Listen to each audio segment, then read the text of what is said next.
QLA mentees and devotees. I'm embarking on this new podcast that will be audio only. Our first project is going to be for me to personally read Your First 100 Million, second edition, and I will endeavor to read portions of this from the beginning to the end over the next several months. It's going to take quite a long time, and I hope you enjoy it. Your First 100 Million. Dedication. In this book you're about to read, I talk about the importance of mentors as a quantum leap to wisdom. Years ago, as a young hotshot in the corporate world, I learned the secrets of super success from three gentlemen who mentored me at critical times in my life. Constantine Costagratsos has made his fortune as a lifelong associate of shipping icon Aristotle Onassis. He took a liking to me, became my first mentor, and showed me how to swim in the deep, dangerous waters of business. Jim Newman, the second visionary who created the term comfort zone, showed me how to expand my horizons. Thanks to Jim, after I attended one of his PACE seminars in 1978, I moved out of my comfort zone at Bear Stearns and became a super successful oil man.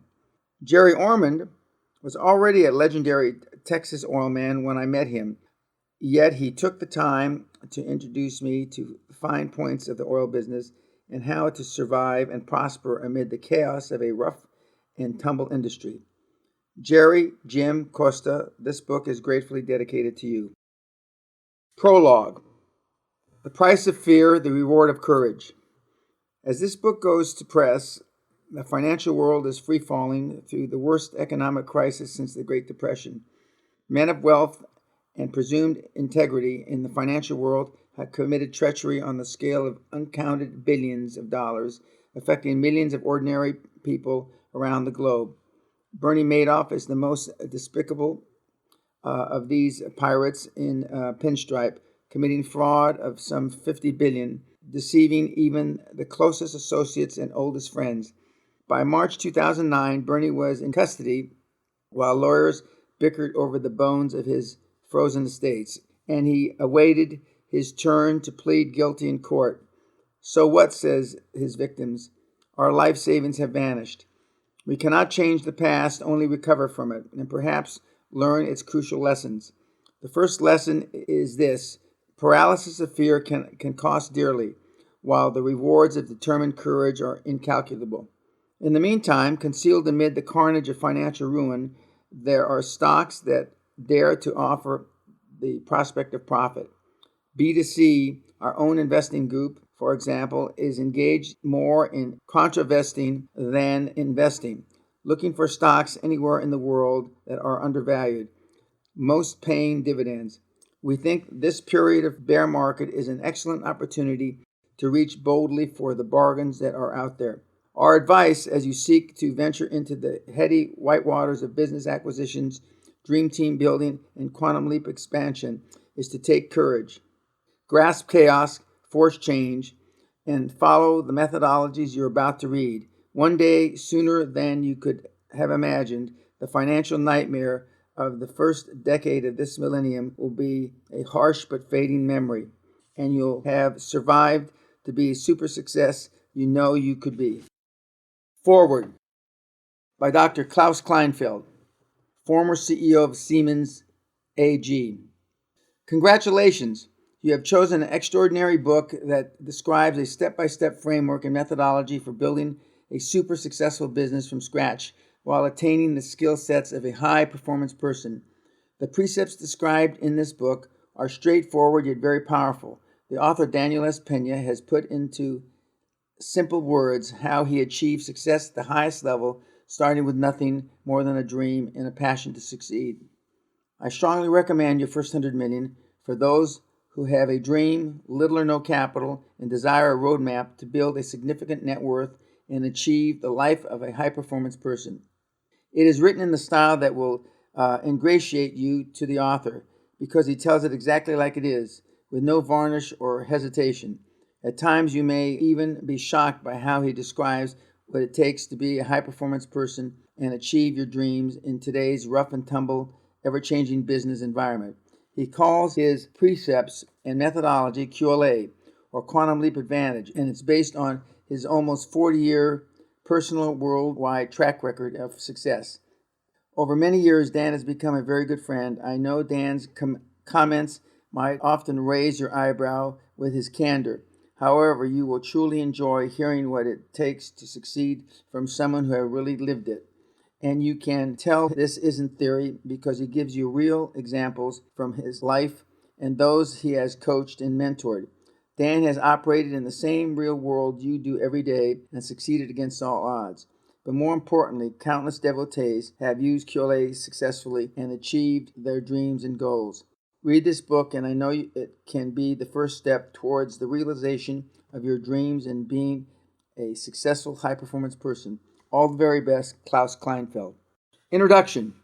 Your Quantum Leap Advantage. Always try to go into business with an unfair advantage. You will never have read a business book like this one. Because you hold the special edition, you may have heard me speak. You may have even been to my castle. You may even be a business partner. So you'll realize immediately this book is written the way I talk to audiences at my Quantum Leap Advantage seminars. You'll also understand it's not a book for everybody because success and the wealth it brings isn't for everybody. But I know you'll profit from it because it captures under one cover all the Quantum Leap strategies I've been pounding into people's heads for several years now. Because sections of the bookstores and libraries across America and the UK and Europe are packed with books that tell you how to become a successful entrepreneur, some of them are written by men and women who have achieved respectable levels of success. Others are written by professors who understand business as a theory but have never had their own business.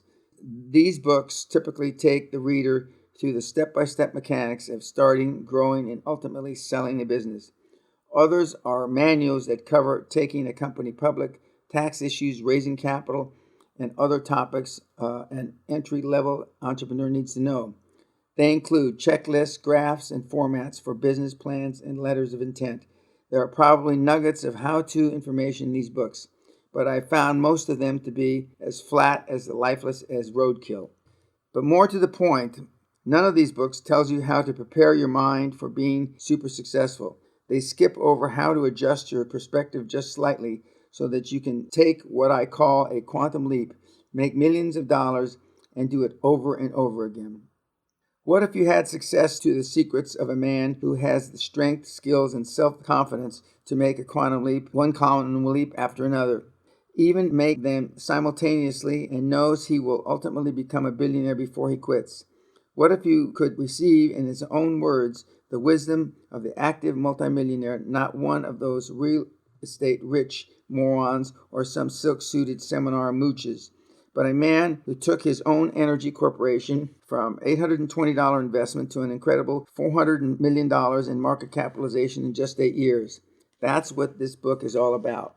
It's about achieving the mental toughness and laser beam focus you'll need to make a ton of money. I packed this book from beginning to end with the same strategies I've been thundering across the financial capitals of 5 continents. But I've left most of the detailed checklist to the pedantic crowd of pedestrian business people and dusty professors who write those books, how to. Putting it another way, most business writers give you some weapons, or at least a weapon manual, and send you out to face the realities of business. Through my Quantum Leap methodology, I show you how to prepare and focus your mind and spirit for executive battle against entrenched institutions, vicious corporate assassins, and those naysayers of success, the purveyors of conventional wisdom. Don't let anyone tell you you can't do that, because you can. That's Quantum Leap difference. They used to call me crazy, and worse. They'd say, Dan, you can't do that. And by God, I'd do it. Then when I made my first few $1 million, they started calling me controversial. A London newspaper labeled me the most controversial man in London in the 80s. A public figure is controversial when he's got too much money and influence to be called crazy. Besides, he may be crazy enough to sue you into oblivion. My British advisors would shiver and say, Dan, you can't do that. So I did it. Now in my early 50s, I'm mellowing into eccentric. I thought I would stay retired. I sure as hell don't have to work, But then I realized what poor advice most people are being fed about success by feel-good frauds in the personal development field. You've seen them grinning and charming on TV. You know who I'm talking about. I've become a business success coach to a selected group of entrepreneurs who I feel have seemingly boundless energy and determination to become super successful. I also conduct seminars in the US, United Kingdom, and EU, and at my 15th century home Guthrie Castle near the North Sea above Edinburgh, Scotland. Through my UK enterprise, the Quantum Leap organization, my associates and I identify entrepreneurs and mature them along in pursuit of their dream. The success stories coming to fruition in Scotland and England are proving what I've said all along. The Quantum Leap strategies are universal in their application. You can sell a solicitor a proper city gent in London on your dream as easily as you can a lawyer in the United States, and you can take £500,000 from the Bank of Scotland as smoothly as you can from the second vice president of Citicorp. I call my basic seminar the Quantum Leap Advantage, and I deliver others as well on more specific entrepreneurial topics. There are all hard-hitting, no-nonsense seminars packed with the brutal truth about making big money and are delivered in your face. One attendee wrote on his critique sheet, "Dan Peña is the bulldozer of knowledge." I like that. This book, in content and tone, is an extension of those seminars. It is my answer to the question I get continuously. Dan, you've said so much in 3 days. Dan, do you have something I can take home and read? I do have such a book written in the late 90s, and the QLA strategy methodology. How do you make your first 100 million as relevant as today as it was then? Like any good recipe, the QLA recipe for high performance and super never goes out of date. But since our first publication, so much has happened in the world, the global economy and the business community, so I decided to update the book in time for the second decade of this century and for a new generation of passionate, fired-up entrepreneurial achievers, maybe like you. Bear in mind that I didn't write this book to make you feel good inside or stroke your self-esteem. Instead, I give you the unvarnished truth you deserve about how corporate business really works and how you need to think, feel, train, and be prepared to make the system work for you so you can take your first quantum leap and begin building your own dream. Chapter 1. Super success not for the touchy-feely. Super success is not for the wishy-washy. Victory in business, like war, comes to the toughest son of a bitch in the valley. This is a book about making money. I don't mean a few extra bucks in your spare time. Any moron can do that. I don't mean increasing your sales 20% or buying real estate or getting into a discount mortgage scam. I'm talking about making so much money you can't count it. You have to weigh it. This is no get-rich-quick book either. Get-rich-quick implies get-rich-easy. And if you think you can get rich easy in today's world, you're either about to murder your rich uncle or you're stupid. Nor is it for those wealth without risk books. Accumulating money without taking risk is a fantasy fed to the faint-hearted or the elderly who are so much interested in achieving wealth as they are terrified of becoming poor. The high performers, the super successful, do take risk. I sure did. Still do. Anybody who's not taking risks in business is not making real money. There is no super success without risk. There just isn't. And no safety in being a high-performance person. If you want safety, this book isn't for you. Finally, this book is not a book to help you feel better about yourself. Conventional wisdom is that if you feel good about yourself, you'll make money. And you'll see if you read on, I grew a company to over $400 million in real market value, working on the premise that all conventional wisdom is crap. The truth is that when you make a lot of money, then you feel good about yourself. Author's note, and since this second edition was written, published in 2009, in the last 6 years, and having coached many thousands since then, and I'm told hundreds of thousands, if not millions, have been touched by my material, which is all free, I'm even more convinced that conventional wisdom is almost always wrong. End of author's note. So why should you read on? Here are some reasons. I built from scratch more dollar value than any other personal development or business success coach who will ever try to sell you a book. I've lost more money in just one bad deal than a lot of those slick-suited guys on the feel-good, get-rich lecture circuit ever made in their whole lives. What else? I made over 75,000 business decisions during my 37-year career. That's probably 70,000 more than anyone who read this book or anyone selling success books and tapes. I've made more than 600 financial presentations on 5 continents, all but Antarctica. There's no money there, raising over $1 billion during times nobody else could raise a cent. And in between, I've logged millions of miles in travel, thousands of nights in hotels, thousands of business meetings, and more than 250,000 business phone conversations. If anybody wants to talk about more business experience in my past 37 years than Dan Peña in the trenches or in the peaks, let me know.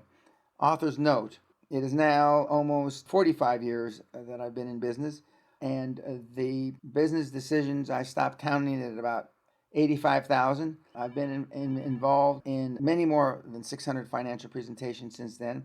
But since this book was written in 2009, I visited Antarctica and the North Pole just to see if there was business, and my wife and I had our wedding vows renewed there. End of author's note. You should also read on because if you can handle it, this book is written for you. I'm writing to aspiring entrepreneurs who have the fire in their belly to achieve super success.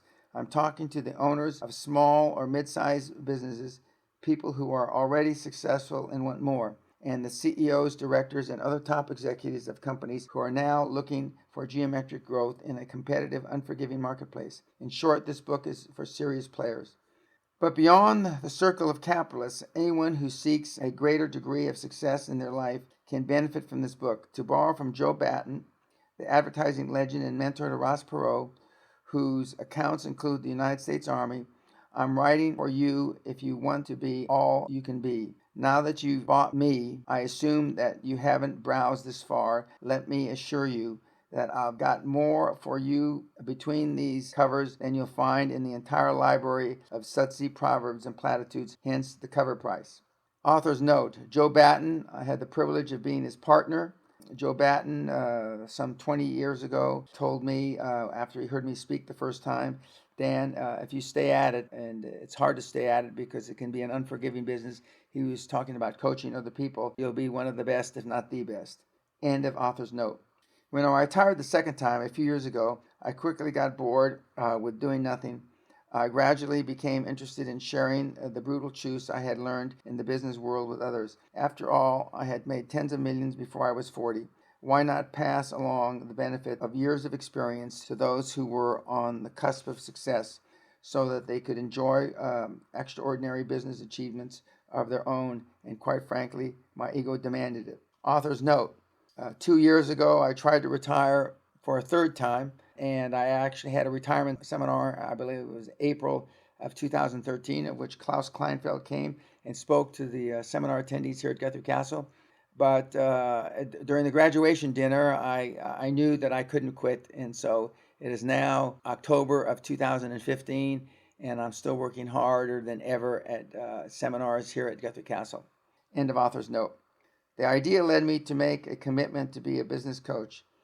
I reasoned that if other super successful business performers could deliver their proven wisdom and strategies to a willing and receptive audience of eager listeners ready to take bold action, so could I. I couldn't have been more wrong. The seminar crowd, perpetrators of the big lie. The Nazis taught us how effective the big lie could be. They shouted their propaganda so loudly and so often that we in the civilized world accepted their crimes until the brutal truth slapped us in the face. Today, pimple-faced neo-fascists scream there was no Holocaust, and a lot of well-meaning people believe them. At the time, a much smoother type, the success evangelists, are infiltrating the country, filling conference rooms and convention centers and feeding desperate audiences with the big lie about personal success. My introduction to the seminar subculture was a real eye-opener. It didn't take more than 5 minutes for me to realize what a seminar business is all about. The sad truth is nearly all seminars look alike. Most of them are the same distillation of conventional wisdom spoon-fed to you in outline form so you can copy it down. And if you're too slow or lazy to take notes, you can always buy the $495 to $2,995 tape set, manual, and even software packages conveniently set out at the table at the back of the room. They take all major credit cards. Author's note. Of course, now they have DVDs, CDs, podcasts, etc., all of which you can buy, some of which are free. And to reiterate, all my information, all my content is free on my website. And people ask me, why haven't I ever changed the content? And I said, because nothing's changed since I produced it in the late 90s. End of author's note. Even more to the point, if you listen to the tapes, if you actually read the book, you get the overwhelming feeling, yeah, that's right. I guess I already knew that. I just never saw it organized so neatly before. Of course, doofus, it all sounds familiar because you grew up listening to the same conventional wisdom these guys did. Now they are making money selling you the stuff that you heard all your life. Achieve a balance between business and life and your personal life. Make a list of what's good about yourself and stick it on a mirror. Make a list of what you need to do this week. Set achievable goals so you're not disappointed. Buy a used car because it's already depreciated. Get a 15-year mortgage instead of a 30-year mortgage. Crap, crap, crap. You may be one of those people who attends seminars, buys books and videotapes and cassettes, and the financial advice life support systems. If you are, then I suspect there are all lying around your home or office right now gathering dust. Thousands of dollars invested in advice your parents gave you for free and against your will years ago. Author's note. During me giving the seminar for 22 and a half years now, I have had attendees that have spent more than $250,000 on personal development paraphernalia, and most of which hasn't even been opened. End of author's note. But just as important as realizing the content of a typical seminar message is to expose the authority of the smooth-tongued performers who deliver their wisdom around the country and on late-night infomercials. I was appalled at the lack of business acumen of so many of the seminar presenters, those personal motivation gurus that come to your city, those pearly-teeth infomercial guys, the so-called authors that line the bookstores with how-to success books. They're mostly frauds. You need to ask yourself, how many of these business success experts have made any serious money? Damn few. Next, ask yourself if they have made their money in the business world. How many of them scraped their way to super success in the kill or die corporate environment? How many of them started from scratch and built a business empire worth hundreds of millions of dollars? Don't bother scratching your head. The answer is hardly any. Author's note. 6.5 years later, this is still true. With one or two exceptions, there is nobody that has made their fortune by any other method than putting asses in seminar seats and selling DVDs, CDs, and books. End of author's note. It didn't take me long to learn that most of the phonies have made what little money they have in seminar business, taking your money. I quickly discovered that I'm the only multimillionaire I know of on the seminar circuit who made his money in the real world, creating hundreds of millions dollar empire. As you will learn in the next chapter, I wasn't just exposed to $400 million on a transaction one day. I created a company that catapulted to a worth of over $400 million on a major stock exchange, starting with a phone, a leased fax machine, and $820. Another question. These people are supposed to be teaching you how to become successful, which is a code word for rich. But how many of them are multimillionaires? Few, if any. In fact, the only one I know is a good friend, Ted Nicholas, one of the finest marketing copywriters and self-publishing gurus in the country, maybe in the world. A lot of the rest live in rented properties and are dodging the tax man. Yes, they are telling you how to get rich. Author's note, that is still the case, except for Ted Nicholas, who's semi-retired now in Switzerland. He is the only one that I know that has made real money in the real world. End of author's note. Before you buy your next book or tape, consider the author and ask yourself, is this guy where I want to be? Is the success story the blueprint I want for my success? And did he make his money? And how did he make his money? In the business arena or selling books and tapes and putting butts in seminar seats? Think about it. I'm not going to tell you what I think you want to hear so you'll like me. I don't care if you like me or not. I also discovered something interesting about the roomfuls of seminar attendees I assumed were so eager to take bold action. I was stunned to discover that the level of apathy of the average seminar attendee. Most of them are more interested in hearing feel-good stories, pleasant proverbs, than the truth about becoming super successful. Most of them just want to be stroked, to hear you've already gotten within you what it takes to succeed. Reach inside and draw from the wealth of your own potential. They want validation that they're okay, in the tradition of I'm okay, you're okay. What crap. So why did Dan Peña, iconoclastic curmudgeon of the business world, decide to get into the seminar business and write a book? Because my goal is to change the way personal success development strategies and business success coaching are communicated in the world, and make another ton of money, of course. Author's note, in recent years, having created over $50 billion with my mentees and devotees in real value, my goal is to be the most highly rated and most successful high-performance coach that walked the planet. End of author's note. I've implemented my success strategies continuously for most of the past 35 years and made tens of millions in the process. But I have another unique advantage that works to your benefit. I'm not going to tell you what I think you want to hear so you'll like me. I don't care if you like me or not. If you want a friend, buy a dog. I don't care if you don't listen to what I have to say. I'm not in the business to make friends and to be your friend. If you personally knew the very high performance of today, guys like Donald Trump, Richard Branson, Steve Jobs, you'd understand they don't give a damn people like them or not. Personal acceptance by the masses is just not an agenda. I'm in the business to give you the opportunity to learn how to be enormously successful, even though half-truths and misinformation are easier to sell. I'm going to give you the no bullshit, unvarnished truth.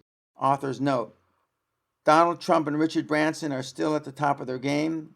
Steve Jobs passed away a couple years ago, God rest his soul.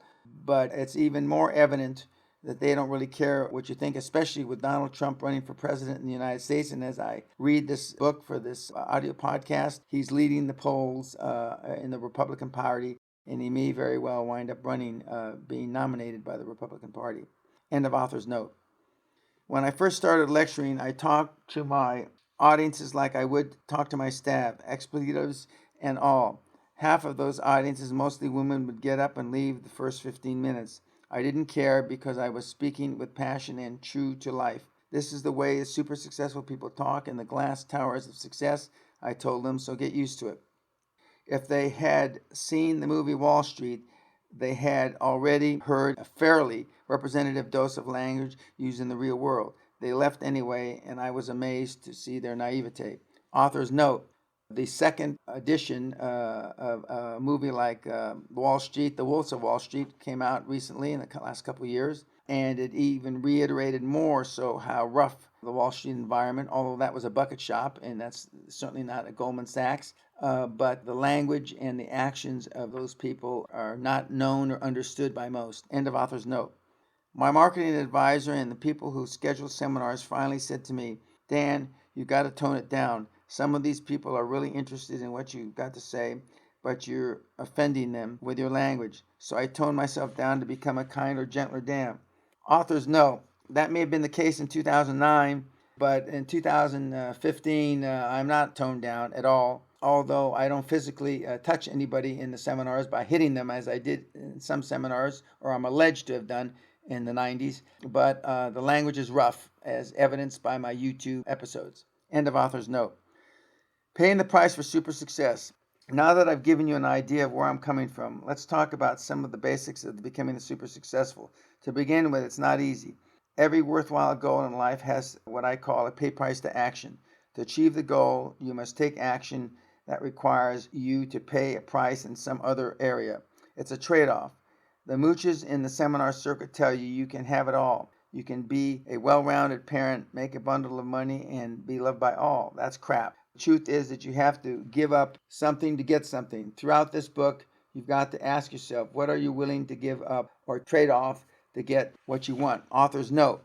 As of late 2015, the pay price to action is even more evident. There are new eccentric, shall we call them, executives like Elon Musk, who has said some pretty outrageous things, which I happen to agree with most of them, about work ethic. We have Mr. Bezos of Amazon, who requires 80-hour work weeks. End of author's note. If you want to become an Olympic javelin throwing champion, for example, your pay price to action is giving up evenings and Saturdays with the boys or girls and throwing the javelin a zillion times. You may have to give up a beer and go on special energy building diet. You may even have to give up your job and get a new one that enables you to throw the javelin more. But you pay that price.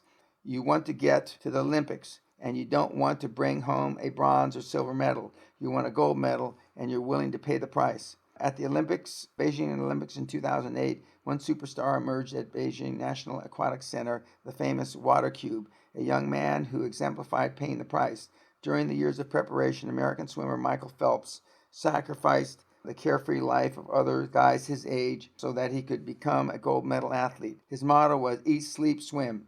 As part of this monastic regimen, he avoided fans, friends, and even family members who might divert his time and attention from achieving his goal.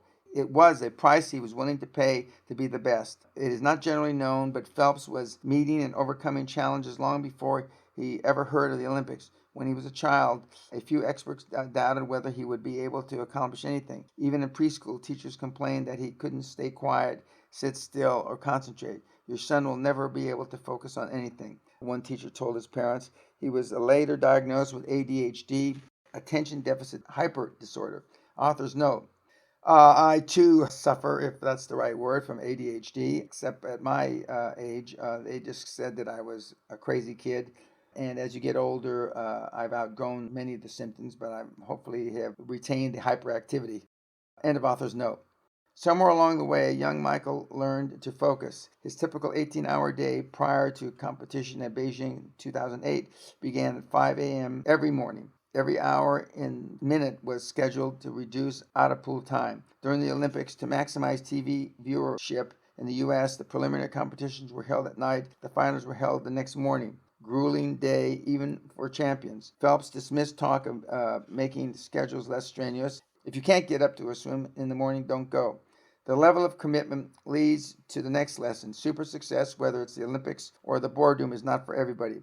When I was building my fortune, one price I paid was not seeing my family and not being home for 242 days, the first year of my daughter's life. And I was rarely home to celebrate the birthdays of my 3 kids. Author's note.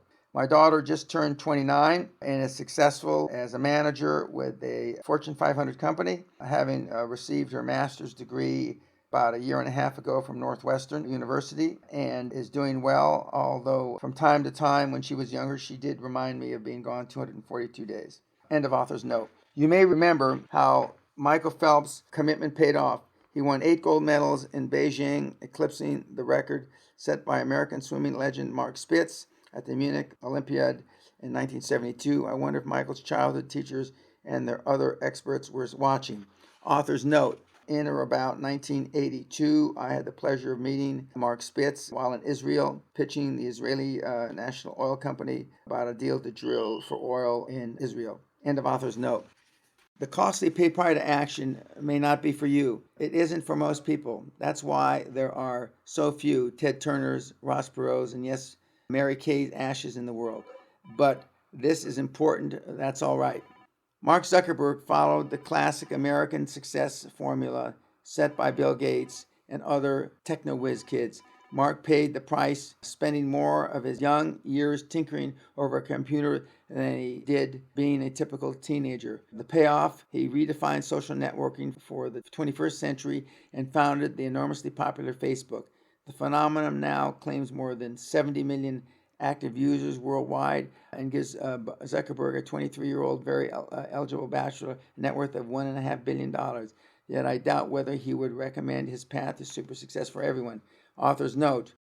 Facebook, October 2015, has a subscriber base that approaches 1.5 billion people, and he is no longer a bachelor. In fact, I believe he's married, and I believe he's going to have a child soon, and his net worth is in the tens of billions. End of author's note. If you put into action just some of the strategies I give you in this book, you'll be a whole lot more successful than you are today. And by the way, you'll save a lot of money by not buying more tapes and books, future seminars. A lot of people I talk to assume that you have to be incredibly intelligent in order to be highly successful. I'm living proof you don't. But let's suppose for a second that you have an IQ of 100. That's average. In this example, I might be taking some away from you, and on the other hand, I might be giving you a little. Those who've spent a lot of time seeking universal truth through seminars, books, and tapes, and those who ask me obtuse questions during seminars probably have what I call a room temperature IQ, a comfortable 72. Let's also pretend I've got 100 IQ as well, although my old pals from school days would argue the point. Can anyone have 10 times our IQ? As far as I know, the highest IQ ever recorded were in the 240 range. 160 will qualify you for membership in the high IQ group called Mensa. So it's not possible for anyone to have 10 times our IQ or even 5 times our IQ. So how the hell do people make 10 times more money than you make? How do people make 100 or 1,000 times what you make if they can't have 100 or 1,000 times your IQ? How? I'll tell you how. Because they dream bigger than you. Their expectations are higher than yours. That's how. One of my colleagues in recent years has been Peter Sage, an energetic and highly successful British entrepreneur, adventurer, and international bon vivant. Peter says that when he has an inspiration for a new venture, if he has an idea of how to bring it to reality, he's thinking too small.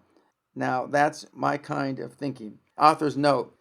Yes, I do have a significantly higher IQ than 100, but I'm certainly no genius. End of author's note. I'm often asked if I had my life to live over again, what would I change? I'd only change one thing. I'd set my goals higher. That's right. With all my mega success, I'd still set my goals higher. What about you? Super success, not for the touchy-feely. Have you set goals that allow you to be all that you can be? If not, reading this book will be an astonishing revelation. At the risk of overstatement, reading this book could change your life. Following the systems and methodology in the chapters ahead could change the course of your destiny. I say could because you must take action to change. Change is absolutely essential. I want you to understand right now that doing the same things over and over, like you've always done them, and expecting different results is insanity.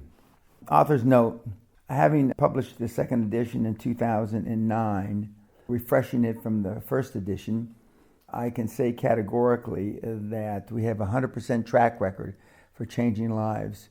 Whether it's 5% or 95% is up to you.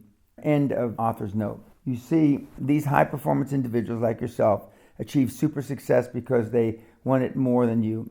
They forge favorable circumstances by using the two advantages of high-performance business people, practice skills and force of good habits.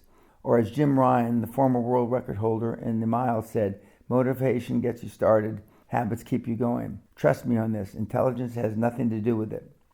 Take some risks. The super successful also have a different perspective on risk. Several years ago, a guy named Charlie Givens made a ton of money on a book he called Wealth Without Risk. He put together a whole program based on money-making, money-saving ideas, hired some used car salesmen, and peddled his program in hotel conference rooms all over the country. A close examination of the book revealed that virtually all his ideas were little ideas to make a little money here, save a little money there, stuff any financial advisor could tell you. The only people who grew anywhere near super successful were Givens and his inner circle of associates. His converts saved a few bucks on insurance premiums, made a little money in real estate, mostly flipping houses, and thought they were rich. But without taking risks, they were all small potatoes, and eventually the Givens organization was dragged into court and has long since disappeared. Givens' legacy is the half-hour paid advertising TV program, the infomercial, and a generation of skilled and dapper pitchmen who still work the seminar circuit, trying with only limited success to replicate the Givens phenomenon. The genuinely super successful understand that risk is necessary to grow. In my seminars, I refer to the quantum leap, an explosive geometric growth in your company that merely more sales or more locations could never achieve. A quantum leap requires risk. One of my favorite disciples was a young man named Fidel Vargas, one of a group of mid-90s I call the Mexican morons. I quickly saw Fidel's potential and paid for him to attend a seminar at my Guthrie Castle in Scotland. Much like myself, Fidel was a product of the Los Angeles barrio, except that this Latino firebrand completed his undergraduate work and an MBA at Harvard. He also made national news several years ago by becoming the youngest mayor in the United States at age 23 of Baldwin Park, California. These days, he runs a venture capital fund and investment firm in Southern California. QLA made some lasting impressions on Fidel. Author's note, Fidel has since left his venture capital firm and is now the CEO of the Hispanic Scholarship Fund, where he's helping thousands of Hispanics get into university every year. End of author's note. Dan Peña struck me immediately as larger than life, Fidel said recently. Somebody determined to squeeze every last drop of juice out of life. The lessons of QLA are simple but powerful. You've got to take risks to be really successful. You've got to be willing to throw your hat over the wall and commit yourself to your dream. Dan also taught me that most obstacles to success are created in an imagination driven by fear of defeat and by listening to the platitude of conventional wisdom. If you're already in business, you understand risk. Remember when you first got started, didn't establishing that business require risk? Didn't marriage require an element of risk, or raising kids, or buying a new home? Then why do so many people who take risks in other areas of their lives shudder at the taking risks in growing their business? No matter how tight your strategy and how sure of success you are on a given deal, the specter of risk lurks at your side until signatures are on paper and the money is in your pocket, in your bank, and preferably spent. I believe that if you're not taking risks to grow your business, it begins to wither. I hate someone to tell me everything is running smoothly. By definition, I know their business is not growing anymore and probably dying. They have forgotten that from chaos comes order. Some people take a risk or two and fail and retreat beneath their shell of safety. Failure destroys their self-confidence, sometimes for the rest of their life. In 1955, at the height of the Cold War, everybody had atomic bombs on their minds. School kids were drilled to hide under their desks so that the 50-megaton bomb detonated downtown would miss them. But my father, an LA policeman, was lured into investing $10,000 in the Lucky 13 Mining Company, an outfit with uranium mines in Nevada. It was a con job, a scam, and he lost his 10 grand, which in 1955 was a small fortune. But maybe more damaging to him than the financial loss, he was disgraced in the front of his family and friends and laughed at for years afterwards. 1958, my dad had a chance to buy an undeveloped piece of land northwest Los Angeles for $3,000, the intersection of the Peña Canyon and Ventura Boulevards, all four corners. He turned it down, no use being made a fool of twice. He must have figured the next time the property was sold, it went for $640,000, then $3.5 million, then $8 million. The last time we looked, one corner sold for $12 million. For the rest of his days, Dad didn't like to drive up in northwest LA around Woodland Hills. One failure drained his resolve to ever take another risk. Never fear failure. Understand it. The super successful also have a different take on failure. They understand that failure is what happens when you do something. The greatest successes in the world also experience the greatest failures. The all-time strikeout record in Major League Baseball is held today by Babe Ruth. But we don't remember him for strikeouts. We remember him for setting a home run record that stood for decades, long before performance-enhancing drugs destroyed America's love affair with baseball. No one cares about the Babe strikeouts. The point is that he kept swinging the damn bat. Most of us never get out of the dugout, let alone up on the plate. Those people not only wonder why they never hit a home run, they even begrudge the determined hitters who do. Donald Trump has lost billions in his financial deals, but who cares? He has made billions more with successful ventures, and he just keeps swinging at the bat. After stumbling into the New World, Christopher Columbus failed in the subsequent exploration and died a poor and disappointed man. But on Columbus Day, do we celebrate his dying destitute? Of course not. We celebrate his success. Author's note, Donald Trump is currently leading the polls for the Republican Party for President of the United States. End of author's note. This reminds me of a story about Tom Watson Sr., founder of IBM, being asked by a young management trainee, "Sir, how do I get to the top of the management ladder?" Watson immediately replied, "Double your failure rate, son. Double your failure rate." His point was, of course, that more failures could only result in more tries, more initiatives, more risk-taking, all the actions required for growth.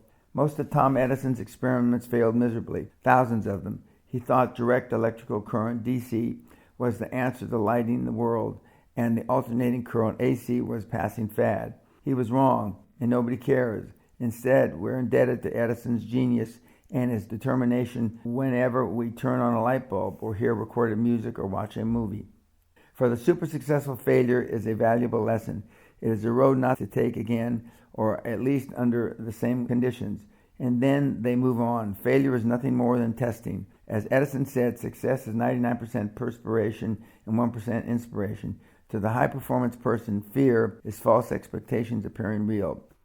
The surefire formula for failure, try to please everybody. That's the biggest reason most people never achieve success. They try to keep everybody happy. As a result, they fail, and people they were trying to please don't give a damn. Instead of listening to everyone around them, they should have consulted with themselves. They should have trusted their instincts. They should have listened to their intuition. As a high-performance person, you have the confidence in your judgment to stand by whatever decision you make. Listen to your intuition. It's almost always right. Intuition plays a strong role in the decision-making process of a high performer. Over the years, women have tried to monopolize intuition. Women's intuition is a given, but what about men's intuition? I think intuition is what we call instinct in animals, a primal survival skill. All of us have a sense, a gut feeling about intuition affecting our best interest. Usually we run into problems when we ignore our intuition. Nowadays, the tyranny of computers has undermined our reliance on intuition. Too often, we excel things to death. Suppose you're a guy at a party and you meet an attractive woman. Her smile seems, well, more than friendly. She touches you a lot innocently. You know she's hot. You don't need to run back to your office and excel it. You don't have to think about it. You know. Business is much the same. But conventional wisdom dictates we overcomplicate issues because, after all, our world is very complicated now. The internet, personal computers, and other electronic breakthroughs we wouldn't have dreamed of 20 years ago give us to a universe of information we can use. I personally believe that the reliance on the computer can be a single biggest drawback to being a high-performance entrepreneur. But even I got online in April 2001 because it has become an integral part of our personal and business lives. Forget what others think. Too many worry about what others think and about their decision that they do the wisdom of the decision itself. What are the guys that I play golf with going to think? What will obnoxious cousin Rudy say? Or Aunt Martha, who has cartoons of Amway products in her garage? Come on, do you think Bill Gates gives a hoot what others think? You think Trump gives a damn or the opinions of experts make a fraction of his money? Of course he doesn't. The fact is, you should have all the data you need to make a decision. You've done your investigation and due diligence. You've met and sized up other players. Somewhere deep inside, your gut tells you this is an opportunity you need to seize. In contrast, the high-performance person, such as myself, measures the risks, makes the decision, takes action, and never thinks, well, maybe I should have done this or that. Maybe I made a mistake. As a high-performance person, you have the confidence in your judgment to stand by whatever decision you make, and you've got more to do than second-guess yourself. You've got the important decisions. You may move on without looking back. I often say, I may be wrong, but I'm never in doubt. How else could I have made those 75,000 business decisions? Author's note. I've made many more than 75,000 business decisions by now, approximately 100,000. End of author's note. Never look back. One more prerequisite for super success. The high-performance person never looks back. Do you know someone who suffers from terminal buyer's remorse? That individual shops for a new car, new home, new dress, or new anything and then makes a purchase. The next day, he or she begins to revisit all the reasons the item they didn't purchase was a better buy. Soon they're miserable. If they can, they return the item for a refund and start the same torturous shopping process over again. They'll never be satisfied because they don't have confidence in their ability to make decisions. Make every decision as if it was your drop-dead final word on the matter. Down the line, you may have to do a mid-course correction based on the dynamics of business, but that's not looking back. That's keeping your eyes forward toward where you're headed. Big difference. Make the sacrifice of pay price to action. Take risks. Don't fear failure. Listen to your intuition. Avoid conventional wisdom. Ignore what others think and never look back. As we prepare to launch into the tactics and strategies of the high performers, you may have already figured out this is not going to be a comfy drip through mainstream thinking. Like they say in Texas, where I learned the oil business, this book is written for those who want to hunt with the big dogs and pee in the tall grass. Super success is not for the wishy-washy. Victory is business like war. Comes to the toughest son of a bitch in the valley, not the touchy-feely. I cannot think of a single high-performance success who is touchy-feely. If they exist, I never met one. High performers are the gladiators of the glass towers. They're tough, they take action, but never take prisoners. They make mistakes and never look back, and they make a lot of money. I don't care if I have to drag, push, slap, kick, or cajole you to super success. You will not necessarily like me, but I don't give a damn. What I do give a damn about is making you into super success and helping you make enormous sums of money. If you're interested, we'll get down to the specifics soon enough, but first you need to understand who I am. As you know, Dan Peña has the credentials to kick your apathy into action for the next 12 chapters.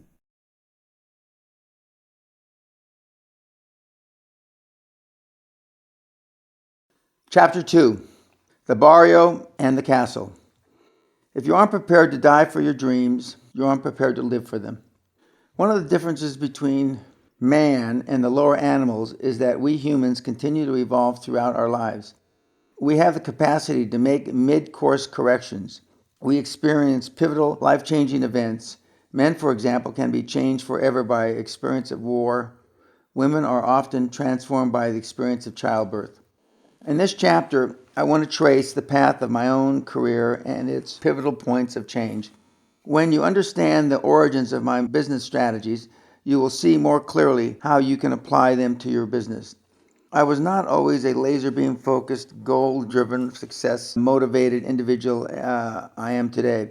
Quite the contrary. I spent my adolescent years in a tough, predominantly Latino East Los Angeles neighborhood, a barrio where you learn street-level survival skills early. Our main competitive sport was bar fights with guys from other neighborhoods. 3 of my closest friends, Ruben Munoz, Walt Wojak, and Howard Stein, by 15, we were laser beam focused and perfecting our 9-ball pool, getting drunk and getting laid. The last I knew of Ruben, he was serving life sentence in Florida, Railford prison for murder. The Peñas had migrated from Spain to Mexico. My grandfather rode with Pancho Villa, and the only photo we have of him, he even looks like Pancho Villa, complete with a droopy mustache. My father, Manuel S. Peña, was a Los Angeles cop. When he came home, he was a stern disciplinarian, which means he beat the hell out of me when I screwed up. The house we lived in was long ago boarded up and then torn down after it became a crack house for local drug dealers. Author's note: the lot where the house was on Birkdale Street in East Los Angeles is no longer empty. The lot was bought by an Asian and they built a house on it. End author's note. My parents tried to get me into a better environment, so I wound up attending Reseda High School in the San Fernando Valley in North Los Angeles.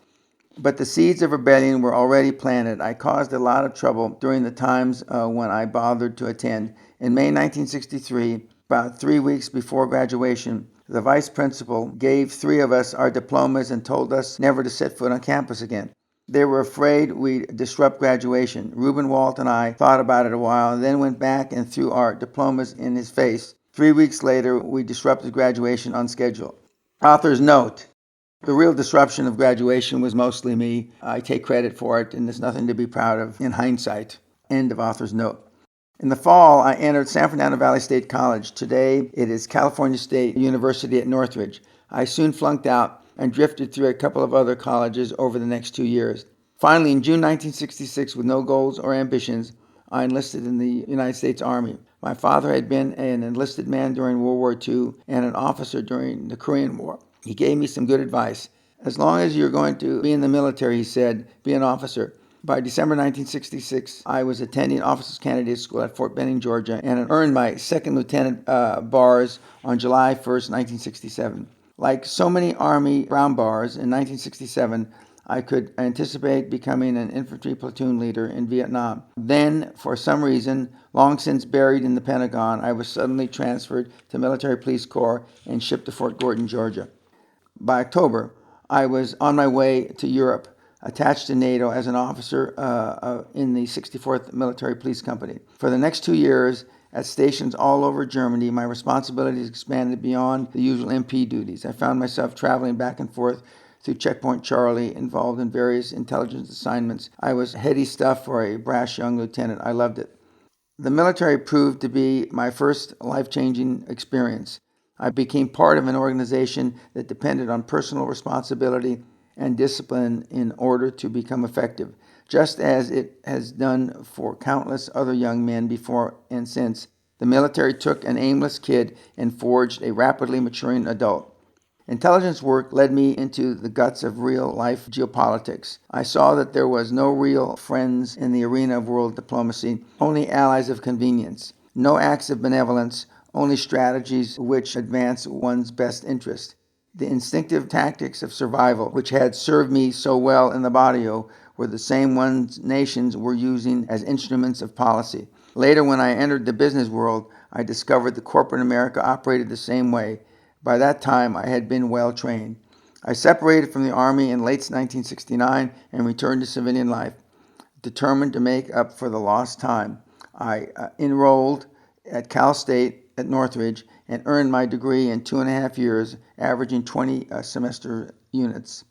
My final semester, I made the dean's list with 3.6 average while taking 23 units, studying like a man possessed.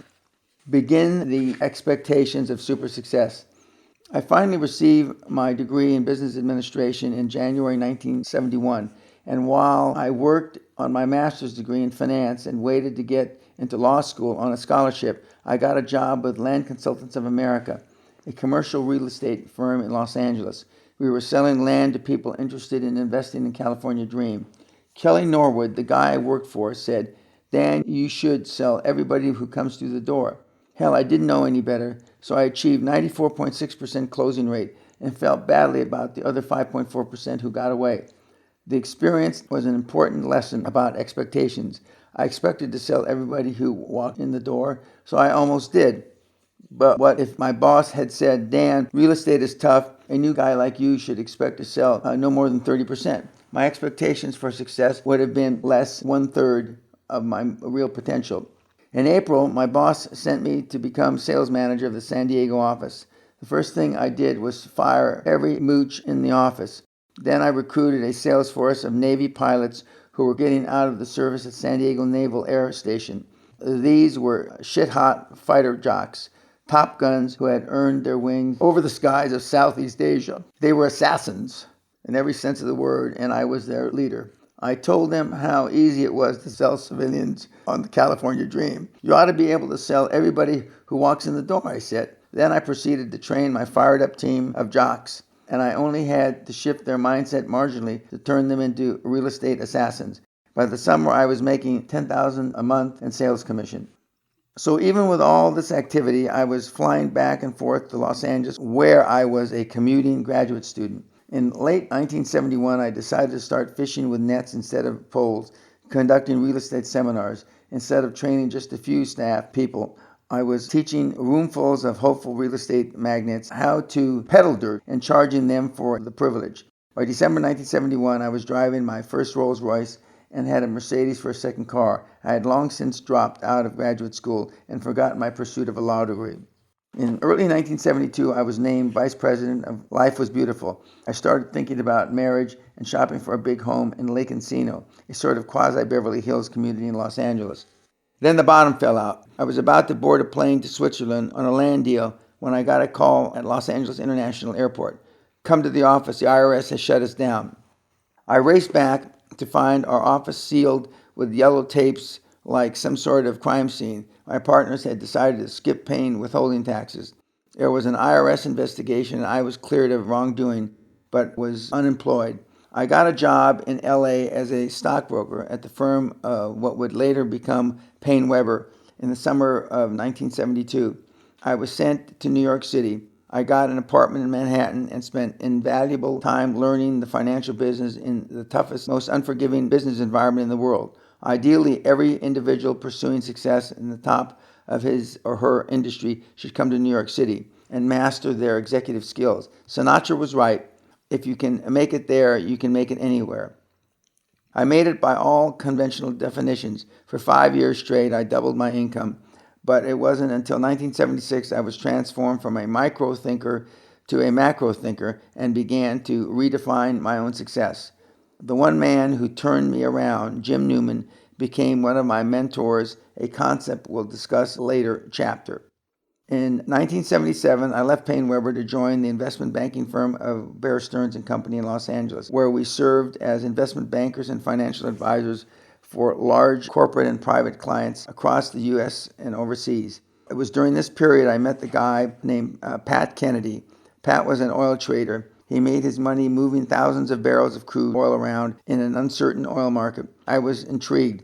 Then, in 1979, came a second oil crisis of the Saudi Arabia cut its production to boost prices. I had seen a lot of idiots get rich during our first oil embargo of 1973. I quickly decided to make my own ton of money this time around. More importantly, I recognized opportunity when it came. I've long felt that we all have many opportunities presented to us in life, doorways that suddenly open and give us a glimpse of what could be achieved.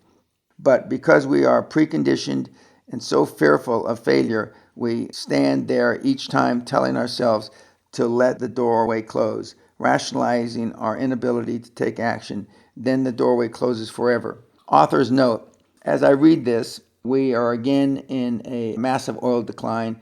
Oil has dropped in the last 18 months from approximately $110 a barrel to currently $35 a barrel and is expected to even go lower. I never thought I'd see this again, and I use a phrase my dearly departed father would say: Dan, if you live long enough, you see everything at least twice. End of author's note. I left Bear Stearns in February 1979 to become president of Kennedy Industries in Los Angeles. We handled investments in real estate, entertainment, oil, and gas. By entertainment, I mean we found investors to co-underwrite movies, usually in return for getting to rub shoulders and other parts with rising and eager young starlets. I knew as much about filmmaking as I did about the oil industry, and we lost a bundle of money, but we sure as hell had a good time. Author's note: during that entertainment phase, I was privileged, if you want to use the word, to do business with Dolly Parton, Hoyt Axton, Robert Goulet, Tony Curtis, to name a few. End of author's note. In 1980, we formed JPK Industries. I was the CEO, president, and 50% owner. Pat Kennedy used his Irish charm, and I used my business acumen and grit to forge a vertically integrated oil company from scratch. We were running oil and gas exploration and drilling operations, production, crude, refining, and marketing. The decision to go into the oil business, even though I knew not a damn thing about oil, was one of those pivotal points in my career. It didn't matter that I didn't know the oil business. My crude business skills, my years of financial management, and my confidence in being able to focus those abilities in oil industry problems were impetus enough. Besides, if it didn't work out, I'd been unemployed before. Author's note: as I continue to give the Quantum Leap Advantage seminars here at Guthrie Castle, I explain to the kids, and I call them all kids because I'm either old enough to be their father or grandfather, that it doesn't matter how much knowledge you have.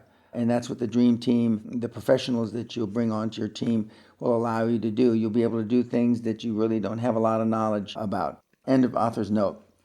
It did work out for a while, and we made a lot of money. It was during this period that I met a gentleman named Constantine Gratsos. Costa was in his 80s at the time, near the end of his life, spent as the chief lieutenant and confidant of a billionaire shipping legend Aristotle Onassis. By the time I met Costa, his old friend had died, and from his suite of offices at the top of the 52nd floor of Olympic Towers in Manhattan, he oversaw the sprawling Onassis empire. Costa took a liking to me, and he became my mentor. He called me his oil expert, and whenever he needed to talk about shipping oil in his tankers anywhere in the world, he summoned me to his office. Author's note: in all the time that I knew Mr. Gratsos, he always called me Mr. Peña. I called him Mr. Gratsos to begin with, then Constantine, and then at the end of his life, I called him Costa. End of author's note. Through Costa, I found myself traveling the world, negotiating oil deals with such figures as Imelda Marcos in the Philippines, Baby Doc Duvalier in Haiti, and Chile's military strongman General Augusto Pinochet. Whenever I was in Manhattan, I worked out of Christine Onassis' office in the towers. Author's note: she had a phone on her desk that had direct lines to the Vatican, the White House, amongst other luminaries, and I would push the buttons and pick up the phone, and when they'd answer, I'd hang up thinking that they'd know that it was me calling. End of author's note. This was all intoxicating experience for a 35-year-old or wise-assed oil industry novice. It also led to probably the most unlikely international adventure of my life, one which for years was closely held secret for reasons which will soon become apparent. Looking back to write about it so many years later, it almost seems like a dream or a late-night B-movie. To my family, it was a nightmare of apprehension, a living hell of dark plans and shadowy figures of which she only has frightening memories. Haiti was known to have oil deposits, but oil had never been produced there because of a lack of expertise and capital. Although Costa was negotiating with Duvalier for oil shipping rights, he detested Baby Doc tyranny and how he kept his nation impoverished while he moved tens of millions of dollars into his own Swiss private account. Costa, in the finest Greek tradition, was a fierce believer in democracy. So in the early 80s, he decided simply to remove Duvalier's regime. Although he conceded that thousands of people could be killed during the armed invasion, he calmly justified his idea with a rationale that usually began: when human rights are at stake, sacrifices are required. Using his enormous wealth, leverage, and influence, Costa convinced three very unlikely parties to co-finance the support an armed invasion of the island nation: the CIA, Mobil Oil, and the Vatican. Mobil Oil would in turn get an exclusive on the oil market, while the Vatican was interested in reestablishing the influence of the church. One day I was sitting in a planning meeting in Costa's office when he turned to me and said something to the effect of, "Mr. Peña, you were an army officer, weren't you? You were in intelligence, were you not?" "Yes, I had been," I admitted. "Well, why don't I put you in charge of this project?" Immediately and with all the enthusiasm I could muster, I responded, "Yes, sir, absolutely. I'll be honored to lead this project." Author's note: putting together the team for the invasion of Haiti was a project of biblical proportion, and some of the best times I had were in the planning phase and the recruitment of the team. End of author's note. Events moved quickly. Through Costa, I met representatives of the co-conspirators, including CEO of Mobil. Costa reassured me, "Mr. Peña, you have my assurance you can trust all these parties except one, the Vatican. Don't trust the Vatican, Mr. Peña." Through the end of 1980 and well into 81, we plunged ahead with meticulous plans, greased by enormous resources. Using French contacts, we recruited and armed an assault force of some 300 mercenaries and assassins. We hired the special talents of the very best freelance demolitions expert and brought in a widely respected mercenary, Colonel Mike Williams, who had served as the last commander of the Rhodesian cavalry. These were men who had lived and fought on civilization's underbelly for so long they seemed to squint in the incandescence of normal society. They chatted idly about jobs in Angola or Congo or Bolivian jungle and getting trigger time in ferocious firefights. Just beyond their quiet talk, you could almost hear the rattle of automatic weapons fire, and the smell of sweat of war. They brought to life the cliche, a breed apart. During our spending spree, we also acquired a couple of Army surplus helicopters, gunships, through dubious channels, and the Vietnam-era C-47 Puff the Magic Dragon. This unlikely killer, designed for target suppression, was mounted with 3 updated Gatling guns, General Electric 7.62 mini guns, each mounted and firing from the port side. 10 of the 15 of the project's top leadership, myself included, were spirited away by the CIA into a Camp Cobra, an anti-terrorist school run by Lieutenant General Mitchell Warbell in Powder Springs, Georgia. Working with the CIA specialists, we practiced hand-to-hand combat and negotiated obstacle courses under live fire. We also became skilled sharpshooters. We went beyond aiming a weapon and learned to fire by instinct. I got to be such a good shot, I could almost toss a dime into the air and hit it. Author's note, during that experience at the Cobra school, there was an active duty lieutenant general in the United States Army that was going through the school as well. The guys there said that he was there to spy, but it's the first time I was able to knock around a lieutenant general, and the only time actually, and it was a lot of fun because during the hand-to-hand combat training. End of author's note. The plan was to launch overland from the Dominican Republic with air support and with the element of total surprise, blow up the presidential palace and Federal Reserve of Haiti, where Duvalier had stashed $200 million. We would liberate the money for our troubles and then install a new president already selected by leaders of the Haitian community in the U.S. You see, we were 15 years ahead of Bill Clinton. Authors know we met in New York with the gentleman that we were going to replace Duvalier with at LaGuardia Airport at the Hilton. Many, many meetings.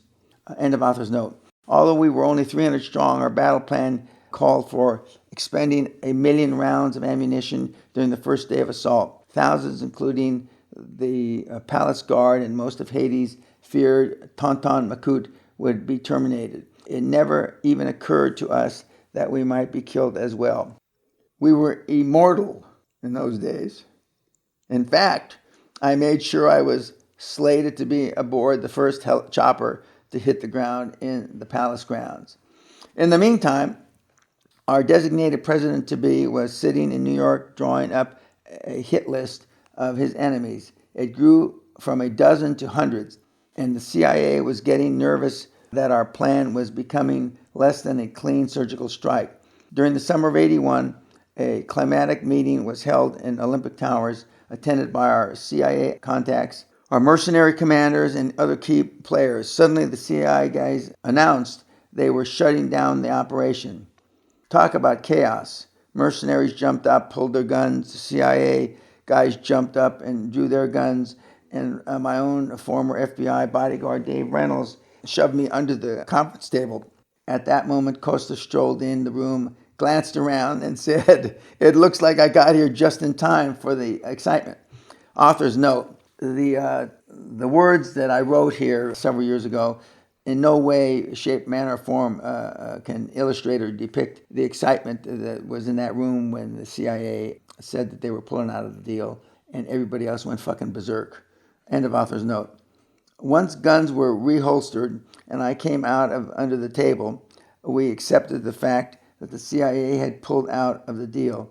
Then they added, should our mission fail and we are captured, they would deny all knowledge of us and the project. And oh yes, they were keeping the money. Now we were furious. I told them to get the hell out and that we were going to hit Haiti without them. Author's note, I didn't voluntarily get knocked under the conference table. My bodyguard, former FBI guy, was a world-class wrestler from University of Colorado, I believe. He flipped me and knocked me under that. Otherwise, I would have been on top of everybody like everybody else. End of author's note. Weeks later, I was bound from LA to the Dominican Republic with a stopover in Miami International. Every element was in place. I had a message waiting for me in Miami that if we insisted on proceeding with the operation, that every leader would be whacked by the CIA. We would just disappear without a trace. The project was dropped, and my friend and mentor Costa Gracias passed away peacefully a short time after. It finally emerged that no less than Jimmy Carter's Secretary of State, Cyrus Vance, had squashed the project. Years later, at a wedding of one of our conspirators, I ran into Cyrus Vance in the receiving line. I introduced myself, and he said, "You really screwed me, Cy." The man was taken aback, of course, but said nothing as I continued. "You owe me, Cy. Haiti, 81, remember?" He stared back and never said a word. By the way, the Vatican pledged $250,000 to the project, and I learned then and there that when a mega successful mentor warns you that you're about to get screwed, you either heed his advice or bend over. The church never paid a lira, and I realized that the whispered stories of intrigue I'd heard about the church were probably true. Author's note. I paid up the $250,000 that the Vatican was supposed to pay up. And at that time, I learned a very hard lesson. And when I tell my mentees now that I suggest that they don't do something or to be careful, what I'm really saying, listen to me, you fucking moron. I know what I'm talking about. End of author's note. On February 28, 1981, newly inaugurated Ronald Reagan decontrolled the price of oil, removing artificial price support. That same year, while I was involved in the Haiti project, Pat Kennedy decided he wanted to take $1 million out of our company tax-free and unreported. Actually, he didn't want his wife to know about it. I had been burned once before by unreported taxes, so I wouldn't let him do it. A proxy fight ensued, and I was ousted by my partners on January 7, 1982, a week after Dan Jr. was born, my first son. I was unemployed again, but getting used to being thrown out of my ass. Create order from chaos and making a killing. But now I had oil in my blood. My brief initial experience in the exciting arena had confirmed that there was a hell of a lot of money to be made in the industry like this, which at the time was in chaos. In fact, the most valuable lesson I learned from the whole period is still true today. Find an industry in chaos, going through the agony of cataclysmic change. Bring order to that change. Emerge from the battlefield chaos with a company that provides order and leadership, and you'll make a ton of money. Again, author's note. The same thing is happening right now, again, in the oil business, with oil hovering around $35 a barrel. Thousands of men and women are being made unemployed across the world that are supplementary, ancillary, or complementary industries to oil. End of author's note.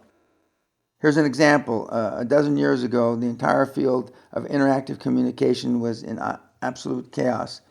The so-called information superhighway was being built outright across an uncharted frontier with no place in specs. Young geniuses working in their garages developed technology that runs our world today. Then, as savvy entrepreneurs, they went out, found the money, and created the empire. They set up precedents with imagination, innovation, and guts, then sat back and counted their money while the rest of the pack ran to catch up. Ask Ted Turner about network TV.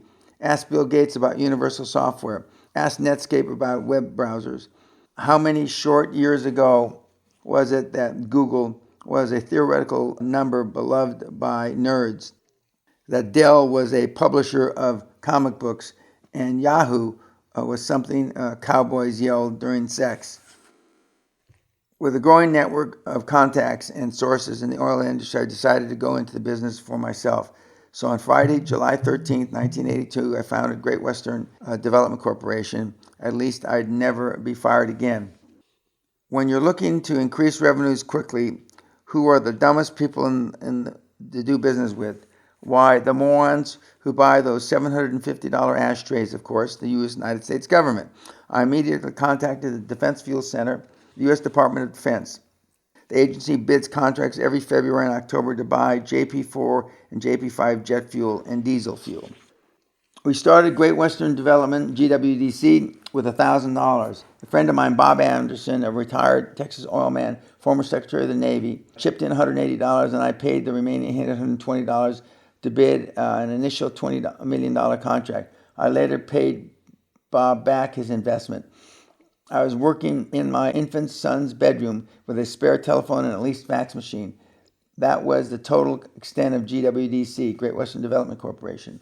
The beauties of a joint venture, other people's money, and other people. But not even the government does business with a company they've never heard of, with no track record. That's when I put together my first joint venture. I tracked down a Marion refining company located in Mobile, Alabama, a firm that currently had an excess fuel capacity. That means they had more time to refine crude than they had crude coming in to refine. The head of the Marion was a retired Army man, so we struck up a relationship based on our common military background. Author's note, he was a retired one-star general who coincidentally had graduated from OCS in the same brigade, 5th Battalion at Fort Benning, Georgia that I did. End of author's note. For the paper shufflers of the Defense Fuel Center, Marion Refining was a known entity. Partnering Great Western with Marion gave us an instant track record. As a result, we landed 3 fuel contracts totaling $50 million. Now, with government contracts in hand, GWDC was on its way. Suddenly, we were perceived as a company to do business with, and as you've heard over and over, perception is reality. Even today, I tell audiences with $820, a phone, a leased fax machine, in my kid's bedroom, I landed a $50 million contract and launched a company ultimately worth more than $400 million. Everybody sees or hears that figure and says, wow. But you know what? Nobody ever asked me how much the company made on $50 million. The answer is about $90,000. Author's note, to date, still, after 22 years of coaching, nobody ever asked me how much money I made on that $50 million. End of author's note. But how much of my own money did I spend? $1,000? And who did I use to inflate my company's profile for far beyond its meager size? Other people with other skills, other contacts, and greater reputations. Over the years, I've used other people's money, OPM, and other people continuously to grow my company and make millions.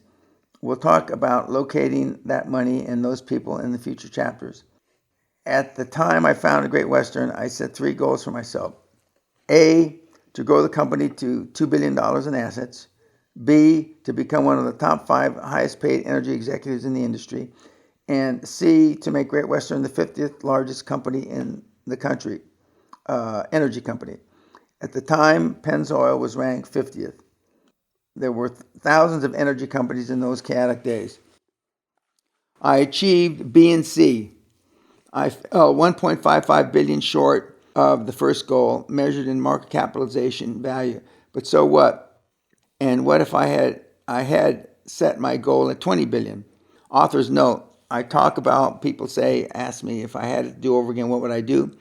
And I always say I would have set higher goals. End of author's note. I learned a lesson I wouldn't forget about setting goals too low. After our initial successes at GWDC entered what I call a nurturing period, I decided to nurture my company by selling tax shelters. Remember, this was 1982. The Tax Reform Act of 1986 was still 4 years away. Both individual and institutional investors were clamoring for tax shelters, and chaos, my favorite business condition, ruled the market. I had no broker or dealer license, which would enable me to sell tax shelters. So I formed yet another joint venture with a brokerage firm run by the best salesmen I've ever met. His name is Walter Levine, and he sold me a 3-year tax shelter on $1.5 million in income. When I protested, he said, "Trust me, you grow into it." What a guy. Walter and I formed a little joint venture we called G&J. It was our business cards, but G&J stood for Goy and Jew. We launched our first tax shelter venture in December 1982 in the form of an oil drilling fund. Over the next 2 years, GWDC put together and J&G sold 3 very successful tax shelters. The operating capital from the funds came in the form of general and administrative fees payable to GWDC. During those tenuous times when we couldn't afford the best New York lawyers and accountants, we got them anyway. How we hired them is a secret revealed in another chapter. One California day in 1983, while I was running, the idea struck me to buy a castle I couldn't afford. Yes, a medieval castle on an island, the ultimate in ostentation. We were doing well with our tax shoulders, but we still needed the help of Wall Street to maintain success. And as I knew from my own Wall Street experience, if you wanted to do business with financial institutions, you had to prove to them you didn't need them. My own castle would certainly make the perception a reality in their minds. So a castle became my goal. Critically important here to understand that my goal was indeed my total focus, but we'll get to that discussion later. By the following Thanksgiving, I was shopping for castles in the United Kingdom. During this period, business coincidentally brought me to London a few times, giving me more opportunities to browse the castle market. Then one June morning in 1984, I drove through the ancient stone gates of Guthrie Castle, located in County Tayside, Angus, Scotland, about 5 miles from the rocky cliffs of the North Sea. Guthrie, dating back to the 1460s, is a 55-room manor, complete with turrets and a great stone tower. At its top, open parapets built for defense against other clans, and no doubt the English look out across the formal walled garden in the shape of a Celtic cross and the forested countryside. Endless corridors and high-ceilinged rooms almost echo the booted steps of 5 centuries of Guthrie's, and no castle is complete without a ghost. Guthrie has a ghost maiden who appears periodically, and in addition to other sightings. Author's note, the first recorded history of the ghost was in 1629 by the Bishop of St. Andrews. End of author's note. Adding to its appeal, Guthrie is surrounded by 156 acres of rolling estate, icy streams, and a crystal loch. Perfect for my own golf course, I thought. I made my first offer within days. After negotiations, I made my final offer in August, which was accepted. The interior was stripped of every stick of furniture and decoration. Even the fireplace mantels had been yanked out for auction to pay taxes. The castle was destined to be razed had I not bought it. It took a year of living in chaos to rewire, replumb, re-roof, renovate, refurbish, and refurnish, decorate the place in time for my 40th birthday in August 1985. I made a lot of local antique dealers and decorators wealthy during that year-long buying spree. The result is an historic castle that is at once an elegant showcase of finer decor and warm sanctuary in the gentle hills of Angus. As far as the island in the dream, we occupy not an island, we're on an island. It's called Great Britain. It occurred to me how far I had come during my first 40 years, from Latino punk in the hard streets of the urban barrio to the laird of my own castle in the peaceful Scottish countryside. Here, secluded in such timeless surroundings, I could ride my Arabians or just walk the grounds in the crisp northern air, renewing my strength and spirit. I would need that strength for the greatest adventure of my life that has just begun. Author's note. I spoke of my 40th birthday, getting it ready. Well, we've just completed my 70th birthday, 30 years later. The castle has been renovated arguably 5 times since I bought it, most recently by my lovely wife, Sally. And again, it's had a almost total makeover. And we are again, coincidentally, in a chaotic time for oil, as I've already mentioned, and there are going to be fortunes to be made. Chapter 3, Conventional Wisdom, the Loser's Crutch. Do business the way it's usually done if you're satisfied making the usual money the usual morons do. Lenin was wrong. Conventional wisdom, not religion, is the opium of the people. It is injected into our brains from birth by our parents, our teachers, our chattering neighbors, and anybody else who aspires to leading a safe, anonymous, and respectful life, and dying forgotten. If you're nice to people, they'll be nice to you. Conventional wisdom stifles the risk-taking required for bold, creative action. It anesthetizes the mind with mindless platitudes. Real estate is the best investment after all. They don't make it any more of it. Conventional wisdom is the scripture of mediocrity, fortune cookie proverbs that make losers feel better about themselves. Your business is doing okay. Why risk it on some crazy idea? Better safe than sorry. In case you missed the point, I hate conventional wisdom. And if you're going to make your own quantum leap to super success, you'd better learn to hate it too. And purge it from your mind as if you'd struck an enema tube in your ear. Why? Because conventional wisdom is almost always wrong. Visionaries have always flown in the face of conventional wisdom. Columbus, don't you know the world is flat? Mr. Ford, you can make a V8 engine. Wilbur and Orville, man wasn't meant to fly. All my life I've had people tell me, Dan, you can't not do that. Dan, you can't take 26 academic units in one semester. Dan, you can't go into the oil business when you don't know a damn thing about oil. And you can't do it in a collapsing market. And you sure as hell can't do it in the middle of the worst energy depression in 50 years. In fact, I've made a list of you can't do that. People have told me over the years, 95 of them, and included as an appendix. Author's note, the 95 you can't do that has been expanded to more than 100. End of author's note. Another phrase I detest is common sense. Common sense is an excuse for mental laziness. Common sense is the biggest alibi of all for screw-ups caused by using conventional wisdom. Well, Dan, if you just made common sense at the time. Think about this. Common sense would have to stem from common experience. If we were all born, raised, and educated under identical circumstances, what sense we had would certainly be held in common. But the fact is, we're all from diverse backgrounds and imprinted with a rich diversity of experiences.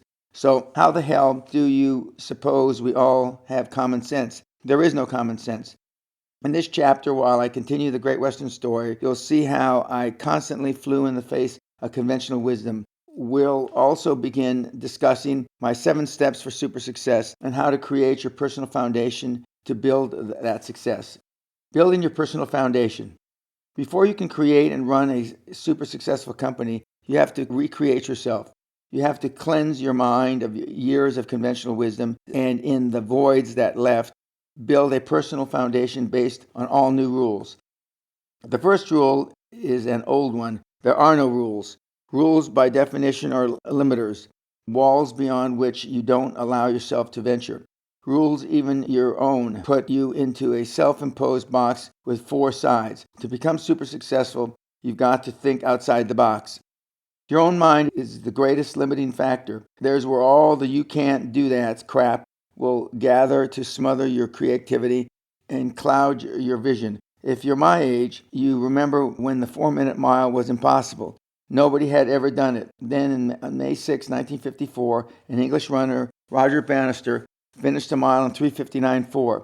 The very next month, Australian John Landy did it in 3:57.9. Soon, a growing number of runners were conquering the impossible 4-minute mile. Beyond challenge of time and distance, however, was the destruction of the mental barrier that cleared the way to that conquest. This story has powerful implications for anyone striving for super success. Often the impossible in business is a feat that hasn't been attempted. It takes guts to move beyond the known into the unknown. One of the legends of Asia was a Russian hotelier named Boris Lizanovich. Trained in his youth as a ballet dancer, he escaped Russia during the Bolshevik Revolution and became a world-class dance performer. While touring the cities of the Orient, he fell under the spell of Asia, settled in Calcutta to run a restaurant, and in 1951 decided to open his first hotel in the Kingdom of Nepal. His friends in India advised him that it would be impossible. After all, they pointed out, his landlocked Himalayan nation was still stuck into the 15th century. It was a mythical Shangri-La, tucked beneath the world's highest mountain range, with no telephones, access to outside world only by perilous air travel, ending on a rough grassy runway outside Kathmandu. With no roads leading in or out of the kingdom, the only automobile in Nepal belonged to King Tribhuva. Boris was not to be deterred. He bought a rambling, rundown medieval palace. He brought the second car into the country, overland, through the jungle from northern India using porters, disassembling it into dozens of parts and reassembling it on arrival in Kathmandu. From Calcutta, he ordered modern plumbing fixtures, power generators, refrigerator units, furnishings, and all the other trimmings that turned the dilapidated palace into a first-class tourist hotel. Since Nepalese cuisine consists of rice, soup, and curry, as Hindus they eat no meat nor drink liquor, Boris also had to air freight in all food and drink. It simply can't be done, they continue to sniff back in India. Today, the most prestigious address in Nepal is the Hotel Yak and Yeti, a host to royalty and celebrity guests for decades. It is a splendid testimony to sheer guts of the late Boris Lisanovich, regarded as the father of tourism in Nepal. It takes guts to lead the change and guts to change. Suppose you've got a good business deal clinched and possibility of a better one comes along. All around you, conventional wisdom chirps, don't blow this, remember the bird in the hand. It takes guts to ignore the advice of the tiptoers and the meek-minded and go for the better deal. If you've got a good product that's selling well, it takes guts to throw it out and introduce even a better product. It doesn't matter what the morons say. I don't often pay attention to what others think, especially morons. Several years ago in the box office hit Evita, Madonna in the title role sings, "It doesn't matter what the morons say." My definition of a moron or a doofus, pronounced doofus, is anybody whose advice or attitude would limit my success potential. Morons are everywhere. They work with you, they commute with you, go to your health club, live next door, and are even in your family. They've limited their thinking and would feel much more comfortable if you'd limit yours too. You probably even pay for conventional wisdom. Some professionals exist to keep you in the box of how it is done and typically attract very careful and conservative men and women with buttoned-down minds. You've got a company doing several $1 million in business, for example, but you entrust your accounting and tax functions to a CPA accountant who has no more vision than to happily earn $70,000 a year. Even worse, you pay this furrow-browed bean counter not to be creative, but to shake his finger in your face on behalf of the government and say, you can't do that. After all, accountants are trained and certified to follow studiously rules that help the IRS get over every dime they can of your money, in the large part by making sure you think conventionally about your tax income. You also risk the danger of retaining a lawyer whose conventional wisdom is focused on what you cannot do. This guy sure isn't going to clear you a path to pursue your objective. He's more afraid that you'll take an unconventional step that'll make his job harder. Over the course of my career, I've listened to the advice of scores of lawyers and accountants. I respect their knowledge. Some have been my partners, but with few exceptions, I know they are conventional people dosing out conventional counsel on how to tiptoe, even when my strongest instincts and inclinations tell me to stampede. Time to kick ass. Morons and doofuses travel in their guises too. Stockholders, bankers, and press, thankfully the competition. And the conventional wisdom can make a lot of noise if you're behaving unconventionally. That's why when you operate under new rules, you don't give a damn if you repeatedly embarrass yourself. By the way, in the beginning, this isn't easy. One pearl of conventional wisdom reminds us that we don't want to embarrass ourselves by failing at anything. You just keep saying to yourself, it doesn't matter what the morons say. New habits, new companions. New rules need the support of new habits and new companions. Two of the most dynamic business people I know are George and Deanne Verdier. They own Sugarloaf Mountain Works in Gatesburg, Maryland. They were already successful when they attended the Castle Seminar in 1994. I hold this highly concentrated week-long seminar once or twice a year in my 15th century home in Scotland. It is limited to 6 couples and has launched more than a few quantum leaps in recent years. The Verdiers listened when I said that the friends they had been socializing with might not be suitable companions during their drive for super success. Author's note, the seminar has grown to a couple times a year with 6 couples. to between 20 and 24 attendees, and the seminar is given between 4 and 6 times a year. And as of this reading, we've just instituted a new hardcore seminar over Christmas from the 24th of December through the 3rd of January, which was a great success. End of author's note. I was right. Deanne and George returned to the castle for another dose of Dan in the spring of 1995. They reported that their old friends and acquaintances had sort of dropped them. We've been so successful that our old circle of friends was no longer comfortable around us, according to Deanne. Since I went from driving a $10,000 Miata to a $100,000 Mercedes convertible, we have nothing to talk about. But the Verdeers and Dan Peña have a lot to talk about, and I'm proud as hell to call them two of a growing group of Dan's disciples. And just as gratifying, their son Bob has integrated many of our principles to success in his own life.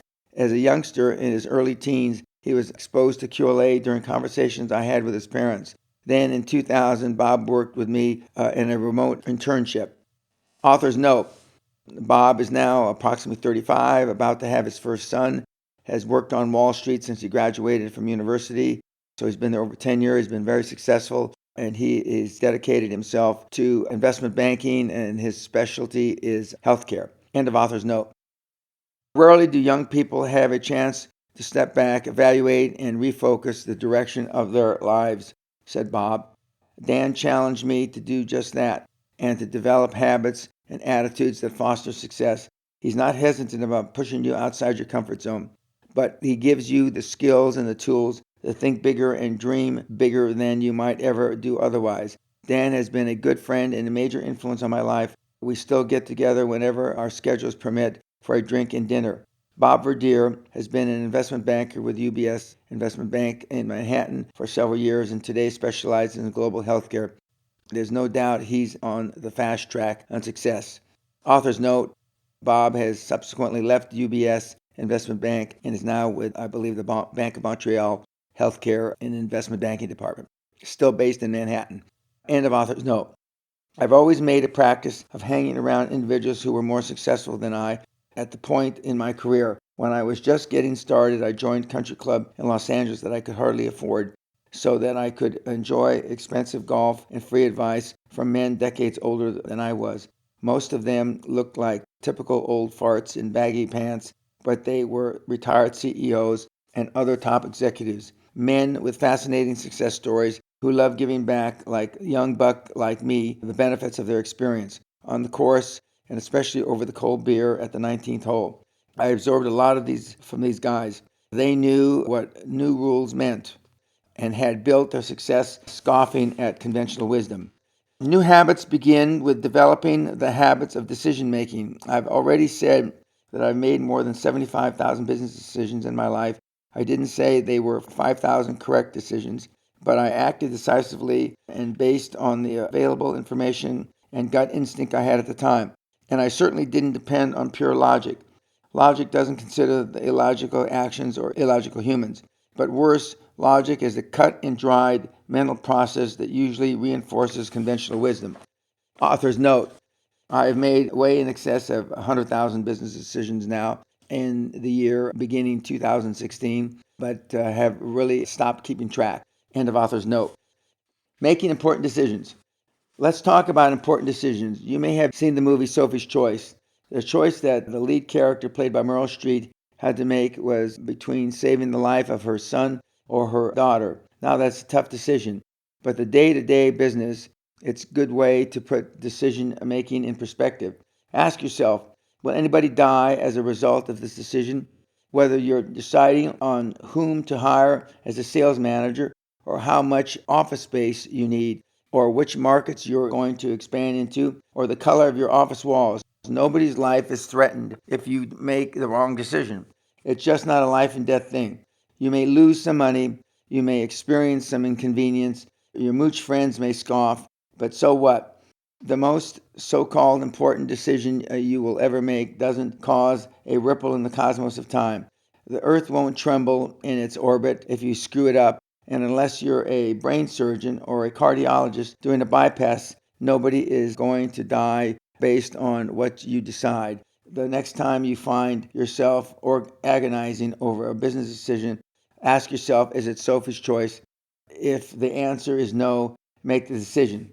Author's note, subsequent to this, I have had surgeons attend the seminar, and they have lost patients, and they did experience Sophie's choice, but certainly none of their business decisions was Sophie's choice. End of author's note. Another new habit is to listen to legitimate warnings. Who can give you a legitimate warning? Somebody who's been there. If you're trying to find capital to finance your business, listen to somebody who's already borrowed capital. If you're about to take on a partner, listen to his or her past partners. Listen to experience, not excrement. And don't listen to some seminar bum who's never run a legitimate business in his life. Or if he has, it has pushed cart to nowhere. Your new personal foundation must include new rules about risk. We've talked about risk earlier. Conventional wisdom says, be careful, but risk is absolutely necessary in order to become super successful. Think of it this way. You're not taking a chance, you're making a chance. Your risk may even be a bit crazy. Most big risks in the world were once called crazy. Sailing off to find India, trying to make a heavier than air machine actually fly, putting a man on the moon. So he's crazy. Just know the difference between taking a crazy risk and a stupid one, and go for it with confidence. As I've said for years, I may be wrong, but I'm never in doubt. Getting back to those tax shelters that Walter Levine was selling G&J, we set a goal of $5.5 million package. We only raised $1.4 million during the deal, closing the deal New Year's Eve, 1982. Tax shelters in those days were a dime a dozen, so we had to make each one of ours to be perceived in the bigger and better than the last.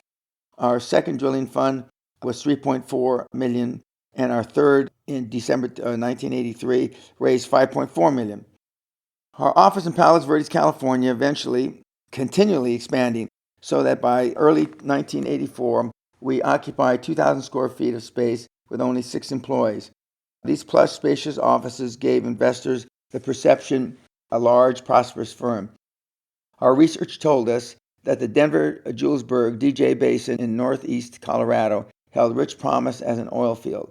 Using funds from our third tax shelter, we agreed to drill 24 wells in the DJ Basin. Then we decided to take the deal public. In March 1984, we purchased $60,000 6-month option to buy a $2 million DJ Basin property with great prospects as an oil field. Then, with Great Western's fourth fund venture, we raised another $1 million. Other people's money was about to make us all rich. With 2 partners, whom I discuss later, I had purchased a small company in the United Kingdom in late 1983, so I had become somewhat familiar with British business and financial practices. For several reasons, we decided to take Great Western public not on Wall Street, but in the venerable halls of the city, the London's financial heart of the empire. This proved to be a historic decision because no one had ever taken an option public in the United Kingdom, so why the UK? We had practical reasons, of course. Our offering would have been too small to attract interest in the U.S. market, even in normal times. But these were not normal times. You may recall that around 1984, Wall Street was aflame with junk bonds, LBOs generating fees in the tens of millions of dollars.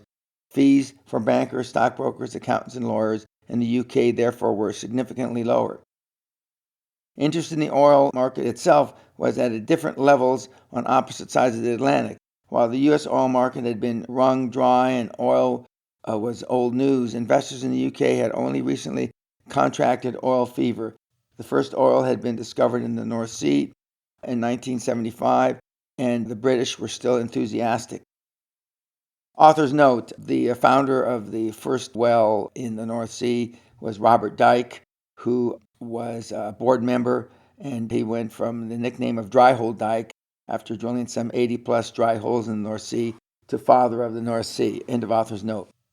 Finally, the regulations applying to such a public offering, especially by a natural resource company, were not as stringent in the UK. By avoiding Wall Street, we wouldn't have to put up with a lot of bullshit requirements by the Securities and Exchange Commission. But one important reason we went to the UK, which you won't find in any finance textbooks, is the nature of the people who drive the traditional British financial community. Insecure, arrogant, chained by tradition and perfect targets for the rough and brazen American oil man. In short, they were pussycats. We decided to go public on my 39th birthday, August 10, 1984. You can't do that, the starchy solicitors in London said. That's the day Jaguar is going public. All the available investment dollars will head for Jaguar, as a great British institution being sold off by the government. They should have told them that was the day Great Western was going public. By the close of business that day, Great Western had 20 million shares outstanding of common stock, which closed at approximately $2.50 a share. Beginning with our $60,000 option, the market value of Great Western shares was $100,000 in hard assets, soared to 40 million pounds, and 60% of the outstanding shares were mine. We sold 25% of the company for 10 million pounds, and the shares closed at a 25% premium to initial offering price. Bottom line, the company had 10 million pounds in the bank, and the cost basis in the stock held by me was $820. Next day headline in the London newspapers referring to Jaguar read, Great Western Resources, the one that really roared. The paper characterized my impact on the market by concluding the most controversial businessman ever to set foot in London in the 80s was off and running. The next month we moved to Guthrie Castle. Author's note, we've just completed our Christmas holidays, giving the hardcore seminar here at the Christmas of 2015. So I've been at Guthrie Castle now a little more than 31 years, and it has been our major home ever since. End of author's note. Was all this risky stuff? You bet it was. Could we have fallen on our butts? Probably. The secret is, aside from some astute salesmanship, possible oil and gas returns in godforsaken Colorado, we focused on the ends, not the means. We thought big and moved fast, and we were confident that we could outsmart our dullest day any stiff upper lip, bowler-hatted Brit in the city. And so we did. We acted as if we had no limits to our abilities, which is one of my 5 credos, and for super success, we'll discuss it in a later chapter. Another credo relates to enthusiasm. We sold our deal with enthusiasm, of evangelists throwing fresh meat into the British feeding frenzy for oil exploration. It's no different nowadays. Every year, there is a new frenzy. As I write, it is in internet companies and the commanding insane multiples of real worth. Author's note, relating back to the oil frenzy, oil is now again in the mid-30s, and having thought that I would never experience the precipitous drop in oil prices again, oil has gone from 18 months ago approximately $110 a barrel to now approximately $35 a barrel, and similar opportunities I'm sure will avail themselves as they did for me in the early 80s. But as my father would say, if you live long enough, you see everything twice. And he was right. End of author's note. Wow, how does this apply to me, you ask? Listen, I don't expect you to fly to London tomorrow and duplicate our achievement in the city. What about your own company, your own dream? What about those poker-faced bankers down the street with imaginations of mud hens? What about investors looking for a great stock in a company that would look like yours if you gave it a fresh coat of paint and went public? In order to remove other people's money from other people's pockets to build your dream, you have to build a gold leaf perception of value around your company. We'll talk more about that later under exit strategies. Keep your eye on the vision, and you won't see the obstacles. Let's talk about Michael Gerber calls entrepreneurial personality. In his book, The E-Myth, Gerber explains that the business owner is really sort of a schizophrenic, one mind with 3 personalities in continuous conflict, the entrepreneur, the manager, and the technician. While the manager writes business plans and maintains order, the technician tinkers with the day-to-day work and drives employees nuts. The entrepreneurial personality leaps beyond the present to dream the dreams and focus on the vision of where the company is headed. The entrepreneur is impatient with the present. He's through with it. It's been handled.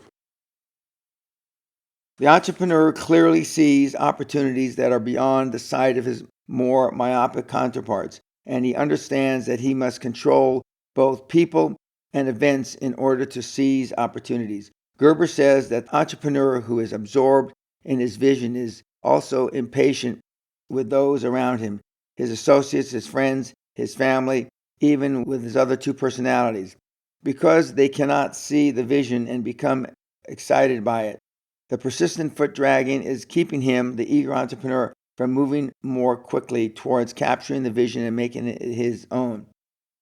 As an individual pursuing super success, you have to keep your sights above the rush and worries of today and free of the nitpicking details which will be required to realize your vision. In other words, building your personal foundation includes the newfound ability to focus on the ends and not the means. When you keep your attention focused on the exciting, successful future that awaits you, a strange phenomenon occurs. You begin to transport yourself into the future as you keep your eye on the goal. The question ceases to be if you can get there. It quickly becomes a logical one of how and when. You assume success, you visualize success as if it were already a reality. This truth isn't confined to noble dreams either. A few years ago, USA Today did a management survey about daydreaming. It was based on anonymous responses, of course, but that's a good reason to have faith in the results. The question ranged from, have you ever daydreamed about getting your boss's job? And have you ever fantasized that you're going to quit your job one day? And how often have you daydreamed about having sex with a coworker? It was a funny survey to read, but it produced a noteworthy fact. 71% of those interviewed had their daydream come true within 12 months. Now, think about it. If a random sample of managers can achieve that kind of success rate with idle daydreams, what are the chances of success when you focus on your vision until it becomes an obsession? We're not necessarily talking about visualizing years into the future either.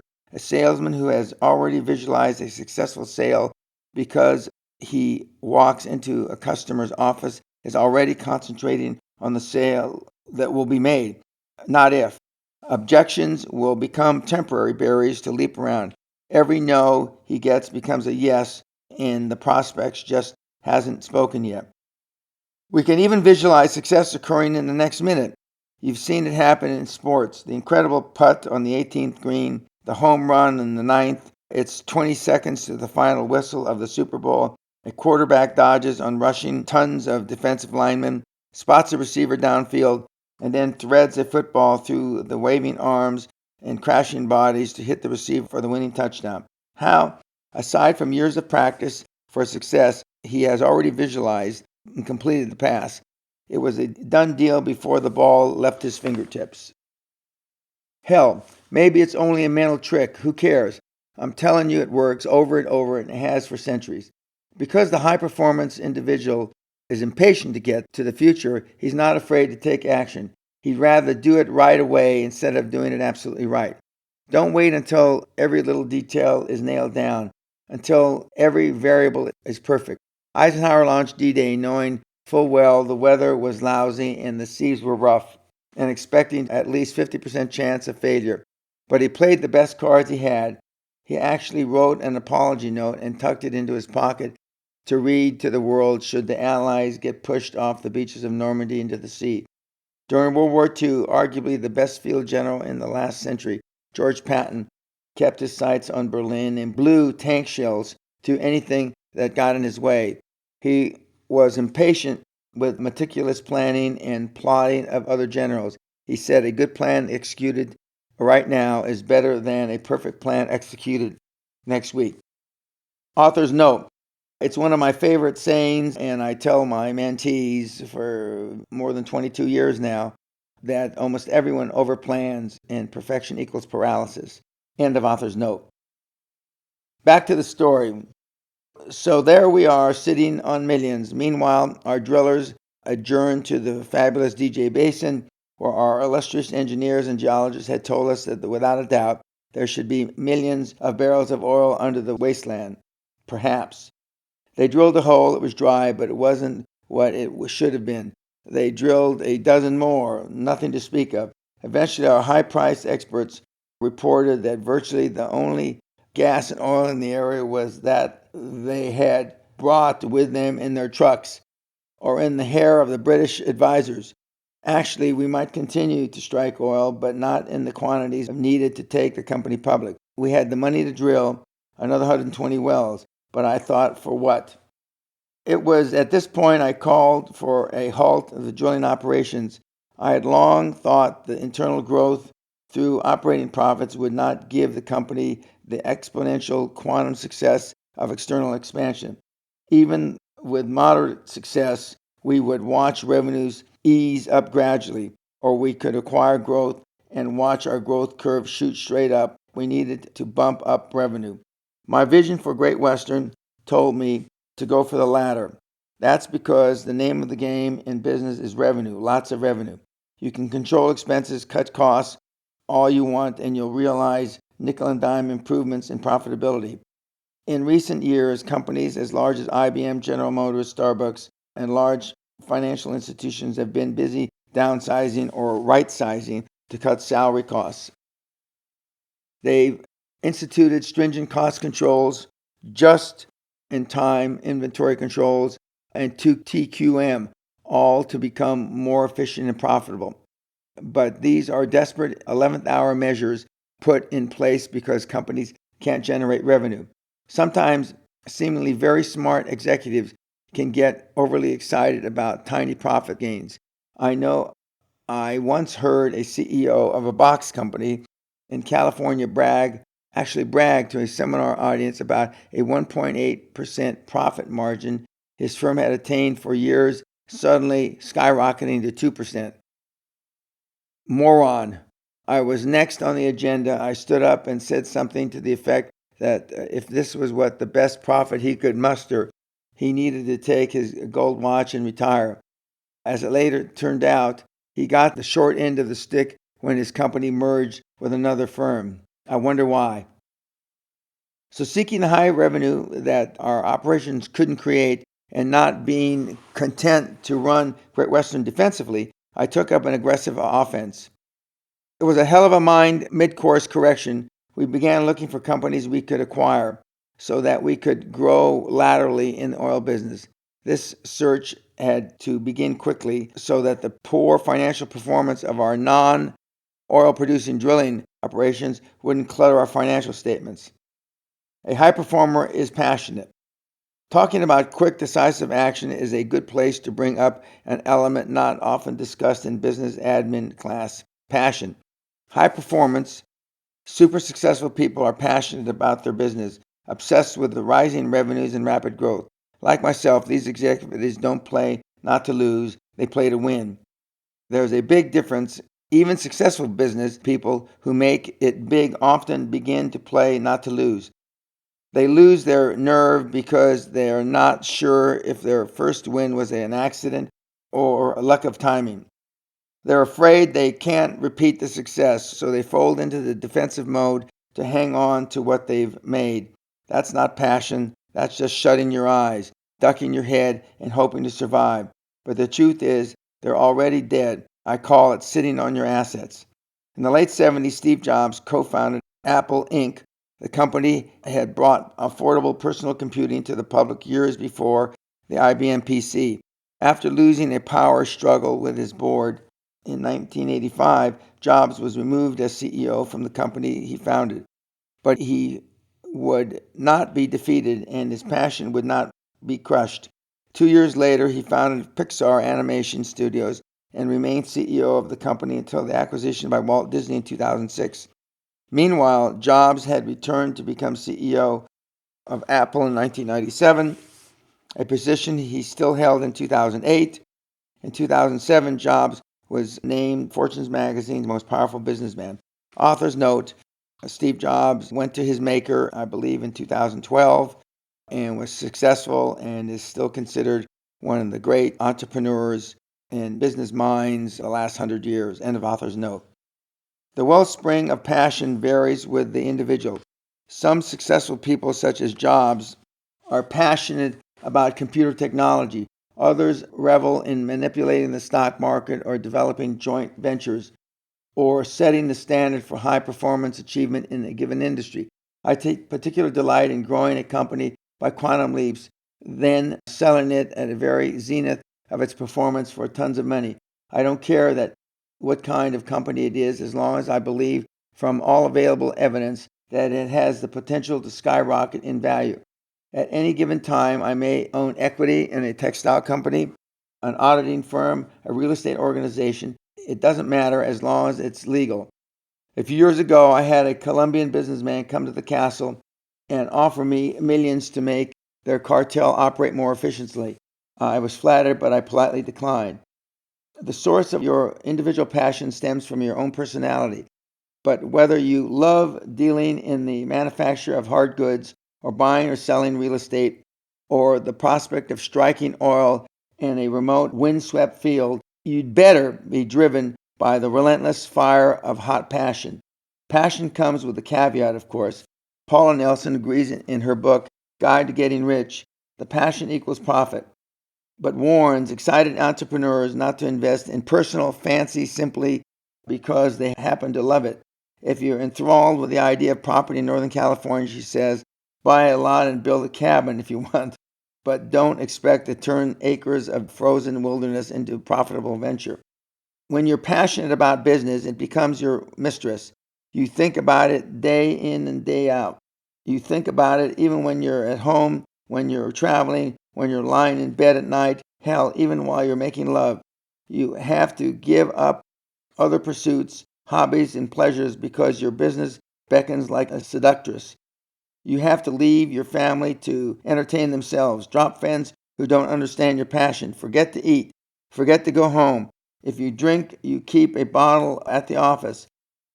If your mind wanders and you dare to think about time off, business comes back to remind you for even a moment of infidelity. Passion is required because being a super success is a full-time job. There's never been a part-time high performer. Some of those seminar gurus and infomercial morons will say you can do this or do that part-time to be success. Work whenever you feel like it, grow wealthy. That's bullshit. Sure, you can make a few extra thousand by hounding old ladies to sell you their mortgage or setting up a 900 number or some other trendy scam, but I'm talking about millions, and the wealth in the millions requires a full-time laser beam focused commitment. Author's note: now the infomercials, etc., have been surpassed by podcasts, CDs, DVDs, etc., telling you how you can have at-home business part-time. It's my opinion is even more reinforced. I've never seen a part-time high performer. End of author's note. Remember what I said, super success isn't for everyone, but it's for the very few who are willing to build the foundation, make those sacrifices, and create major sea changes in the currents of their thinking. The strength of self-confidence and self-regard. The quickest way to begin your quest of a super success is to take action. Make a decision you've been putting off. Don't let a ride another day. Like the TV ad says, just do it. It could be something as elementary as replacing a dead weight, a loser in your organization, with a bright, ambitious firebrand who can't wait to help you accelerate your quest, and then take your job. Author's note: since those days when I first wrote this, I've now replaced it with just fucking do it. And I've more or less become infamous for saying just fucking do it, and there's bracelets, and it's on my website in many places. Just fucking do it. End of author's note. What happens is, as soon as you take that action and see how easy it really was, you'll have a higher level of confidence to take another action, some inevitable decision you've been delaying, and another. And now you've got your aspirations in gear. Now you've got the taste of what you can become, because success feeds on success. It feeds on itself and is insatiable. It transcends any lust you have ever had for anything. Before you know it, you'll love the decisive and powerful individual you've become. When you look at yourself in the mirror, you'll really admire what you see. I've got to tell you, after years of this, nobody loves me more than I love myself. If that sounds like an ego run amok, I don't give a damn. The fact is that out beyond the front lines of the big business battlefield, in no man's land, where the big dogs run and the assassins cut your heart out for a buck, you can count on one trusty warrior to lead your change, watch your back, whack your enemies dead, and that's yourself. So what have you learned? To ignore conventional wisdom because it is almost always wrong and serves only as a crutch to support the weak, to build your personal foundation for super success, to adopt new rules, which means new habits, new companions, not to treat decisions as life and death situations, to focus on the vision, not the details, to be passionate about your business, and to take actions that will raise your own self-confidence and self-regard immediately. What we're doing here is creating a whole new mental arena in which you can not only visualize your success, but also predict it. After all, the best way to predict the future is to create it yourself. Chapter 4. Getting comfortable with high performance. Success can be as frightening as failure. Begin preparing now for the new style and tempo of life that will come with success. Practice makes comfort. Forget perfect. In an imperfect business world, even your sweetest, hottest deal is not likely to be perfect. Frankly, I'm always suspicious of a deal that is too perfect. But before you can achieve super success, before you can run with the big dogs and track down the big deals, you have to be comfortable in the environment in which super success occurs, and that takes practice. So let's talk about getting comfortable with the idea, the people, the setting, and the actions associated with high performance and super success. When I was starting out, I knew I was going to be successful. I knew it because I told myself that constantly. My success, really big success, was not some vague wish, some idle fantasy. It was my goal set in concrete, my inevitable destination. If you know you're going to a destination, it only makes sense to prepare yourself for your arrival. Let's use a parallel example to illustrate the point. If you were going to open a business in, say, Thailand, you would begin to prepare yourself well in advance. You'd learn how the culture and the climate.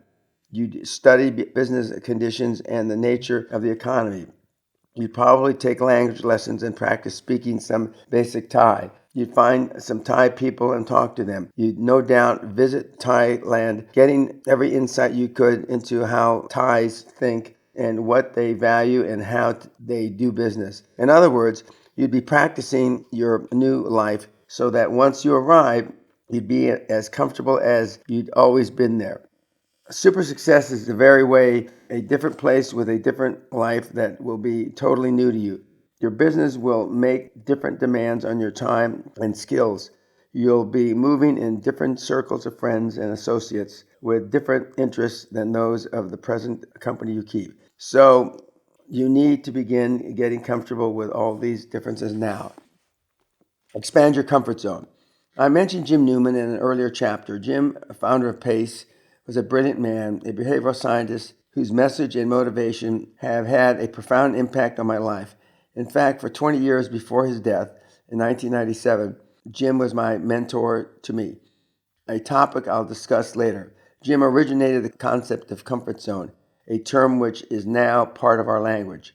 An individual comfort zone is the area in which he or she performs most capably because the person is comfortable in that area, or at that level, or that intensity of activity or pressure.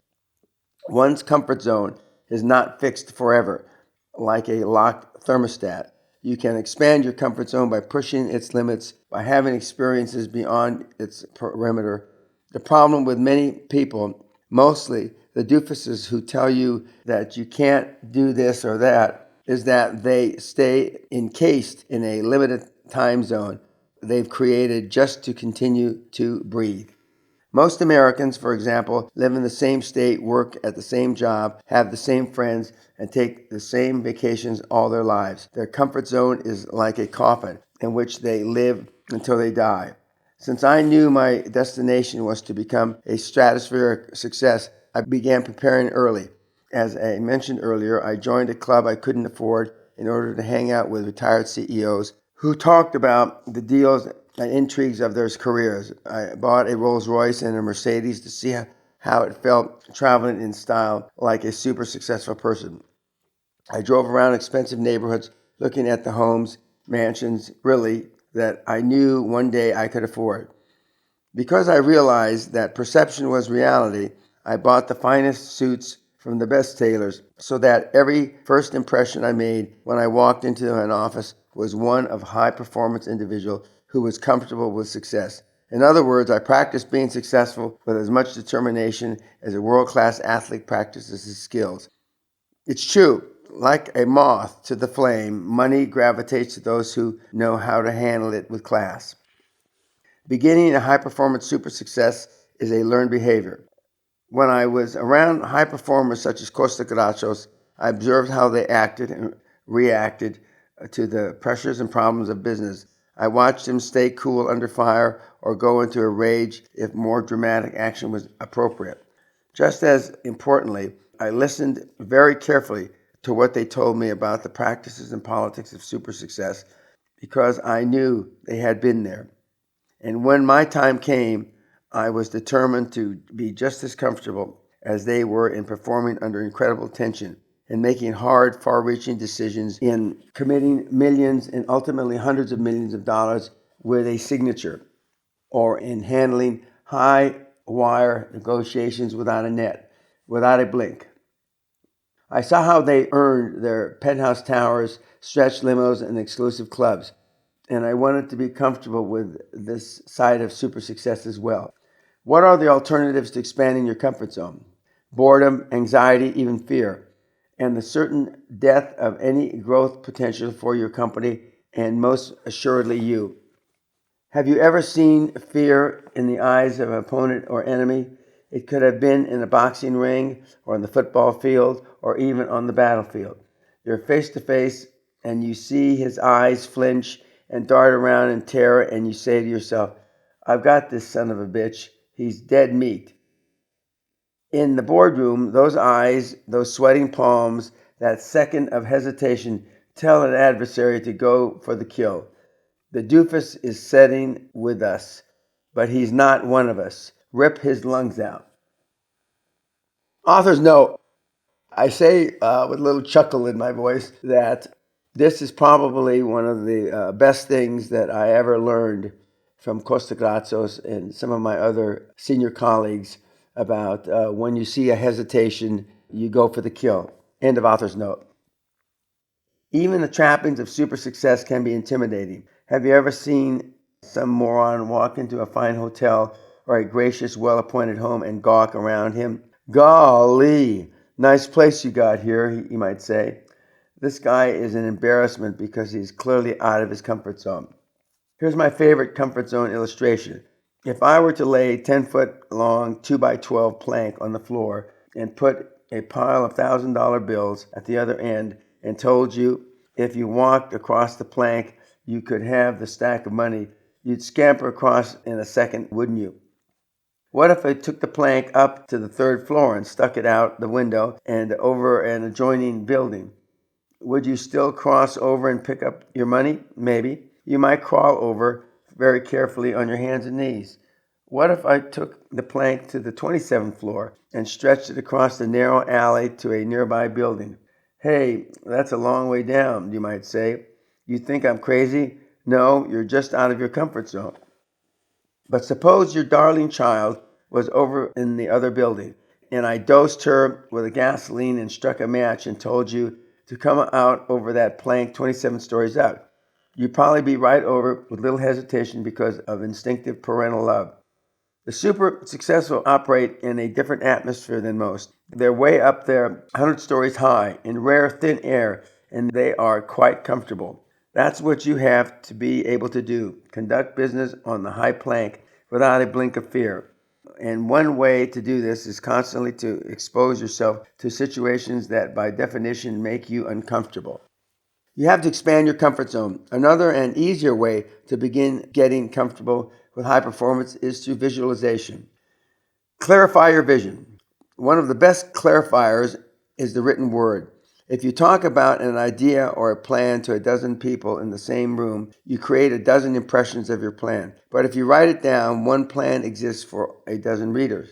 Similarly, in order to clarify your vision in your own mind, write it on a piece of paper. The act of committing it to paper takes the ambiguity out of your idea. You see it before you, perhaps for the first time. Then tuck that piece of paper in your wallet and carry it with you day after day. It becomes as much a part of you as your driver's license or your health insurance card or your credit cards. John Gale wrote, "If you don't think about the future, you won't have one." That's another way of saying that if you aim at nothing, you'll hit everything every time. But beyond thinking about it, you just must visualize the details of your future, not just the generalizations. Besides, you don't have to know how you're going to get there, but you need to know where you're going. On May 25, 1961, President Kennedy issued an incredible challenge based on his own vision. He said, "I believe that this nation should commit itself to achieving the goal before this decade is out of landing a man on the moon and returning him safely to Earth." At that time, NASA was a fledgling agency with an unimpressive launch success rate. The previous month, Yuri Gagarin had become the first space traveler to circle the Earth in orbit. Kennedy had no idea how the U.S. planned to land on the moon, but his vision illuminated the way, so that 8 years later, that vision was fulfilled. This, by the way, is also the best example I can cite for quantum leap thinking in macro management, but we'll discuss these concepts in later chapters. Focus so clearly that the day your vision becomes reality, you experience déjà vu, the distinct feeling you already had been there. On April 13, 1997, a good-natured 21-year-old kid in a red polo shirt stunned the world by winning the Masters tournament at Augusta, Georgia, with a record-breaking 18 under par. Everyone was surprised, but not Tiger Woods. He'd been visualizing the moment all his life. Earl Woods, his father, said, "He's been talking about winning the Masters since he was 5 years old." In his first on-camera interview, Tiger said he didn't have an acceptance speech prepared because he'd only visualized as far as the 18th hole of the final round. Years before Great Western moved into its suite of offices high above the Houston skyline, I visualized precisely how those offices would look. I step into the elevator that speeds me directly to the 17th floor of a downtown glass and steel business tower. I step out onto the Italian marble tile floor. I turn, and directly ahead of me is a great golden logo that reads GW. Underneath it sits a beautiful blonde receptionist. I turn left and walk down the long corridor at least 150 feet past the offices of associates until I reach the corner of the building. There, with the full glass walls on two sides, is my office, complete with a large mahogany desk, richly paneled walls, spacious conference room, library, bar, and executive lavatory. When the day came in 1987 and we opened our 44,000 square foot corporate headquarters in downtown Houston, I pushed an elevator button and the above sequence unfurled before me just as it had in my mind for all those years. As my shoes clicked across the cool Carrara marble toward the young blonde receptionist, I felt not so much a feeling of achievement as the one of closure, of touching the vision which had already been so real for so long. I knew it because I had visualized it down to the smallest detail. It was the fulfillment of a dream. It was coming home. Armando Garcia was a successful entrepreneur and recognized specialist in executive sales management long before we met. In August 1990, the company he founded, Arcom Electronics, was cited by Hispanic Magazine as the fastest-growing Hispanic-owned company in the country. But in the years that followed, Armando realized that his company could be doing better. In 2000, he attended the Castle Seminar. During that experience, I startled Armando by telling him what he needed most to hear. We were all sitting there, remembers Armando, when Dan suddenly asked me quite loudly, "If you live in Silicon Valley, why aren't you a billionaire?" It was at that moment I realized that my set belief system would only allow me to go so far before slipping into idle mode. I suddenly realized I had to expand the system. Armando came away from the castle with an insight he needed to see his dreams ahead. Author's note. In recent years, I have stretched to the attendees of the Castle experience that it's very easy to go back to default. And I give them lessons and tips and exercises to keep them from going back to default when they go back to their old comfort zone. End of author's note. Another key lesson I brought home from the Castle was the need for laser focus, Armando said later. I immediately applied this lesson to sharpening our product mix and increased our sales by more than 30%. After he closed Arcom during the dot-com bust, Armando purchased a struggling software company called BottleSoft. He subsequently lost about $1 million and lots of sleep, but has since integrated another Peñaism into the business, thinking, investigate before you invest. More recently, Armando has been practicing growth through acquisition with greater wisdom, prudence, and determination, and has purchased 2 companies to fuel the growth of his computer networking business, Dicard Networks. 5 credos of success. Since the late 70s, I've carried on my person what I call my 5 credos. It's the truth. Every month I copy them down on my day timer. They are an excellent framework for expanding and maintaining your comfort zone in a heady realm of super success. Number 1, yesterday's dreams are today's realities. This is another way of saying today's dreams are tomorrow's realities. Dreams come first, lighting and encouraging your imagination and gradually crystallizing to reality. Without dreams, you never progress. You never make any leaps, let alone a quantum leaps. Instead, you trudge through life, taking whatever chances come along. Like the song says in the musical South Pacific, if you don't have a dream, how are you going to make a dream come true? Number 2, seeing your dreams ahead of time now. This is a call to action. Don't just talk about dreaming, dream. Virtually everything I've accomplished of any consequence, I visualized and dreamed of before it happened. So dream like me about a super successful business career filled with sweetheart deals, pride from the clutches of morons and their toady lawyers. Dream about a larger home in an exclusive gated community. Dream about a vacation to Tahiti. Take another look at the study a few years back in USA Today. They asked 1,500 readers what they daydreamed about when they were at work. 77% said they daydreamed about having sex with a coworker. 23% lied and said they didn't. 73% daydreamed about becoming CEO of their company, and 69% fantasized about they'd say to their boss the day they quit. The survey also found over a 12-month period, daydreams came true for the group a surprising 71% of the time. Why? Because the daydreamer had visualized it over and over and had willed that daydream come true.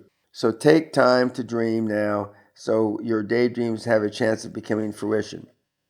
3, simulation, practice within when you're without. This goes back to practicing being super successful. Learn to think and act like a high-performance person you'll become, so you'll be ready to act when the doorway of opportunity opens. This is nothing new. These techniques have been used successfully around the world by individuals who become top executives, champion athletes, and even successful politicians.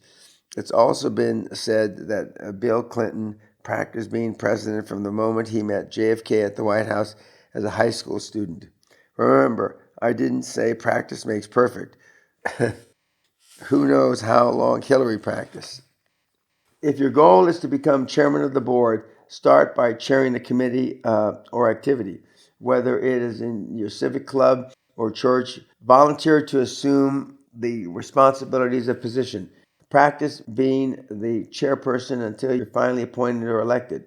You discover quickly that when you want to work or want to take responsibilities in an organization, everyone moves gingerly out of the way so you can do it. You want the job? Be my guest. Life itself is like that. Most people don't seek more responsibility, more work, more success. They're humming along nicely at their own comfort level. Thank you, but they'll be glad to get out of the way if you want to hustle. In the early 70s, I volunteered to be in the board of directors of my California State University Northridge Alumni Association. I ultimately became chairman of a key committee.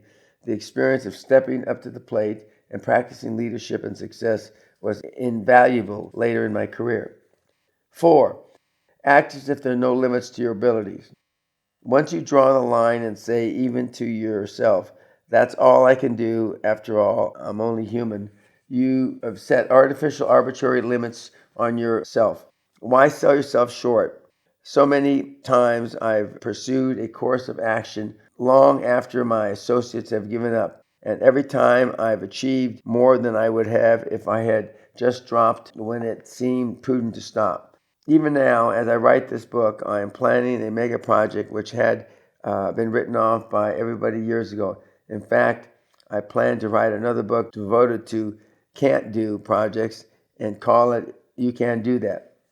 Author's note: I decided not to write that book, and end of author's note.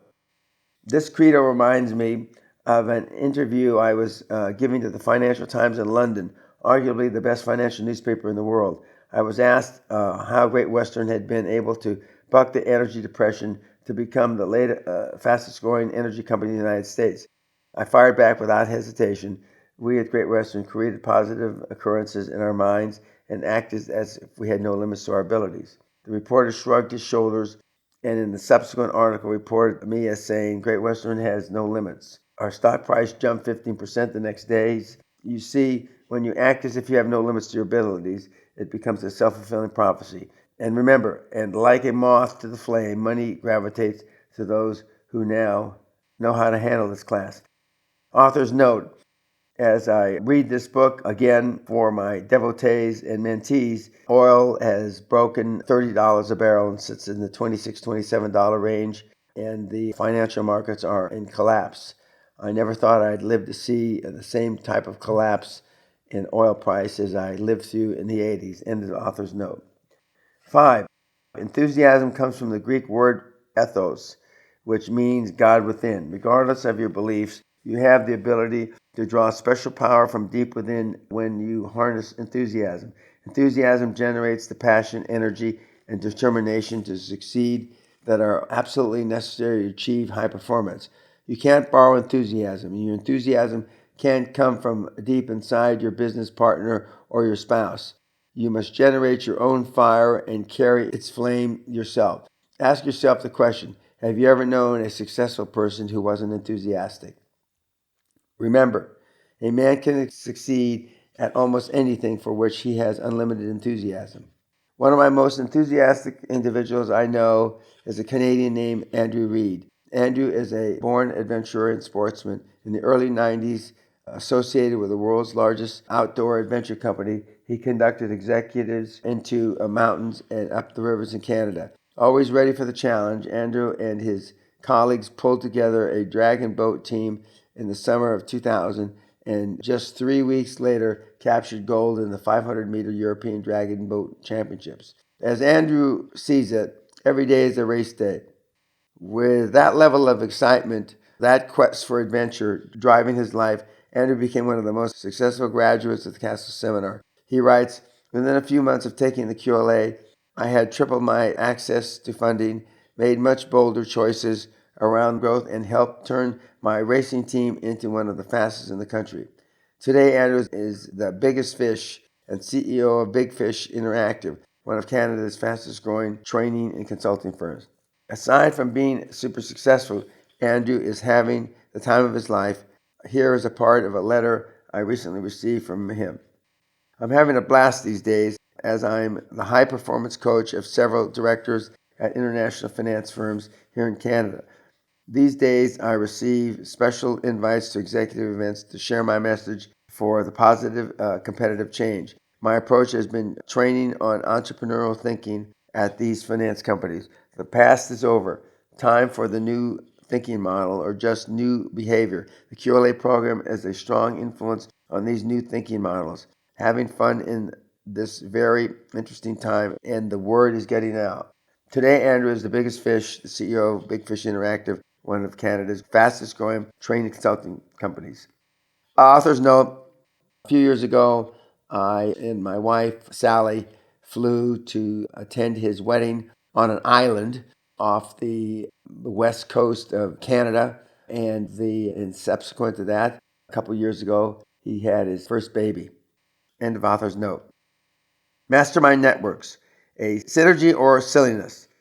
It is fashionable in executive circles to participate in mastermind groups, CEO clubs, or other rare atmospheric groups which meet and engage in mutual pontification and backslapping.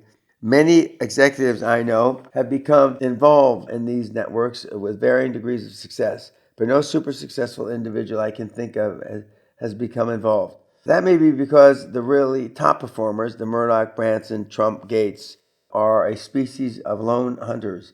They prowl and strike on their own counsel, not the consensus of peers. Besides, consensus decisions are almost always mirrored in conventional wisdom, which you know is what? Almost always wrong. Too often, what begins as a mastermind network evolves into a social group. The spouses and kids get acquainted, and what happens as a productive enterprise deteriorates into the cookouts and golf games. If that's what you want, fine, but it is not a mastermind network. With that caveat in mind, the rising top executives, entrepreneurs, or CEO can benefit from a mastermind group to the extent the other members have much to offer as they are willing to take from this relationship. In fact, if your mastermind group will work if your members bring to the group different areas of expertise. If your group consists of 5 number-crunching financial types or 6 executives from one industry, you've limited your base of expertise and potential from a wider perspective on problems you may be seeking answers to. Diversify your group. Bring in a retail executive, for instance, an electronic executive, a manufacturing person, a joint venturer, executives with legal, accounting, and human resource experience. The wider your pool of expertise, the deeper the well from which you draw valuable knowledge. Your members share a similar level of experience. One superstar can outshine a room full of rising stars. If one of your members is so successful that he or she intimidates or dominates your discussions, your get-togethers become counterproductive. Participants are naturally going to be more comfortable and forthcoming around others they regard as peers. So are either all superstars or none. Your members work in the same general geographic area. You need to make getting together as convenient as possible, as you'll find members of the group hesitating to attend. Even in this age of cellular communication, many top executives consider travel time as lost time.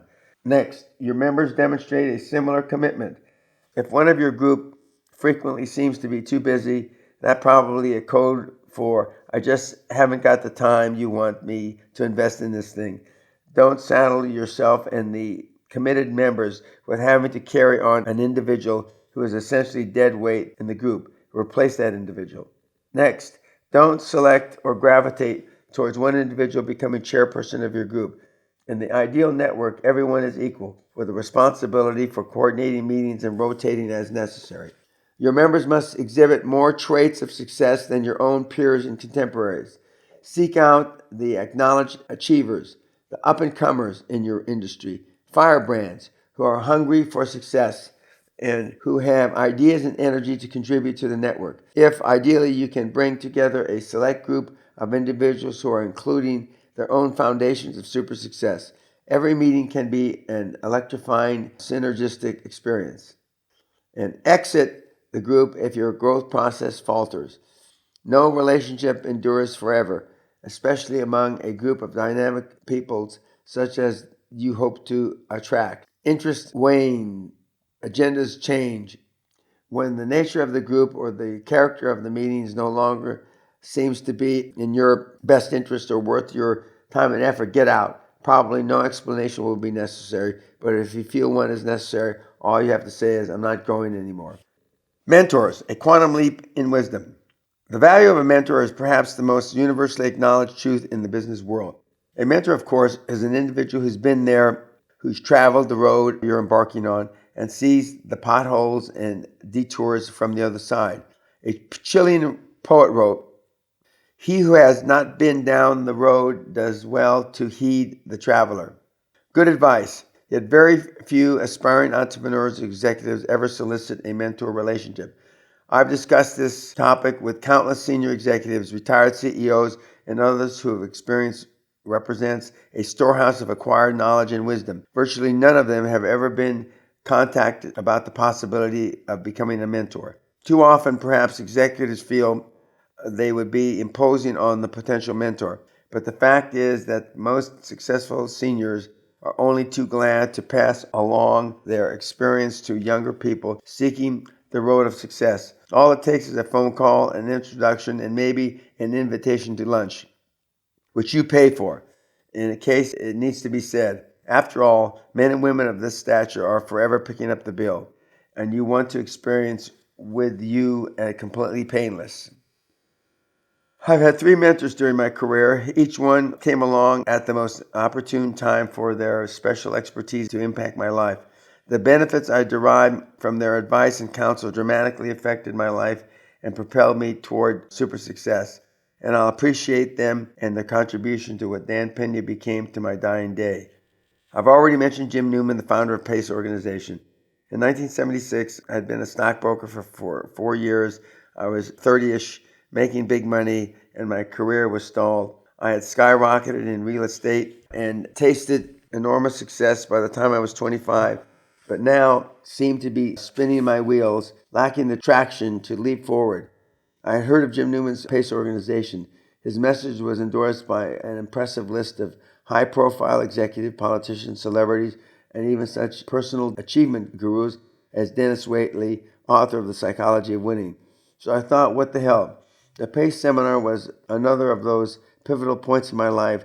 Jim Newman showed me how to get my head screwed on straight for super success. His concept of the personal comfort zone has been part of my business thinking since the day I walked out of his seminar.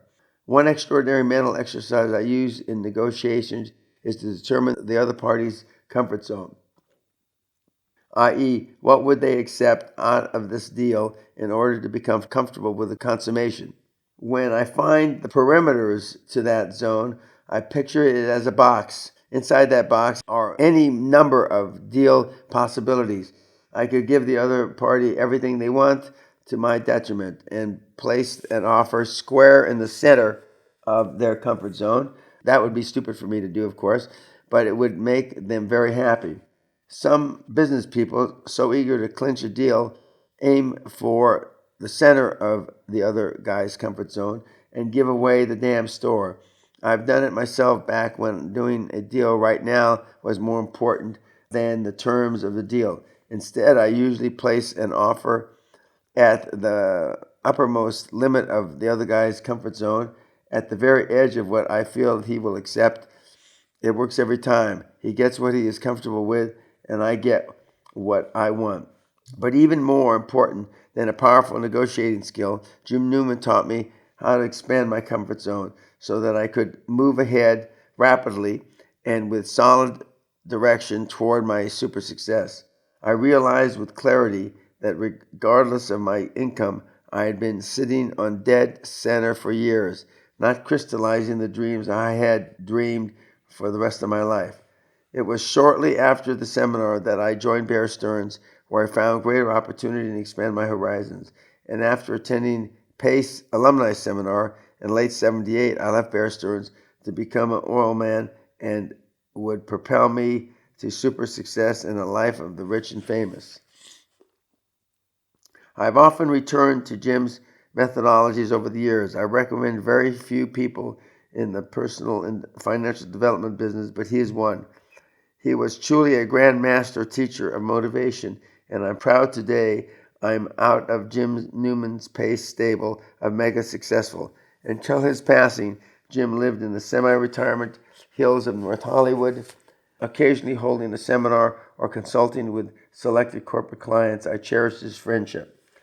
The next mentor was an oil man named Jerry Norman. It was the late 70s. I was in the oil industry, and it was in chaos. My favorite condition for an industry, remember? Pat Kennedy and I had formed our relationship to capitalize on energy crisis by building an integrated oil company. The federal government, in order to encourage oil exploration by every moron with a drill bit, was granting special dispensation for small refiners producing below 50,000 barrels a day. We used the money we made in refining to help build our energy conglomerate. The hills were alive with the sound of drilling, but wildcatting, the business of independent oil exploration and production, is a risky venture.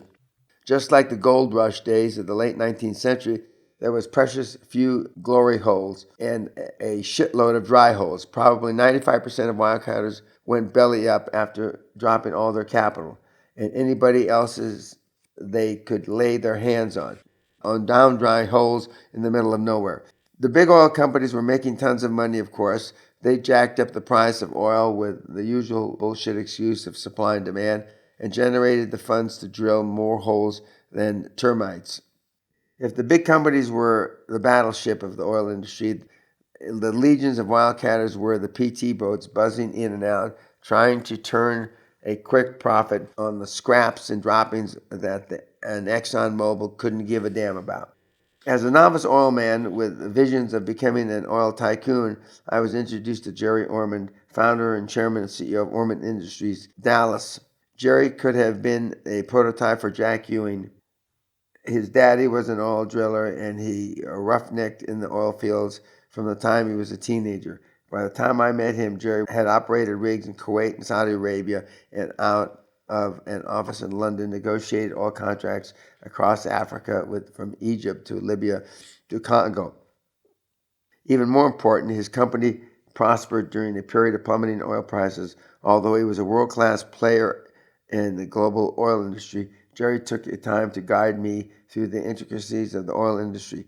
He taught me how to pilot my own little PT boat among the big boys, picking and slicing my pieces of action in the chaotic arena. Hell, he turned a Wall Street stock peddler into a savvy oilman. Sadly, Jerry Ormond passed from this earth in early 2004. Until his passing, he enjoyed retirement in Houston. He still did some consulting and remained a good friend. In fact, he was a second father to me. Out on the golf course, I bounced my latest schemes and ideas off Jerry. Even after 60 years in business combat, Jerry still had that fire in his belly. I've already told you about Konstantin Kostagratsos, Greek shipping icon, executive heir to the Onassis Empire, and leading actor in the world stage of larger-than-life personalities. And yet, he put his arm around me and brought me on to that incredible stage to learn a part for myself. By the time our paths crossed, Costa had made his fortune, and his name had helped the late Aristotle Onassis navigate the enormous empire through 100 crises with all the political skills of Bismarck, Metternich, and Machiavelli combined.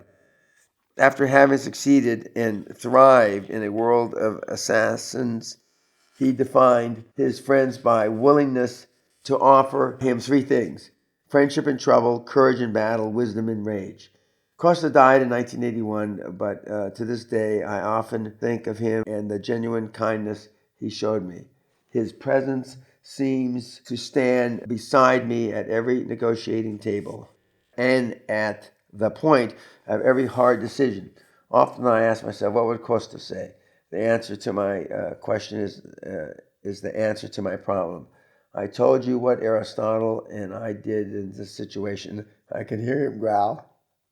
Now just do it. Author's note. I've elaborated a little on the just do it with my current saying of the last few years, just fucking do it.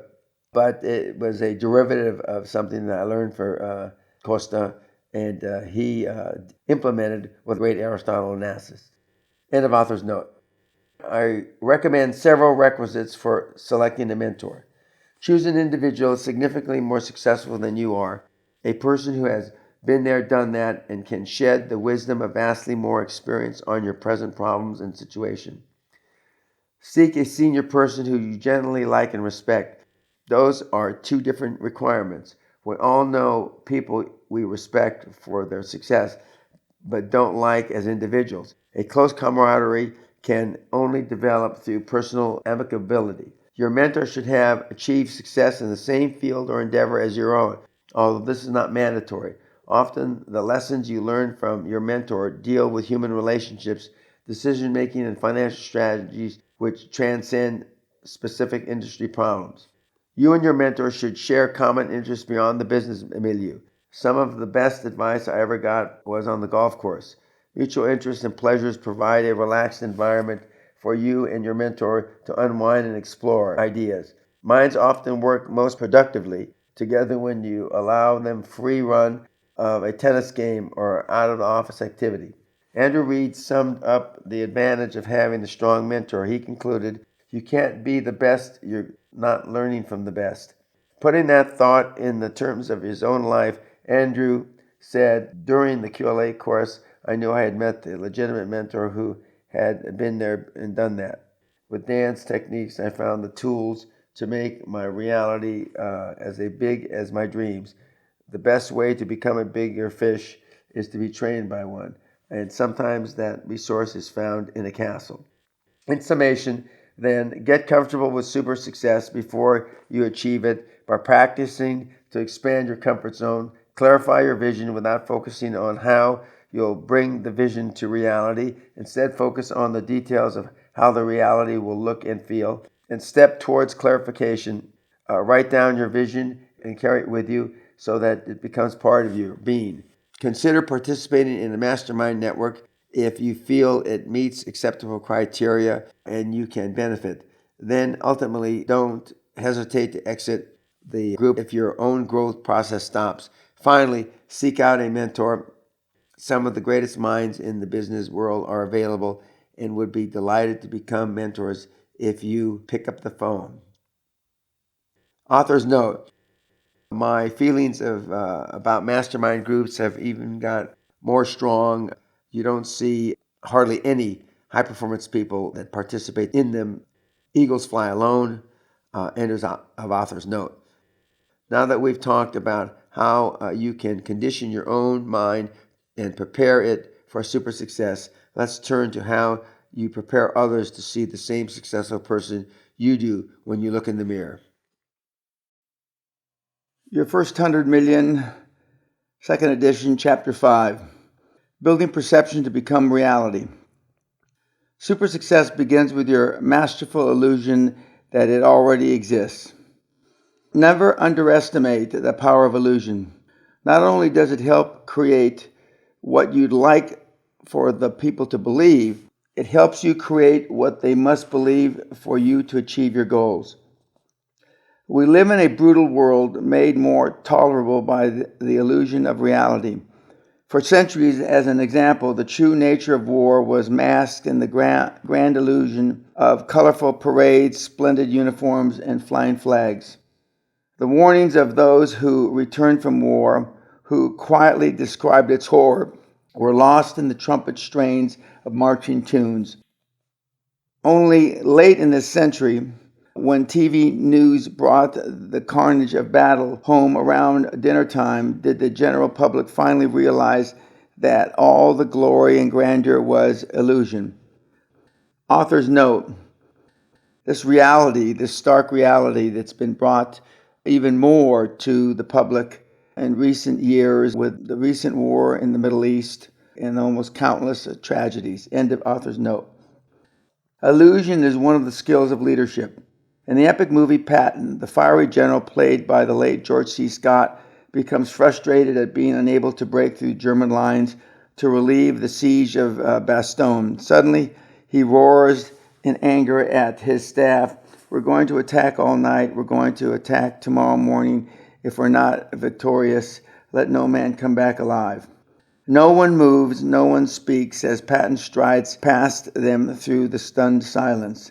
Then his aide approaches him and says gently, "General, sometimes they can't tell when you're acting and when you're not." Patton replies, "It isn't important for them to know. It's important for me to know." Perception is reality in any business. When I was a young hotshot real estate salesman in Southern California, I sold lots of Lake Havasu, an artificial lake on the Colorado River between California and Arizona. Lake Havasu later became the unlikely home of London Bridge. It was surrounded by miles of desolate desert and wasn't the fashionable resort region it is now. I'd take prospective buyers out there and we'd stand gazing across the lake. Aside from the expanse of water, it wasn't a very inviting place. So I didn't sell the place. I sold them their own perception of their dream. I'd say something like, "Look out there. You can see the sails of your boat as the breeze nudges you across the lake. Look over there. You can almost see the fishing dock and that luxurious clubhouse where you meet your friends for dinner." I sold a shitload of desert in those days. Illusion is the camouflage behind which we pursue our dreams and goals for super success. It is the stage we set, the costume we don, the face we present to achieve our objectives. Within the bounds of law and ethics, illusion is your weapon to build the most advantageous perception you can in the minds of the stockholders, stockbrokers, attorneys, competitors, and the public at large, all for the accelerating advancement of your company. "But Dan," you ask, "are you suggesting I create illusions about my company?" You're damn right. You've got to do what it takes. If you run a business, your job as head of your company goes well beyond making sure it produces a top quality product or service and sells it at a fair price. You've got to spend days and nights continuously pumping credibility into the facade that your company represents to the business community, to make it appear on a business skyline not simply as large as it is, but a hell of a lot bigger and infinitely nicer to do business with. The importance of perception was not lost on the Chinese government during the 2008 Olympiad in Beijing. Thousands of factories around the city burned cheap, dirty, and anthracite coal with no thought of incredible pollution it creates. Diesel trucks and buses and an explosion in private car ownership have helped turn Beijing's sky into a perpetual brown haze. The foreign community laughingly calls it morning fog or sulfuric sunset. Sports trainers and sponsors around the world hinted they might pull out of the Olympics rather than subject athletes to breathing the brown. The government said not to worry. Meanwhile, many of the manicured avenues leading into Beijing from the new billion-dollar airport pass by the crumbling old villages, waste dumps and slums that are part of any Asian capital. The government said not to worry. At the same time, millions of Chinese people were spitting, blowing their nose, and taking a piss on the roadsides and against building walls. Traditional Chinese customs all. Not a problem, said the government. So in preparation to host the world, the Chinese government cleaned up their perception. Some of the largest factories were literally pulled up and relocated hundreds of miles from Beijing so they could harmlessly pollute the countryside. Other factories across Beijing were simply shut down for 10 days by government decree. Owners of private vehicles with old and even ending license plates were ordered to stay home every other day, to carpool or enter the city at risk of heavy fine. The skies cleared. To make Beijing more beautiful, the government demolished countless homes and neighborhoods near the major traffic arteries and rail lines. Construction sites, industrial areas, waste dumps, and apartment towers all over Beijing were concealed from the view by enormous temporary billboards promoting the One World, One Dream theme of the Olympics. Beijing was suddenly neither a city under construction nor a city in decline, but just about perfect in every way.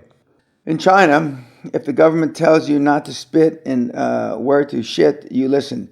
In advance of the Olympics, a public relations blitz warned Beijingers not to spit, not to cheat foreign friends, or offend them in any way. Basic English phrases were drilled into the taxi drivers, bellhops, and anyone else likely to come in contact with foreigners. Beijing, normally about as warm and fuzzy as New York City, sparkled clean, green, and friendly for 10 days. And the perception of Beijing became the reality that millions took home with them.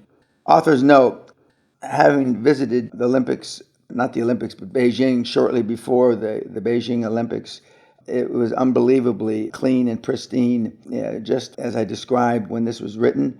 It has stayed fairly clean, but the beige or brown haze, but not as bad. End of author's note. Cities with infinite human and capital resources are one thing, but what about the perception you are creating personally as an individual and as a representative of the company?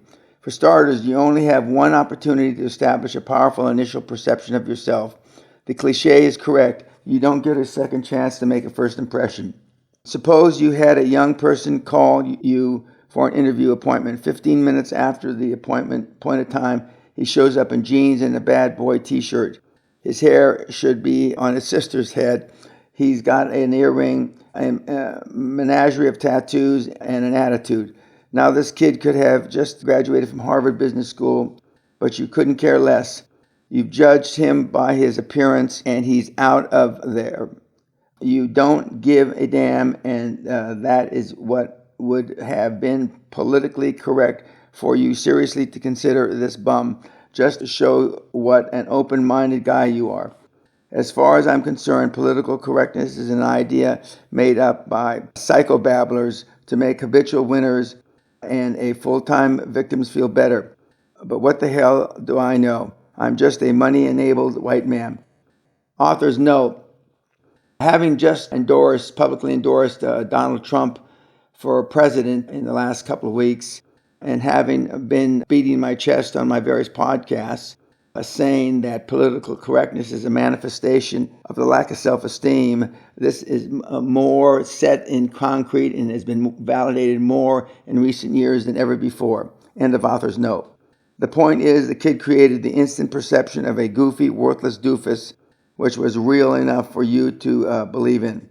When I go to a business meeting, and especially an initial meeting with people I've never met, I dress for the occasion. That means a Savile Row tailored suit, maybe with a waistcoat vest, hand-tailored dress shirt, bow tie, antique gold pocket watch, and free flowing breast pocket handkerchief. The message to those is, I don't look like them because I'm not like them. And when I walk into the room, I want those morons to know at a glance, it is a microsecond, that their lives and destinies are going to change forever because I walked in. Author's note: having just turned 70, I still wear what is called the uniform, and it still works not just for me, but for all my countless mentees and devotees all over the world. End of author's note. But you know what? I dressed like that before I was super successful. I've used attire to my advantage ever since I returned from Europe after working with NATO. It was there, even as a young officer, that I first saw how the European well-to-do dressed and how they created, by their actions, even facial expressions, an immediate perception of calm, studied self-assurance, and aura of arrogance, regardless of how shallow and superficial they might prove to be. Author's note: when I had the privilege of meeting and working with and being mentored by Costa Gratsos, the CEO of NASA Shipping Lines, the right-hand man for 60-plus years of Aristotle Onassis, he told me, Mr. Peña, always remember, dress British and think Yiddish. End of author's note. Candace Knoll remembers, I've known Candace since 1983 when I was traveling back and forth between London and Houston. She's a classy lady. Her company, Executive Lodging, was and is an upscale concierge service specializing in accommodating the needs and preferences of top executives. She's seen and dealt with plenty of high-priced business people. What I remember most about Dan was the way he entered a room: custom three-piece suit, breast pocket handkerchief tucked just right, gold cufflinks, every detail manicured to perfection. How could a banker not be impressed, even intimidated by the famous Peña presence? You bet they were intimidated. In the years that followed, when I go see a potential lender, especially one of those pasty-faced loan officers that makes $35,000 a year, I'd approach his desk like the battleship Missouri about to dock. The suit, the attitude, the eat your lunch, eye contact. The poor son of a bitch would be asking himself, why does he need to talk about a loan? We should probably be borrowing from him. Nowadays, with a multi-million-dollar credit line, I send one of my associates over to handle financing transactions. That suits the banks just fine. They still cringe when they see me walk in. Author's note: As my lovely wife Sally would attest to, a chartered accountant in her own right in the UK, most loan officers or any of the people that we have financial relationships with just as soon not attend a second meeting. End of author's note. Along these lines, a great book I recommend you read is Winning Through Intimidation, written by Robert Ringer. It advocates assuming an assertive posture of strength in doing business in order to hold the initiative. Although it was written in the 70s, its strategies are still applicable in the 21st century. Author's note, I mean the original Winning Through Intimidation, not its derivative copies, but the original. End of author's note. George and Deanne Verdier, my friends who are experiencing a quantum leap in their business, travel much of the year arranging and producing upscale craft expositions in major cities. Dean points out they always wear executive attire to take a commercial flight regardless of the destination or schedule. We've avoided the temptation to fly in jeans and sweatshirts for several reasons, says Deanne. First, we never know who among our associates or clients we will run into or that the potential business contact will meet on the plane, especially while flying first class. But we also discovered that the airline people actually treat us better when we're better dressed. They're friendlier, the service is better, and they are more likely to give us a nod if a first class upgrade becomes available. But it's more than dress. I mentioned attitude and eye contact earlier because they are among the most important nonverbal signals you can send to create a perception of power. Research has long confirmed that powerful people use eye movements to dominate and control conversation. When they speak, for example, high performers look at others squarely in the eye, but then look away when they listen. An executive who continuously looks another executive in the eye while the person is talking is perceived to be too eager to please and easily manipulated. Personality development books tell you to smile when you go into a new interpersonal situation. Make people feel at ease. If I'm walking into a corporate office of an executive with whom I'm negotiating or into a cubicle of some doofus loan officer to talk about money, I don't want the moron feeling at ease. My intent is to create an instant perception of myself as a super successful individual who doesn't need to impress anybody with flattery. I'm not there to be this guy's friend or especially his whipping boy. I'm going to intimidate him in his own ballpark so that he has to struggle just to stay on the defensive. He has to earn a smile and a pat on the head from Dan Peña by saying what Dan Peña wants to hear. Sounds reasonable, doesn't it? By the way, part of my persona as super successful multimillionaire is my refusal to carry business cards. Why not? Do you think Ted Turner carries a business card or Donald Trump? The super successful do not distribute business cards. Instead, they say, have your secretary call my office. They know where to reach me. Author's note, many years ago, while in a business relationship with Bunker Hunt, I was at a famous press conference where he commented that he was not trying to corner the silver market. And when asked after the press conference for a business card by one of the leading journalists, he said, I don't carry business cards. You know how to get a hold of me. End of author's note. Yes, first impressions are important, but even more important than the first snapshot of you walking in is the consistency of your impression. After all, the multidimensional image you mold in the mind of the potential investor, lender, or equity partner is only a compilation of several smaller meetings and contacts. Each contact adds another facet to who you are, another quality of your character, personality, and business style. It's important that as you build this dimensionability, you don't create confusing, contradictory images. Every face you show must agree with the overall image you wish to create. In the bestseller, 110% Solution, Mark McCormick made an astute observation about putting first impressions into perspective. Think about the long-term relationship in your life, in or out of workplace. The chances are they don't blossom because someone overwhelmed you the first time you met, but rather because of the continued influencing you on a second, third, and fourth occasion. Consistency of perception is also vital with your own associates and employees. They need to know action A will generally provoke response A. Employees perform more effectively when they are not constantly beating their brains out trying to guess what your reaction will be, what mood you're in, or what executive mask you're wearing today. That's not to say you should not cultivate the image of unemotional, unflappable boss. A little well-placed and justified rage now and then does wonders. But save your table-pounding theatrics for special occasions, so they'll make a more profound impression. Mark McCormick recommends some occasional unexpected behavior. If your people are expecting you to yell, speak softly but forcefully. If your counterpart across the negotiating table is expecting a certain tactic, change fields and run another pattern. While consistency is a virtue, certain predictability is boring as hell.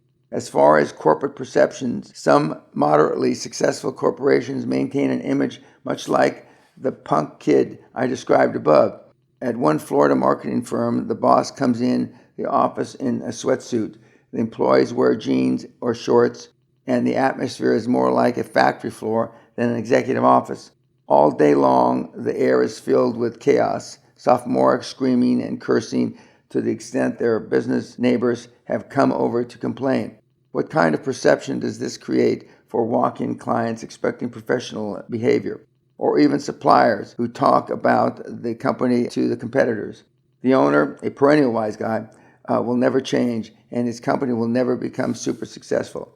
Instead of pulling a company down, perception should boost the company up to the plane to which its leadership aspires. I related in a second chapter how I tied the Great Western dinghy to the seaworthy reputation of Marion Refining. It never occurred to the gray metal desk government weenies to ask about the size of the worth of Great Western vis-a-vis Marion, that I might be just one man working out of his kid's bedroom. That simple ploy of associating my company with larger companies in what appeared to be an equal joint venture became the key rung of the ladder of our success. They must be legit. So the reasoning went, look who they're partnering with. Here's another perception that paid off handsomely for all of us. From day one, Great Western Resources paid a dividend. We had no earnings to speak of, but we paid the dividend to shareholders however we could. That's because I wanted us to be viewed from the beginning as an income stock. That way, mutual fund portfolio managers would consider including Great Western in their more conservative income-producing funds. When investors looked in the newspaper of Great Western Resources dividends, it didn't say dividends paid since 1975, 2 months ago. It just said dividends. We had an instant credibility in the market. We got bought up by income funds like crazy. The stock price went through the roof, almost doubling in just 4 months. Nobody ever called up, not once, and asked, how long have you been paying dividends? Perception was reality. Later, after I was gone but still held substantial stock, the company decided to stop paying dividends. I don't know why, as stockholders and new company management were getting dividends too. It turned out that they cut their own throats. When the dividends ended, the stock plunged into the toilet and they lost a lot of money. One of my disciples, we'll call him Wilbur, was an entrepreneurial pilot. He worked out of his house near until his business took off, or out of his hotel rooms, whatever he happened to be laying over between flights. But he was thinking well beyond his career in the cockpit, continuously interviewing major accounting firms, investment banks, and others as he built his dream team. And all the while, he was creating a clear perception of an established and knowledgeable businessman. If you had called Wilbur in those days, he didn't pick up his phone and say hello. His calls were routed through an answering service that acted as his corporate switchboard. Good morning, the diversified company. The caller, once identified, would be put through as if Wilbur was back in the executive offices. He even used remote call forwarding so that if he happened to be laying over in some Holiday Inn, the perception was maintained. Hey, he would tell me, it cost me about $100 a month, and for all they know, the diversified company is a large corporation in the executive tower in downtown Philadelphia. The Verdeers work to maintain perception to their craft shows as prestigious events, admitting only the most qualified exhibitors and sponsors. In a few of our markets, our shows have to be staged in fairground arenas. That means we have to work even harder to project that upscale image and to put as much distance as possible between our expositions and the other flea markets that come along.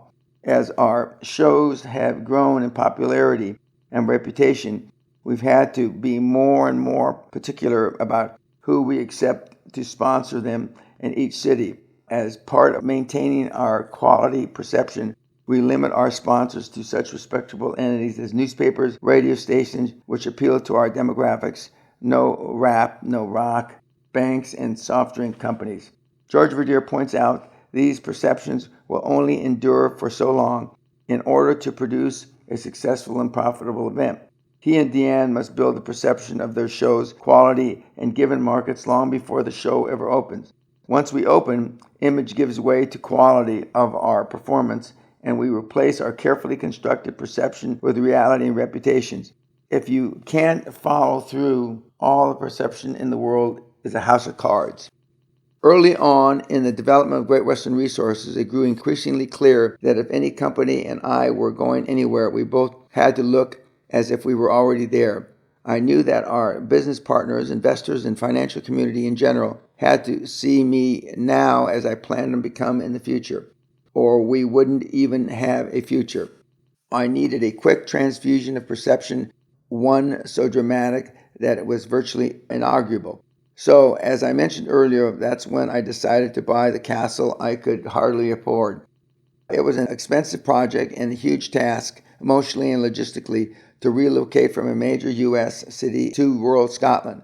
But it worked. Acquiring a Scottish castle quickly becomes grist for conversation and grudging awe, even in the jaded corridors and conference rooms of Manhattan. As soon as Wall Street realized I didn't need their help, I got it. It was a case of using reality, the purchase, to create a perception that drives a greater reality. Speaking of illusion, I decided that in order to accelerate our castle shopping, I had to be perceived as a serious potential buyer. After all, there are those who play, let's pretend, with high-end properties for sale. They read the classifieds of European publications, then drive out to view this or that castle or chateau just to gain entry and see what it's like. Real estate people can smell an imposter instantly and reserve them for a special level of disdain. So, for the purpose of putting separation between myself and the proletariat, and to create the perception I could even afford a castle, I would hire a chauffeur-driven luxury automobile before every viewing appointment. You can imagine how the appearance of such a spectacle gliding onto your grounds would affect the attitude of a real estate representative. I was warmly welcomed and afforded every courtesy, of course, but more importantly, I forced the issue of serious negotiations. In this case, I used perception to cut to the chase of purchasing my dream castle. Granted, Guthrie Castle is an extreme example, but what about the perception of success you need to cultivate in order to even be more successful? When you buy a new luxury car or even an exclusive club as a way to accelerate business success, aren't you acting as if the perception you desire is already reality? Of course you are. Author's note: since the purchase of the castle, closing of the castle in August 1984, we have had, depending on what you would describe as a renovation, between 5 and 7 renovations of the castle. The old Garrel that was originally initiated the building of in 1468, and virtually everything is state-of-the-art, with 2 gyms and a game room, and it is quite a spectacular site. End of author's note. Sure, you could drive a Chevy until super successful and then buy a Rolls, but not only would you continue to think in a Chevy mentality about your success, you'd be encouraging others to do the same. I notice he drives an old Chevy. Looks like he really needs the money. We'd be safer not to approve his loan. Exceptions to this rule are Bill Gates, who drives a bright blue 99 Porsche 911, and Warren Buffett and Steve Ballmer, CEO of Microsoft, both whom drive Lincoln Town Cars. Author's note: I'm not sure what Bill Gates drives, but Mr. Buffett still drives Lincoln Town Cars. End of author's note. Another exception: Rick Scott, former CEO of a major healthcare corporation, drove a Buick with no radio while he was building his empire. but his social events were elaborate affairs attended by some of the wealthiest men and women in America. Author's note: Rick Scott is currently in his second term of sitting governor of the state of Florida, and also just recently endorsed Donald Trump. Rick was my transaction lawyer, and in the middle 80s asked me, how can I do what you do or make the money you make, Dan? And words to the effect, I said to Rick, you have to leave me. He said, where should I go? I said, healthcare and telco, which transformed into the internet. And I still tell people 30 plus years later that healthcare and telco stroke internet are the places to go. And Rick Scott was an initial QLA devotee. End of author's note. The lesson here is to position yourself where you believe people will perceive you as being successful. The Hollywood crowd, of course, has been doing this for generations. This strategy has benefits beyond the doofus lending officer. When you're perceived to be a success, business people want to be associated with you. You become sought out by others with a potential deal. You spend less time fishing for opportunities because the fish begin jumping into your net and even your boat. My own perception as a deal maker, of course, became reality. As a result, over the years, I've been continuously deluged with plans, schemes, and even a few good ideas presented by individuals and corporations looking for a champion for their venture. They know I'm always looking, and I'm a real serious player. Author's note: I have said for many years, decades now, that my door being always open and me always turning over rocks and always going to meetings and meeting people at airports, etc. in my travels is kissing frogs. I still kiss frogs even at this stage of my life at 70.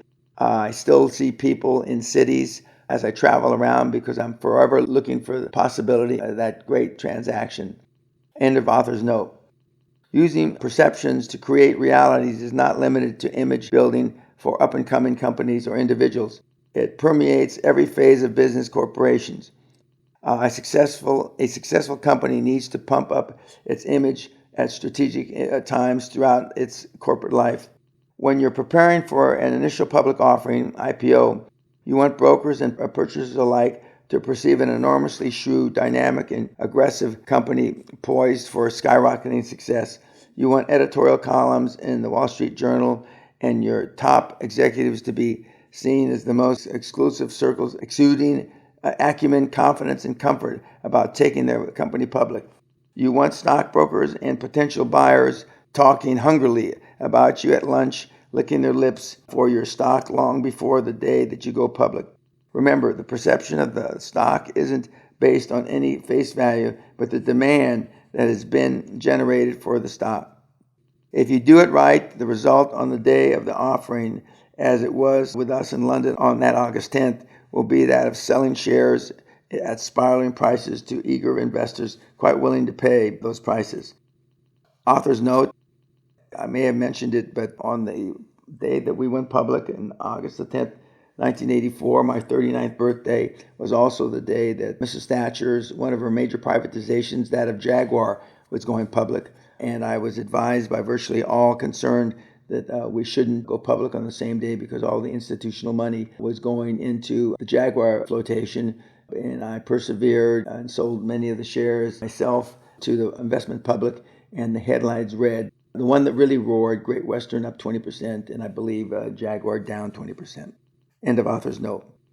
Finally, well before the time comes to sell your company, you begin using a number of proven strategies to build perception of a successful, profitable corporation. We'll cover those strategies in a later chapter. We live in a world of perception. Virtually nothing is really as it seems, only as sleight of hand manipulators would have us believe. Don't forget that others with whom you deal or would deal are busy building perceptions for your consumption. They range from resumes filled with lies to financial statements with more juggling than Ringling Brothers. Politics is the continuous example of juggling act, of putting a spin on every political event so that even the poor sap that debated with his fly down comes off looking terrific. During campaign season, when politicians actually want to hear from voters, perceptions can make or break candidates.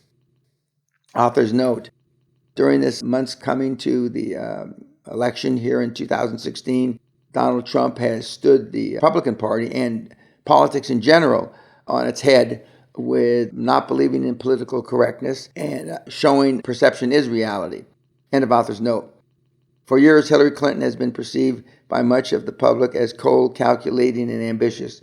She has polarized Americans who either love or hate her. During the 2008 presidential election, she faced Senator Barack Obama in the Democratic primaries, a smooth, personable, and very likable African American.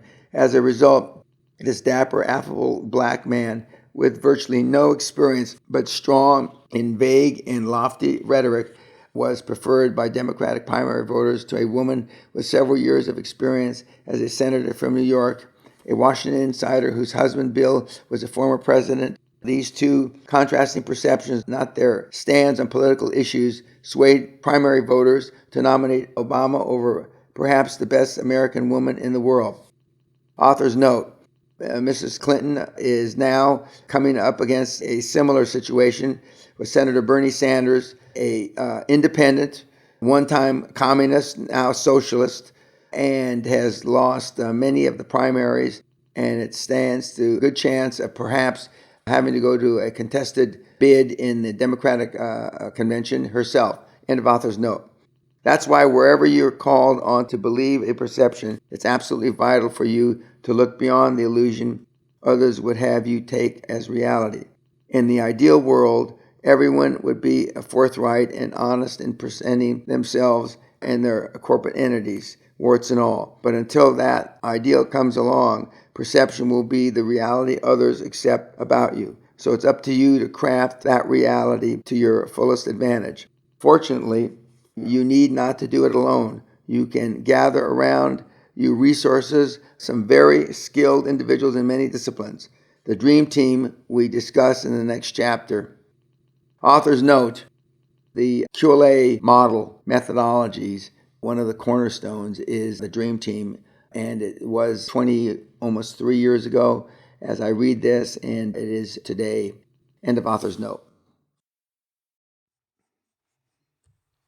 Chapter 6, Creating Your Dream Team. The first method for estimating the intelligence of a ruler is to look at the men he has around him. Niccolo Machiavelli. No matter how good you are, you can't do it alone. You can do the work of 2 or 3 people, and to achieve super success, you work that hard most of the time. But you can't be 2 or 3 people. You can't be in Los Angeles banking to nail down a financing at noon and sign a deal in Manhattan at 2.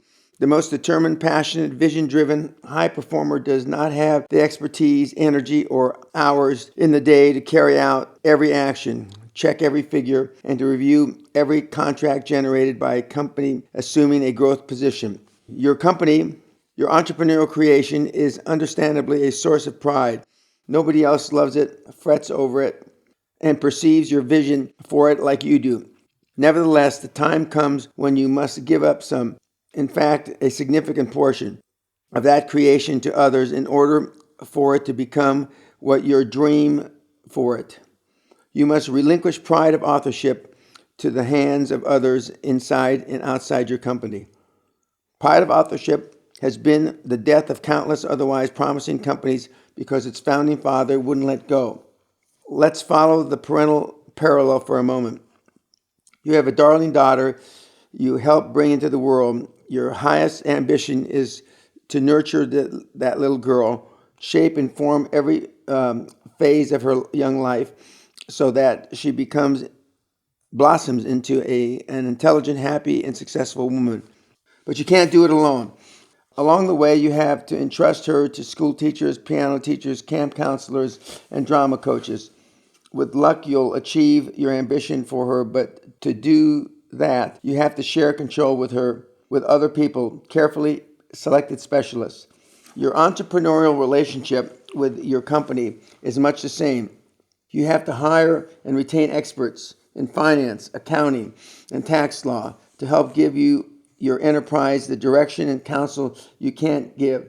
You need the skills of stockbrokers, investment bankers, merchant bankers, and commercial bankers, attorneys, accountants, and consultants in several fields whose knowledge you value. Finally, the day comes when, for the sake of a few $1,000,000, you sell out a piece by piece to legions of profit-driven shareholders, strangers who view your entrepreneurial creation not with your passion, but with undisguised greed, or at least as potential source of security for their retirement. That's why you use two levers to pry open the way to super success: other people's money and other people. These other people, recruited from a variety of sources, are what constitutes your dream team. Let's talk first about board of directors, the initial dream team members you need to assemble before you can recruit the others. The board of directors. When I mention a board of directors, your first reaction might be, hey, this is just a little hip pocket company. Isn't a board of directors sort of premature? Not at all. Directors are your first and most immediate requirement. You wouldn't think of playing a baseball game and fielding every position with no other players than yourself until about the fourth inning. So why would you begin your company with yourself being the one and only expert filling every position of responsibility? You may think of your enterprise as simple and uncomplicated, but if you're preparing for a quantum leap into the big leagues, you've got to fill all the positions on the field now, before the game starts. So incorporate. If you haven't already, retain titles of President and Chief Executive Officer and begin to search for your dream team directors. Author's note: subsequent to this, I have found it easier and more reliable to recruit the board of directors, your dream team, without incorporating the company first, for a number of reasons, which I'll only name one: that the financing institution or the manner in which you finance may dictate the form of the company, whether it's an LLC or a subchapter S, etc. End of author's note. The most immediate benefits your board of directors bring to your dream team are credibility and prestige. The best source of directors is recently retired CEOs and other top executives of local, regional, and even national companies, and they're not inaccessible. As with finding a suitable mentor, pick up the phone and call.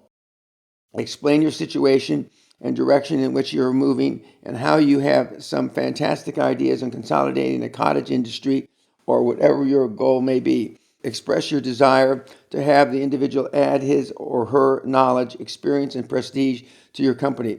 You'll be surprised at how receptive even high-profile people can be. One of my partners discovered that email is the most effective way to get their attention. How to get their email address? Call their company and ask, and look on their website. Author's note: in recent years, LinkedIn has proven to be an extremely helpful tool to build your dream team. And there's various forms of LinkedIn. And the premier LinkedIn, which costs $100 or something a month. I'm not positive about that because my office has set mine up. Normally old, time-consuming process, very short in comparison to build your dream team. End of author's note. The senior individuals are rich with experience and wisdom you can call on. They're probably frustrated because nobody asks them for their opinion anymore, and they've got time between golf games to give you whatever time and attention you need, and they're not likely to try to interfere with how to run your business. One question many senior and retired people ask is, how can I contribute? I wouldn't want to be involved if I couldn't contribute something. It is very disarming to have a former CEO of a Fortune 1000 firm ask you if you think he can contribute to the success of your company. So just flip it around. Sir, I would look to you for recommendations on others we might consider for director positions. Author's note: I've told the seminar attendees and mentees, and more recent years, the mentees that I mentor for free for a year, the magic words you want to hear from them is, I'm very interested if I can add value. End of author's note. Select an experienced chairman, first an individual with an established reputation, though not necessarily in your own industry. Your chairman should be, to the fullest extent possible, an executive heavyweight highly experienced person who has done dozens, even hundreds of business transactions over the course of his or her career. In real estate, they call him an anchor tenant. I myself am a chairman of a number of corporations.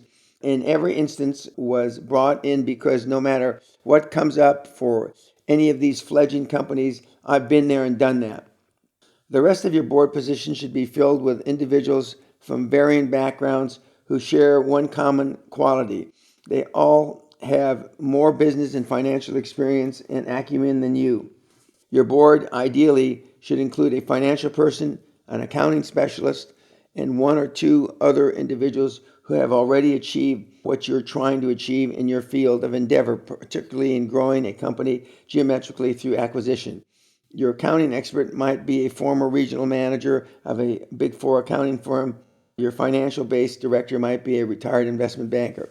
All these people, no more that 4 or 5 in a number, will inevitably contribute contacts, tips, and ideas you'd have never dreamed of otherwise. They are the core from which you will now proceed to build an aggressive, acquisition-hungry corporation. By the way, your board must be what I call lawsuit aware. Although it may go without saying, at some point mention it to them anyway. For the record, you accept litigation as part of exponential growth. You regard litigation as a legitimate business tool, and if you don't, you should. If the idea of filing suits makes them uneasy, and the thought of getting sued frightens you away from acting in the best interest of the company, stop reading here and go to a romance novel. Author's note. In recent years, we have used with many of my mentees, in addition to a board of directors, an advisory board, where an advisory board has no liability in giving advice for the new co. And the advisory board, instead of getting stock in the holding company or in the company that you're forming, will get stock options. And we'll talk more about that in later chapters. End of author's note. In business, as in life, disagreement happens. Assassins abound. Trust me, I've been involved in about 200 lawsuits and have only lost a couple of times in the U.S. or the U.K. The greed, arrogance, and stupidity of others need to be kicked out of your path to glory without a second thought, without a break in stride. Be mentally prepared to battle in court whenever you have to, and have a board of directors prepared to back you up. Author's note. Litigation, unfortunately, is a way of life in the United States, whereas in the rest of the world, it doesn't abound. So the directors that you're trying to recruit to your dream team will be more aware of litigation in the United States. And that's where the aforementioned advisory board will probably help and assist you in building out your dream team. End of author's note. As for compensation, don't even bring it up the first or second time you and your prospective directors talk. Whatever you may offer is table scraps compared to the wealth they've accumulated after 30 years in business leadership. Eventually, almost as an afterthought, mention you'd like to offer each director 2 to 5% of your company, depending on the extent of their time and participation involved. Offer a few points more to your board chairman based on the projected depth of his involvement. Then the issue of compensation is covered. Author's note. For a more sophisticated board organization, you may even have a chief marketing officer, and for sure you'll have a CFO, and you may very well have a COO and or CEO if you're not qualified to be CEO. Those positions require and are due more compensation than the 2 to 5. They may be 3, 6, 7, 8, 9%, and in that time frame or in that instance, the CEO and chairman will get more than the 5 or 10%. End of author's note. Remember that you assemble your board of directors before you begin your search for outside accounting and legal professionals. Assuming your board is complete, it's time to continue building your dream team. Before you make the first phone call to the first accounting firm, sit down and write your mission statement to articulate your vision and the overall strategy you intend to pursue in your quest of that vision. The mission statement is important to most professional minds in that it reveals how much you understand about where you intend to take your company and the boldness and clarity of your vision. Though most mission statements tend to be pie-in-the-sky crap, there are some magic words you want to incorporate into this brief document to make it stand out from others. You want to dominate the industry, for example, and become a major force in determining the future of that industry. We're going to consolidate a fragmented or cottage industry. Tells the reader you plan to grow geometrically through acquisitions, an exciting prospect for any accounting firm that would like to boost billings in the same way. Do not confine yourself to a time frame. That's a detail at this point. While you and your directors fine-tune your mission statement, also pull together an executive profiles of your directors. When all the documents are complete and professionally bound in a presentation handout, begin setting up interviews with accounting firms. Your new directors will no doubt have contacts among the big four for those entrees. If not, pick the phone and start making cold calls on accounting firms. Author's note: in recent years, we have expanded the mission statement to include an executive summary, a generic in scope, talking about the industry and where it stands vis-a-vis being consolidated. In addition, as I mentioned before, we have used LinkedIn very successfully. Not everybody's not on LinkedIn, but certainly big four accounting firms are. End of author's note. Retaining the right professionals for the right price. What kind of accounting firms? For starters, you need expertise of a highly reputable CPA firm or chartered accountant firm in the UK. My contention has always been that you avoid hiring your neighbor or your cousin, the accountant, or even a hometown CPA company. From the very beginning, use a Big Four accounting firm. How can you afford the best? PricewaterhouseCoopers, Deloitte Touche, Ernst & Young, or KPMG? Well, get to that. We'll get to that later. By the way, each of these firms is actually an enormous group of companies operating globally with between 120,000 and 150,000 employees and annual revenues of around $25 billion. Author's note: notwithstanding this was written 8-9 years ago, it is still true, and there are still the revenues approximate $25 billion. End of author's note. Set up preliminary interviews with all Big Four accounting firms with offices in the city in which you'll be doing business. If you're not close to a Big Four, you will have to consider a firm in the top 10. Schedule yourself and one of your directors, but not your board chairman. If possible, have the accountants meet you outside their offices. If your new offices don't have a conference room, try to arrange one elsewhere. If you must meet at the accounting firm, make note that the size of the conference room they put you in, as well as the seniority of the accountants you're meeting with. It'll indicate their initial estimate for your potential as a profitable client. Make sure that the partner is present. Many successful individuals started by interviewing regional firms and then moving on to the Big Four when their comfort level increased. I strongly recommend this practice. The first meeting is a brief one. Your presentation should last about 20 minutes, during which you simply expand and elaborate on your mission statement, re-emphasizing the fact that you intend to consolidate through acquisition an industry that is fragmented and basically in chaos. You also tell them up front you're interviewing 4 other accounting firms, and you'll go with the one which offers your company the best deal. The whole meeting should last no more than 40 to 45 minutes. It's a beauty contest. During the second round of interview meetings, you may have narrowed the field down to maybe 2 or 3 firms. You should expect these interviews to be attended by an audit partner and or a tax partner, plus someone who has experience in corporate finance. When you're obviously an aggressive company seeking growth through acquisitions, accounting firms will listen to you for 2 reasons.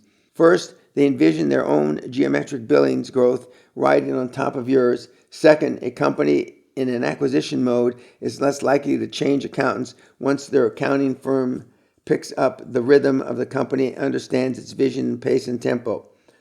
This gives you an opportunity to leverage your potential with regard to their fees. Accountants will work on a contingency fee basis, except for auditing, with fees linked to success or failure. Audit independence is important for accounting firms as defined by them in General Accepted Accounting Procedures, called GAAP. Nearly all countries have similar rules and procedures. Authors note words that are more favorable now in 2016, instead of contingency fees, are, in fact, are delayed fees, success fees.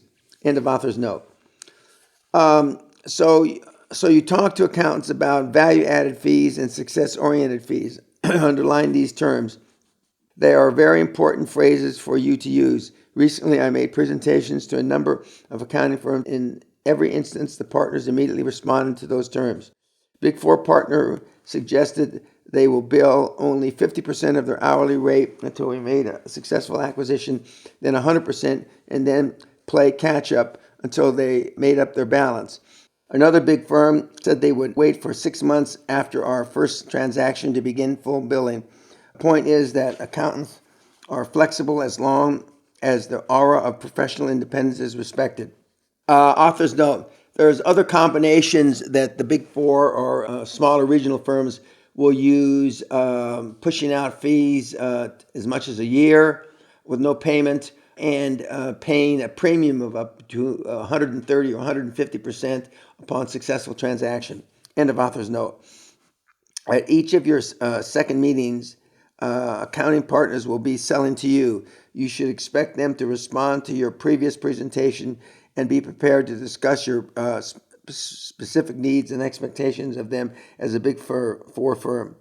By the third meeting, you should have the input and intuition to have narrowed your choice is down to one or two firms. Attend these meetings with your board chairman and or another senior director. In addition to moving toward your final selection, ask for recommendations for the law firm. You will benefit from the fluidity of working with accountants and lawyers who already understand one another. Also, request that each accounting firm send you a draft engagement letter spelling out the terms of the relationship. With the help of your board, massage this draft to your best advantage and return it to them several times if necessary. This document is important that it may be the basis for your accountant-client relationship for years to come. Then, based on which firm has spelled out in writing the best deal for your company, make your selection. Author's note, in recent years, we have found it based on how accounting has changed to have your CFO, director, and or your financial director, or both, attend the final meetings with the accountants in lieu of your board chairman. End of author's note. Once your accountant has been selected, you will also want to retain the services of a top law firm. I prefer an international law firm, but you want one that's at least nationally active. Our lawyers or solicitors in London, for instance, were Freshfields, now part of an international conglomerate, a British law firm that's older than the United States. Freshfields also represented the Queen and the Bank of England. I preferred to think that the Queen was using Great Western's law firm.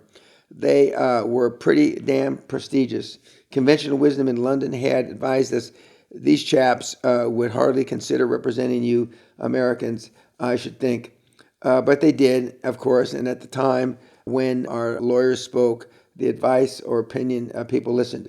Author's note, as I used to say, Freshfields represents the Queen, the Church of England, the Bank of England, and Dan Penna. End of author's note. Have I mentioned perception reality lately? At the outset, our choice of law firms enhanced the perception that we were more successful than we were, but certainly as successful as we intended to be. Incidentally, one of our lawyers, Freshfields, was a cocky Australian named Alan Murray Jones. Smart, yet converted to become our mole at Freshfields. Even the moment of business we ran through Freshfields, he never did make partner. After centuries of tradition, Freshfields just couldn't be swayed by enormous billings of an upstart American oil company. When Jones left to join another large international law firm, Durant Peace at the time, now part of a much larger firm, we followed him, and the leverage of our business helped him become partner there. Here's another tip for assembling your dream team. Whenever possible, within the oak paneled offices of any attorneys or CPAs, I've always sought out a hungry young lawyer or accountant I could trust, an up-and-comer with greater ambition and more talent than his employer appreciated. I cultivated such a bright, motivated individual because inevitably they become my molds within their own organization. Their allegiance gradually shifted from their employer to me. To that, instead of telling me what I cannot do, they find ways to enable me to do what I want to do. Now, in no way are they doing something wrong, but they are now looking at and digesting information in a different light. You're no longer merely a client, you're their client. A caution: be kind to your mole. In my younger, less sensitive days, I often screamed unkind language to our mole at Coopers & Lybrand, now PricewaterhouseCoopers. She served us well enough for years, but when I left Great Western, she found ways to repay my verbal indiscretions, although I have to say she was always a first-class professional. Author's note: I just spoke to the managing partner of the office that we used at Coopers & Lybrand, that became PricewaterhouseCoopers, and he's now 82 years old and retired. I asked him about that lady partner she is now retired, and a few of the other partners. And one of the board members that I'm currently serving with, who's a former PricewaterhouseCoopers partner from Texas, knew the managing partner from that office. And when he called him for a recommendation, Ronnie recommended us highly. End of author's note. What's in it for the hotshot lawyer and accountant? I continuously remind their employer how valuable they are and how worthy they are of raises and promotions. But dearer to everyone's heart, given the right individual and the right circumstances, I can offer them equity in an entrepreneurial success they're helping me create. When that occurs, of course, you'll find that they almost always leave their firms to join you full time. That brings me back to your venture. During the early stages of your pursuit, when you're just building your dream team, how can you afford to retain a top law firm? You bring them into the equation. Come on, Dan, you can't do that. You can't walk in and buy them with a piece of action that doesn't exist. I sure as hell did. I also secured the services of blue chip brokerage firms in the same way, more than once. Top legal counsel costs, say, $450 to $850 an hour or more. And I mean the clock starts when your lawyer picks up the phone. It costs you a quarter just to say good morning. But lawyers are not as concerned with independence as they are counterparts in accounting. Regardless of what they say, they'd have you think lawyers are people who needs and greeds just like you, and they'll listen to a deal. Author's note: lawyers now aren't getting $450 to $850 an hour. They're getting more like $450 to $2,000 an hour. End of author's note. Here's how. You say you're a good counselor. You say you can make this deal happen. I believe you can. So here's my deal. Your fee is $475 an hour. I'll pay you $550 an hour, or even $600 an hour when you're successful, or $110, maybe $200 an hour if it crashes. The lowest figure is meant to cover their real costs, such as paralegal and administrative expenses. But any fee must come out of successful transactions, and fees for unsuccessful deals are rolled into the next transaction. My rationale is that any fee for a deal is too high if it crashes, but almost no fee is too high if you score. Hey, if we make 10, 20 million, I'm delighted to share the wealth with the lawyer who worked nights for 6 weeks, who found loopholes that would choke a gnat, who worked for me rather than the IRS or SEC. Accountants, of course, are bound by certain restrictions, that preclude them from taking direct equity positions and direct contingency fees, but they will work with you on non-audit issues. Believe me, they will cooperate. In some of their most recent deals, my partners in several growth companies have found professionals quite willing to defer fees altogether for 6 months. Author's note, as I currently sit here in 2016 May, we have delayed fees with all Big Four accounting firms and probably 7 of the Big 10. End of author's note. Along the way, the lawyer will perform feats of acrobatic prowess, even if he never believed possible. Why? Because instead of getting a flat fee regardless of outcome, he's got equity in success. And believe me, since adopting a success strategy, I've never had a professional advisor kill a deal. In fact, I've had them resurrect a number of deals, each one a financial phoenix rising from the ashes on the conference room carpet. Author's note, the large international law firms are not as accepting of taking equity in deals, just as the accountants are precluded from. They have to check with their partnership agreements and their partners, and most times, if not always, the big international firms, law firms, will reject the idea of taking equity in the deal, and that you will have to go on a strict success fee basis. End of author's note.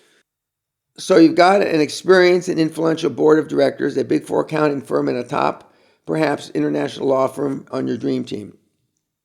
You are prepared to begin your quantum leap as anyone on Wall Street, and you're ready to begin your search for financing. Incidentally, the credentials of your dream team will be noticed by every banker you approach.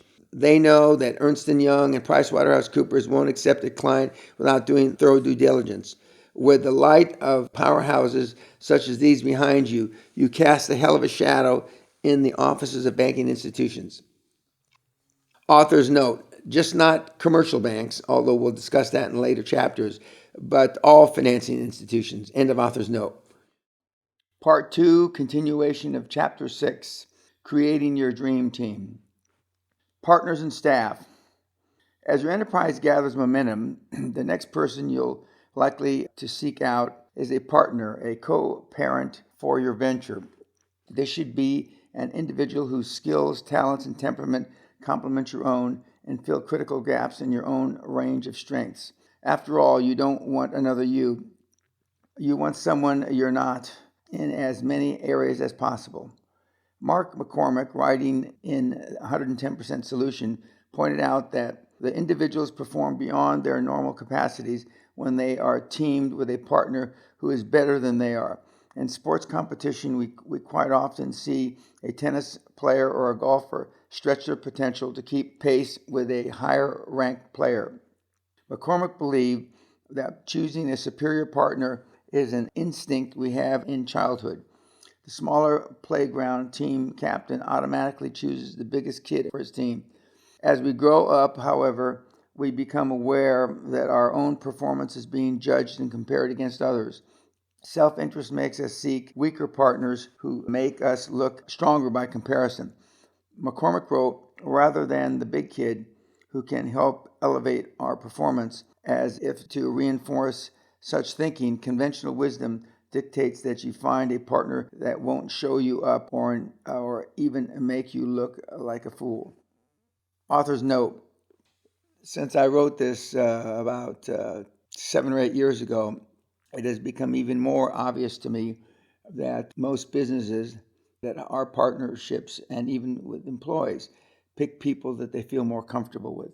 And even as they struggle to put their boards together, they'll pick people, again, that they feel comfortable with, instead of picking people that make them uncomfortable. A thing in recent years, actually in recent months, that we've added to our weekly report is you have to do something and register it and memorialize it in your report to me weekly for the year that you're mentored free. What did I do that was scary? What scary stuff did I get involved in? And part of that is picking people that are not like you. End of author's note. Just as important to a dynamic, successful partnership is the personal chemistry between you and your partner or partners. In sizing up a potential partner, you are essentially considering and ultimately proposing marriage, a business marriage. You go through a period of courtship as you get acquainted with one another's business style, goals, and operating philosophies. If either of you already have employees, even got in-laws to fret about your best interests and theirs. But what if you're friends? Can you be in business partners without destroying your friendship? Their answer is emphatic, yes. The fact is that the 2 or 3 of you will be spending so much time together that you're going to have to be friends, or you will certainly become enemies. My partners and I did many things together. Our respective families became entwined, and that is developed a sizable rooting section cheering on our success. The experience convinced me if you can be friends, you can be business partners. Beyond partners, hiring key associates is not for the timid. It takes guts to do it right. The temptation for a lot of entrepreneurs is to hire individuals who can be controlled so that their own pride or of authorship can be sustained. That's insane. Why would they bring in some doofus with less imagination, less initiative, and a dimmer vision and think for a minute he'd help them propel their vision forward? Instead of adding powerful engines to their venture, the entrepreneurs are only adding ballast. One of the most obvious qualifications is experience. Read the resumes and read between the lines. Has this guy spent his career as an executive clerk for some top corporation that read terrific on his resume, or has he done deals? Can you see from a couple of sheets of paper that here's a corporate squad leader who has wrestled through the hell of negotiations and actually won? Think of your staff as an elite fighting team, and to be elite, they must have fought. Author's note. A good section of the seminar, several slides, is about these kinds of elite teams that you build. And I have several slides that show SEAL team that in their training for that very reason. End of author's note. There are other considerations as well. I seek out potential associates and partners with enormous talent, who have strengths I do not, whose energy and vision match my own, and who nurture enormous egos. In short, I'm looking for people who want my job, but good help is hard to find, and bad help is abundant. I also hire people more on attitude than credentials. You can't browbeat them into enthusiasm. You can't pump them up if they were born deflated and have never been pumped up. They have to bring a good, solid, can-do attitude with them so you can harness it to help pull your dream. Hire people with an appetite for adventure too, because that's what they're about to have if they sign up to join your high wire quest for super success.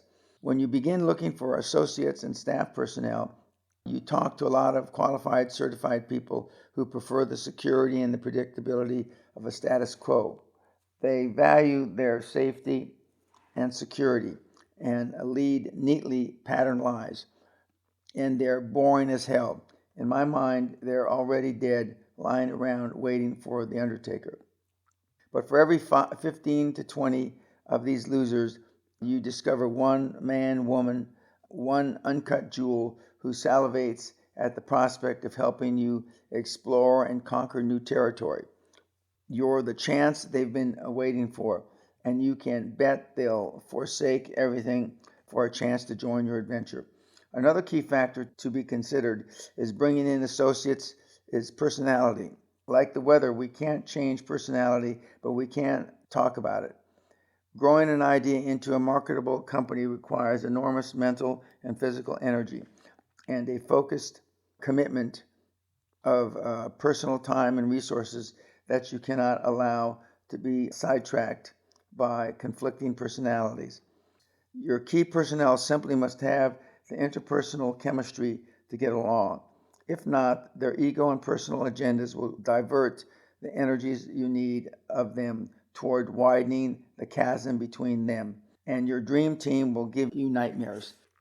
At the same time, beware of staffing your organization with people just because you like them or they get along with one another. You're not putting together a social club and a team of dim bulbs. No matter how compatible and congenial, will never accomplish anything.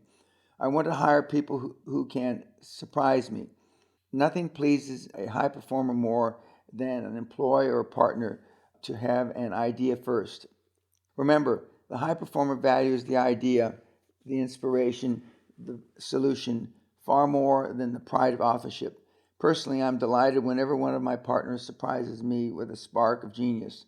It confirms that what a perceptive guy I was to bring him or her onto the team, and it tells me I'm getting more than my money's worth. By the way, I use the term partners because all of my staff have equity of some sort. Finally, I look for commitment. I don't mean 9 to 5. My people must be willing to work nights, weekends, holidays, or whenever necessary during critical periods of growth. They must be instantly available at home, on the golf course, or in the airport, any airport in the world. They need to fly to New York City today. They need to revise the proposal tonight, hammer out the deal tomorrow morning, and meet me in Houston tomorrow night. I don't want to hear about junior softball game or a home full of company or any other personal bullshit. I want to hear, see you tomorrow night. When I'm building a dream team, I give potential partners what I call the doofus test. I put them in a conflict of interest bind or time constriction, which requires them to make a decision and take action. I schedule meetings on early Sunday morning or Saturday nights, find out when they have birthdays or anniversaries so I can set up meetings that screw up party plans. Okay, I'm a son of a bitch, but the doofus test gives me 2 essential pieces of information about people. First, how they react under emotional pressure, and second, how committed they are to me and my agenda. Sure, it's fine if they have promised to take their kid to the ball game and can't change their plans, but they can't work for Dan Peña. Otherwise, down the line, they might have that birth of their first child take precedence over all us making millions of dollars. Having talked in abstracts about personalities and commitment, it's time you've heard about 2 brothers who, years after the fact, still personify total commitment in my mind. In August 1994, I was holding a board meeting of my holding company, Great Western Development Corporation, at Guthrie Castle, Scotland. The meeting was set to begin on August 17th. It was expected to be a 2 or 3 day meeting. One of the participants, a young man in his late 20s, we'll call him John. I had brought him on the team mostly on the recommendation of his older brother Adam, who already worked with me. Neither of them was 30 years old. Unknown to me, John confided to one of my assistants that he was a little anxious about a 2 or 3 day meeting in Scotland because he was getting married on the 20th of August. He never mentioned it to me, not a word. He and Adam flew to Scotland and gave a great presentation, and still no one told me of the imminent wedding. John's desire for success enabled him to risk getting home the day his wedding, and he never wavered. He never asked what if. Instead, he committed, knowing he might be racing from the airport to the wedding aisle, dressing in the car, and missing all the social rituals that precede any formal wedding. Not a very auspicious beginning for a marriage, he surely must have thought. As it turned out, John arrived a full 24 hours before the presentation. No problem, right? But let me ask you, what would you have done? Would you have demanded such commitment, and would you have given such commitment? Had I known, I would not have excused John from the meeting. I would have left the choice up to him, as indeed it was anyway. The mark of a high performer is that he both demands and delivers that commitment to the business. I never asked any of my team to do something I haven't done. In fact, I still do whatever it takes, no matter what. And let's talk about the older brother, Adam. I was holding a Quantum Leap seminar in May 1995 in Los Angeles and was expecting about 800 attendees. I had met him at a previous Jim Newman Pace seminar, and he became a member of my team in late 1994. In fact, nowadays, I find most of my future business partners during my own seminars. I asked the two brothers to be there since we could use any spare time to talk business. What I didn't know was that Adam's wife was expecting their second child the same week. Adam didn't hesitate, never mentioned the impending baby. He arrived for the seminar and stayed through the weekend, helping with the seminar and discussing the business issues. Again, what does conventional wisdom say? And what would most people have done? But the larger question is, what do these two brothers possess that generates such a high level of commitment? How are they different? Both had 12 years of Catholic school education, played college soccer at Texas Christian University, joined a fraternity, graduated and married. Adam with an MBA, although I've never held it against him. Then they both left promising positions with large corporations and took enormous pay reductions to join my team. I gave them each equity in one of my companies at a time when the company was a little more than a dream of mine, with the growing potential to be worth tens of millions of dollars over the next few years. We'll talk later about giving equity to achieve your quantum growth. Once before in my career, I had two partners who were as close to the ideal as I can ever hope for. They shared my fervor and success and were driven by their own dreams to commit their own lives to Great Western. In fact, one arguably gave his life in pursuit of quantum growth. Mark Harrison was a lawyer who specialized in oil and gas and corporate law. I met Mark while I was still at JPK Industries, and he was handling our legal affairs for a nationally known law firm. He was a young, energetic partner. Because of his brilliance, I sought to cultivate him initially as a mole and ultimately as a partner. Mark started out with Great Western Development in 1983 on a part-time basis, and I gave him a verbal deal for 1 year, and his law firm gave him a year to decide whether he wanted to cast his lot with Dan Peña and GWDC. Mark became my chief operating officer of Great Western and was given 10% ownership in the company. By virtue of his legal background, he had the skills to visualize and nitpick every aspect of any issue, every phrase in a contract. I never once heard him say, I didn't cover that. I have to get back to you. When we came to London, guns blazing for Great Western, Mark's equity had paid off handsomely. And that August day, we went public. At the precious point in time, the three of us, Mark, Charlie, and I, were invincible. We were like Wyatt, Virgil, Earp, and Doc Holliday at the OK Corral, just like the movies where they never ran out of bullets and take no prisoners. We acted day after day as if we had no limits to our abilities. In the coming years, differences of management style and opinion would remove Mark from operational authority of Great Western, and in 1991 he was terminated with a 7-figure goodbye handshake by me. I met Charlie Soliday when he was part of an acquisition team we formed in the late 70s, and that he was a partner of Coopers & Lybrand in Fort Worth office. He was an audit partner. He knew healthcare best, but had good base in oil and gas. I was immediately impressed by Charlie's highly defined sense of ethics. He knew right from wrong and acted accordingly in a business world which normally operates on situational ethics. Charlie was a refreshing change of pace. I eventually weaned him away from the big company comfort of his firm, took away his safety net, made him a chief financial officer and a born-again businessman. He was a natural workaholic, and as one energy company CEO put it, he wore his clothes out from the inside.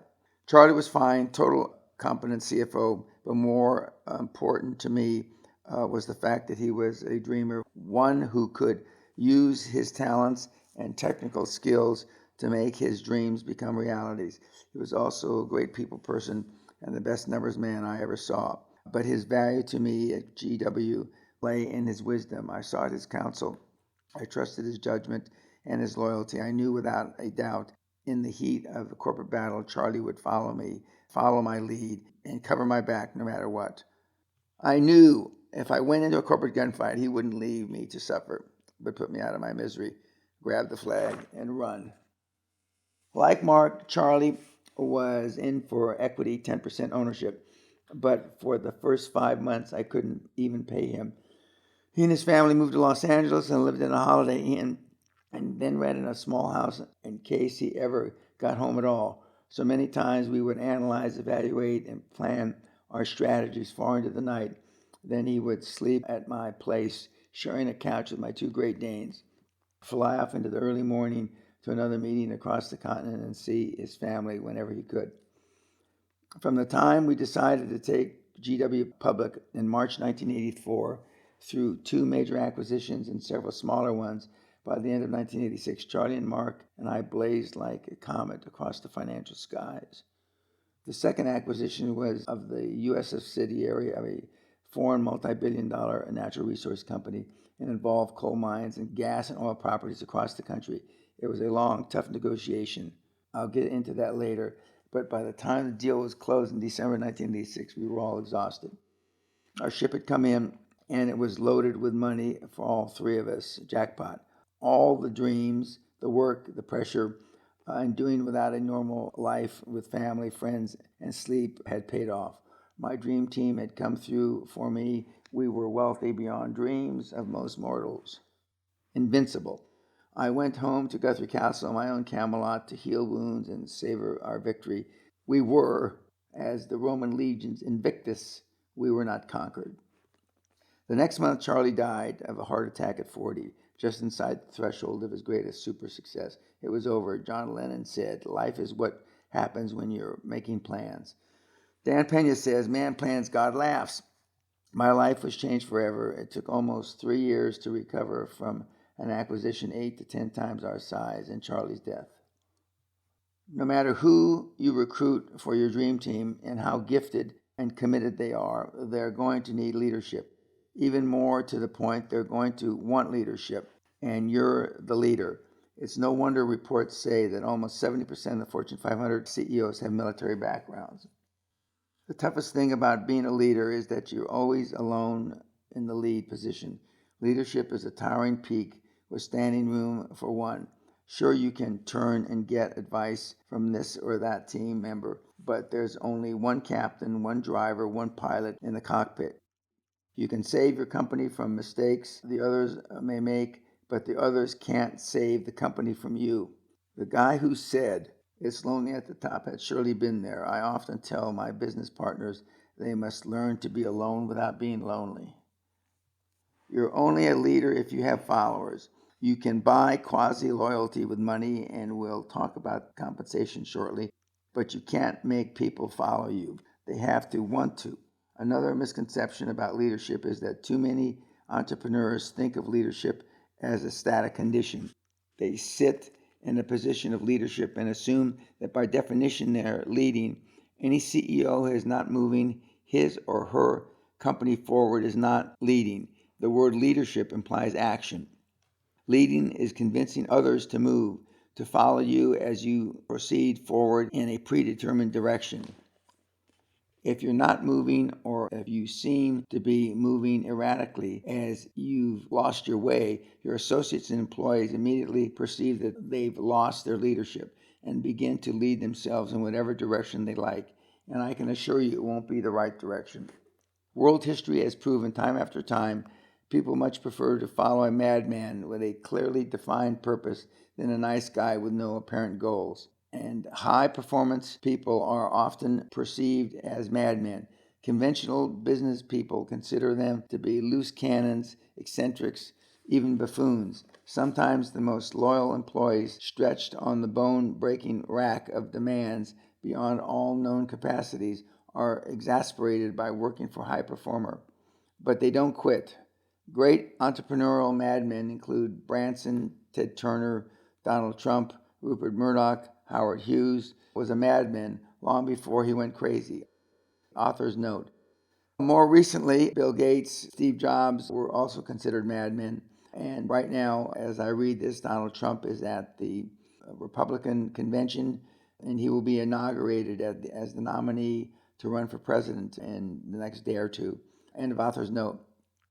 One of the most demanding high performers was Tom Edison. In 1884, he hired a young Croatian engineer named Nikola Tesla. to work in his laboratory in Menlo Park, New Jersey. Edison was convinced that direct electric current DC was the way to light the world. Tesla believed that alternating current AC would be more practical. Already a world-famous inventor and supremely self-confident, Edison had little patience with employees and disagreed with him and fired Tesla. In 1889, Tesla patented AC power system and sold it to George Westinghouse, who built an empire generating AC electricity. As you work with your dream team toward achieving your super success, it's fine to be regarded as a little mad by the world beyond. Your perceived madness in the minds of conventional thinkers is sure sign that you're on the right track. I'd be disappointed if some investment bankers I know didn't shake their heads when they talked about Dan Peña. I relish my reputation, but remember, Edison, give your employees the latitude they need to be creative on your behalf. Exponential creativity and imagination by your people will accelerate your achievements of exponential and quantum growth. In fact, you can't achieve it without it. One of the great lessons I learned from Jim Newman was to keep my eyes focused on the macro picture and leave the micro management to my staff. The dream team you assemble has to be capable of day-to-day micromanagement so that you can press ahead with your job, your responsibilities as both leader and player on your own team. Don't bring me a problem so we can solve it. Solve it yourself and bring me the latter. Currently, I've developed and refined this idea, especially in the weekly reports that they give me when they have a problem or a challenge that they list at the end of their rather lengthy reports. I say I want 3 alternatives with a problem. If you can't give me 3 alternatives, then don't give it to me. And they have to pick the best alternative in their mind, and then I judge if it is the best alternative when I get back to them with my comments. End of author's note. As the CEO or president of your company, your job is not to design a better product or reduce operating costs or review sales figures. You have engineers, cost accountants, and marketing executives to handle those tasks. Your greatest danger is getting bogged down in the office and mired by minutia. You have 3 jobs. They're all outside the office. The first one is kissing frogs. You got to kiss a lot of frogs to find a prince. I tell my audiences, you do not only have to kiss those frogs, you got to love to do it. And just love those little pus-filled warts on those frogs' faces. Okay, I know only toads have warts, but it's my story. Because one day, one of those little frogs at a bank, at a brokerage firm, in a state legislature is going to be able to help you, to croak you a good word, to give you a nod, to become a prince in need, to make you millions. So get out there, smile, and start kissing frogs. Your second job as senior executive is to look for expansion opportunities. I'm talking about deals or schemes, as they say in the UK. That's how you make the big money, equity on deals. And you won't find hot deals in your own shop. So get out into the market, go to trade shows, overhear conversations, talk to your moles, keep your ear to the earth of the financial world. And remember, unless you're Kobe Bryant or Madonna, you won't get rich from income. You become wealthy from equity in a string of transactions. Pay attention to the industry. Watching business is like expanding by a river. Every time you look, the water is different. Keep watching. Check out rumors and ask questions. If you run a mid-sized business right now, chances are good there's another mid-sized business you could buy tomorrow with OPM, other people's money, and make a quantum leap. Quantum leaps are repeatable, threepeatable, and more. Your third job is finding other people's money, OPM. In Chapter 9, I will talk about raising capital, finding the OPM you need to seize opportunities and take decisive action. My God, there are so many sources of capital out there, it should be embarrassing for anyone to say we don't have the money right now. As you'll find out, it's only because you haven't looked. Some of the plumpest, tastiest frogs you'll ever lay a lip on are sitting in financial institutions all over the country, all over the world for that matter, just waiting to lend you money and make themselves look good to their bosses. Help them out. As I write this, the economy is heading towards a recession. The banking industry is more cautious than has been in many years. Institutions from AIG to Washington Mutual have disappeared from the banking landscape, but regardless of the economy, whether it is in the clouds or the toilet, bankers make their money lending money. A nervous frog is still a frog. So while you're out looking for frogs, deals, and money, who's running your show? Well, other people are. Your carefully hand-picked dream team, and hopefully with a free hand from you and with their owning a part of it themselves. More on that later. I discovered long ago that less control, not more control, is the key to effective management. You hire people you trust, empower, and then trust them to perform. If you can't trust them, find people you can. It's not the end of the world if you brought someone in, gave him 5 or 10%, and then had to get rid of them. But then you say, now he has a piece of my dream. Calm down. You can draw up a buy-sell agreement, and you have a number of ways to get around the potential danger. Don't worry about that. Just do it. Anyway, being a minority shareholder in the U.S. or anywhere else doesn't mean much. All minority shareholders can do is see the books and get a share of any dividend paid. Of course, if you don't issue a dividend, he gets nothing. Rules for keeping a good staff and keeping them happy. I have 4 rules for dealing with staff in my organization. 1, pay your people good money and they'll do it, and they'll do anything. They'll arrive early, work late, come in Saturdays and Sundays, whatever it takes to get the job done because they are getting good money and they know it.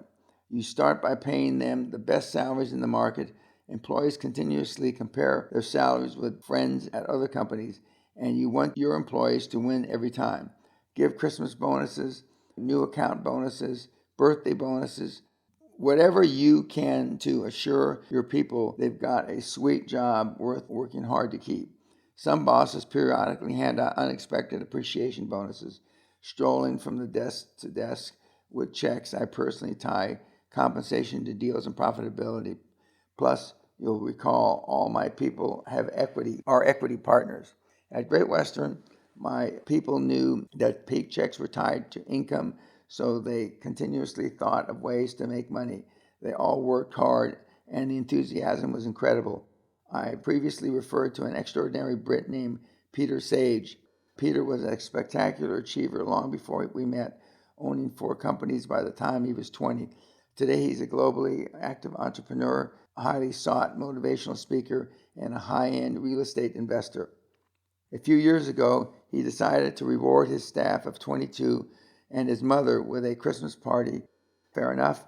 Oh, by the way, the party was to be held in a 7-star Bella or Arab, the most elegant, most expensive hotel in Dubai. For 4 breathtaking days, Peter's mom and everyone on his companies, from receptionists, sales staff, bookkeepers, lived in the extravagance of a super rich, opulent 2-level suites, private butler, 42-inch plasma TVs, panoramas of the Arabian Gulf. Uncommon loyalty was loyalty uncommonly rewarded. Unfortunately, money is used in some companies as a substitute for respect. It amazes me how much crap employees will take for the right amount of money. From the mail clerk to the executive vice president, EVP, I know a guy who runs a company of about 35 employees. He calls his women sluts and his men dickheads, even in front of clients. He abuses and yells at them continuously, blames them for his screw-ups, and buries them with more last-minute work with no instruction and tighter deadlines than they could possibly handle. During one crisis with his office in chaos, he took off with his pals and went boating. But no one quits. Ask them why. Well, he pays us good money. I'd quit, but nobody in town would pay me what he does. For the money I get, he can call me whatever he wants.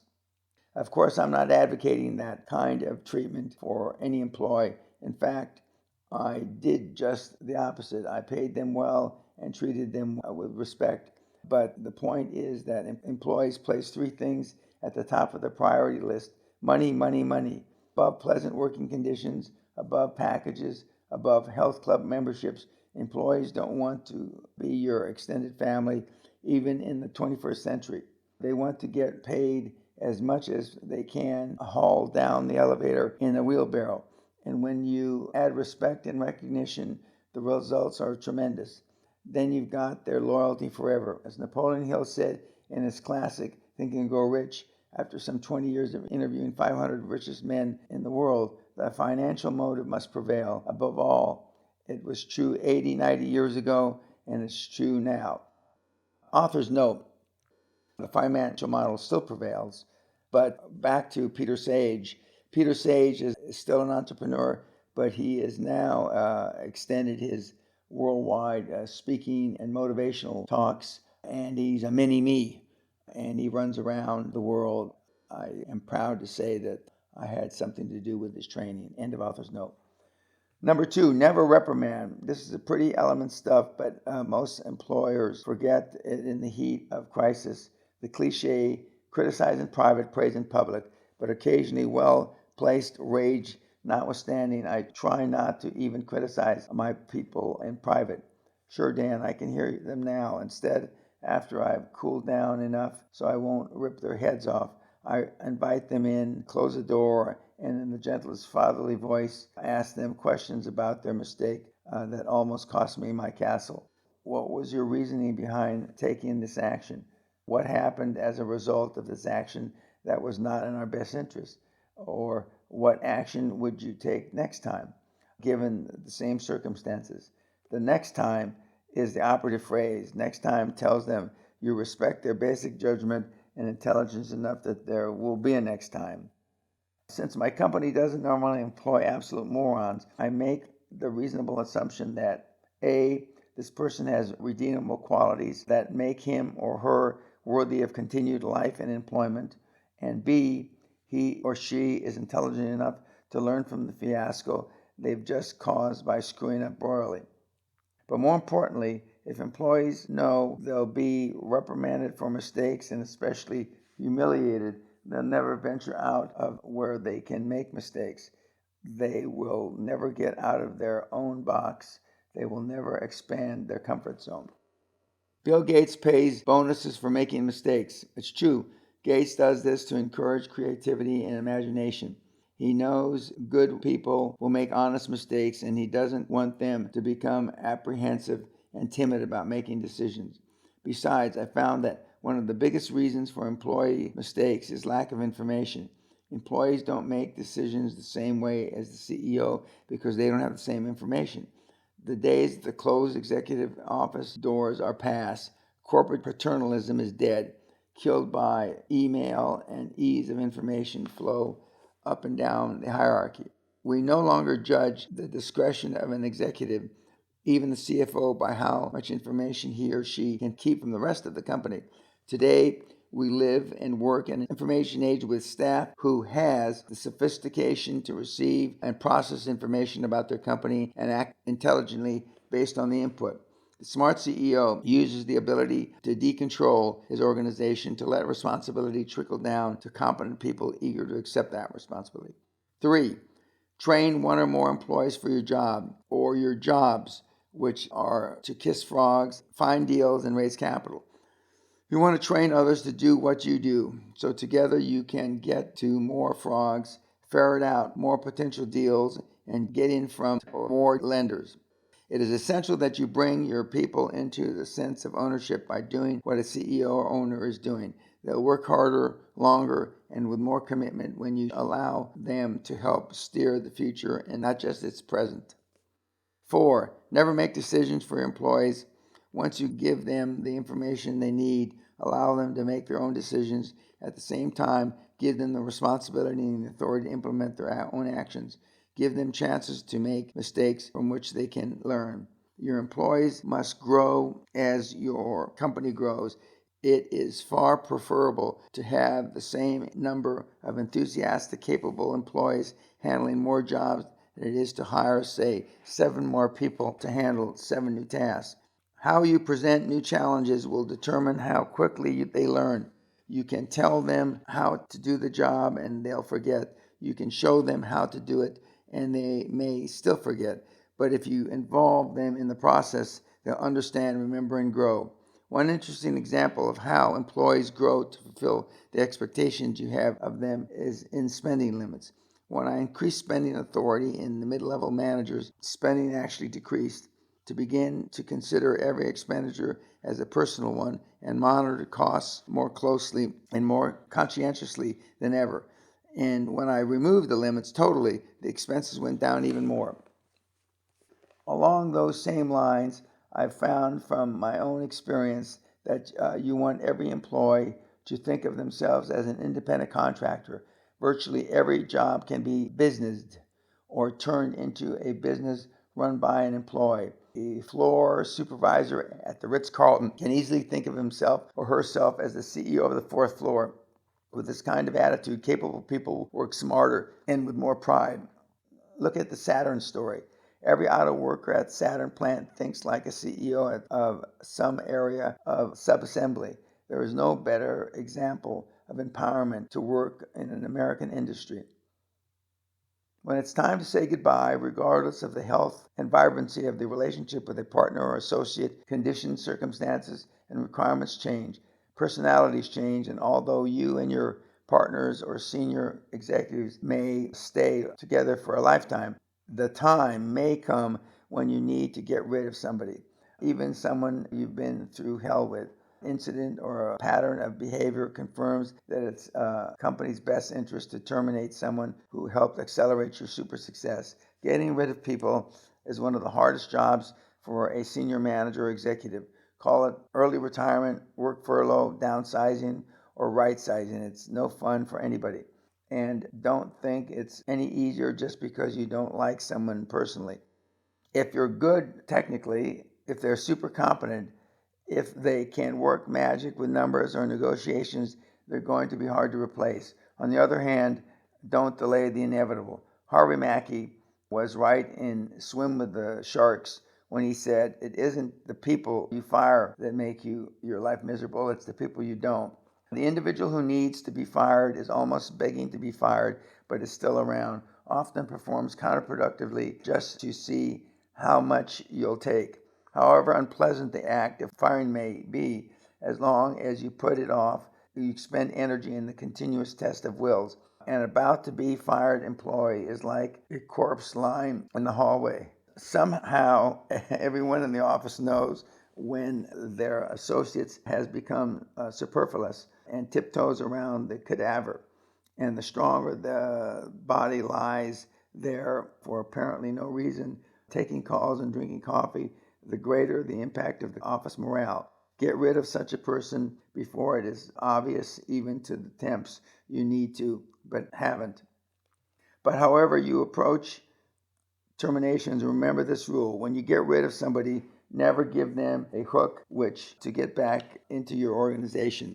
Make a clean, definable, and irrevocable break. Separations at the management level can be very expensive for a company, especially where employment agreements are involved. But regardless of cost, sever the relationships surgically and completely. Don't try to save money by offering such hooks as stock options to the person you're terminating. Any money you think you're saving will be peanuts compared to the expenses and aggravation which inevitably incur later on. Creating your dream team, then, is the process of involving others in your adventure to join with you in scaling the heights of super success. You won't need all of them all the way up, but you'll need some of them clear to the top. Choose them carefully, treat them well, give them the chance to make mistakes, work their butts off, make it worth their while, and if the sad day comes, let them go swiftly and finally. Chapter 7, 11 Steps That Make the Deal. You can leapfrog to quantum success, but you still have to do the deals one sure-footed step at a time. Throughout this book, I've told you over and over to make decisions, incur risk, and take immediate action. You can guess by now that I've never been one to sit around and cogitate, especially when I knew that swift, decisive action would make the difference between a vice-like grip on a multi-million-dollar deal and a handful of air. I couldn't have made 75,000 business decisions during my career by hesitating in the clutch. Author's note: while I don't keep track as I used to, one by one, but I am fairly certain that the business decisions I have now made are closer to 100,000. End of author's note. Warren Buffett puts it another way: never suck your thumb. He looks at whatever information he needs, makes up his mind quickly, and takes action on his decision. He calls any unnecessary sitting and thinking thumb-sucking. When the legendary Andrew Carnegie asked young Napoleon Hill if he wanted to embark on the enormous task of distilling the characteristics of the 500 richest men in the world, he pulled out a stopwatch and, unknown to Hill, gave him just 60 seconds to make his decision. Hill took just 26 seconds to accept a challenge that would take him on a 20-year quest. Old man Carnegie knew the value of decisiveness as an essential attribute to completing an epic task such as Hill's. Being careful doesn't mean moving slow any more than taking immediate action means you have to rush in unprepared and do something stupid. We all make decisions in our lives, even trivial ones, based on several types of input information available: previous experience, intuition, and advice of others. You decide where to take your car to be serviced. You decide how to handle your health insurance and who to hire as an administrative assistant. If you take time to weigh the factors involved in these relatively minor decisions, how infinitely more complex must the process that takes you and your business from an initial idea to closing of a deal worth tens of millions. In this chapter, we walk through the 11 steps you need to take, hell, you'd better take, between your bright idea and the time seeming millennium later, when an ink hits contract paper or when it's a matter of history. At my seminars, I look into the hopeful faces of hundreds of modestly successful business owners, building entrepreneurs, frustrated wannabes, and of course, the usual seminar groupies, perennials who would attend a group dynamic seminar held by mass murderer Charlie Manson. Unfortunately, most of them came to hear me say, now you just keep a positive attitude because you're a special person and your dream will come true.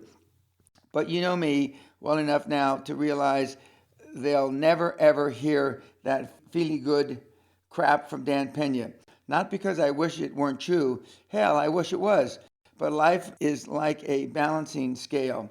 You have to balance what you get with what you're willing to give up, period, regardless of what they expected me to say.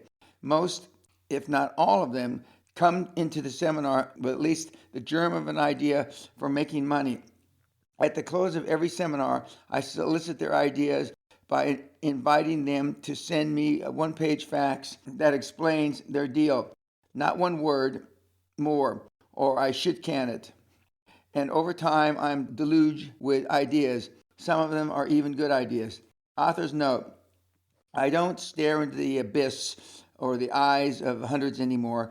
This century, about since 2000, I only give my seminars at my week-long experience at the castle, where we put in something in excess of 20 to 24 people. I find it much more rewarding for me and for the students because I can keep them accountable. I've also, since the writing of this, instituted a very strenuous follow-up program where for 1 year I mentor you for free, and I keep track with monthly Zoom calls and weekly reports. End of author's note. The point is that everybody in your life and in your organization has a money-making idea sometime. You pick up a tip from a loose list broker. You read a small item on page 5 of the business section. You overhear a scrap of conversation, and a small voice inside you says, hey, that would be good.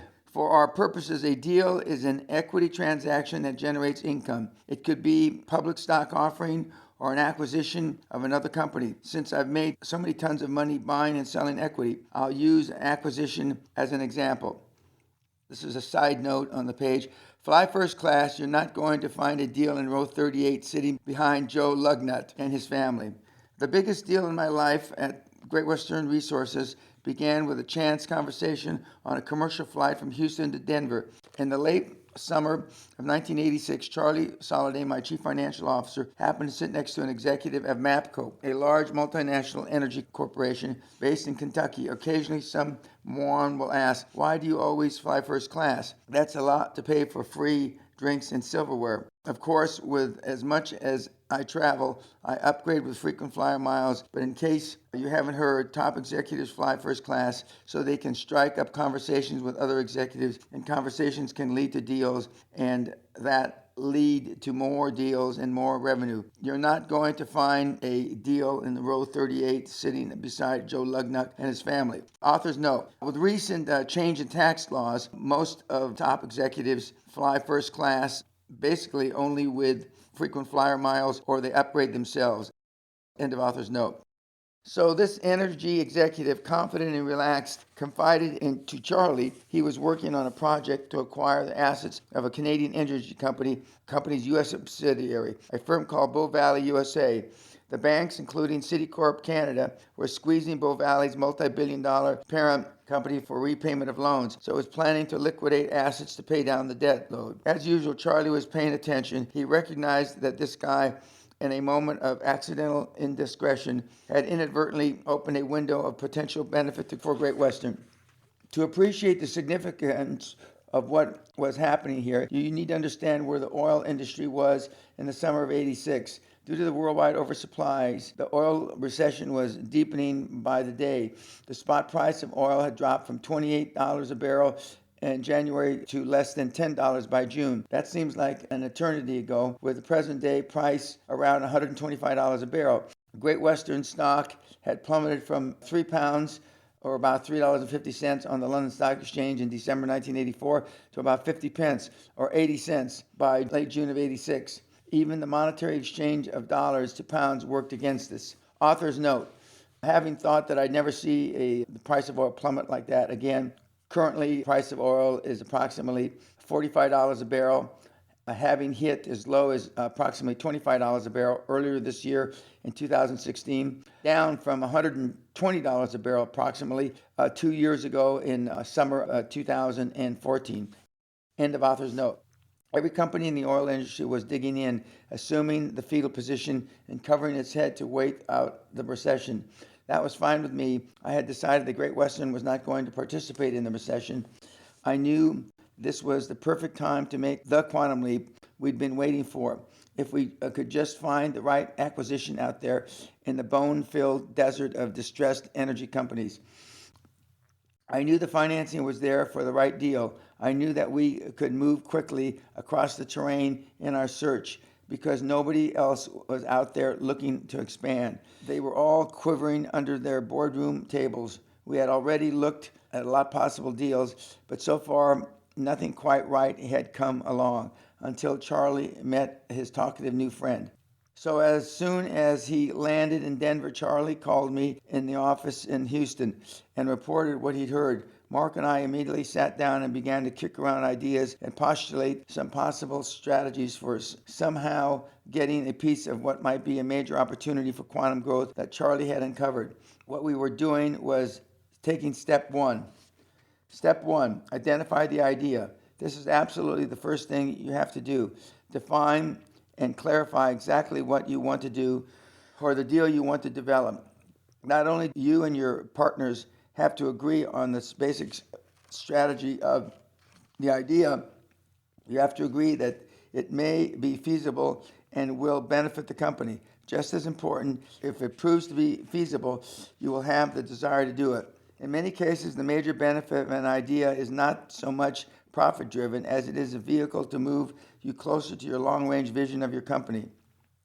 My vision for Great Western was for it to become a natural resource company and a major player in the international energy industry. And my grand strategy for achieving these goals, as you may recall, was through external growth through acquisition versus internal growth through continuing oil drilling and production. We were established in the oil and gas, but Bow Valley's assets were based 75% in coal and mining operations. Was there an opportunity here for us to look beyond our oil and gas-based assets to something larger? Could our little Great Western snake digest so large an egg? Or as we often said, could the minnow swallow the whale? Looking through that brief passing window of opportunity, we had a lot thinking to do about how to shape an idea into a plan. My instincts, which I knew were almost never wrong, told me immediately that this was the deal we had to make the breakthrough into energy big league. As I've said in a previous chapter, the deal was obviously hot. I didn't have it to run to a spreadsheet. This was Pamela Anderson running up the beach stark naked toward me saying, Dan, here I am. Take me. You bet, Pamela. Somehow, some way, we had to make this son of a bitch happen. Yet another factor that urged me to go for it. We had achieved a string of conquests that had begun with taking the company public. Our people were confident, even cocky, about taking the whole energy industry. We were young, undefeated, obviously immortal, and ready for a title fight. The mood at Great Western was electric, with anticipation of our victory. I would have found it hard to deny them and deny me a shot at the big one, a shot at glory. But no matter how eager, even bloodthirsty we were, we still had to follow the 11 steps. It was the process we needed to discipline our actions and to train and prepare our minds and spirits for the battle we were contemplating. There were even more basic reasons for giving shape and form to our idea.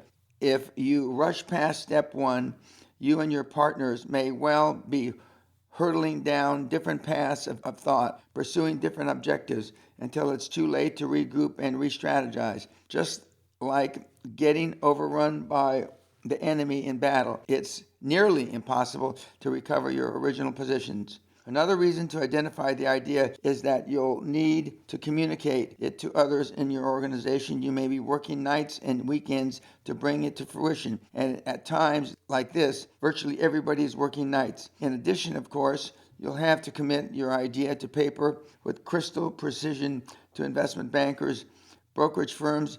Nervous shareholders will understand your objectives and support them. Again, we're talking about clarifying your vision. Funny thing about fuzzy idea, it doesn't stick to paper very well. Once you've identified and agreed upon the nature of your idea, not the details, its potential for benefit to your company, you're ready for step 2. Step 2, investigate generalities. More specifically, investigate before you invest. Effort and especially money you could more profitably allocate somewhere else. Any action being taken by another organization, group, or individual which may impact you or your company raises key questions that must be answered. Why was MAPCO, a Kentucky coal company, interested in Bow Valley oil and gas assets as its co-interests? We learned that they wanted to purchase the company, then flipped oil and gas assets over for resale for a tidy, no-risk profit. Why should Bow Valley sell assets direct to Great Western? They reasoned, when they could buy those same assets, mark them up, and sell them to us. More to the point, why sell to a much smaller company such as Great Western with no apparent financial horsepower and certainly not as strong as MAPCO? That was the conventional wisdom they were using. What was Bow Valley's financial status? What was the extent of its operations in Canada, the U.S., and worldwide? How strong were its coal contracts? With whom and under what terms? We had volumes of investigation to do quickly, but we couldn't afford not to turn over every rock and look beneath it. Investigation is the research for red flags. How many red flags do you need to see? 1, read your investigative reports and listen to your intuition. When the first red flag pops up, when you get an answer you're not comfortable with or don't get the answer at all, exit immediately. The tiniest wrinkle in the fabric, the smallest contradiction can explode in your face later. Our red flag checklist, as well as the 11 steps to execution, are listed in Appendix C and A. Investigation is an integral part of a high performance, and it is vital to protect the interests of the high-performance individual who runs the company. These days, I'm pursuing deals potentially even larger than anything we did at Great Western. So I retain the services of a full-time private investigator, even now, who looks into every company I even think about seriously, and every person I consider hiring or becoming associated with. We call them targets. That means you do more than call up the references on a resume or chat with a few happy customers who are pre-selected and conveniently listed in a company presentation piece. If you're thinking about doing a deal, you need to check out two targets: the company and the individual principals of the company. So where do you start? You start with what you know: full name of a person, address, approximate age, occupation, and name of his or her company. Basic information can come from business cards, industry directories, and the Standard & Poor's directory, telephone directories, conversations with others in the industry, and annual reports. When you're waiting in a lobby of an outer office, don't pick up the damn Time magazine. Check the desks and walls for awards, certificates, photographs, and diplomas with specific information you can jot down. Author's note: in 2016, while those are still places to get information, with Google and LinkedIn, every bit of information that you will need, almost every bit of information that you'll need, will come from public records. End of author's note. While you're in the executive office, look around, direct discreetly as you chat. Compliment your host on some of the piece of artwork or knickknack and get him to talk about himself. If you spot evidence of a common interest or background, golf, fishing, travel, military experience, use that as a lever to pry out more information. People, even busy executives, enjoy talking about themselves, and you should enjoy listening. Information is only hearsay until you confirm it. How many times have you accepted credentials on a resume, for example, without checking them independently? You read Notre Dame BS 78 major structural engineering on a handsome resume from a likely prospect. You pick up the phone and call the administration office, School of Engineering at Notre Dame. If they never heard of your prospect, that's a red flag, and all you need to terminate the consideration. Begin the verifying process with the names of individual targets. The easiest thing in the world is to have business cards printed with an alias. Call the county register of voters to check voter registration to confirm and complete names, addresses, and dates of birth. A lot of records are filled with at the county level. At the county recorder's office, you can investigate an individual or a company by calling the county recorder and requesting a general index listing all filings involving your targets, including document title, document number, any other parties involved, and the date filed. Filings with the county recorder may include property documents, deeds, grantee, grantor deeds, tax liens, notices of default, judgments, and power of attorneys. Civil suits and criminal records are a valuable source of information, but the procedures required to search these files vary from county to county and state to state. Rather than getting bogged down in an infinite number of bureaucratic variables, let's talk about the area of investigation in general terms so that you understand why an in-depth investigation is important. Check to see if the individual has a pattern of litigation. Civil litigation files are kept in the county level and federal district level. While you're checking the individual targets, check the company for litigation as well.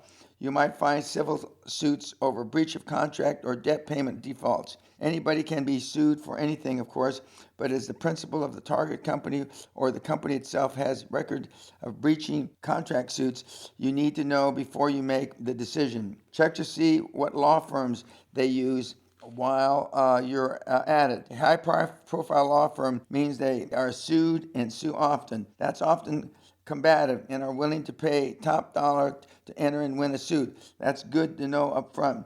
It's also good to know if the guys who may soon be smiling at you from across the table have criminal records.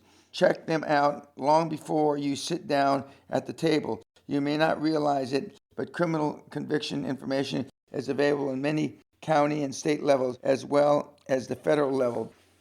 Arrest information, by contrast, is not available in most states. Begin with the county clerk's office and check your target for both felony and misdemeanor convictions. Check at the state and federal levels as well. Again, procedures vary. The point here is to check for past criminal convictions. You can do all this yourself, of course, but by now you can understand why I might have a good experienced private investigator expedite the process. You can also check at the county tax assessor's office for property ownership, verify professional licenses, etc., real estate brokers, building contractors, or attorneys at that state level. Hey Dan, Do you really go through all this investigation? You bet. By the time I'm sitting down to hammer out a deal with this individual or a team of people, I'm going to have a file on every one of them. If one of these mooches has a birthday coming up, for instance, I'll know about it and make damn sure we're still negotiating late that afternoon so he's under pressure to make a deal and get to his birthday party. Author's note: all this investigative procedure, almost all of it can be done on the internet via Google, and almost all the records that I've mentioned you can find on the internet. End of author's note. Step 3, investigate specifics. Recheck your sources for details you might have missed. Then, if you're in doubt about your sources, investigate them. Go deeper. If you're about to risk millions, don't think twice about probing beneath the calm surface waters of an opportunity, straightforward company or individual. Before you bring in a partner, for example, check not only with the previous associates who may give you a prepared story, but with the employees who might give you a different perspective. Does this guy drink too much at parties? Does he do drugs? How is he to work for? Does he abuse employees? Does he beat his wife? Does he chase skirts around the office? Is he gay? Remember, you're not gathering information for a testimonial dinner in his honor. You're just running the fingers over the fabric of his business and personal life, feeling for stitches that are out of place. Maybe you don't care if he's a cross-dresser, but you need to know. Author's note: in 2016, obviously, sexual bias, as long as it stays out of the workplace, is of no concern. End of author's note. By the way, in case you haven't noticed, I've talked throughout this book in the male gender. One reason is that I'm not going to stop and say he or she every time just to mollify the politically correct crowd. Another is habit. It is inescapable fact that 98% of America and the UK and Europe's top executives are men. This book is not about equal opportunity. It's about making money. But if you're more concerned about the ditzy details of political correctness, you probably already tossed this book away. Having said that, if you're a woman, I encourage you to push beyond the gender issue in the knowledge of the number of women business owners and entrepreneurs grow every year. And if you're gotten this far, you're a serious player and potential to make your ton of money. So stick to your guns. Reinvestigate and continue to check throughout the negotiating period which may follow. As a matter of fact, your interest, once it's discovered, could generate a flurry of cosmetic actions by the target, filings, financial shuffling, or other activity you need to know about. Targets of investigation, especially in business, are moving targets. Companies and individuals continue to leave tracks as they move forward in time. Never take your eye off the target while you're aiming at it. Step 4. Commit to the idea. It's one accomplishment to ensure that every member of your dream team holds the same idea you do. Your objectives, how they relate to your long-range vision, your good strategy to achieve your objectives, and even some of the tactics and maneuvers you may have in mind. It's quite another feat to begin lining up commitments to get into the fight if it begins, and to see it through. An acquisition deal, even for a world-class specialist like Dan Peña, it is not a picnic. Your partners and your top executives should be required to commit themselves publicly to the project at the outset. Given the individual knowledge, experience, and personalities of any group sitting around the conference table in the world, you're bound to get variant reactions. It's inevitable unless you surrounded yourself with the lobotomized sycophants. If some of your people have reservations, if there is some facet of the project they're uneasy over, they need to get it on the table so that it can be dealt with and overcome, or at least acknowledged. Even I, with all my self-confidence, have tinges of misgiving sometimes. Sidebar, stick to the knitting. You want to deploy your asset, resources, and capabilities in your areas of expertise and experience. The preliminary decision-making time is when you ask yourself, is this an area in which I have any access to real expertise? When Pat Kennedy and I were partners in building a vertically integrated oil company, we strayed into areas of the oil industry we didn't know beans about and paid dearly for the experience. One of the lessons I learned was stick to your knitting. Deploy your assets, resources, and capabilities in areas of your expertise and experience. I thought a lot about that lesson as I now consider moving into the coal business. I ultimately decided to proceed with the acquisition on the strength of another Peña business rule: dream big, think big, be big. Besides, my instincts and intuition were screaming, "This one's hot." Pamela was so close I could touch her. There may be cases where one of your key people simply cannot buy into the idea. For whatever reason, that individual is opposed to the project you know will launch your quantum leap to super success. Even before you make a final decision, you need to ascertain whether the individual is going to perform his duties and responsibilities regardless of personal feelings, or whether his opposition is going to become a dead weight, a counterproductive stumbling block, negotiating battle that will follow. During the preliminary discussions about the acquisition of Bow Valley, for example, my executive vice president of exploration resisted the idea of getting into the coal business. Frankly, he didn't like the prospect of his oil and gas division taking a back seat to a newly acquired operation. When he realized that we were moving ahead with or without him, he eventually came over and even convinced himself the project was his idea. Whatever works. Step 5, making the preliminary decision. Your dream team, including those with questions and uncertainties, buys into the commitment and makes it their own. Make it clear that this is not the final decision, but a working consensus or agreement to move ahead. Your investigations thus far have turned up no red flags which would cause you to reconsider or walk away from the deal. The deal still looks red hot. You have begun to prepare for battle. It is at this point in the preliminary stages of the process that your people have to become obsessed with an idea that is now going to rise like a monster, assume a life of its own, and dominate their waking hours for weeks and months. You're the leader, so now you have to be the cheerleader. I was called the Vince Lombardi of the oil business. You got to help your team get absolutely psyched up, generating enough energy, adrenaline, and momentum so that when the battle is joined, they suck up their pantyhose and charge into the cannon with no thought of defeat, fatigue, hunger, sex, or any other preoccupation. If that means stringing banners across the conference room, or pep rallies, or promises of bonuses when the deal is done, do it. Do it all.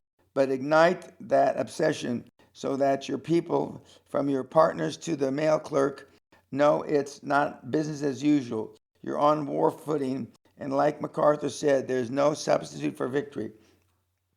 For the record, my warriors at Great Western made me proud. We never lost a battle, nor knew how to lose. We acted as if we had no limits to our abilities. That became our war cry. If you want similar results, you should act the same.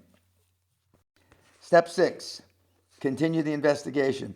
This is not a redundant step. Frankly, your investigation, whether staff people or an outside firm, should continue their work for as long as your project is a viable one. By definition, you don't trust the poor bastards you are trying to buy, nor those who may be competing with you for an acquisition. You simply don't believe anything they tell you or that you hear or read about anyone, since all parties are now posturing to be in the best negotiating position. Over the course of a major deal, you'll be bluffed and bullshitted and plain lied to, directly and indirectly. You'll be lied about as well, where hundreds of millions of dollars are on the line, or even hundreds of thousands of dollars. Integrity is usually the first casualty.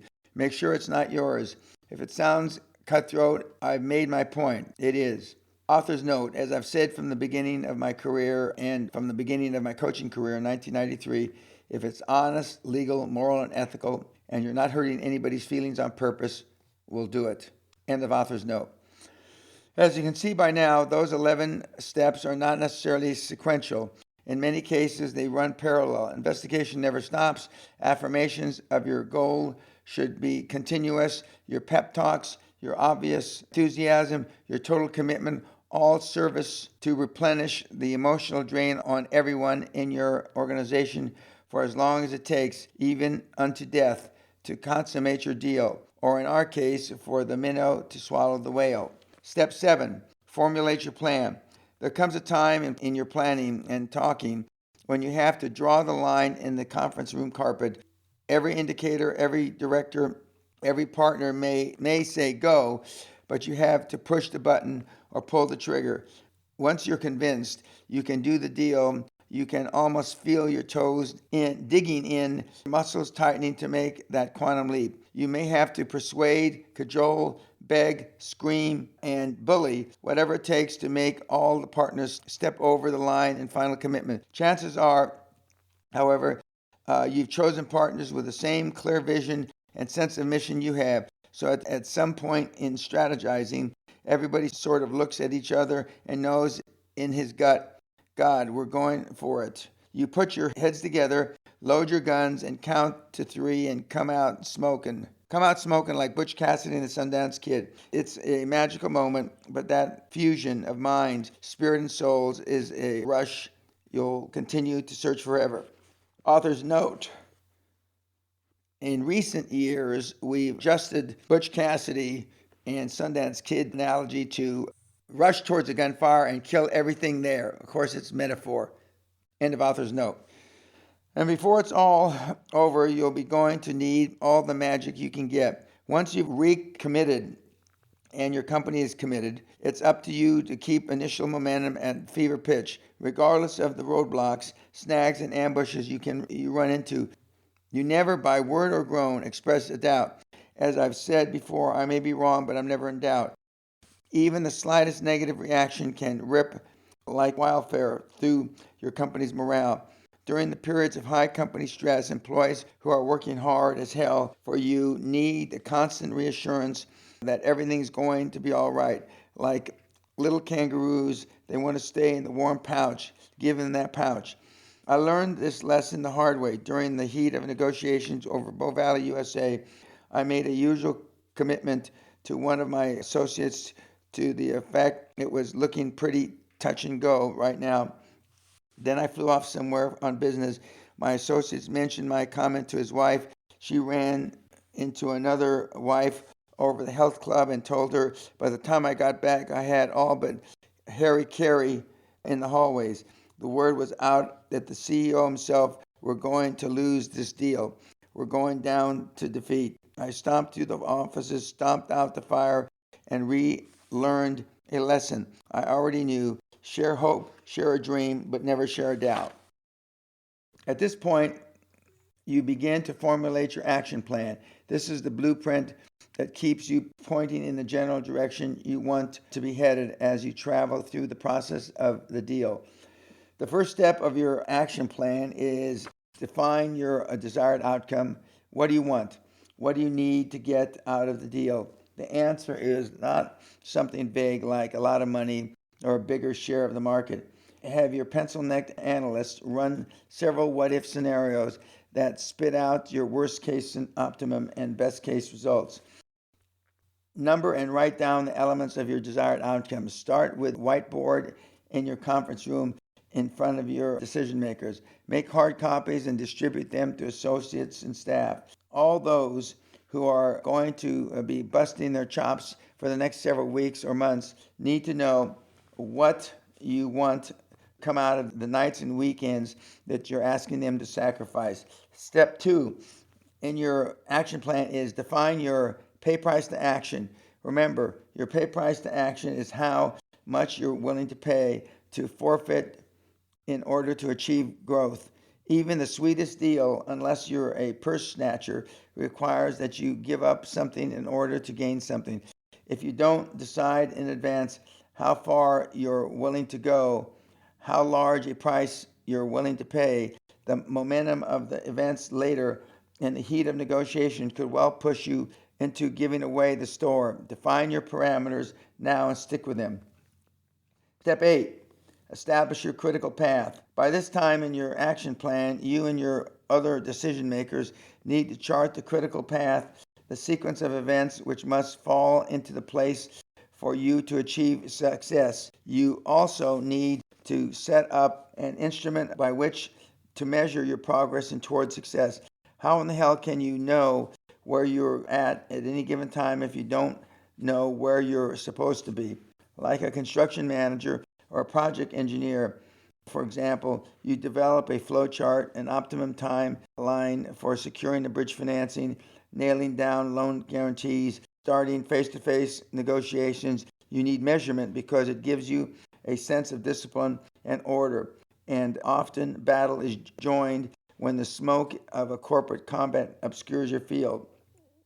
You're suddenly struggling to hand with both foes and fair weather financial friends, and you're calling in air support on yourself to kill the bastards so the deal can live. You're going to need all the discipline and order you can muster. Step 3 of your action plan requires you to modify your plan as necessary. The route to the best deal you can make is not a straight shot across the open field. Minds change, spirits fail, rates rise, alliances crumble, conditions change, and you have to react quickly and cleverly to every twist in the road. In my seminars, I tell my audiences to think of a rocket that takes off from Earth, headed for, say, a rendezvous with Jupiter. The son of a bitch is off course 95% of the time. Technicians on the Earth are continuously beaming up mid-course corrections to affect coordinates in deep space they never dreamed of. Think of your deal as a great juggernaut hurtling through time in approximately the right direction. You just have to keep nudging it to hit the ideals expressed in your desired outcome. Author's note: in recent years, the rocket ships or the ships that are going to the various places in outer space are not 95% off course. Technology has gotten much better, but the principle still holds true. End of author's note. Step 9, implement and follow up. That means don't take anything for granted or anyone, even your key decision makers. Your most trusted and reliable partner, being human, can let a detail slip, forget a phone call, overlook a loose end. Even though most solemn pledges of support from others are often made on shifting sand. Don't take anything for granted or anyone, even your key decision makers. Check every detail yourself. In order to relate how minds and loyalties change, let me give you a little example. We had originally had a mind to purchase just oil and gas assets of Bow Valley, USA. But MAPCO shunned our interest in our joint venture acquisition. They treated us like pesky little kid. Pissed me off. But I saw their rejection of Great Western as an opportunity to go for the whole company. Of course, we hadn't set up the financing for the oil and gas. We hadn't set up financing for the oil and gas assets yet. But this was an opportunity staring us in the missionary position, and we jumped on it. The complexities of pursuing a multi-million-dollar business deal are akin to the constructing of a giant house of cards. Every link at every level has to hold in place simultaneously. A high-performance individual must have the tact, patience, strength, and delicacy to add one card after another without the whole damn thing collapsing, and the clarity of eye to catch trembling, wavering elements and shore them up before they snap and fall. That's where the follow-up becomes a fine art. Great Western's largest shareholder was an arm of the Kuwaiti government. Although only one guarantor was initially required, the Canadian owners of Bow Valley, USA, insisted that both our largest shareholder, the Kuwaitis, and our stock brokerage firm in London guarantee the deal.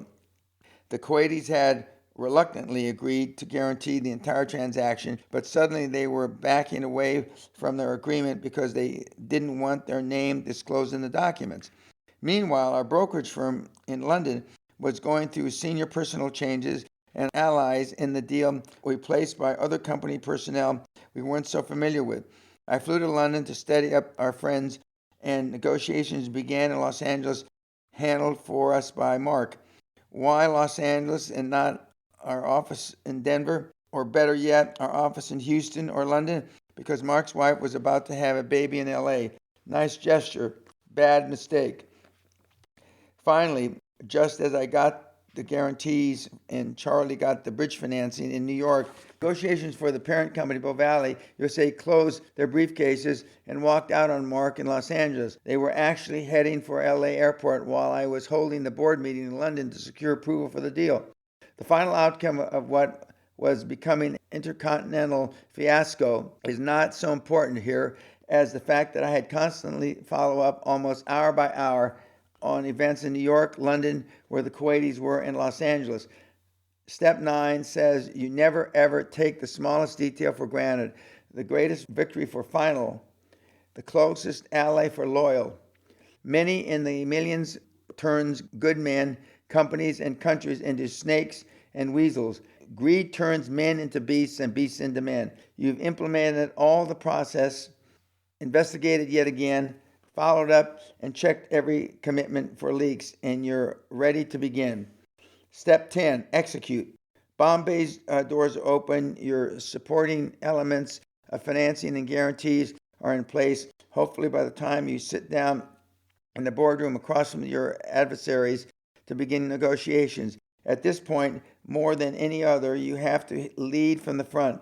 No more phone calls from your home office. No more faxing instructions. No more emails.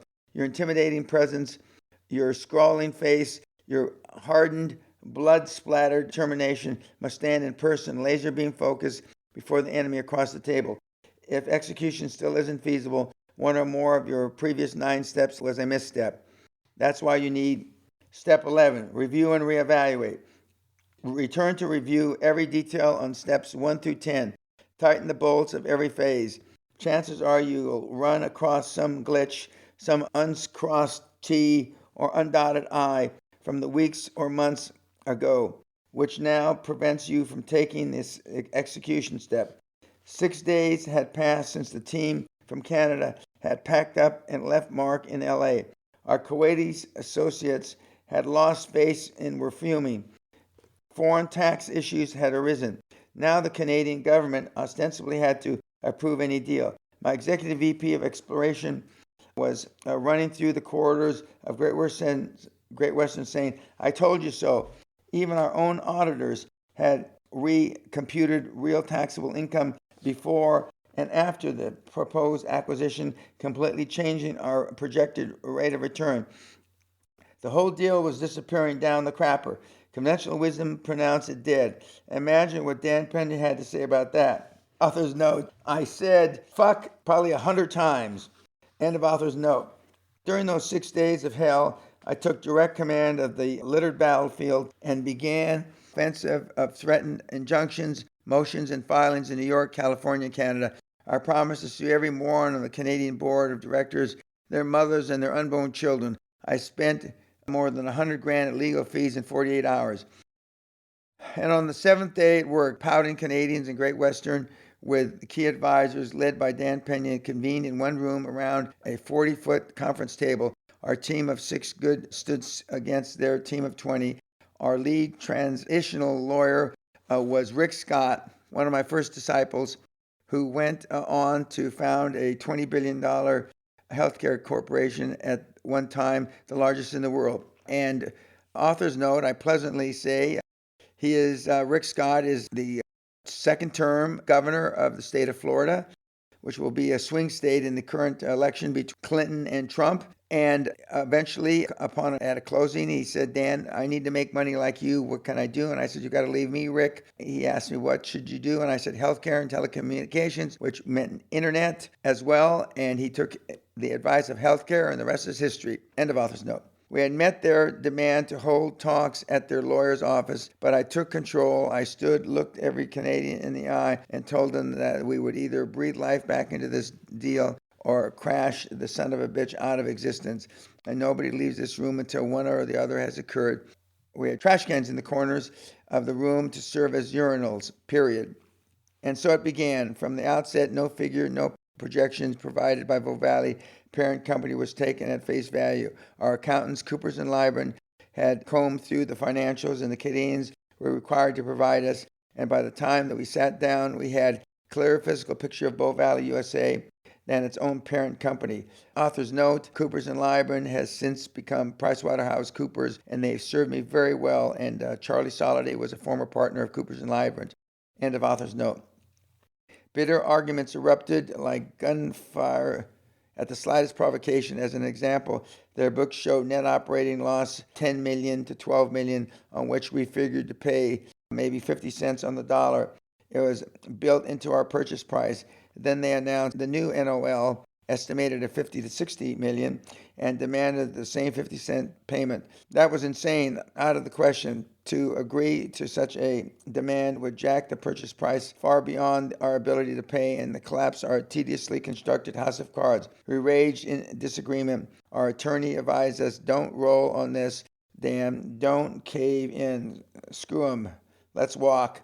But we were committed. We had to fight, so we charged. We eventually discovered closer to $100 million in NOLs, even more than the damn Canadians had figured. And we wound up paying 10 cents on the dollar. Finally, 72 hours and 2 fistfights after we'd begun, the deal was done. No one was ready for this kind of gut-wrenching ordeal we lived through. No previous experience could have conditioned any of us, including me, for what happened in the name of negotiation. Anyone who was there during those 3-day, dark day, December days will never forget it. I get goosebumps. Bottom line, Great Western paid $116 for Bow Valley's coal operation and $25 million for their oil and gas interests. Additional oil and gas assets cost us another $7 million. We raised $168 million in cash, $85 million in short-term loans, and $85 million from Series B preference shares of Great Western stock, which were gobbled up by the Kuwaiti friends. Great Western kept another $20 million for future projects. Author's note, the overfinancing is something that I preach today and have since the beginning of my career. And if the deals are structured properly and the financial institutions are given the proper information, all legal, moral, and ethical, you can overfinance transactions. End of author's note. It was quite a cost to pay. It took a minnow years to digest the whale, but at the interim report, Great Western shareholders in March 1987, we presented total assets of $272 million and some change, a quantum leap growth of $191 million from the previous fiscal year of $81 million. Another cost, Charlie was dead within a month. Remember, you are always responsible for your decisions. That's why I put important disclaimers at the front of this book. Author's note, Charlie's death shook the company to its very foundation. It took us a year or a year and a half to ultimately replace him with 4 different people. End of author's note. Chapter 8, The Plan with No Escape. The leader who anticipates the failure of a bold plan and prepares for it will fail. In 2004 BC, the Chinese general Han Hissen led his army to a position near a camp of his enemy, the army of Chao. Inside of the fortified camp, he aligned his army along the length of the riverbank, placing their backs to the deep, swift waters. Sun Tzu, in his classic The Art of War, relates that the soldiers of Chao enjoyed a good laugh watching their enemies line up along the river. Then, almost immediately, the army of Chao left its fortifications and attacked Han Xin's army. With their backs to the turbulent water, Han Xin's men fought so fiercely they overwhelmed the army of Chao, put them to fight, and killed their king. After the battle, some of Han Xin's officers questioned his strategy. The general replied, "It is written, place your army in deadly peril, and it will survive. Plunge it into desperate straits, and it will come through safely. If I had not placed my troops in a position where they were obliged to fight for their lives, but had allowed each man to follow his own discretion, we would have suffered a rout." For 5 millennia, Chinese militarists have subscribed to the strategy of burning the boats and breaking the cookie pots, acts that told their armies, in effect, we have no plan B, we fight or die. My return to military analogies throughout the book is no accident. Many of my skills and attitudes about leadership originate from my years in the Army.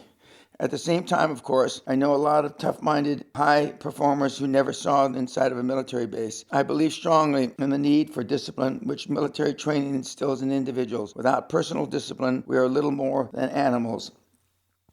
A leader with a self-imposed code of discipline commands the high ground to impose discipline on others and to lead, whether platoons or corporations, by moral force. And make no mistake, much of being a high-performance superstar is leading yourself and others against the popular pap of conventional wisdom. Many of the strongest American presidents, Washington, Jefferson, Jackson, Lincoln, were tempered as young men in the fires of war. General Dwight Eisenhower built an enormous fighting force of uneasy allies, coordinated the advance of thousands on ground, air, and sea forces, and orchestrated victory on the cool beaches of Normandy. George Herbert Walker Bush was nothing more than a rich, preppy kid until he saw brave men die in war against dictatorship. Years later, the former Navy fighter pilots still had the resolve to craft an unlikely alliance of Americans, Russians, Arabs, and Israelis to crush the armies of another dictator, Saddam Hussein. In 2004, the elder former President Bush, still full of fight, celebrated his 80th birthday by making a successful parachute jump. Author's note: President Bush I, who I've had the pleasure of meeting, has since celebrated his 90th birthday, and I hope he celebrates his 100th birthday. End of author's note. The military trains you to be decisive, quickly to analyze information, and take action immediately. How else could I have made over 75,000 business decisions during my 37-year career? Author's note: that 37 years is now more than 45 years, and my business decisions approach 100,000. End of author's note. During the Civil War, Union General George McClellan looked and talked like a consummate leader to bring the North to quick victory. His men loved him. His Army of the Potomac was larger than the forces it opposed, but he couldn't bring himself to make the decision to fight. He acted as if he didn't believe in his own abilities to conduct war. In business, as I have said, you must act as if there are no limits to your abilities, and to that you must act as if failure is not an option. In the late summer of 1986, I sent Charlie Soliday to New York with instructions not to come back without bridge financing for our deal to buy Bow Valley USA. He stayed 10 days and worked day and night negotiating with Citicorp, our bankers, bridging financing, and Salomon Brothers, the old line Wall Street brokerage firm, to underwrite the required loans. It was year's end. As with all major players in this industry, their plates were full with bigger fish than us. I knew they'd be listening to our proposal very carefully and watching us closely for heads of beads of nervous sweat. Investment leaders use intuition too, so our strategy was to act for an irrevocable position of incredible confidence. As the deal was virtually a given, the financing was a fairly standard proposition, and the chance to participate in the financing was a privilege, sweetened with the potential for enormous profit. Accordingly, Charlie calmly paid Citicorp $250,000 and Salomon Brothers $500,000 up front just to look at the deal. The money, which would become part of the overall fee if they handled financing, was non-refundable.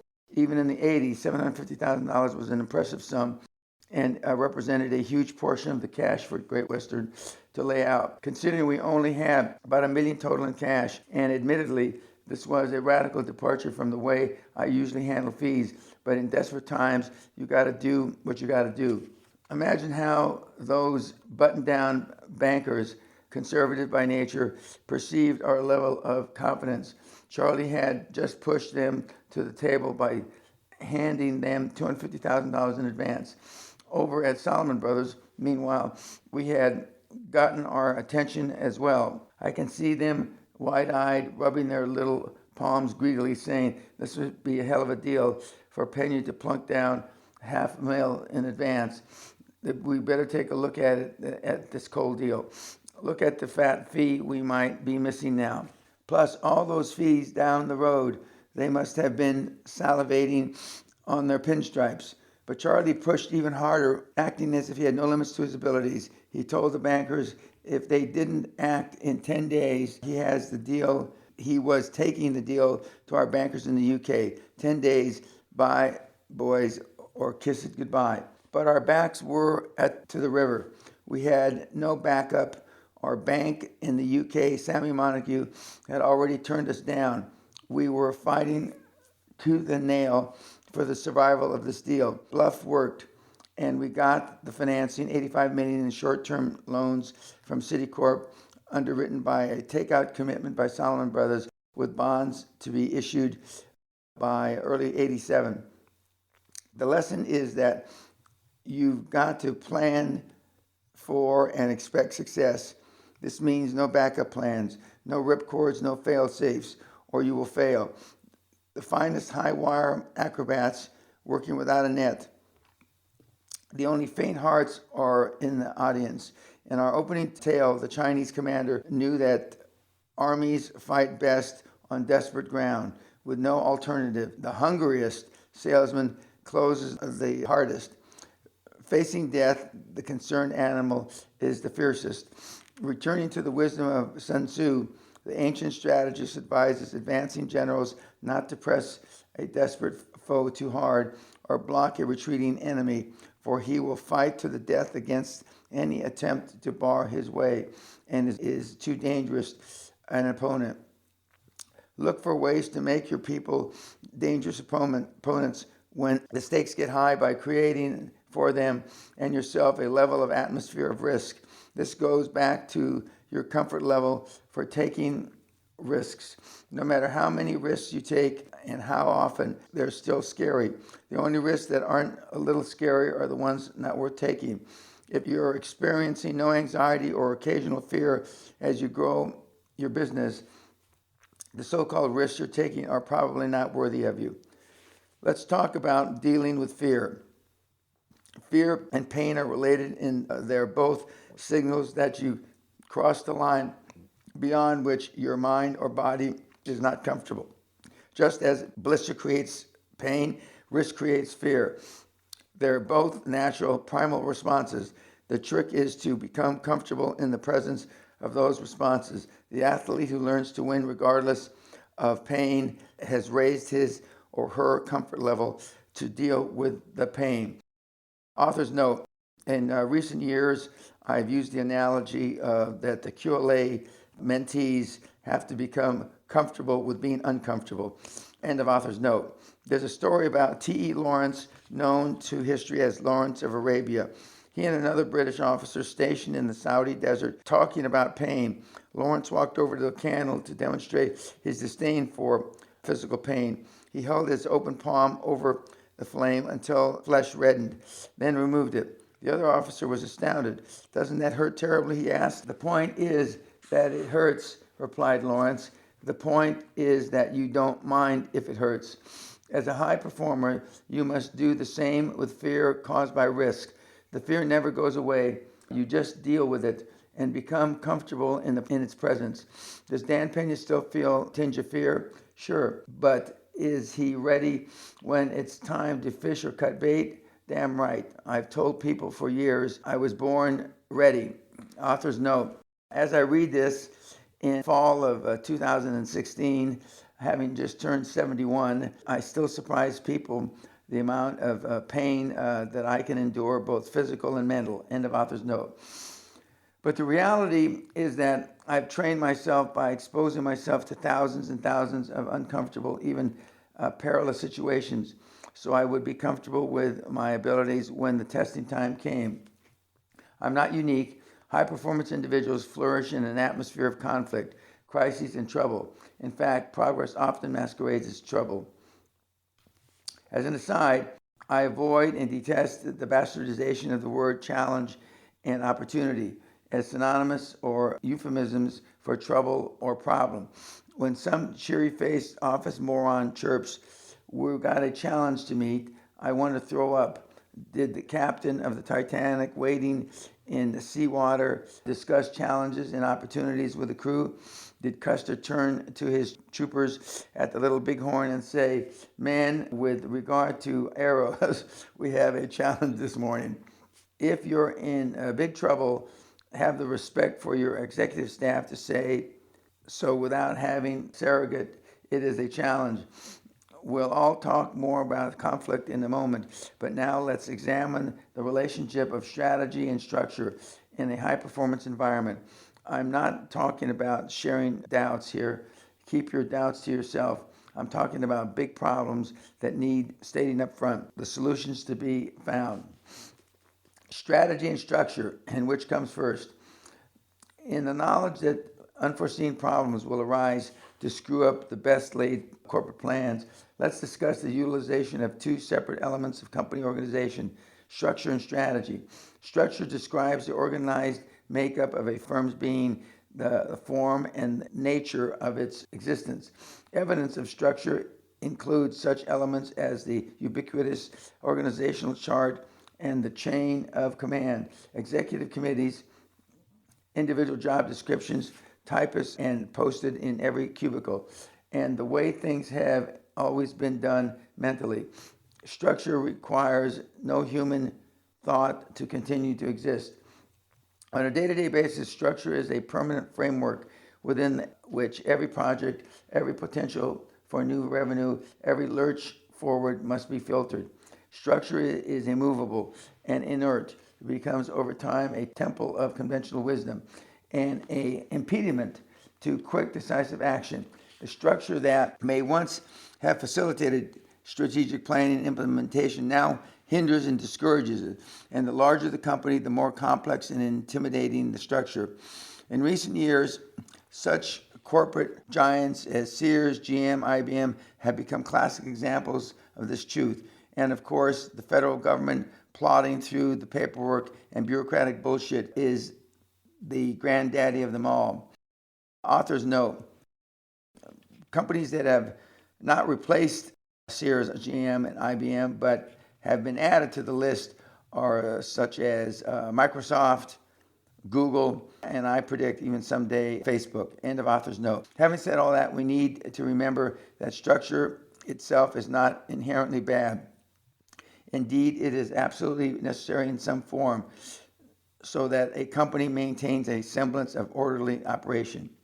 Strategy is entirely different. Almost the antithesis of structure. It requires thought to exist. Strategy implies movement toward an objective and it is fluid in nature. It is a plan created to propel and utilize people and resources efficiently, cost effectively, and especially profitably, whereas structure has no known origin but is framed and hangs in the lobby. Strategy has many sires and is scribbled in marker on a whiteboard. In too many companies today, strategy follows structure. Executives trying to develop strategy in pursuit of a passing opportunity must scramble through the gridwork of existing structures, seeking approvals, following form, and observing protocol. The aforementioned corporate entities, Sears and GM, are textbook examples of strategy following structure. During the mid-90s, this trend abated as companies returned to more flexible, more participatory management structures. At Great Western, I emphasize continually the dictum of structure follows strategy. We maintain a basic organizational structure, of course, CEO, 3 EVPs, mid-level management, etc. But as soon as we made the decision to take action on a project such as an acquisition and formulated strategy, we had the flexibility to remold structure and streamline it to meet the needs of the strategy. Job descriptions changed, procedures were compressed, and normal working hours became days, night, and weekends. When we were on more footing, we defined structure as whatever the hell it took to keep strategy on target and on schedule. And our target was winning at all costs. Even more importantly, structure in support of strategy enabled us to maneuver through crisis, to handle the ambush of unforeseen problem as quickly as it arose and move on. Thriving in conflict. Conflict is part of life. It is a natural phenomenon that results when people act in a pursuit of varying interests, priorities, and desires. Kids fight over toys, primitive tribes fight over territory, gangs fight over turf, companies fight over market share. Contrary to what mush-brained idealists would have you believe, conflict is not necessarily bad. Conflict weeds out losers while confirming the right of the superior to prevail. It is how conflict is managed or mismanaged that defines its quality. It's very evolutionary, almost Darwinian, how the doctrine of survival of the fittest reveals itself across the corporate landscape in the form of downsizing, mergers, and major consolidation. Business deals, especially at the high performance levels, distill and concentrate conflict because the stakes are so high. In global politics, when negotiations break down irreversibly, the parties can go to the war, since killing in war is not illegal. But in the business, the force of law and ethics, mostly law probably, discourage executives from physically harming one another to get their way. So the ultimate corporate arena for conflict resolution, short of legal action, is the negotiating table. Winning on your terms. Negotiating, like super success itself, is not for the touchy-feely. People who'd rather be loved than victorious invariably lose their ass at a negotiating table. As another high-performance oil man, J. Paul Getty, once said, "The meek shall inherit the earth, but not its mineral rights." Author's note, having never met Mr. Getty, but being around at the end of his tenure, I know he was a legend and I wish I had met him. End of author's note. I love the dynamics of negotiations. Skillful negotiators, of which I am among the best, are forceful, persistent, perceptive, and patient. I thrive on seeking out and defining my opponent's comfort zone. The imaginary box we discussed in Chapter 4, and then placing an offer on the inside rim of that comfort zone, closest to my own best interest. This delicate placement gives the doofus the absolute minimum he'll accept to close the deal and still be able to convince himself he won. And he really stuck to it, and he really stuck it to me. Negotiations is a poker game played with fortunes at stake instead of chips. To win, and this is key, you must make the other guys think that they want what you got more than you want what they've got. And in Kenny Rogers' words, you got to know when to hold them and know when to fold them. Negotiation is ultimate empowered play. Knowledge of your foe is your most powerful weapon, of course, and I maintain a full-time private investigator on the staff for exactly this purpose. But control of physical element of negotiation is also crucial. From the moment you enter the room, you want as much accumulated power as your side of the table as possible. Accordingly, I have 5 ground rules for people and myself entering the negotiation. 1, suits required. That seems obvious enough, but I've bargained against morons who wore their golfing suit attire to a morning session because they anticipated getting out in time for an afternoon tee-off.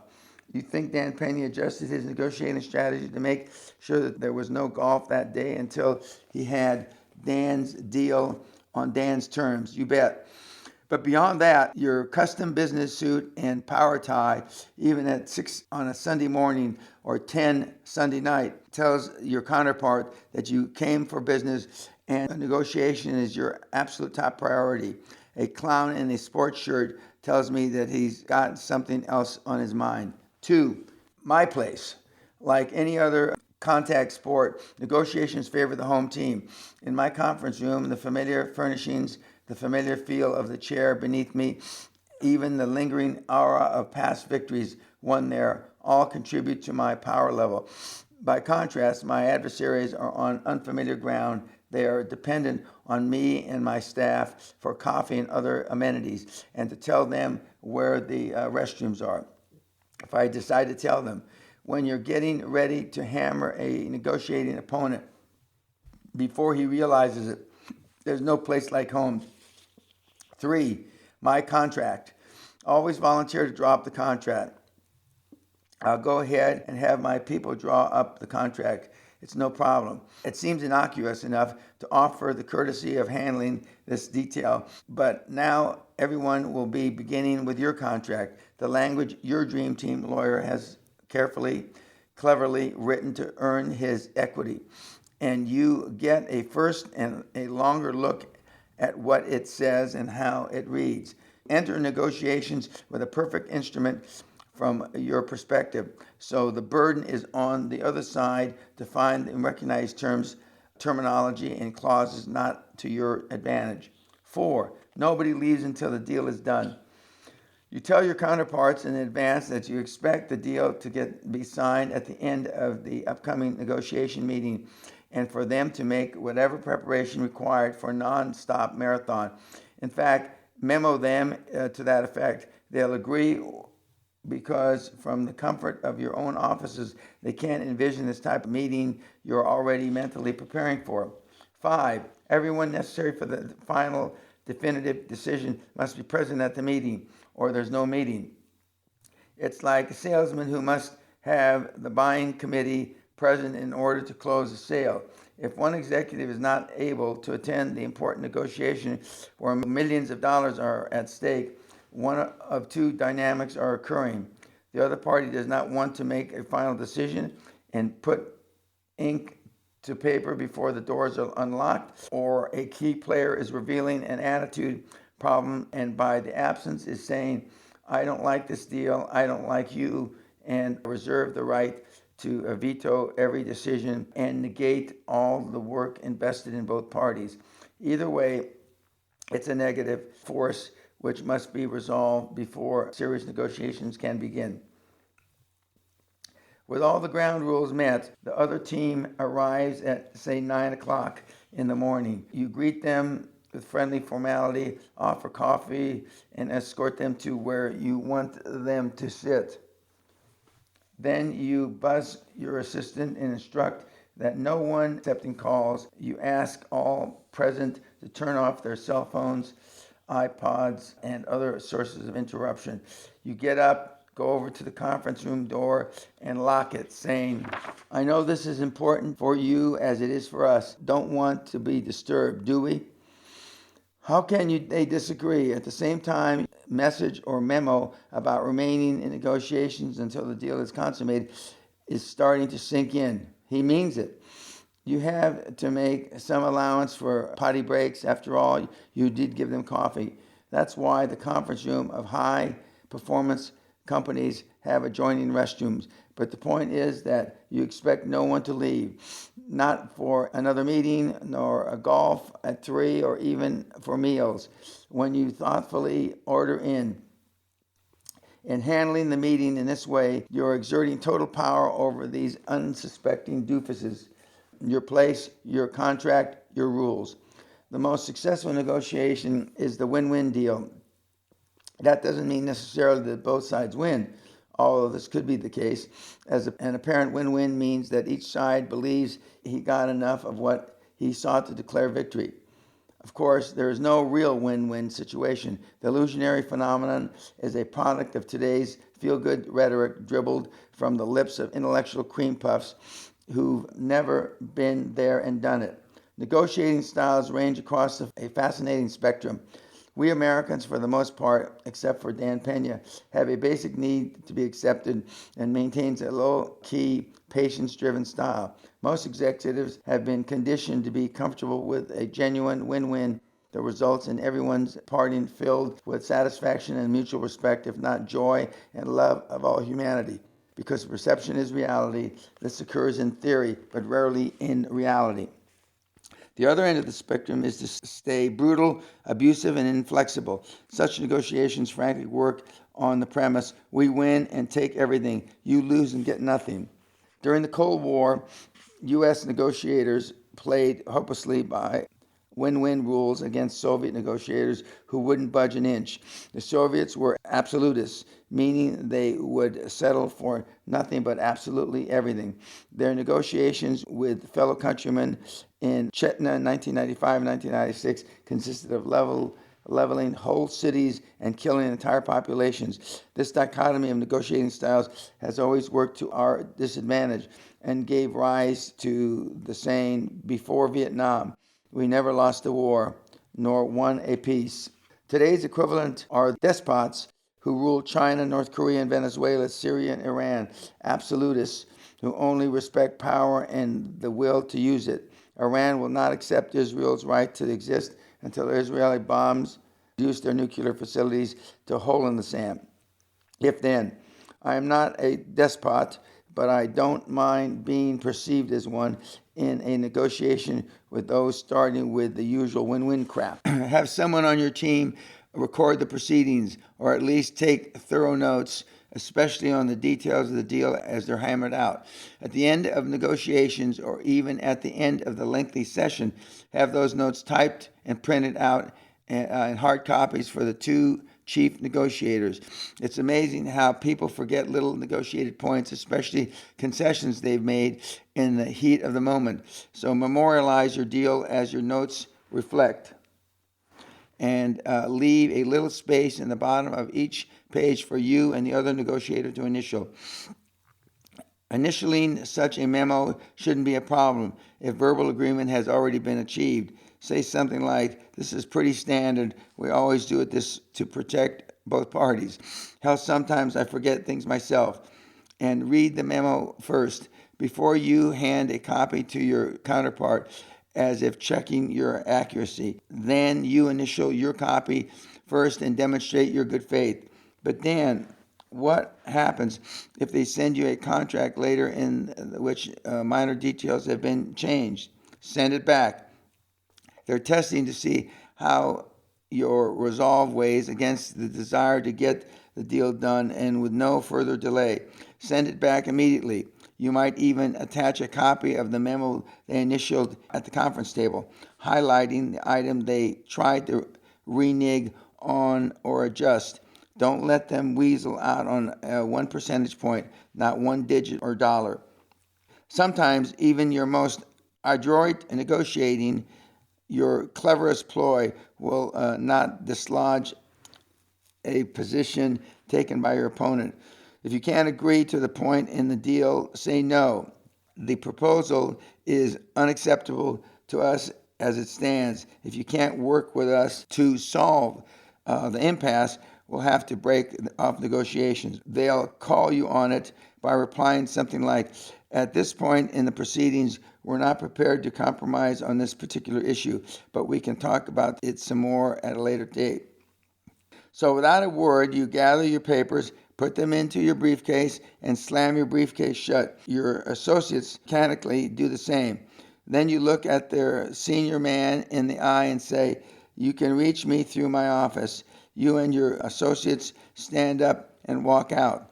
If you, in your own conference room, you have left the other side to scratch your head in disbelief and find its own way out, or shown out by a secretary.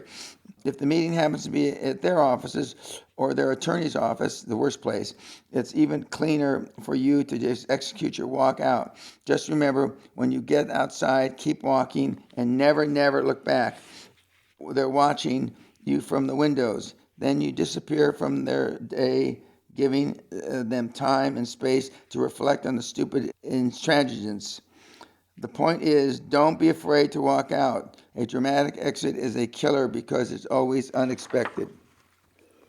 Just like those bastards did to Mark Harrison in Los Angeles, a lesser company than Great Western would have accepted defeat, but we wanted that deal. No, we needed that deal more than blood in our veins, and we did what it took to get negotiations back on track. Walking out is a tactic as surely as sitting with the back to the window so that the guys have to squint. By the way, never make an empty promise or an idle threat. Mean what you say, then do it without a blink, as if you've done it 1,000 times. If you say you're going to walk, you better damn well walk no matter what, or they'll never believe another word you utter again. Don't worry, you can always resurrect another day. I'm not going to get into the nuts and bolts strategy of successful negotiating. Those books have already been written. My message is, learn to thrive in the conflict of negotiation. Know your foe, master your tactics, enjoy the poker game, and win, no matter what happens. So create a plan with no safety nets, no escape. Make sure strategy drives structure, not vice versa. Learn to thrive in conflict and become a master poker player at the negotiating table. Now let's go to raise some capital. Chapter 9, offering lenders the chance to finance your dream team. Borrowing money from a bank is like having sex. You both want it, but they need reassurance of your intentions and foreplay. No matter what business or profession you happen to be in, there are processes and procedures you do so often that you regard as so basic, you take it for granted everyone knows how to do them. If you were to ask a master carpenter how to drive a 3-inch nail through a board, he'd look at you funny and say, "You just do it."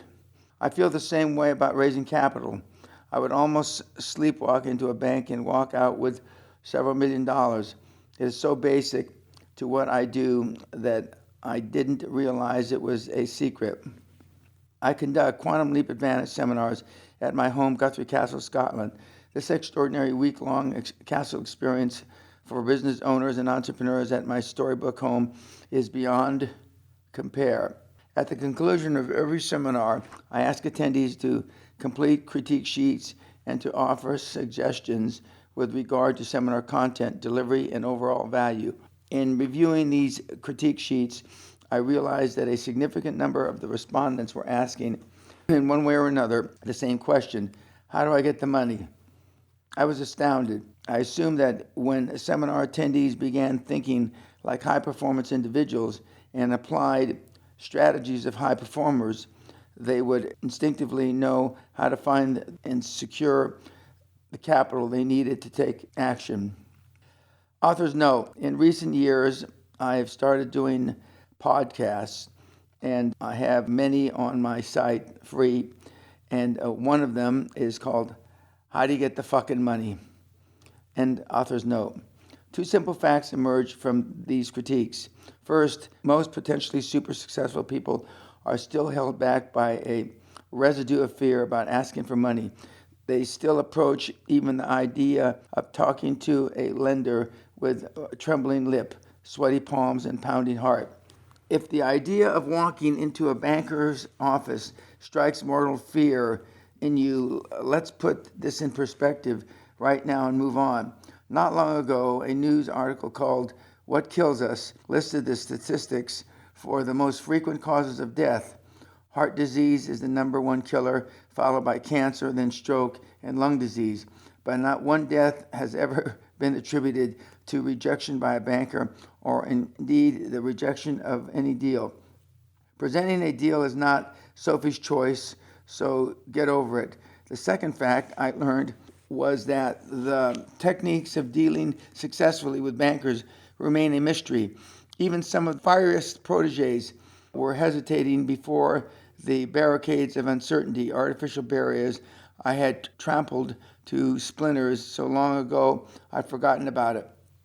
As a result of these revelations, I developed a new seminar in 1995 called the QLA Raising Capital Program, dealing exclusively with finding and securing capital. It focuses on the step-by-step details and techniques of this apparently mystical and forbidding process. We even do role-playing, often with myself cast or miscast as the doofus banker. This chapter and next briefly surmise the content of this seminar. But if you're serious about giving lenders the opportunity to lend you some of the cash they're sitting on, I urgently recommend you attend this 10-hour exponentially explosion of information. Of course, you can also buy the CD. My standing guarantee to attendees is that if you stop their moaning, get into gear and follow the methodology, and don't get their capital funding in 1 year, I'll refund the seminar tuition, period. Author's note: while that was true when I wrote the second edition of the book, the basics of getting money are still the same, very easy. But since then, I have on my website, courtesy of Dan Loke, the Raising Capital Seminar from 1995-1996, where you can get the seminar, but where it outlines in detail. End of author's note. Capital finance is quantum leaps, not pussyfooting. As you'll recall, the two primary jobs of the CEO are to find money, other people's money, and to find deals. If you're the owner of or CEO of your company, you should leave operations, marketing, administration, and group insurance to the competent people you hired and spend 95% of your time kissing frogs. And if you don't have any employed yet, find people to handle these tasks as quickly as you can. And why do you want people money and deals? Because unless you're selling drugs, there's no way you can grow internally faster than you can externally. There just isn't. Forget new sales territories, forget new products, forget cutting costs. All you'll achieve from these piddly efforts is humdrum arithmetic growth, widget sales up 7%, 13% less spent on paper clips. Who cares?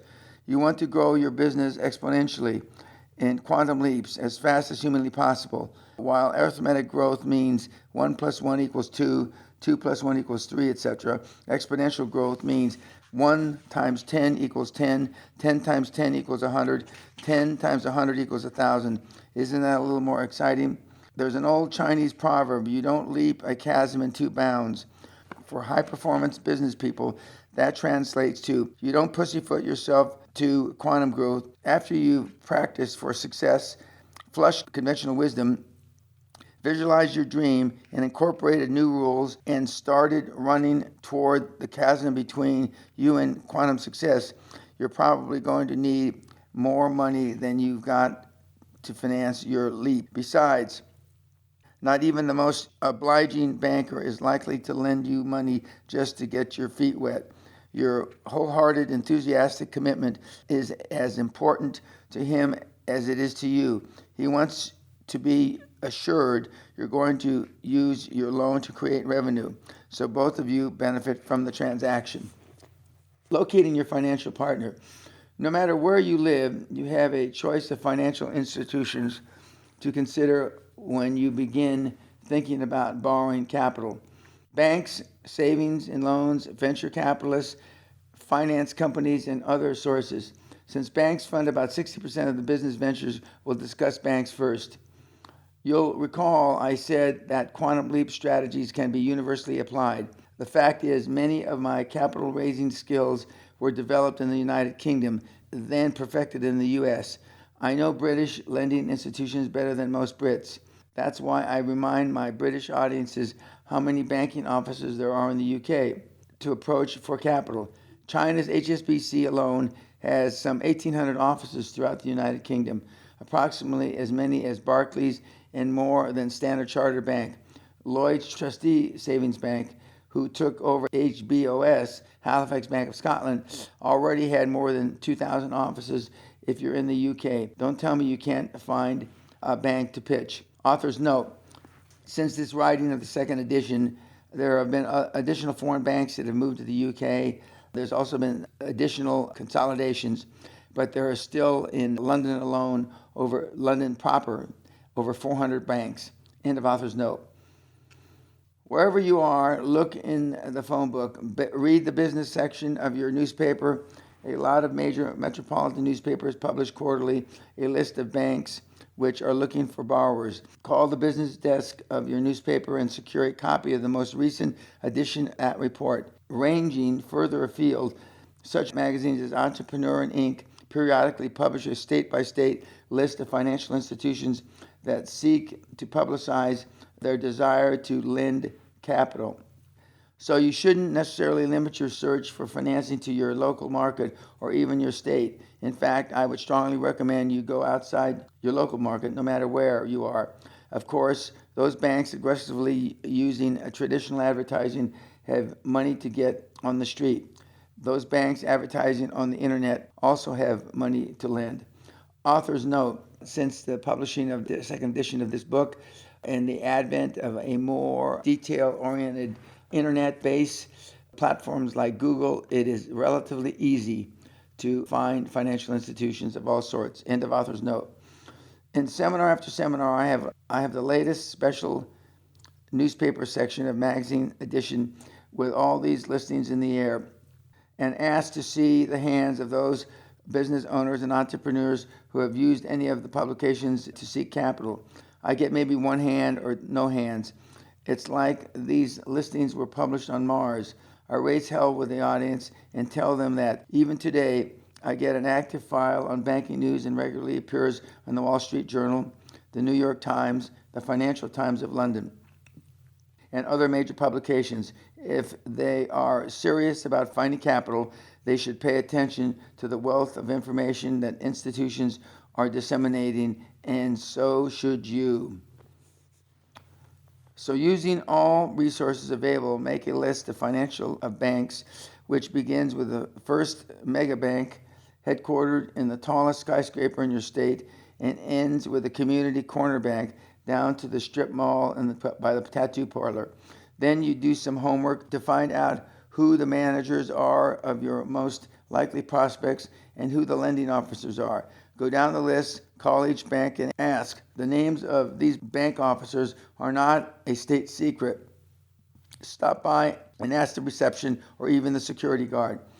What financial institutions are most likely to lend you the money you need? At the top of the list are any new open branch offices. Why? New banks have no customers. They are stacked to the ceiling with money you need to shovel out the door in order to begin generating income. And they're run by a shiny new manager who has a desperate need to prove himself by generating loans. Consider this actual promotion recently written for a new bank in Florida. Midstate Bank of Florida is now open at the corner of Robinson Street and Magnolia Avenue to handle all your personal and business banking. At the MBF, our style of community banking is based on building personal relationships with our customers. We get to know the needs of your business so we can provide the best mix of financial services, adopting them to meet your specific business requirements. When you need a loan or a line of credit, relationship banking means approvals come quickly from the local management people who are already know you. This bank is really saying, please give us a chance to lend you money. In the words of finance, we call this bank a laydown. They should have their grand opening in the vault, hand out shovels. If I were shopping for capital in Florida, I'll be at this bank like a lion on a fleeing wildebeest. Author's note, it is even more blatant than this now, as I describe podcast and various pages free again on my website. The internet makes it almost a slam dunk to find capital for your new business. As I say, and as I've said since 1995, somewhere out there is a bank, a doofus banker, that will fund your dream. End of author's note. I recently read where two women banking executives joined together to open their own bank. If I were a woman trying to secure funding for my dream, I'd be on the phone to them in a heartbeat. And that's not a sexist observation. Who can deny that, all other factors being equal, a strong chemistry pre-exists between the founders of a bank and any female entrepreneur? In the early years, Michael Plazriak was a Dutch radio personality, a career he had dreamed of since childhood. But then in 1998, he quit while he was casting about for his next career. His good friend, Colin, met me at a seminar. The two of them signed up for the Castle seminar, but when time came, I was too sick to play host to a crowd of eager faces, so I canceled. But Michael and Colin would not be canceled. They showed up at Guthrie dressed to the nines and ready to become immersed in the deep waters of QLA. What an incredible experience, said Michael. For 3 days, day and night, we had our own private Castle seminar. We learned step by step how to start our business. We learned the importance of staying focused. You can't hit two goals with one ball. And most important, to just do it, no fear. Michael told us how lack of fear and total confidence worked wonders when he went looking for money, when he went out offering lenders a chance to finance his dream. Moved by the conviction that anything I wanted to achieve was possible, Michael said, I went to the bank. I had great story and the ability to convince potential lenders of how successful my project was bound to be. I got my first $500,000 guilders in a week. I made up a business plan and found a partner and an investor. I continued to pull funds together, and in 2001 signed a contract with a private equity partner for 70 million guilders. And this happened within a year after I left Guthrie And at the time, we were just 6 people working in a huge empty building. Within a year, we bought several TV production companies, had grown to more than 150 employees, and were enjoying a turnover of more than 20 million guilders. It often happens that officers brought into a corporation to have different management styles and goals than the founding entrepreneur and outnumber that individual into forced departure. The day after I was given the opportunity to leave, I started my next venture. 7 years later, we sold the company to a major publisher for $7 million. Throughout these experiences, Dan's lessons kept coming back to me. Dream big and just do it. Author's note, Michael has subsequently come back to the seminar again. A few years later, I believe it was 2010, and has gone back, and after getting wealthy in his publishing business, decided he wanted to give back to the world, and he is doing seminars around the world based on his experience in QLA. End of author's note. For lending purposes, there are basically 2 types of banks: centralized loan institutions and branch bank institutions. The centralized bank pools its loan requests for several branches, and this bundle of requests is forwarded up to people who never heard of you.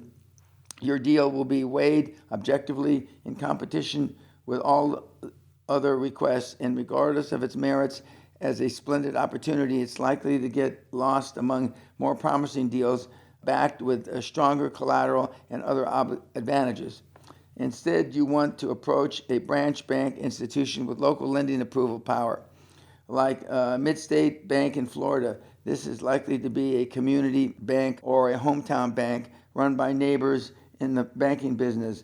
Loan committee is comprised of your individual banker, who becomes your advocate, and 3 or 4 other bank officials, directors or community business people, and golf foursomes to whom bankers looked for guidance. Suppose you picked 5 banks, which are possibilities. Which banks do you try first? The one that least likely to provide you financing? That's because you need to practice your presentation skills both on the phone and face-to-face meetings. Make all your mistakes, expend all your butterflies before you get to the serious prospects. What's your first point of contact? If you've recruited your dream team, I recommend you have your accountant or your lawyer make the first call on your behalf. Either one of these individuals is likely to have more clout with the banker than you. In fact, the banker will take the call of your lawyer and accountant long before he'll take and return your call. An intercessory call made on your behalf suggests you are a significant or at least a knowledgeable player in the local business community. Remember, perception is reality. Your accountant, hopefully a prominent CPA or chartered accountant in the UK association with a respected and even a Big 4 firm, calls the banker and says, as Joe Jones accounting firm, we've recommended that his company consider your bank to establish a business relationship. They're in the so-and-so industry. Do you foresee any conflicts? Of course not. Good. I'll have him call you and set up a meeting. But suppose you're still selecting your dream team and have to make the first call yourself. Of course you shouldn't. No problem. You start with the manager, but you may be passed to the vice president of lending. Most likely, however, you may find that Mr. J. Fred Banker is not available, and some assistant will take your number. Do not sit by the phone and wait for him to return your call. Like most bankers, he is a very busy individual, being phoned constantly by people he already knows who are more important than you, a total stranger. Call him back, again and again. If he has a voicemail, saturate the system with your patient professional messages. If I find out he has no time called indicator, I'll call 13 times in 10 minutes. Finally, Fred Banker will realize, this guy's persistent, and he's going to screw up my voicemail if I don't call him back. So he calls. So introduce yourself graciously, thank him for returning your call, and begin the same basic opening routine. I'm in the so-and-so industry, and you're experiencing rapid growth with opportunities in several directions.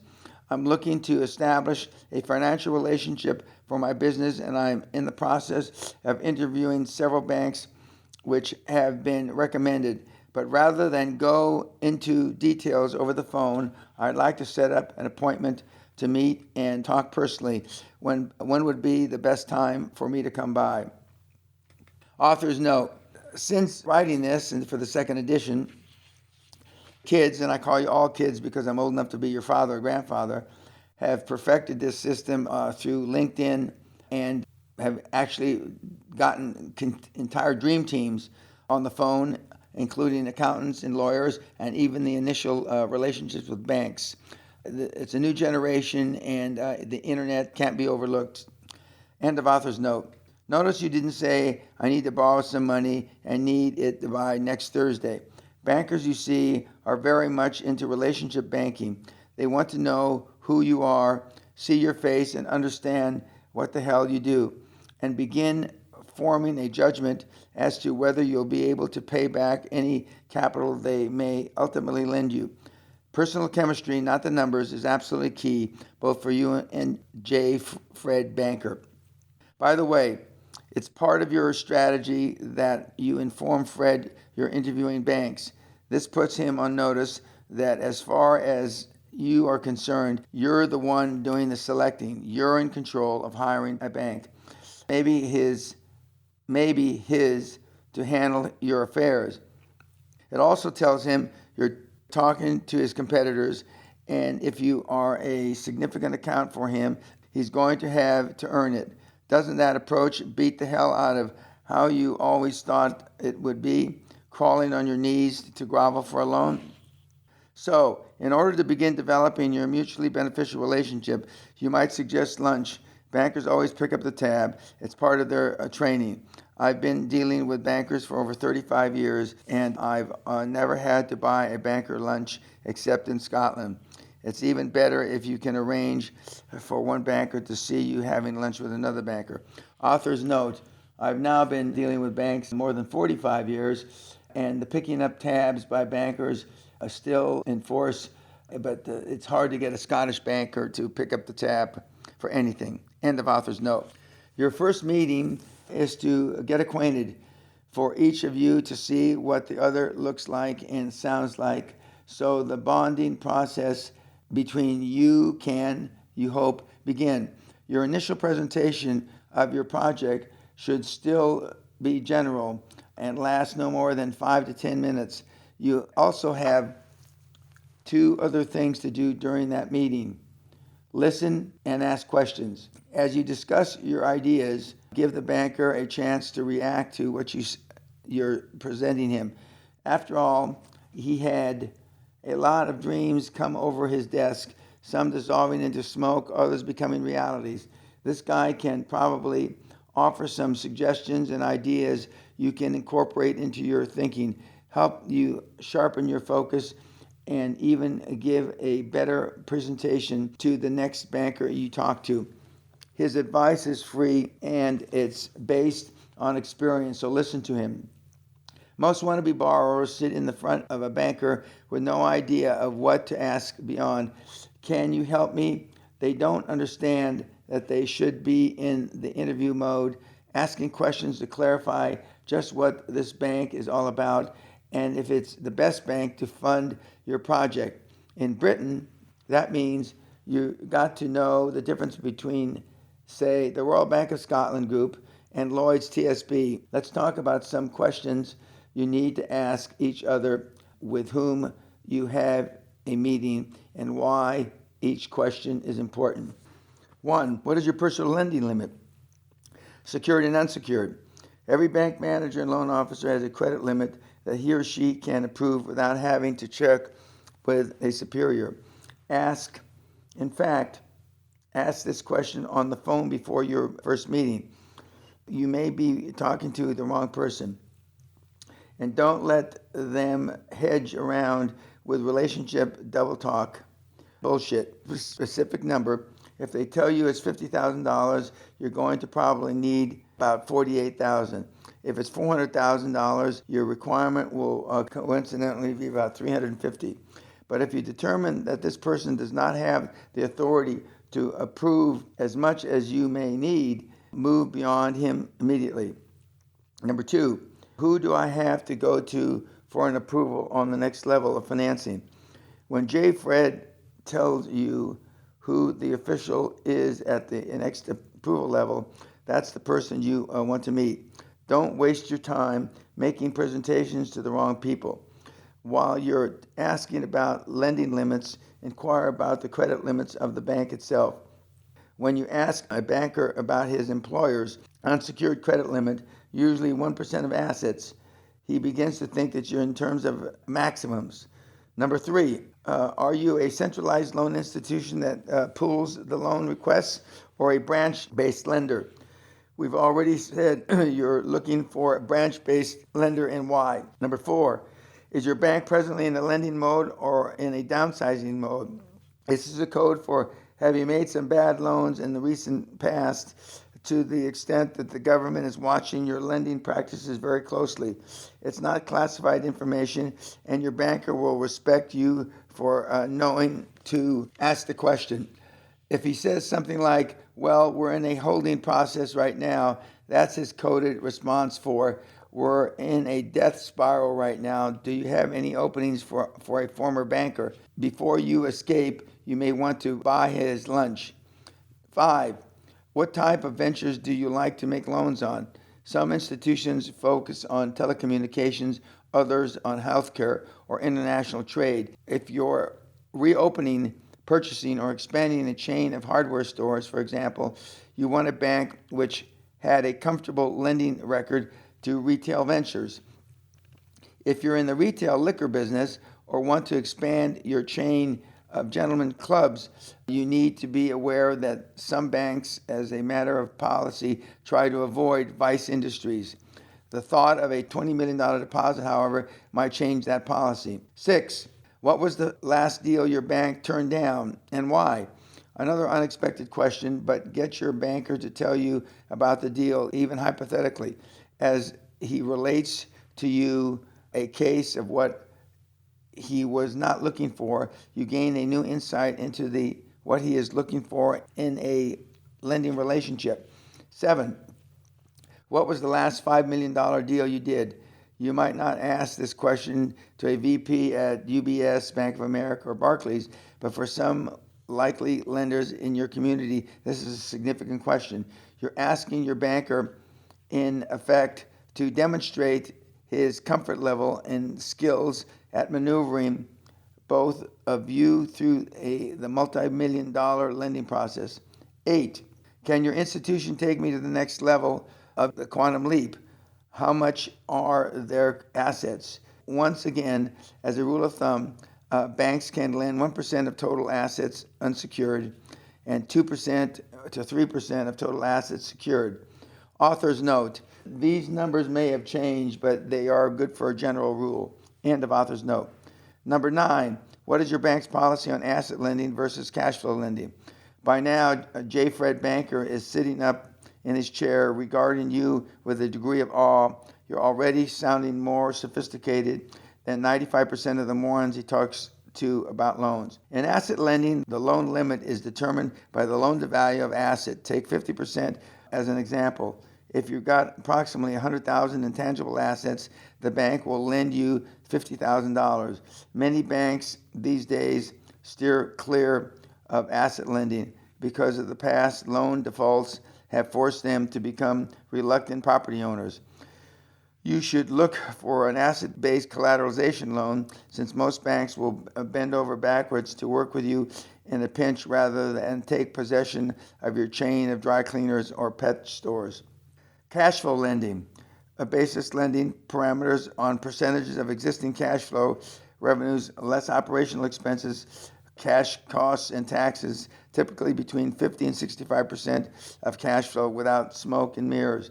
If you're already producing income, many bankers prefer this basis because they can get their hands on income without hassling property ownership or attempting to realize tangible assets. If you're just starting, show them how much income your project generates so that they consider giving you the loan based on future cash flow. 10. Are you an interstate bank or do you operate just within the state? I'm talking U.S. banks, of course. You'll already know the answer to this one by the time you and Fred Banker sit down. You will prefer an intrastate bank since it's simpler to deal with an institution which operates in only one state. Besides, interstate banks are subject to more federal and red tape and regulations. But again, you'll bank with whomever has the funds and buys your dream. 11. Could you give me some recent examples of companies for which your bank has approved business loans? Come on, Dan. Isn't that a little presumptuous? Asking the banker who he's lending money to? Damn right. So what? You're interviewing banks, and what do you ask for during the interview? References, of course. They're going to check yours, so check theirs. You're not necessarily asking dollar amounts and terms, just who. I will ask about amounts. In fact, I'll keep asking questions as long as they keep giving me answers. If your banker is eager enough to lend money, he may actually give you a list of recent lending approvals. But even if he mumbles some crap about confidentiality or bank policy, the questions keep him sitting up straight, and it reminds him who's running the meeting. You. 12. Do you anticipate any conflict with your present clientele in handling my banking business? This is an incidental question that signals to the banker your sensitivity to one of his possible concerns. Chances are slim of a conflict of interest, but it's better to have that question and his answer addressed and acknowledged. Suppose you establish a working chemistry with an individual banker.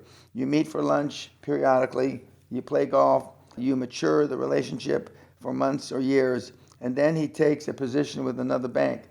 Do you stay with the original bank? No. The spirit and substance of the relationship is with the individual, not the bank. The bank is nothing more than a mechanism for getting the capital your banker arranges because he's comfortable with you. Unless there are unanswered questions about the move, always go with the banker instead of the bank. Otherwise, you're back to square one at your present bank. Author's note. The only caveat to that I would add is if he moves banks down, not at least laterally or up, you would stay with him. End of author's note. Finally, under the area of choosing a bank, don't overlook the option of spending your capital requirement out over 2 or even 3 banks. We'll talk more about that later. How to deal with financial institutions. Most people make 2 false assumptions about lending capital. First, that there is a finite amount of money available for an infinite list of potential borrowers. And second, bankers are your adversaries using their office to keep you from borrowing their money. If you forget everything else about dealing with bankers, remember these 2 statements. 1, there is more money out there crying to be borrowed than there are people trying to borrow it. And 2, bankers want to lend you money because that's how they put food on their table. Author's note, in recent years with such low interest rates, and I've said from Oxford University around the world, you will kick yourself in the ass 10 years from now for not taking advantage of the almost free money. There is money to fund anything if the numbers make sense. End of author's note. Their money does not produce revenue sitting in the bank.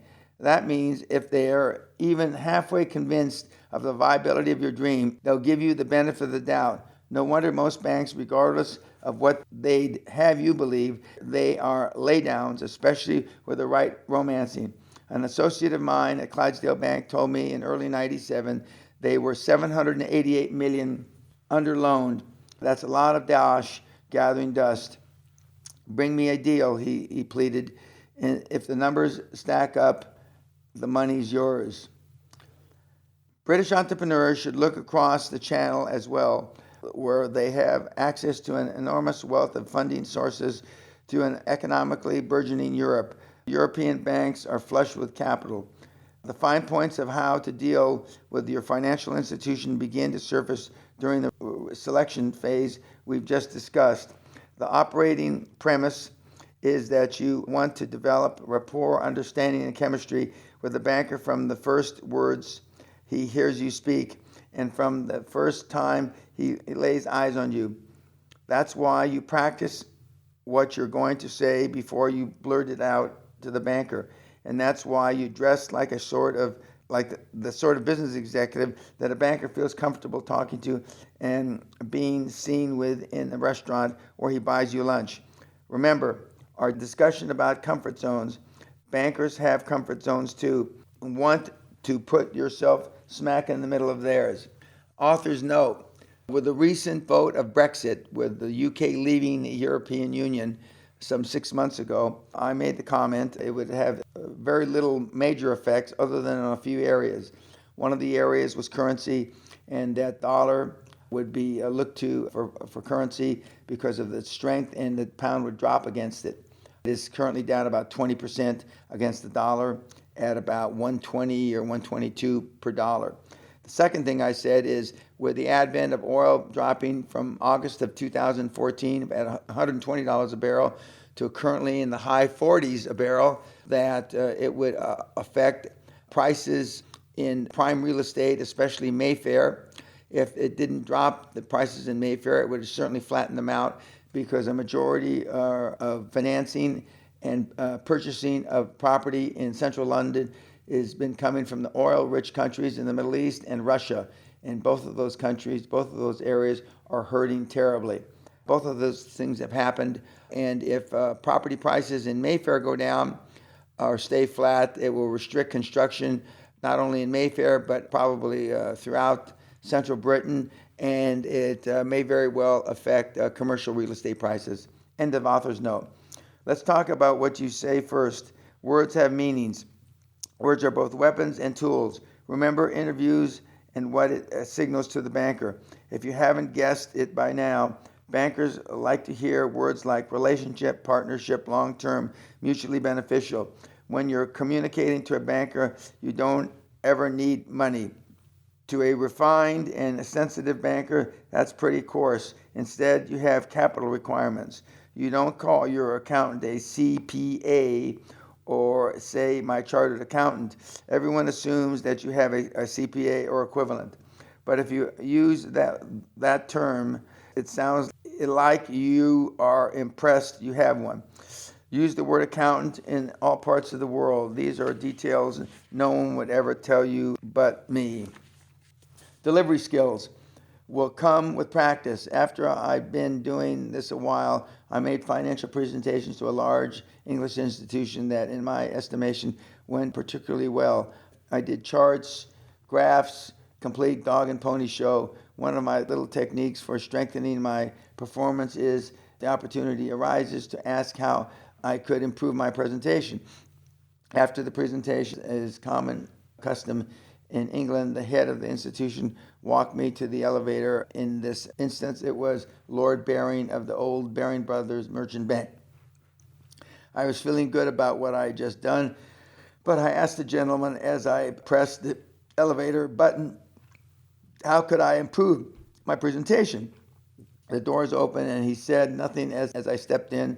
Then as the doors slid shut, just before he disappeared from view, he said, Mr. Peña, could I suggest that you develop a stutter? The lesson, of course, is that there is a fine line between a professional and a knowledgeable presentation and a slick one. But that's an advanced lesson you probably needn't be concerned with now. You live in laid-back Southern California or casual, steamy Florida, or in the rural farmland of North Cumberland, Texas, or any other place on earth, and you need financing for an acquisition in an agriculture-related industry. What do you wear to see your banker? A conservative business suit, period. I don't care if you're about to open a pig farm in Peterhead, Scotland. You show up for your banker meeting in a black, dark gray, or dark blue suit with a white shirt, a yellow or a red pattern power tie, dark socks, no kidding, lace-up shoes, and short haircut. Leave your gold chains at home. In fact, wear no jewelry other than a tasteful watch with a leather handband. No Swatch watch, too trendy. No Rolex, too extravagant for a person looking for capital. Your waistband, shoes, and belt or suspenders, braces in London, Threadneedle Street, must all match, preferably black, as they may be in the banking business. Dress British and think Yiddish. If you're a woman, of course, you know which business suit in your wardrobe corresponds to the male attire I just described. You can bet the top female executives show up for important meetings in their pinstripes. You already know why, but I need to remind you. A banker is most comfortable talking to and being seen with a person who looks like him and his associates. But you'd be surprised otherwise. Bright business owners stroll in for a major lending presentation in sport shirts and Dockers. The omnipotent business plan. Attendees at my seminars look at me like I'm either nuts or lying when I say I've rarely relied on a business plan to borrow capital. I made over 500 financial presentations and borrowed hundreds of millions during my career. In recent years, as regulations have tightened on financial institutions more and more, bankers routinely expect a business plan, a piece of eyewash.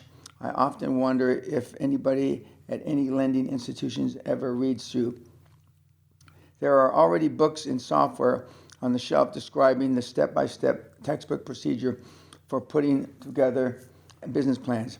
But on the assumption that someone somewhere will actually read it, let's talk about how to prepare for preparing your business plan.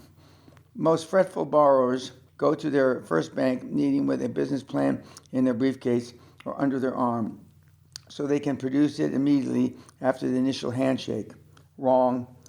Take nothing but your dream in your most general terms to the first meeting. Remember, this is a get acquainted meeting, a first date. You talk about your business and where you're planning to take it in the long term. But if the opportunity arises, you also get the banker to talk about himself. What are his leisure interests after he stops being a banker? Does he play golf, fish, travel, tinker with his 62 Mustang? The point is, take to your first meeting absolutely no information on your financials, being with no business plan. You don't want the bank to have anything at this early stage they can get a hook on and form a premature opinion. In fact, if the banker never mentions a plan, you never mention a business plan. You'd much rather get a loan he can approve right straight away. But suppose he does ask for a plan. You reply, "Well, I'm glad you asked. I prepare a plan for you. I'd like to know what type of plan you're looking for, and when the time comes to acquire growth, the minimum rates of return you require." Okay, let's stop. Banks have several ways to evaluate a deal when they lend for acquisitions. Two include cash-on-cash rate of return. This measures the revenues of a company you may want to purchase against the total equity of the company. Suppose the total equity is $1 million and that revenues or profits after interest and tax are about $330,000. This translates to a cash-on-cash rate of return of 30%. Next, payback period. This lending qualifier equates an initial investment amount with future cash flows in terms of annualized paybacks. You say you want to borrow $700,000, for example, and the bank wants payback in 4 years. But your best projections of cash returns for those 4 years, $130,000, $150,000, $180,000, and $220,000, add up to only $680,000. You need to negotiate at least a 5th-year arrangement to pay back the $700,000 or reduce the loan amount or go find another banker. Your banker, again, startled at your ability to speak his language so fluently, tells you his bank will take, say, 11% cash on cash or a 6-year payback. Now you got ammunition for your business plan. Let's face it, the figures in any business plan are only educated guesses. The economy fluctuates, markets change, nothing is certain about business next year. So you give the bank what it wants to see by backing into the percentages they are looking for, making sure you establish a healthy margin over the minimum. That's not in any way dishonest, because since nobody can predict the future, anybody can predict the future, including you in the future of your quantum leap. Besides, my experience has been that even if all the figures don't exactly stack up, and they probably won't, you'll find financing somewhere. Remember, any deal can and will be financed somewhere by somebody if you want it done bad enough. Next, you ask the banker about the physical requirements of the business plan you'll be preparing, custom made for the eyes of the loan committee. What are they comfortable with? Have I mentioned comfort zone lately? What sort of document would they not be ashamed to pass along to associates and supervisors? Among the specifics, how many pages? They'll no doubt want charts reflecting profit and loss projections, cash flow analysis, and pro forma balance sheets, all of the first 3 years, plus a break-even projection chart. Do you prefer bar charts or pie charts? Do they like full-color graphics? What kind of color of paper? Is the PowerPoint presentation acceptable? Do they prefer it in spiral bound or in ring binder? If this sounds elementary, it's because bankers do sometimes receive handwritten plans on yellow legal paper, 300-page full-color leather-bound tones, and everything in between. And you'll need more than one version of your plan if you intend to approach more than one type of funding source. Bankers will be very interested in how solid the security is, so your business plan must measure them of your wealth collateral. Don't panic when I refer to wealth collateral. By this I mean if you only have equity in your house or automobile, you'd better be ready to put equity on the table to show commitment on the basis. If you aren't prepared to take a risk on your deal, how the hell can you expect a bank to back your scheme?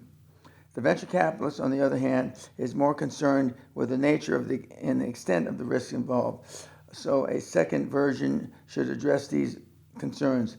John Doerr is one of today's most dynamic and successful venture capitalists as a partner in Clymer Perkins Clawfield and Byers near Palo Alto, California. He has seen stacks of business plans and puts them in perspective. Don't obsess over the plan, he advised entrepreneurs in Fast Company magazine. The better plans we've seen are the shorter ones, often 30 pages, but sometimes just 3. The Intel business plan was 1 page. The Sun Microsystems business plan was 3 pages. What we're looking for in a plan is how the team thinks about the business. We can figure the rest out in the conversion with the founders. Ask the banker if he can get you a copy of a recent business plan which was approved so you can duplicate the format. Come on, Dan, you say. Isn't that a little like asking an examiner if he'll slip you the answers? Hell no. Listen, these guys will work with you. If one won't because he's stupid, work down your list to the next one. A good savvy banker will be everything he can to help you because he wants to loan you the money. An investment banker may even rewrite your plan for you before he submits it. An investment banker will certainly write your prospectus in preparation of a public offering. Remember, bankers need to get money out the door. They want you to qualify. How else can I say it? Do you recall what I said about demonstrating your enthusiasm? Whenever you talk to your potential lender, let him see the fire of enthusiasm in your eyes and hear the dream in your voice. But enthusiasm also includes the language in your business plan. Write it like your deal is going to change forever the way people live their lives. Pump pizzazz into your plan and sell. Hire a professional copywriter to punch it up. Even if they see your touch of hype for what it is, they'll appreciate it and an expression of your enthusiasm. What your banker wants to hear, most of all, loud and clear. All the preliminary stuff, lunch, meetings, chat, and if you must, a business plan, is foreplay so the banker becomes comfortable with one fact. You fully intend to pay back the money he's going to approve, no matter what. The amount and paycheck schedule of the interest is negotiable, but it's absolutely indispensable to the approval process and his personal comfort zone that he knows his bank is going to get the principal back at the very least. And he wants to believe, mark this in your book, the banker wants to sell you his money. He also wants to know that you plan to bring him as much business as possible. Give him all the reasons you can think of to go to the loan committee more than once if it has to pitch your deal. What you never tell your banker.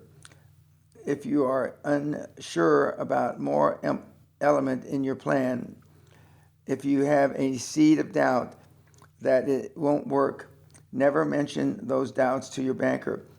As with your employees who look to you for confidence, never share a doubt. While you're keeping things to yourself, never say something like, the last time I tried a stunt like this, I lost my butt, but I think I learned from that, and this time it's going to be different leastways. I'll give it my best shot. An associate in one of my companies gets to stay home during financial presentations ever since he blurted out, hey, the last time I went under, I took 2 banks and an insurance company with me. One stupid statement like that can spill negativism on your plans like indelible ink. So keep the conversation focused on the positive, on future success, and not past failures.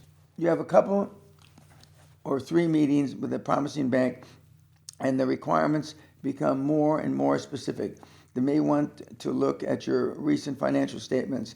That's fine, because your Big Four accountant, not your CPA, has prepared audited financial on his firm's embossed letterhead.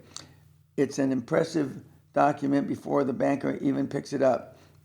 It spells out your cash flow, existing capital, long-term debt, and short-term debt. It is an accurate snapshot of your business, and again, if you're starting from scratch, you will have found a joint venture partner whose track record you can use while you build your own. There are several levels of documentation your accountant can provide. The most basic is a compilation and review without opinion, which essentially reports the figures you give him on a prestigious accountant's letterhead. You might get an assurance letter which deals with an isolated specific such as receivables. The next level of financial review, which is the least expensive document, and tells the banker your accountant has not checked the figures, but has prepared and formatted what you have given him according to generally accepted accounting principles, which is GAAP. This says virtually nothing and means nothing to a good banker. The most expensive and comprehensive is a full-blown audit with an attached opinion. This tells the banker your highly professional accountant has personally audited and checked your figures and they are true and correct to the best of his knowledge. Pay the fee and take audited financials to any banker who requests financial statements. Banks will always lend more on audited numbers, and bankers will always feel more comfortable with the Big Four audit numbers. By the way, of summary, as the time approaches for the bankers you've been courting to make their decision, they'll have for their consideration any of or all of the following: your articulated enthusiasm over your project and its overwhelming chance for success, your business plan prepared, formatted, and presented exactly the way they want it, your audited financials prepared by your prestigious accounting firm, and the answers to as many questions as they can think of. But suppose they ask you a question you haven't anticipated, After all, you're not the first sparkling, hopeful entrepreneur that we've talked to. Recently, a banker pursued the names on the board of directors of one of my companies in spite of my financial credentials. I wasn't in the meeting, so he asked my associate, "Why don't you get Dan Peña to underwrite the venture?"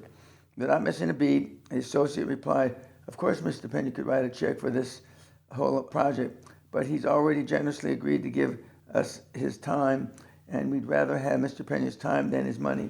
Terrific answer, brilliant, and it satisfied the banker's curiosity.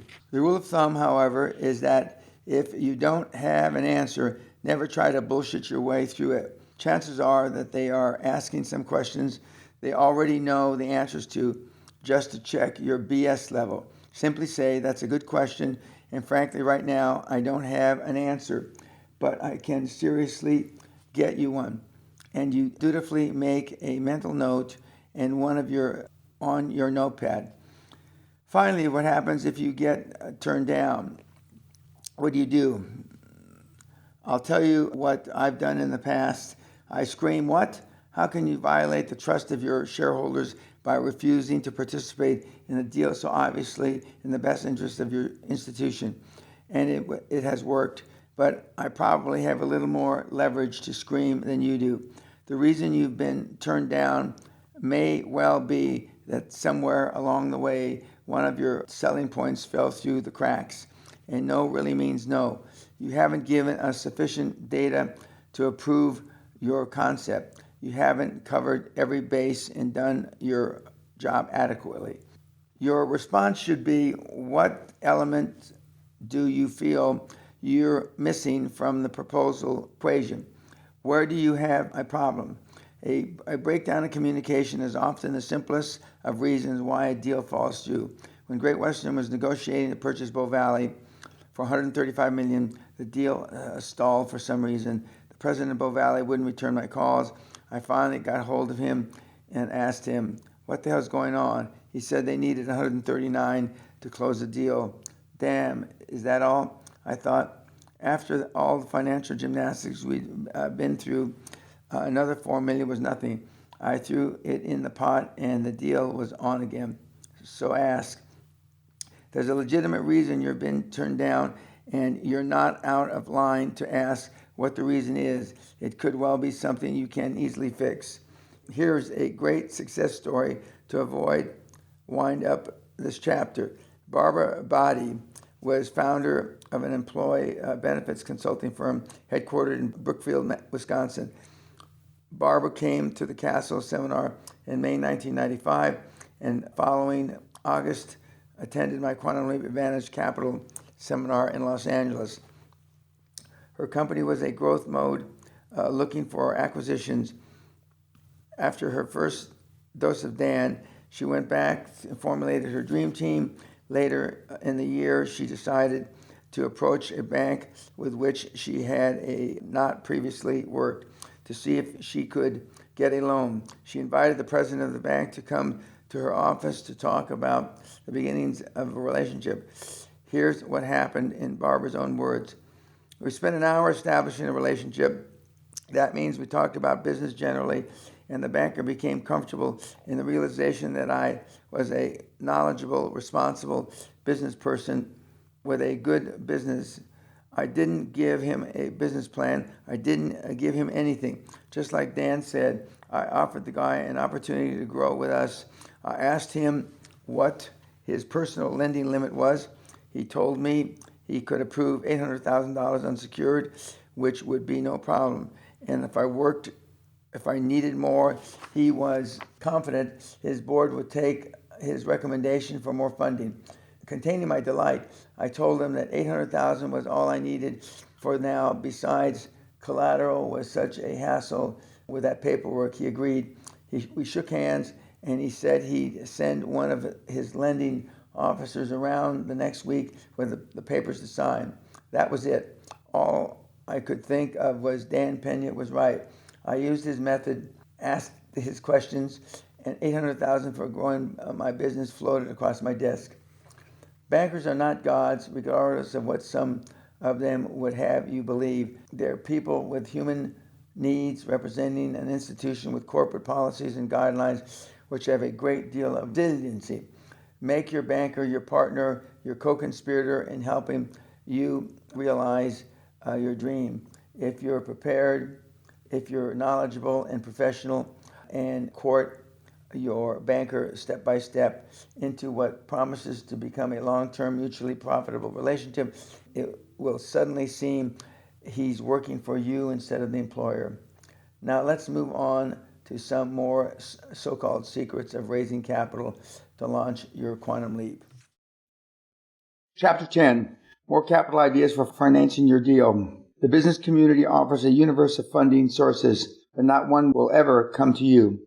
Editor's note, as I read this, Chapter 10, Dow Jones and most of the major indices around the world are making new highs. The market has continued to go up since November the 8th. In the 20 or 25 of the major industry groups, all but 2 are up, somewhere between 5 and 6% and as much as 30%. As I've said before, this is the beginning of the greatest transformation of wealth on the planet since World War II. End of author's note.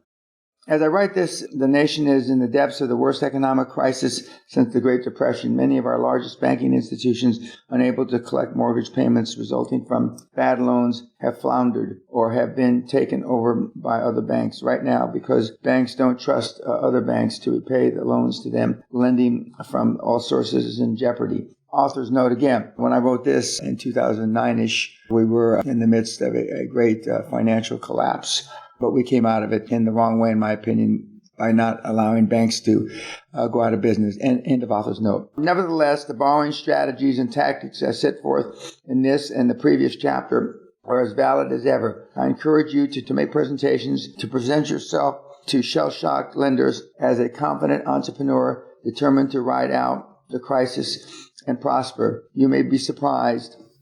To paraphrase Frank Sinatra, if you can make it now, you can make it anytime. After conducting the keynote speeches, workshops, and quantum leap seminars on both sides of the Atlantic and Pacific, I am still amazed at the enormous gulf that exists between attendees' academic understanding of searching for capital and their emotional commitment to push that search. Over and over, I ask attendees, how many of you have made a financial presentation in the last 24 hours? Raise your hands. No hands. How many in the past 3 days? No hands. The past 3 weeks? Maybe one hand. Maybe each time I'm talking to a room full of CEOs, business owners, and aspiring entrepreneurs who seem to be paralyzed with fear. We are not talking about a tightrope over the Niagara Falls here. You may hate rejection, but as I pointed out in the previous chapter, you will not die or suffer injury from making financial presentations. So, how do you overcome fear of rejection or fear of presentations? Practice. You raise your comfort level by forcing yourself to make presentations. I used to practice my presentations in front of a mirror, getting down the content, the rhythm, the sequential flow. I practiced when to talk quietly and firmly, when to pause for effect, and even when to roar in their faces. My people today think I've forgotten all but that skill. Nowadays, as much as I know about growing a business, that's volumes, I still prepare and practice before every one of my seminars. Every time you make your pitch, even to your dog, you get better, smoother, and more comfortable with it. If you're still nervous, take your accountant with you. Pay somebody to go along, but you must get out and make presentation if you ever want to take a quantum leap to super success and make shitloads of big money with every equity transaction. You can't escape, you can't circumvent making presentation. Are we clear on that? I hope so. I recommend, even demand, that my proteges make 2 presentations a week. That's 2 lunches or 2 meetings with 2 bankers. After about a month, you'll get pretty comfortable with your pitch. You'll even start to vary it based on what you perceive to be the most important factors to your banker of the day. 2 pitches a week isn't that much. Some weeks, since I own significant portions in some 20 companies, I make 5 or 6 presentations. Keep in mind that 2 measly presentations is a modest pay-to-price action for a prospect of netting a small fortune through your quantum leap. For yourself through the quantum leap. So get off your dead ass, start checking out banks today, and begin making those presentations. When to begin meeting with bankers. In Chapter 9, I mentioned not waiting until you need the money by Thursday before you call a banker. That was facetious. Occasionally I'm facetious. But the fact is, a lot of business people do just that. They decide on Monday to buy out a competitor, grab a hot deal or double the size of their plant, and pick up the phone to call the bank where they have a checking account. They regard commercial lenders as a multi-million-dollar ATM machine. It doesn't work that way, kids. With banks, you start romancing in May for sex in September. During your first conversation with a prospective banker, you start positioning yourself. Say something like, in 6 to 36 months, we're going to have a funding need for somewhere in the neighborhood of X, Y, etc. dollars, quoting a figure higher than you think you'll need. Then later you mention you may need interim financing in 3 to 6 months. And after a few weeks, after 2 or 3 meetings, and maybe a round of golf, you hit them for the amount you need with your drop-dead presentation. The value of your board of directors. Bankers enjoy all the dancing around before they go to bat for you. Your banker doesn't want to be embarrassed by you not paying the loan back. So when you mention your board of directors, he's likely to say, oh, I'd like to meet your board the next time you get together. You think this moron doesn't believe I have a board. You say, oh, good. In fact, my board members have expressed an interest in meeting you too, if that would be helpful to the lending process. You'll recall that in the chapter on building your dream team, we discussed the value of the board of directors. So if you don't have a board of directors, get one. It can be very helpful to you and has virtually no drawbacks. But rather than your drinking buddies and cousins, go for business people that with some recognition in your business community. Bankers understand that retired successful executives with no financial worries are usually very concerned about their reputation. They would not be associated with the company they feel would damage the good name and they built over decades in the business community. Once again, as with a joint venture, you're borrowing their credibility to boost your own, using your banking business as leverage. Your present bank may be your strongest possibility for a loan. It's currently the most obvious, even if all you have is a deposit relationship. You should approach them using whatever current business you may be doing as a stick. If your present bank isn't interested and another bank is cooperative, even eager for your lending business, move all your business down the street. Your bookkeeper will hate you, but who cares? Then, when you have a lending relationship established with your new bank and you're still on your honeymoon with them, begin negotiating to move your deposit business, payroll, and other miscellaneous business. Demand concessions for the inconvenience of moving everything. Begin with personal lines of credit for all your executive and managers. Request refinancing of home mortgages at the best possible rate. And of course, you'll need credit cards for yourself and for your people at the highest limits issued. In return, you may want to accept no interest on your deposits, as I did when I was starting out. And I don't mean demand deposits or CDs. Types of finance and capital. Part of the expertise of raising capital is understanding what the hell your banker or a specialist in any other type of lending is talking about, especially when they discuss such often esoteric items as debt, equity, and credit. For example, long-term debt versus short-term debt. Long-term debt is debt to be repaid over a period longer than a year. Short-term debt is debt to be paid in less than a year, usually to raise operating capital to purchase inventory or equipment. Secured debt versus unsecured debt. The debt you are likely to incur at this stage of your skyrocketing career is all going to be secured by collateral. Business assets and projected cash flow, your home, automobile, other personal property, patents you may own, and any other items which, if worse comes to worse, the lender can convert into cover its loan principal. Unsecured debt is a signature loan, the bank's acknowledgement that you have proven yourself as a reliable borrower. Guarantees. I tell my seminars that the definition of a guarantor is a fool with a pen. Unfortunately, the owner of a newly forming or small company, you can't avoid getting your name on the paper to be ultimately responsible for the debt repayment. So suck up your pantyhose, sign your name, and go for it. Are you really prepared to back it yourself? This is an acid test of whether or not you believe in your own dream. Lines of credit. You absolutely need an unsecured line of credit or an overdraft in the UK or other parts of the world from a banking institution. Thanks to tireless marketing, virtually everyone has a line of credit these days. If only Visa and MasterCard to discover it. But as an entrepreneur looking for credibility, you'll need something a little more substantial to point to when a potential lender asks, do you have an unsecured line of credit? When you say yes, your lender understands that some other banker somewhere has investigated your credit record and has put enough trust in you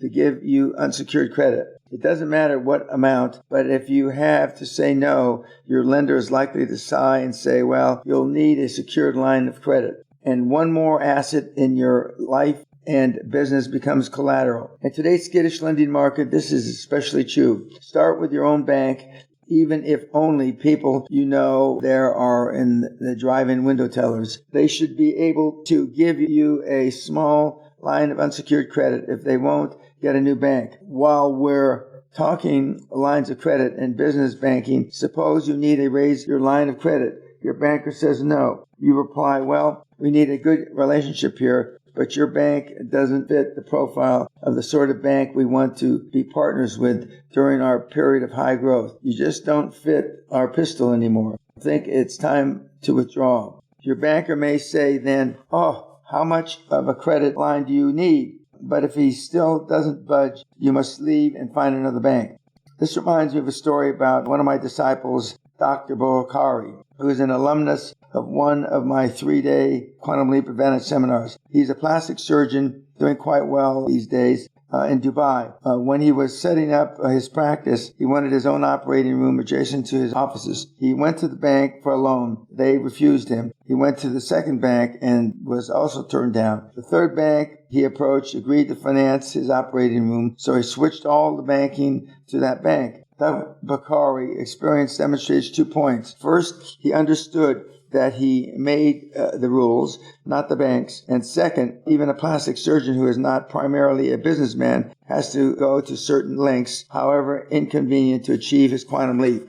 The care and feeding of your banking relationship. Once you get your financing from a commercial bank, you don't just take the money and run. It is in the best interest of both you and your company to nurture that relationship, to maintain contact with the banker or bankers who made your loan possible. After all, you never know when you'll need more financing for another quantum leap in the future. In fact, if you stay in business, I can guarantee you'll need more financing. But beyond that, you want to give your bankers a call every few weeks, have lunch, play golf, or whatever, just to find out how things are at the bank. If, for example, conditions change and they find the need to manage their capital more conservatively, your lines of credit could be cut back. It just pays to be in touch with your banker.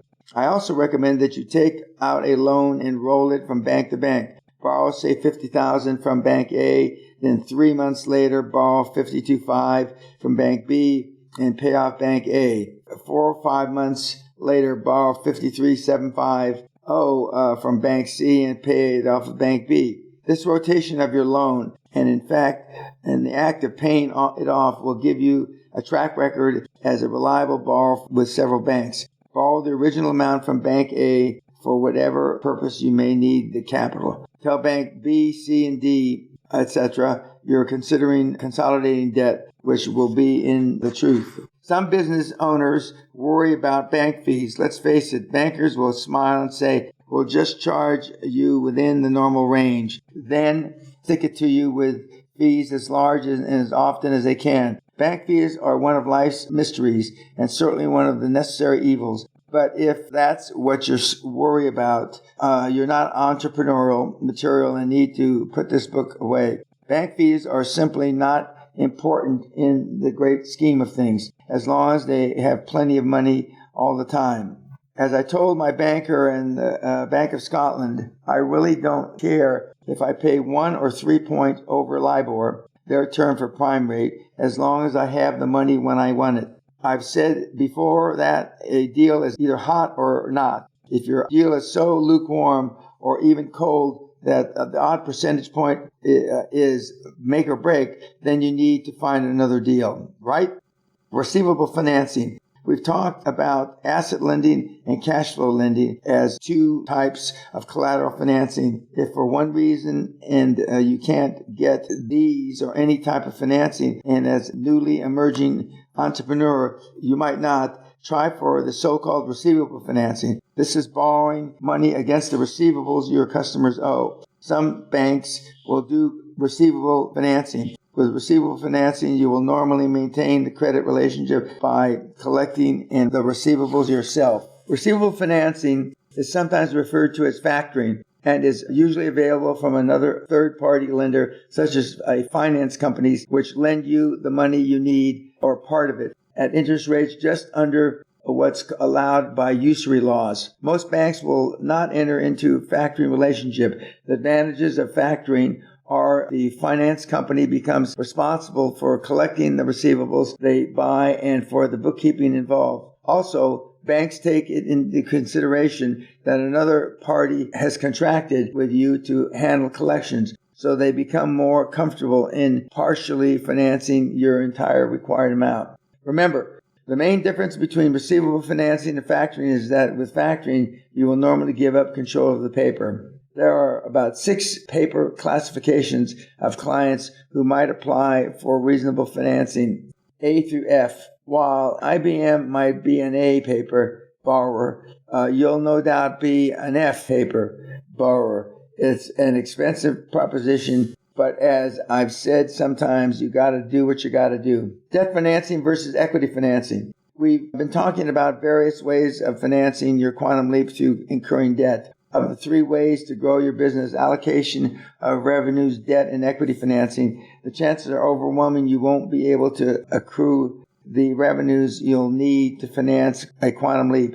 Debt financing is by my least favorite because you're committed to a debt obligation plus interest well into the uncertain future. A rise in interest rates or downturn in business could screw up your ability to service your debt. Also, if the deal blows up and you lose your ass, your frantic lender will want his money back even out of your flesh. I have always taken the position that equity financing is more advantageous, in that fresh other people's money is infused into your company in exchange for equity ownership. This puts those other people in the same boat you are vis-a-vis the company's survival and profitability. They buy into the share of your dream, knowing they could lose their investment. Unfortunately, depending on how you structure your equity offering, it also gives them a say in how you go about pursuing your dream. Therefore, before you dilute yourself below 50%, make sure that you're well on your way toward your quantum leap. Don't misunderstand. You will have to pay some interest on almost all forms of equity infusion, and it's often at a higher rate. When I started with Great Western, I owned 100% of the company. Then I gave Mark and Charlie each 10%. Then we sold 25%, went public on the London market in 1984, and created a $50 million market cap company. That still left me 60%, and my 2 partners with 15% ownership. During the process, to finance our acquisition of Bow Valley, USA in 1986, we subsequently sold about almost 15% of our company voting shares to the Kuwaiti Investment Office. My own percentage dropped to less than 45, even though Cario had put up 78% of the money. Further financial restructuring during the late 80s and early 90s ultimately reduced my portion of my own dream to just over 15%, but it was 15% of $300 million energy conglomerate, which would grow to more than $400 million in value, market capitalization, all from a small $820 investment in 1982. During those incredible years, we did equity financing whenever we could and debt financing whenever we had to. Under my leadership, every nickel of debt principal was repaid, and our shareholders made a ton of money. All in all, not a bad track record for a punk kid from East LA who has expelled from school 3 times before he was in the 3rd grade. Author's note, it was before I was in the 5th grade, not 3rd grade. End of author's note. Venture capitalists, lenders with a different agenda. Venture capitalists are professional management companies who manage high-risk funding. The capital comes from such institutions as corporate pension funds, insurance companies, and limited partnerships, and they typically concentrate on investment opportunities beginning around $500,000. Venture capitalists, myself included, will also use their own money to finance a very promising startup company with high growth potential. Although a venture capitalist fund will consider many investment instruments, it is not particularly interested in fixed income such as interest would generate. Instead, it likes to take equity positions in anticipation of taking the company public or selling out in the future. Then, through a public offering, its exit strategy, it stands to make a ton of money. The timetable for execution of their exit strategy varies, but usually between 3 and 7 years. Venture capitalists prefer to become involved in the early stages of a deal, and we are especially interested in small companies with big promise, but some venture capitalists are only interested in the second stage funding. They look for such indicators as management, proven track record. If you're just starting out, you might consider a joint venture partner and the track record venture capitalists will accept. This is the primary reason people bring me deals. Venture capitalists are more comfortable risk takers than bankers too. That's because unlike your typical vice president of commercial lending at Pussyfoot Bank and Trust, venture capitalists are likely to be successful entrepreneurs who tend to make sound decisions more quickly. For that reason, you should insist from the beginning that a venture capitalist communicate with you clearly. Venture capitalist John Doerr suggests when the first meeting is over, the entrepreneur might say, I'd like a yes or a no right now, but I understand that you will need more than one meeting. So what's your level of interest and what's the next step? Authors note the more popular term now, as opposed to venture capitalist, is private equity funder. End of author's note. With so many other items on your starting up checklist, you would no doubt prefer a decisive no to a long, drawn-out maybe. Few people venture to push for that kind of action. Besides, if one venture capital group decides to pass immediately, you've got more time to discuss your courting. Believe me, a quick no is a real blessing. There are more than 150 venture capital clubs around the world where entrepreneurs can present their plans and idea to potential investors.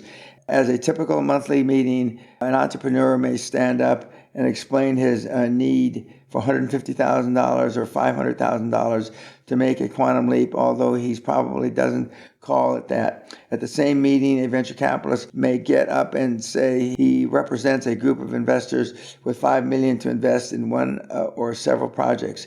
These clubs present a great way for entrepreneurs and venture capitalists to chat and make contact in an informal atmosphere. The National Venture Capital Association in Arlington, Virginia, publishes a membership directory with a listing of hundreds of members, venture capitalist organizations, financiers, and individuals, including addresses and phone numbers, websites, and contact names. Association staff members can also give you information on federal regulation and the most recent legislation regarding venture capital. In the UK, get the equivalent, a free copy of the British Venture Capital Association Manual, and the Venture Capitalist Journal is available in both the UK European editions. For more information, check www.nvca.org. PricewaterhouseCoopers provides several publications on venture capital, including 3 Keys to Obtaining Venture Capital, The Price of Growth, and Charting a Course of Corporate Venture Capital. In fact, all the big 4 accounting firms publish similar information. Pratt's Guide to Private Equity and Venture Capital Sources is a valuable resource for any company seeking to raise venture funding. It is a comprehensive list of the active venture firms published annually and includes such source data as location, investment preference, contact persons, and capital pool. For the most comprehensive listing of venture capital networks and organizations and several discussions on the nature of venture capital, you can Google venture capital and spend the rest of the week getting up to speed on the fascinating topic. The internet is flush with venture capital listings. In fact, 2 of the leading associations are British and European venture capital associations. Searching for capital is more than ever a global adventure. The point is that venture capital, like bank money, is not buried in some secret vault known only to a privileged few. Information is really available from many sources, and you need not tiptoe around venture capitalists. Seek them out and sell them your deal. Give them an equal opportunity to invest in your dream. How much venture capital is available? In 2008, more than 600 active institutional venture capital firms were managing over $35 billion of capital available for investment in early expansion and late-stage growth companies. Even in today's gloomy economy, these figures continue to rise and indicate that hundreds of billions of dollars are available from venture capitalists nationwide for growing businesses, including yours. Corporate bonds, the IOUs of business. Issuing bonds or fixed income securities is yet another way for a corporation to raise capital. Bondholders receive a fixed rate of interest coupon rate each year, with their original principal being paid back when the bond matures on a predetermined future date. There are a variety of bonds which a company can issue based on the nature and the structure of its business and its capital requirements. Subordinated convertible bonds or debentures. Company pays the buyer, say, 12% interest on bonds sold to a venture capital firm. Then at some time in the future, hopefully when the company takes off, the holder can exchange them for common stock or just collect the interest or redeem them for the original face amount when they mature, having collected interest along the way. In the meantime, debentures are subordinated in that they usually unsecured and are secondary or junior to bank loans made currently or even later. If the company goes belly up, the bank has first claim against the assets. Then comes the subordinated bondholder. Royalty bonds. The holder receives income from the proceeds of a royalty on a product or other specific source of income. The zero coupon bonds. This popular type of bond was created in the 80s to attract investors looking for predictable returns on their investments for retirement or a child's college education. Zero coupon bonds don't pay any interest, but they are sold at a big discount. These bonds, sold by investment bankers to finance a company's growth, can be a safe investment if the bankers hold treasury bonds as collateral. Other sources of capital. Insurance companies and pension funds often seek out investments among corporations attempting to raise long-term capital, although more typically for purchases of equipment or real estate, which can be taken as collateral. The advantages of this type of funding are usually lower interest rates and long-term maturity of loans. Angels exist. In the corporate world, they take the form of individuals or organizations such as private foundations that seek to encourage and underwrite entrepreneurial efforts which prove themselves worthy of angelic support. Private foundations such as the Ford Foundation, MacArthur Foundation are often open to funding company growth, especially firms which are active in a specific area of interest or commitment to the foundation, such as social progress, healthcare, or environmental protection. Finally, add to the list of possibilities individuals who have amassed personal wealth often put that wealth to work by underwriting carefully selected corporate growth projects. W. Clement Stone, founder of Positive Mental Attitude, is an excellent example of an angel who takes no hand in management and only asks a pro rata share of the corporate profits in return.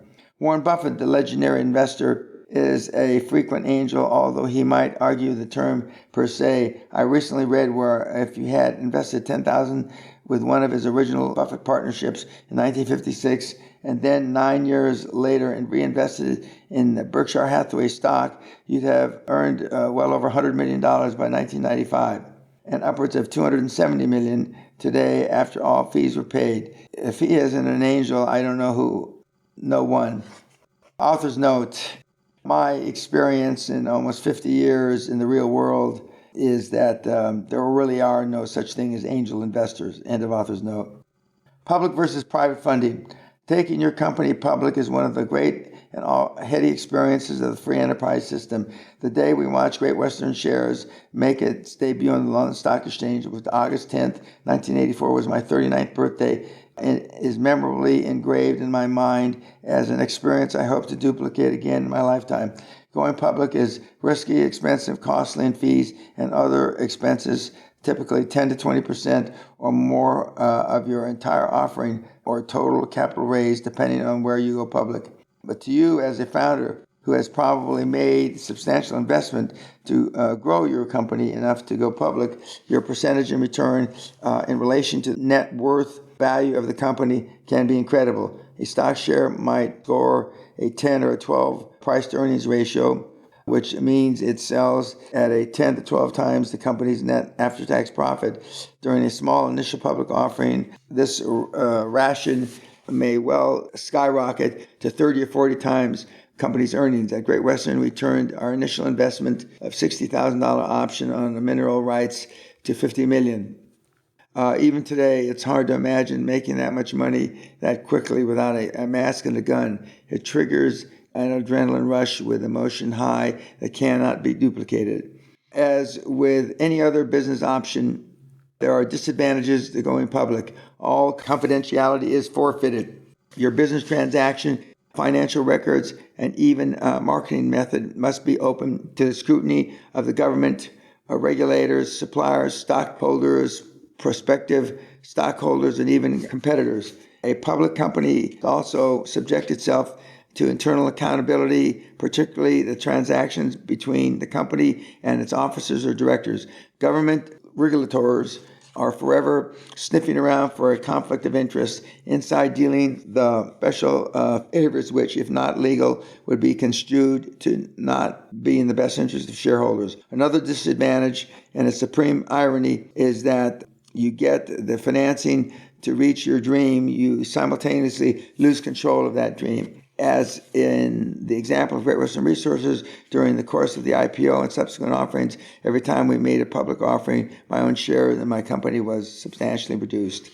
Finally, what I call the dark side of choosing to go public is almost inevitable consequence that one day you'll have to leave your company, forced out by many of those you invited aboard your dream along the way.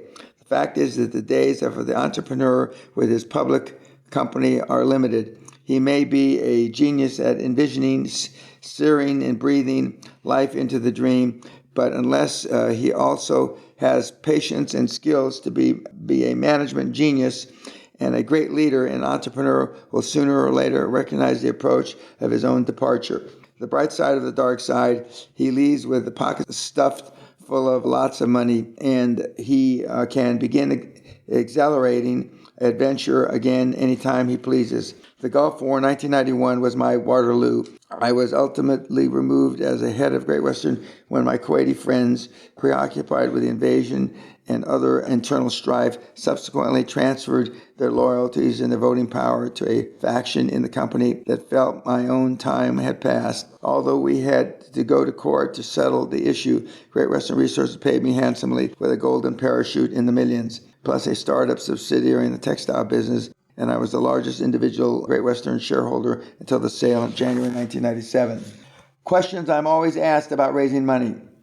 Aside from the basic, how do I get the money, seminar attendees inevitably ask other questions over and over. To prevent someone from asking one of those questions at a future Quantum Leap seminar, I want to conclude this chapter with a quick Q&A. Question: how much money should I ask for? How do I figure what to ask for? Answer: no matter what your figure, acquisition, or IPO, or any other Quantum Leap is going to cost you, you can bet your numbers will be short. The only figure you can be sure of is that the bank will loan you a maximum of about 2 to 3% of the total assets on a secured loan. My advice is to ask for 3 to 5 times more money than you think you need. If you can get it, you've got a pot of capital you can always use. If you don't, you've at least cleared yourself some negotiating room for a smaller loan. By the way, it's actually easier to finance a larger deal because the bank is more anxious to sell you more money if you're approved. Bankers have to do less to get more money out the door, and their bonuses are tied to how much they lend. These are all reasons to ask for more money than you think you will need. Question: I don't have a track record. I'm a new company with nothing to show in the bank. Answer: find a joint venture partner who does have a track record. Attach your company to an established name.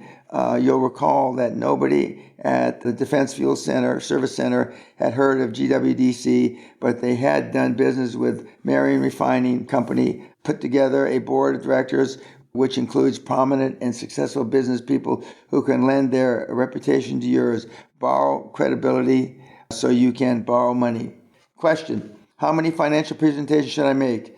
That's like asking, if I'm trapped in a burning home, how many times should I try to get out? As many times as it takes, doofus. Make as many presentations as you can. Set your goal for at least 2 presentations a week, more if you're trying to raise your comfort level faster. Question: should I fight for a certain number of points over prime of a lending the lending rate? Answer: worry about getting the damn loan, not how many points above prime interest is going to be. If that's an issue, if the amount of interest you're going to pay is a big thing, your deal is too tight. You're asking for a loan that gives you no room for error. And you can bet your executive ass there'll be costs slapping you in the face you never heard of. It's just as easy to ask for 2.5 or 3 million as it is 750,000 or 1 million. Maybe easier. Go for it. Question: I've made some presentations, but I was turned down. What's the next step? Go back to those institutions and try to find out why you were turned down. You may have not answered their questions to their satisfaction. Try to give your proposal by filling these holes. If you can't get back in, your next step is to move on to other sources, other banks, venture capitalists, foundations, insurance companies, pension funds, angels. The list is endless, as your determination should be to get your funding. Question: won't being turned down by a financial institution ruin your credit? Answer: no. Searching for finance does not hurt your credit. In fact, I think you must make 5 to 7 presentations before you understand what the procedure is. What hurts your credit is proving to be financially irresponsible for whatever reason with the money you do borrow. Question: when is the best time for a loan? Answer: without question, the end of the year. About 75% of all business loans are made in the final quarter of the year. And remember, like car dealers, at the end of the month, bankers are scrambling to boost their own end-of-year bonuses based on how much lending money they've pushed out the door. Stop writing checks on your emotional bank account. I'll tell my seminars, we all have 2 bank accounts, financial and emotional. As low as you think your financial bank account is, you may drain your emotional bank account even faster. Fear of failure drops the balance. Fear is false expectations appearing real, at least in your mind. My emotional bank account stays high because years of practicing my skills in uncomfortable situation have reduced my fear and anxiety level to virtually zero. As I said, I may be wrong from time to time, but I'm never in doubt. I bet you never heard of a high-performance individual whine and say, well, I don't know if we're going to make it. Failure is testing. Failure is learning. Every financial presentation you make, even if they laugh you out of the bank, which they'll never do, even if they shred your little business plan, which you probably don't need, and throw it in your miserable face, is a positive experience and no reason to debit your emotional bank account. So get moving, make those financial presentations, and make some more. You'll find somebody somewhere to lend you the money to reach your dream. Not only that, when you see Dan Peña in a seminar screaming about who is in the room of doofuses has made a presentation in the past 3 weeks, you can raise your hand. Disclaimer: I can't advise you on the details of your decisions. That's why the disclaimer in front of this book tells you to consult with your own professionals. Author's note: again, we're at the beginning, early stages of the greatest transformation of wealth since World War II. Take advantage of the Trump bump, the Trump era, and Allah and God and Buddha be with you. End of author's note. Chapter 11, Acquisitions, the Secret of Quantum Growth. For the high performer, arithmetic growth is unacceptable. Geometric growth, exponential growth, is demanded. Throughout this book, we've talked again and again about quantum growth and making your quantum leap to becoming super successful. And by the way, enormously wealthy. In this chapter, let's nail down the specifics of quantum growth and the best way I found to achieve it through acquisitions. But first, I want to discuss a minute on one of the most abused words of the current generation: success. has almost become a cliche in a world where everything is relative.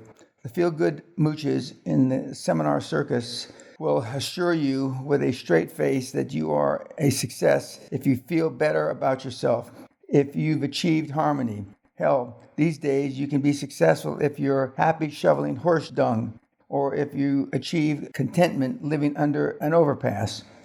We don't want anybody to think they're a loser, that they're basically worthless to themselves and society. In more and more elementary schools, so-called educators are banning competition sports, or at least no one keeps score. That way, no child loses and everyone wins. The precious little self-images are preserved through artificial success. What kind of preparation is that for the real world? Thanks to such inverted thinking, nowadays even failure is success. George Orwell's 1984 has come to pass on the playground.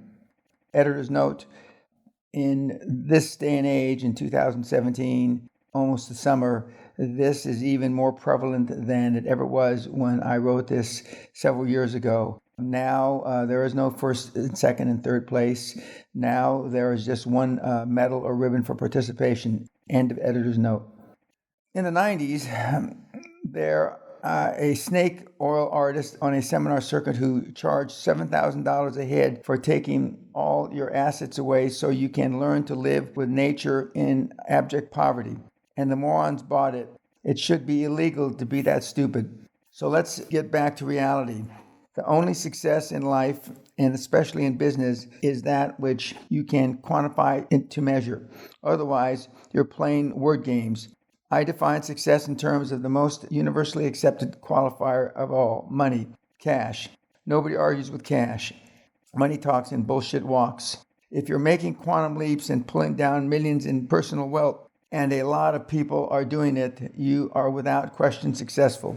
Remember in Chapter 1, we discussed people who were uncomfortable talking about money. That's because the morons never had any to talk about. You've got to become as comfortable with lots of money as you do with success, because real success begins with real money. Let's define quantum growth by what it's not. Quantum growth is not making more sales than last year, or picking up new clients, or adding more products or stores or branch offices, or reducing costs. All of those are indicators of growth, all right. Internal growth, and more to the point, arithmetic financial growth. We've already talked about this. 1 + 1 = 2. 2 + 1 = 3. The healthiest internal growth in any business is always going to produce only gradual, long-term arithmetic growth, nothing more. Why do entrepreneurs settle for gradual, boring growth? The best that can be said for arithmetic growth is that it's better than no growth at all. And in fact, if your company is only growing arithmetically, it's probably dying.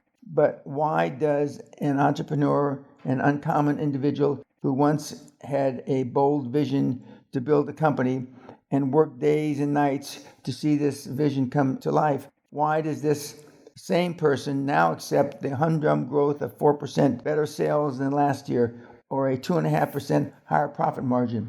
It is not as if the person has never known quantum skyrocketing growth. The fact is that in the beginning, the founder of a successful company did experience quantum growth, and it's exhilarating.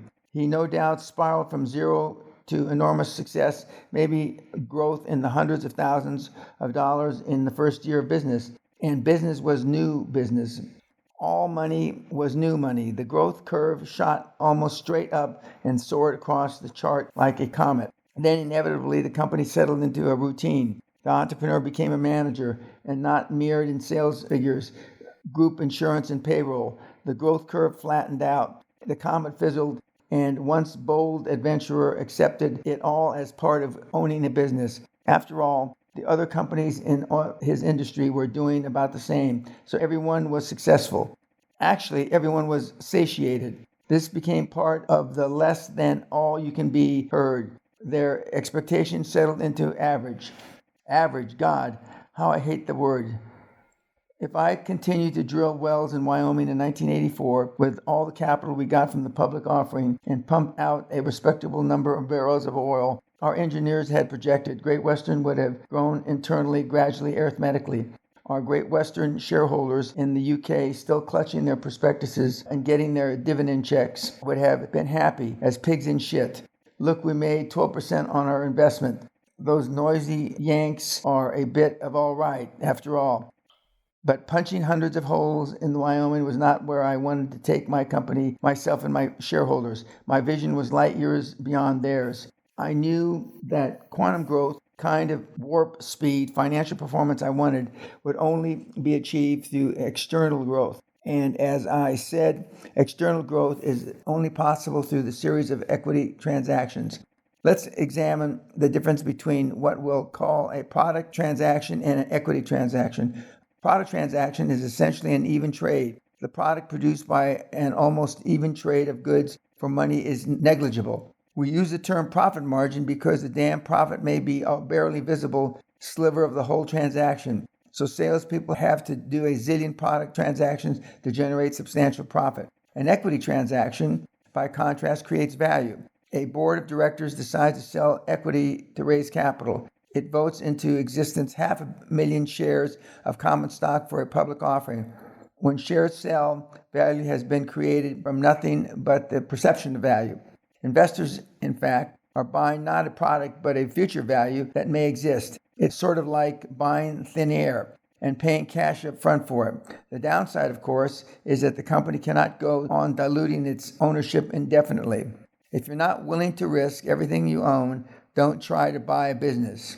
Accordingly, the equity transaction, which is a real secret of quantum growth, is acquisition. The purchase of equity assets, which enables a company to multiply the net worth geometrically so that it can be turned around and sold to generate a ton of money. The first years of new century, one of the rages among seminar gurus in the U.S. was real estate investing, which is code for buying and selling cheap residential properties or flipping houses with little or no money down. Those so inclined could buy fixer-uppers, slap on some minimal improvements, sell them to the next buyer, and make a quick profit, a few $1,000s.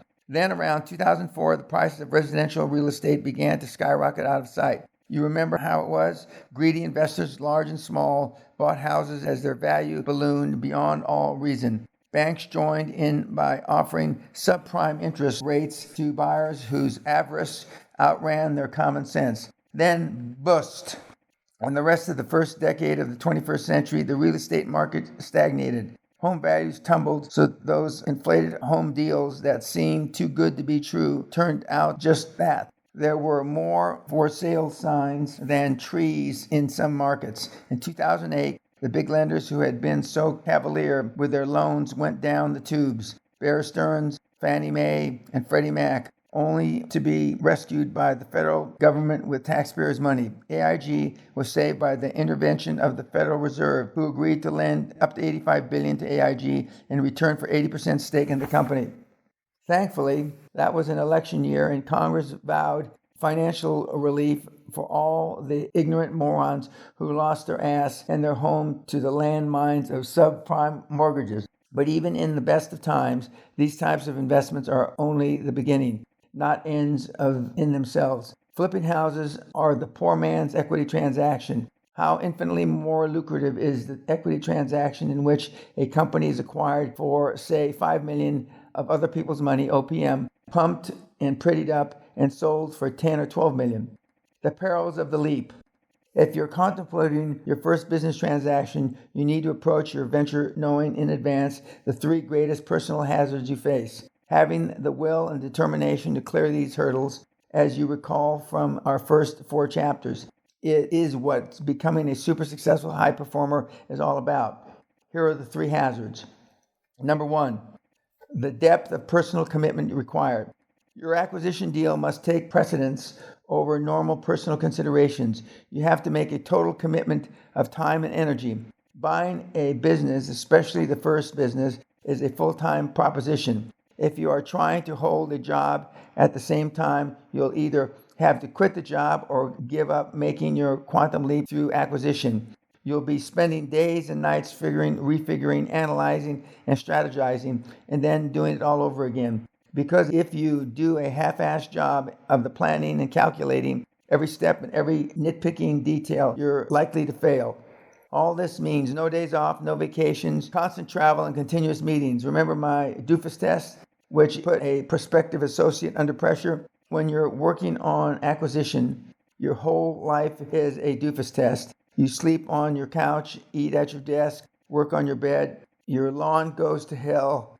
Your friends think you're crazy, and your family stays mad at you for ignoring them, forgetting their birthdays and missing their recital. You must have commitment of support from your family. If not, you'll have to make a decision, your quantum leap or your family.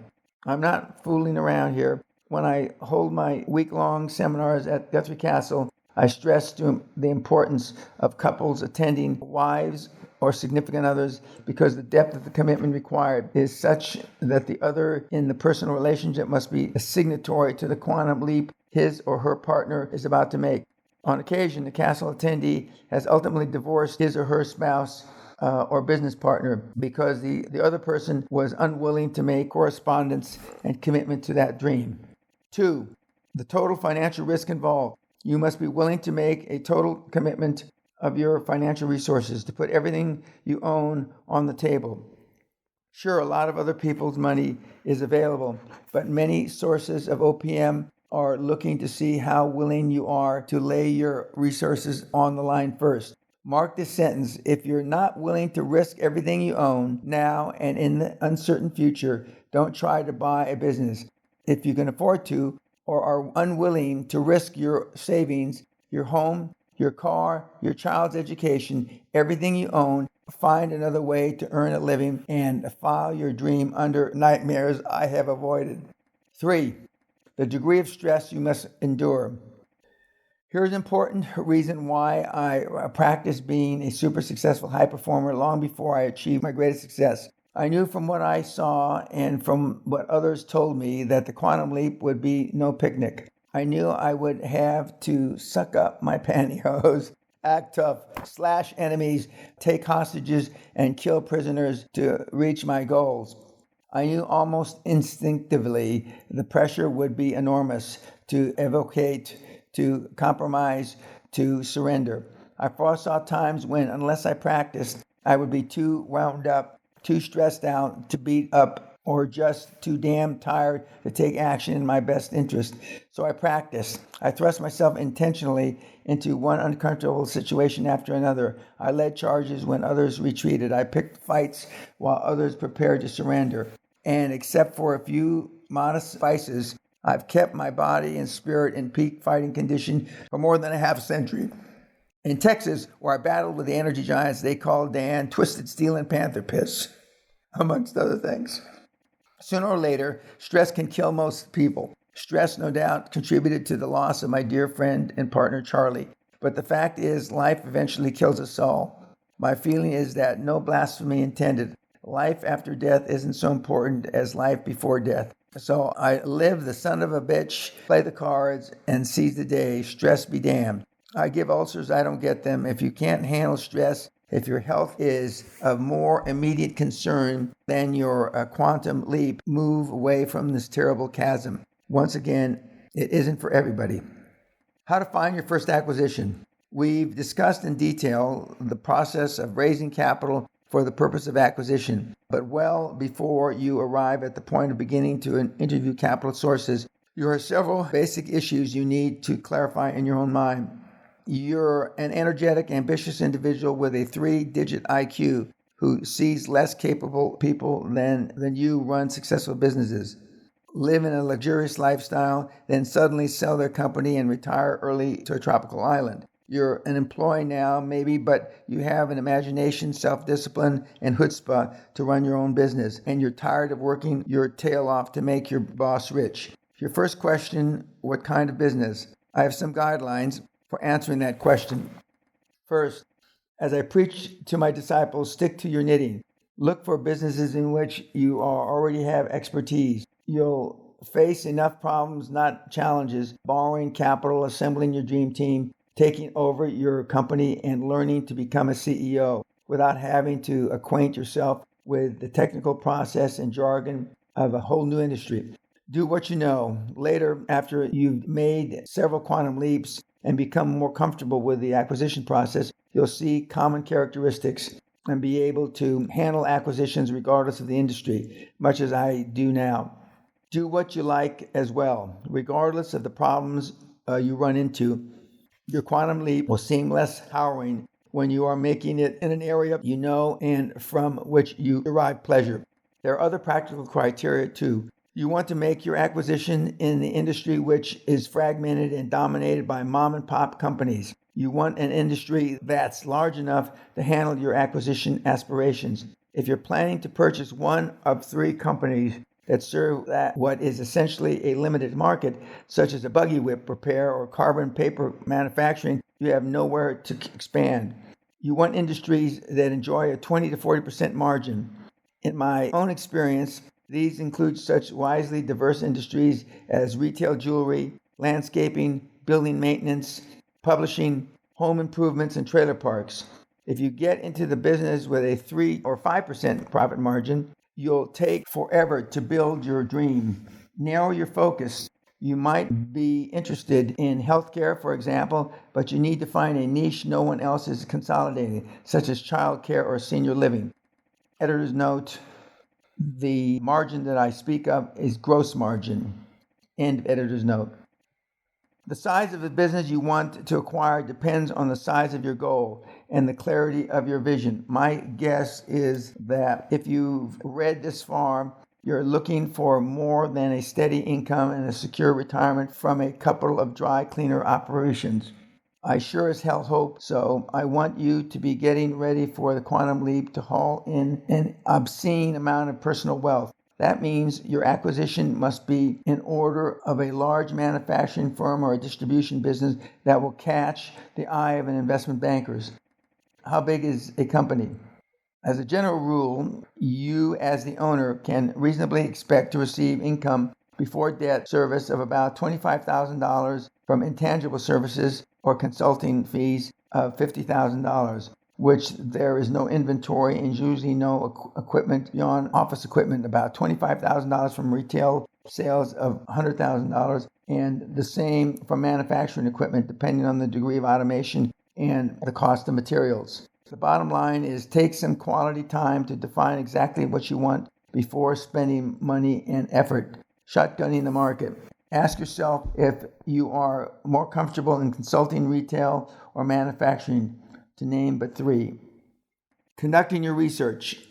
Once you've defined the type and size of business that meets your requirements, there are several avenues to take for locating likely prospects. The most important thing to remember at this point in your eagerness to buy is not to buy the first great deal that comes along. If you looked at the 20 houses or more before you purchased your most recent home, why would you grab the first business that sticks a for sale sign in your face? Even if you find the perfect sweetheart deal the first day or you search, shop around anyway. Take the time to analyze and compare several prospects, and so you'll know a great deal when one comes along. Editor's note, many years ago, T. Boone Pickens told me that, Danny, if you want a deal bad enough, you'll make a bad deal. End of editor's note. Begin by scanning the business opportunities sections of your local and regional metropolitan newspapers and the Wall Street Journal. If you don't yet subscribe to such magazines as Forbes, Entrepreneur, and Inc., my first question is why not? Get current copies of each of these and look for opportunities that match your criteria. Get copies of trade publications in the industry of which your prime interest, and check the marketplace and classified sections of the business for sale. Editor's note, now with the internet, all this is made much more simple, and you can get this information online. End of editor's note. Contact local business brokers and explain in writing exactly what you're looking for. Otherwise, like real estate salesmen, they'll show you every listing from ice cream stands to funeral homes. Typically, the seller of a business pays broker commissions, so it should cost you nothing for a broker to help you during your search process. But don't sign any exclusive contracts. One of the largest business brokerages firms in the U.S. is VR Business Brokers, headquarters in Newport Beach, with almost 50 independent offices in 15 states. According to VR's chairman, Don Taylor, A professional business broker has the expertise to accelerate process leading to an equitable acquisition. Although VR brokers are reputable, my experience in over 25 years has been shabby at best using business brokers. I would advise extreme caution.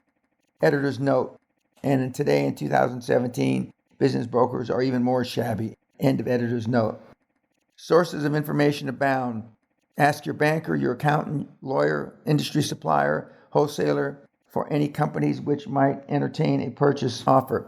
As an aside, an inside tip gives you the head start on any deal. The most direct approach is to contact a list of qualified companies directly. A lot of burned out owners are hiding in the corporate jungle, desperately wishing they could retire. You should be their salvation. In fact, you'll be amazed at how receptive so many business owners are, at least considering selling their business. My partner in tax consulting firm decided the best way to approach prospects in the industry was to cold phone call to the owner. He says that he frequently got a respective response to the effect, "Our company's not for sale. We're having a great year. When do you want to get together?" Another of my partners was an ambitious publishing entrepreneur. He sent out 240 inquiry letters to publishers he found, although through Dun & Bradstreet. The letter was intentionally vague as to the size and type of publishing companies he was looking to acquire. What it did say was that he was in the process of building a unique kind of publishing company. From the 240 inquiries, he got more than 80 responses, about 35% response rate. Of those, he qualified his pursuit list to about 50 publishing companies, which satisfied his revenue parameters, and whose principals wanted to discuss selling their firm. By the way, the first question many of those who called asked was, "What do you mean by unique kind of publishing company?" A little teaser on the bait never hurts. That partner has continued to refine this simple yet powerful inquiry letter. It is so effective that I have included it in the handout of my high-ticket Doing Deals and Acquisition seminar. As an added value, I've included it here for you in Appendix M, along with other letters and outlines used successfully by my protégés and partners, all at the price of this book. Want another example? The fired-up Philadelphia airline pilot turned entrepreneur sent me a copy of the letter he has sent out under his company Impressive Letterhood to prospects in his target industry. You could literally change the industry and price range and use it yourself. The letter is reproduced here below. Mr. Winchester Healthcare Clinical Labs, Corona, California. Dear Mr. Winchester, we are interested in acquiring a medical laboratory firm located within the greater Los Angeles area with sales ranging from $2.5 to $5 million. Our preference is for a company that supplies the needs of most local physicians. However, we are flexible and will consider other opportunities. We are principals, not business brokers, with adequate capital and financing, and we're prepared to close very quickly on the right situation.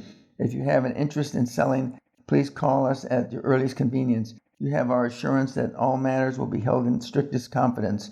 We enclose our business card for future reference in the event you have no present interest in selling. Of course, we would greatly appreciate your directing this letter to any of your colleagues within the field whose business may be on the market. Sincerely, name Managing Director. Every element of this letter nurtures the perception of his company as a large, professional, well-financed organization. He assures the reader he's not a broker fishing for leads, that he's got capital in the stacks of large unmarked bills sitting on his desk, and that he'll buy immediately if the company and terms are right. Hey, if I were Mr. Winchester and wanted to say, screw it, I'm retiring to Barbados, I'd pick up the phone in a heartbeat and call this guy. One of my finest deal hunting partners was an Aussie named Martin Heller.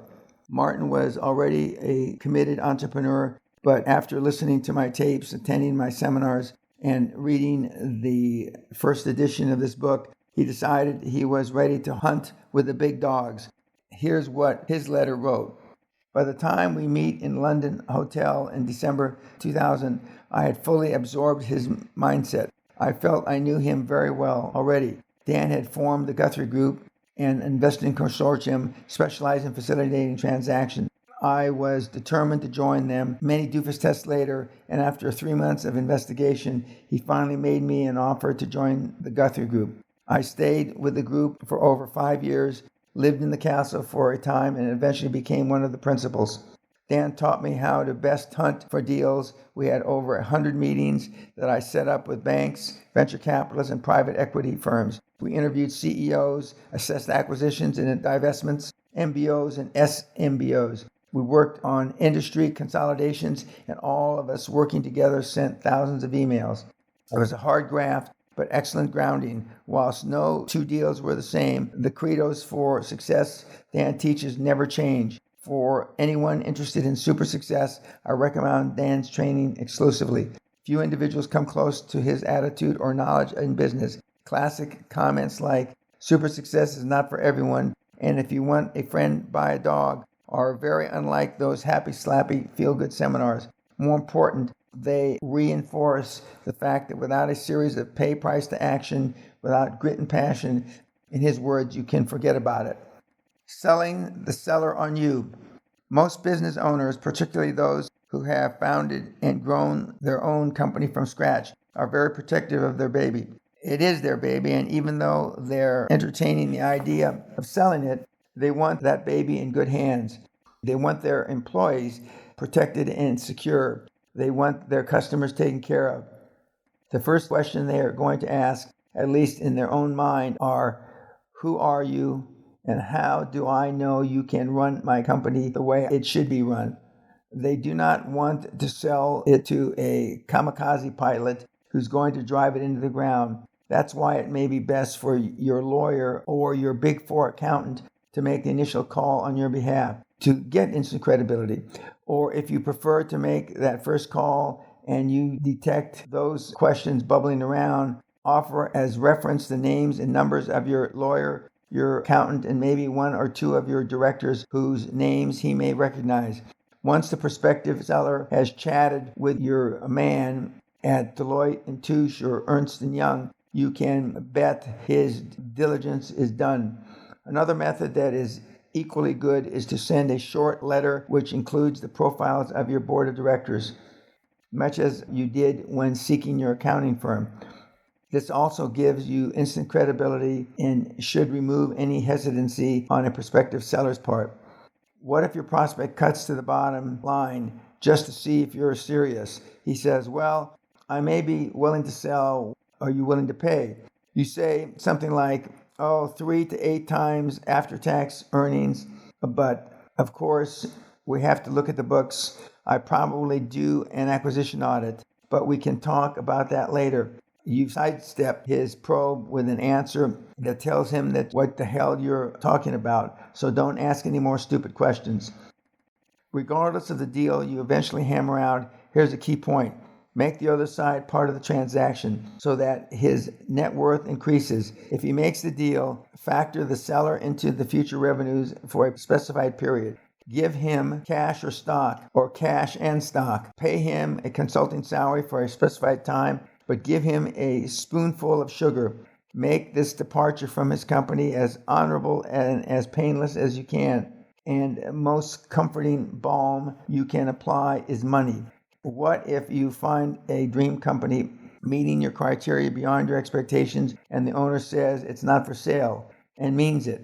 You may well move on to the next prospect, or you may employ a strategy Dan Peña uses on occasion, especially with companies that are in big trouble but are in denial vis-a-vis their real financial condition. Virtually every company in the business has debt. Your target has $300,000 of credit with $60,000 outstanding. You find out which bank is holding the paper and pay the banker a visit. You negotiate to purchase the note at a premium from the bank. Yes, you can do that because banks enjoy profit as much as you do. And then visit the reluctant prospect. You ask him nicely once more if he'd care to sell, and when he says no, but before he throws you out, you advise him that you own his note. You're calling it, and you demand immediate payment in full. Now, sir, let's talk quietly about buying your company. That's chilling, you think. Somebody could do that to me? Not if you have your lawyer draw up your own lending documents, which specifically forbids purchase by a third party. You don't have to use the bank's standard document. Most companies just do without questioning it and without reading the fine print. Editor's note, I found very rarely that a bank will allow you to write your own documents. End of editor's note. Another tactic is to contact your prospective customers and offer them a deal which makes you more attractive supplier than the present ownership. Or you may prefer to move to the next project on the list. That's fine, but I give you these alternative strategies because business is hardball. And if you're more comfortable pitching softballs, somebody sometime is going to knock your butt right out of the park. Speaking of hardball, I tell my seminar attendees that any deal there is a high road and a low road. You should always assume that the other side will take the high road, giving them the benefit of the doubt. But if and when they step off the high road, be ready. I've referred to litigation as a legitimate business tool. Of course, you always want to avoid litigation. It's costly and it takes your focus off your real priorities. But if the other party even mentions litigation, sue the bastard. Never threaten to sue. That's because you want to be the plaintiff. The plaintiff gets 2 shots at the jury and picks the venue for the civil trial. How do I know? Dan Peña has been involved in more than 250 lawsuits over his career, and his record is 253 in U.S. and in England. So whether they just testing your resolve or maneuvering to stick it to you, instruct your lawyer to act quickly and decisively and with sufficient force of how to have them realize their miscalculation. Then resume negotiations. Doing your pre-purchase homework. After you got some prospective acquisitions identified on the type and size of business, take a look at the profit picture of each.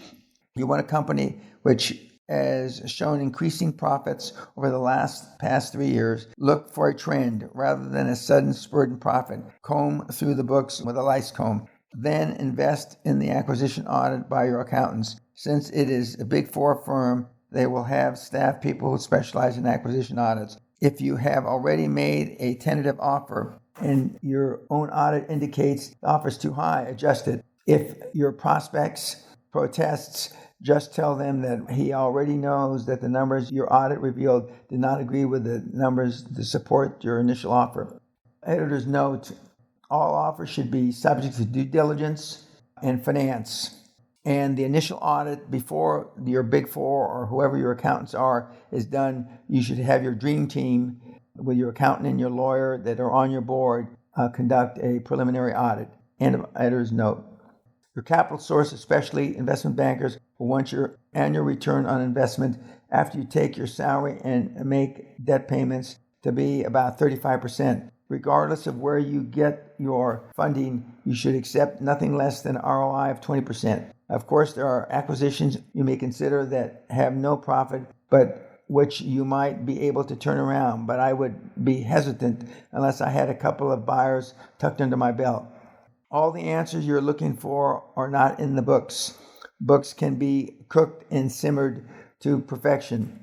So begin your investigation immediately. Check court records for outstanding lawsuits, claims against the company or companies in which you have interest. Investigate the owner and senior management. Are they honest? Are they who and what they say they are? Look for red flags and don't ignore red flags because you want the acquisition so badly. Be willing to walk away from the most promising deal if a red flag pops up. As you can see, the financial and legal considerations become complex quickly. Now you can better understand why you want the best acquisition lawyers and best accounting firm you can get. Some of your investigation is best done by you. Once you've narrowed your search to 1 or 2 companies and you've made contact with their owner, it's time to talk to the key management people. If and when the company is purchased, do they plan to stay? Or is their primary loyalty to your former owner? In instances where highly technical processes are involved in manufacturing, how do the skilled technicians feel about staying on? There are vital issues because existing customers look for continuity. The fact is, everybody wants continuity, especially you. Continuity of operations and the strength of continuity to generate increasing profits is what you're buying. A quantum leap is actually a direct leap from zero to full profit-making capacity, giving you opportunity to skip all the growing pains in between, and your ability to convince employees, suppliers, and especially customers that nothing will change after the buyout and make them believe you will do more than anything else to get your money's worth out of the new company. Unfortunately, every predatory corporation which buys out a competitor grins and says, "We have no plans to make any changes in personnel or operations at this time. Besides, you may have a better vice president waiting in the wings." So the best you can do is create a perception of continuity and feed it to those who need it. Your investigation should include a lot of listening as well. When I visit a prospective acquisition, the scenario goes something like this. First, I'll have dinner with the CEO, just the two of us. No wives, husbands, or significant others. I'll listen to where he's coming from and what he's looking for. Most important, I'm trying to get to measure of the individual, and I'll soon be negotiating with. Then preferably the next morning I have breakfast with the company's chief financial officer or the equivalent. This gives me a different perspective of the same target, and I can compare what the finance man tells me against what the CEO said the night before. Afterwards, by prior arrangement, I spend the morning talking to employees from several departments, meeting with them one at a time behind closed doors. I ask them what they do, how they like working here, other questions that reveal facets of the company from the bottom up. Ideally, I have lunch with a partner in the company or some other key executive as I continue to build my picture of the company. Finally, I try to invite the marketing and sales people, always a gregarious bunch, out for a few drinks after work. On me, of course. After a few rounds, we're all asshole buddies, and they do what drunken employees do best, bitch about the company. This is invariably the most instructive meeting of all. You want to acquire a company with a broad customer base. The last thing you need after you sit down in your new corner office is to get a call from the customer who represents 40% of your billing and say, "We've decided to move our business down the street." The largest customer of any company you consider should account for no more than 15% of the total billings. Part of your preparatory work should even include a chat with the largest 4 or 5 customers to see how they feel about dealing with a new owner. If less than 20 or 30 are involved, you may want to see them all. I buy and operate companies wherever I find them, so I fly a hell of a lot. But I don't mind because my business life has always necessitated travel, and procedures are geared to working on planes, in hotel rooms, and by email. One day, you may feel as comfortable with out-of-town or out-of-state business ownership as I do. But right now, your first acquisition should be local if possible. Otherwise, when the inevitable problems arise, commuting back and forth will become a colossal pain in the butt. If you have a family and want to keep them, it's even worse. Staying local not only means less traveling, it also puts you into business where you already know the market. You may already know some of the customers and where you're established in the business community. Finding the best acquisition target is not easy unless you happen to know somebody who knows somebody trying to sell exactly what you want to buy, or beginner's luck turns up a gem. You can expect your acquisition search to take 6 months or more. Even if you find your dream company the second day, you still need to validate it by looking for a lot of other companies. This process is important because you eliminate half of your problems when you select and go after the qualified target. But remember, the deal is either hot or it's not, period. You still have to investigate even the hottest deal. When you're satisfied with your investigations and the deal looks good on paper and feels hot, it's time to tie up and move to closure. I use the letter of intent, which spells out the specifics and gives me an option to buy at a certain price. My letter of intent concludes with a sense of urgency, saying, in effect, please let us know as soon as possible or by such and such a date. If you do not intend to act, we can move on to our next choice. I don't use contracts because a letter of intent is just as effective and less intimidating to the prospect. At the same time, I have begun the search for my funding since I intend always to use other people's money. Let's buy a hypothetical company. We'll call it Rufus Electronics. My acquisition audit tells me this company is worth $10 million.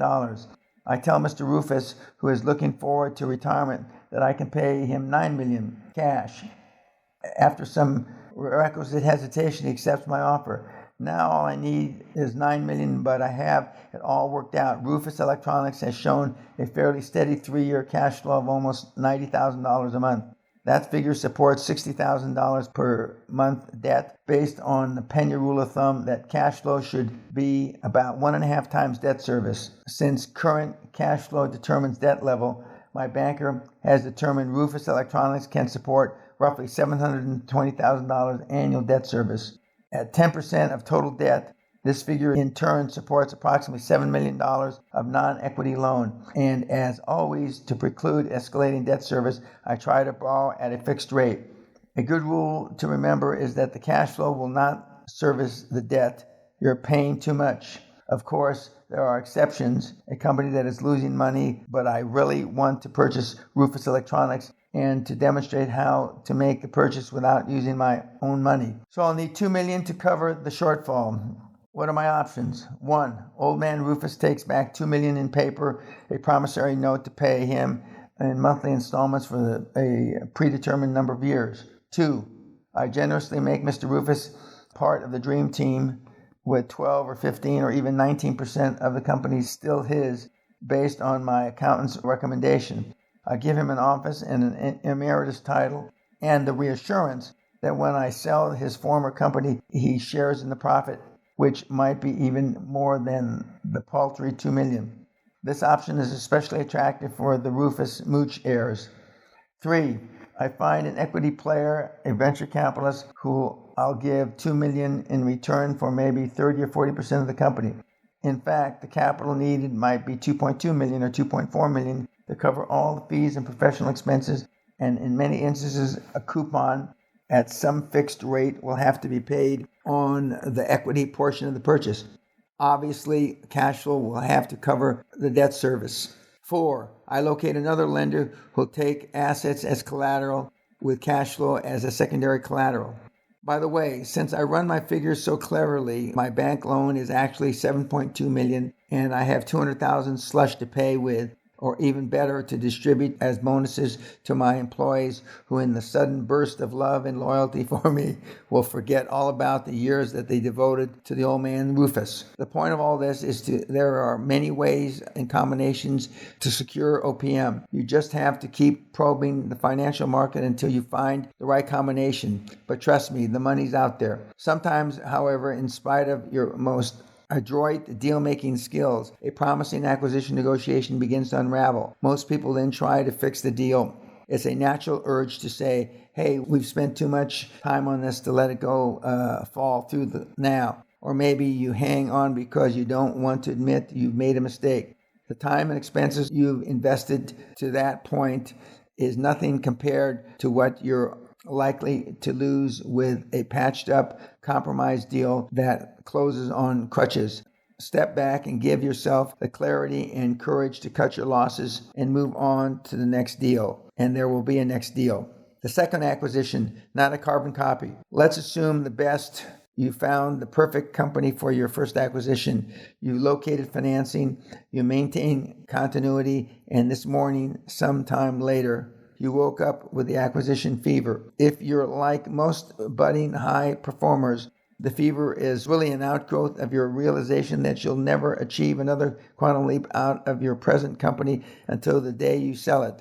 Until you make an equity transaction, profits are inching up, revenues are steady, sales are up from the last year, and you're bored. Before mold forms on your elbows, it's time for more quantum growth. A few years ago, this exact scenario was being played out in the business life of a close friend and protege of mine, Casey Stevenson. Casey, who passed away in 2008, was an energetic, ambitious guy from Hanford, California, near Fresno. He owned his own jewelry store by the time he was 21. After a couple of years, he had been there, done that, in jewelry sales and wanted more. He tried to grow his company by opening new locations, but he was just working harder, doing the same thing, perpetuating his job at the same level. Casey attended my seminar in May 1993 and heard me talk about quantum growth through acquisitions. I was overwhelmed, he told me later. The idea would work, but how could I use it? He targeted the acquisition of a jewelry store 2.5 times the size of his own. Everybody thought he was crazy. The owner didn't want to sell. He didn't even care for Casey as an individual. Casey remembered that Dan Peña says, no means yes. So he approached the company's largest jewelry store acquisition company, and they tried getting behind his back to buy it for themselves. Casey wanted the store, so he finally made the owner an offer he couldn't refuse. In addition to the purchase price, the guy would receive 50% of the full profits during the first 90 days after the acquisition, when they would liquidate the assets. He made the seller a generous part of the transaction, soothed his pride with money, and the deal went through. Casey later wrote, in the following the same steps Dan Peña did when he was acquiring multi-million-dollar companies, I was able to purchase the oldest jewelry store in the state of California in just 3 months after attending Dan's seminar, battling against the biggest jewelry store acquisition company in the U.S., and without using any of my own money or taking on debt. Minnow swallows whale, and the revenues in the business will triple in 1 year due to the acquisition, which is real quantum leap in my success. As you consider a second acquisition, there are some rules of thumb to consider. Your first acquisition should have established or continued a profitable track record, but that's not mandatory. If your first company is struggling for a breath, a second company won't pump life back into it automatically. A good idea is to give the first company about 3 years of operation after your acquisition so that you and your CPA can make a qualified judgment about the long-term health. Also, during those 3 years, your first company will have had time to establish a reputation within the business community. Editor's note: CPA is sarcastically talking about in the UK, chartered accountant. End of editor's note. There are rules of thumb, but if you find another hot deal and your instincts say yes, go for it. In your first business, no doubt, you'll become a managing owner. In your excitement and enthusiasm, you got in early every day, reviewed receivables, walked through production, checked orders, talked to the customers, and monitored every figure for signs of profitability. Your employees would look and say, here he comes again. You can't do that with 2 plants, 2 stores, or even 2 offices. You have to hire or train another individual or several to take over your management duties so you can spend more time kissing frogs for your acquisition. Your second acquisition, in fact, signals the end of your role as a hands-on kind of owner. Otherwise, you become the company's worst confusion factor and worst enemy. You also want to pay off your short-term debt. You're going to need plenty of short-term cash during the second acquisition, and this time it should come from revenues of the first acquisition, not your own wallet. So pay down the operating line and do it all over again. I'll tell my seminar attendees, never apply short-term solutions for long-term problems. The same holds true here. Never use operating funds to make the equity contribution in a second leveraged buyout. Don't use short-term borrowing to make long-term purchase. Look for a second company that complements the operation of your first. Stick to your knitting. Part 2. At Great Western, we stayed in the energy business, expanding only from oil and gas to coal, construction pipeline, and drilling and marketing. Our acquisitions were energy support companies so that we were vertically integrating our organization in an area in which we were already familiar. Casey Stevenson, the jeweler, stuck with what he knew. A few years ago, Time Warner, already a communications giant, targeted Turner Broadcasting Systems, and put in a very complex deal very simply. Disney sought out outlets for its entertainment products by purchasing Capital Cities ABC. You will have learned volumes from your first acquisition, which you can apply to your second. At the same time, you'll be regarded in a different light by bankers, lawyers, owners, and potential acquisition targets. Your first time around, you were regarded as a novice and given slack and consideration for your lack of experience. This time, you may be regarded as a greedy capitalist reaching out to grab other men's dreams to extend your own. You may be met with suspicion, and every word you say or write will be examined for content and implied meaning. Your best defense is calm reassurance of your intent and the determination to remain fair to all parties. Once you're done a successful acquisition or two, an amazing thing will occur. Deals will start to seek you out. Accountants, lawyers, owners, and brokers will bring you deals because you're a proven player. The acquisition of a company, its development and improvement as a player in the marketplace, and its inevitable sale for millions in profit. That process has been, for me, the most exciting part of my career, and certainly the most profitable. I'm a committed frog kisser. I hunt for acquisition deals every day. I solicit deal proposals for consideration from those who attend my seminars. I'm always ready to participate in any deal which will help an enterprising individual make more money than he or she ever dreamed possible, and naturally make a bundle for myself. I encourage you to think beyond cost reduction and more sales.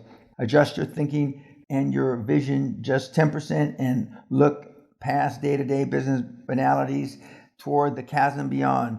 Go for your quantum leap with your acquisition of a company just waiting for your level of commitment and caliber of expertise. As Casey Stevenson said on the heels of his success, now I look at everything differently. I'm able to see opportunities, and there are lots of them around. I've got so many things coming at me now. People in the industry are calling me to buy their stores. It's phenomenal. Finally, when you get just a glimpse of your potential for success, qualified and measured by the flood of money into your own bank account, I guarantee with no reservation that you'll never, ever be the same again. Chapter 12, Your Grand Exit, Dying or Selling. Some long for the glories of this world, and some sigh for the prophet's paradise to come. I'll take the cash and let the promise go. Omar Khayyam said that in the Rubaiyat. The CEO world is largely populated with careful, comfortable founders and owners who were once bold and courageous entrepreneurs. No matter where you live, they're familiar names. Business leaders who speak to the Rotary Club and head up the United Way Drive. They run a mid-sized CPA firm or a lumber company, a car dealership, an ad agency, or a manufacturing plant. They are all perceived and respected as pillars of the community. At one point in their lives, they snatched control of their destinies, stacked all the chips they had on the table, and created or acquired a business of their own. They took a ballsy chance and succeeded. Then, recoiling from the shock of their own unexpected success, they decided that their one big score was a lucky break, a fluke, and they could never repeat it.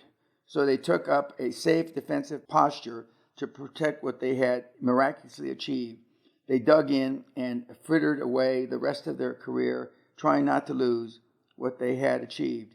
Today, years or even decades later, they're still dug in, basking in the respectable mediocrity. Their names are on the letterhead, their portraits are in the lobby, and their stupid sons are in the vice president's offices down the hall waiting for them to die. I've come out of retirement again and committed myself to saving as many energetic, determined entrepreneurs as I can from the fate I've just described. If I kick you around and hold your attention long enough to inspire your first quantum leap, I'll be damned if I'm going to let you do it once, then quiver behind your desk for the rest of your career.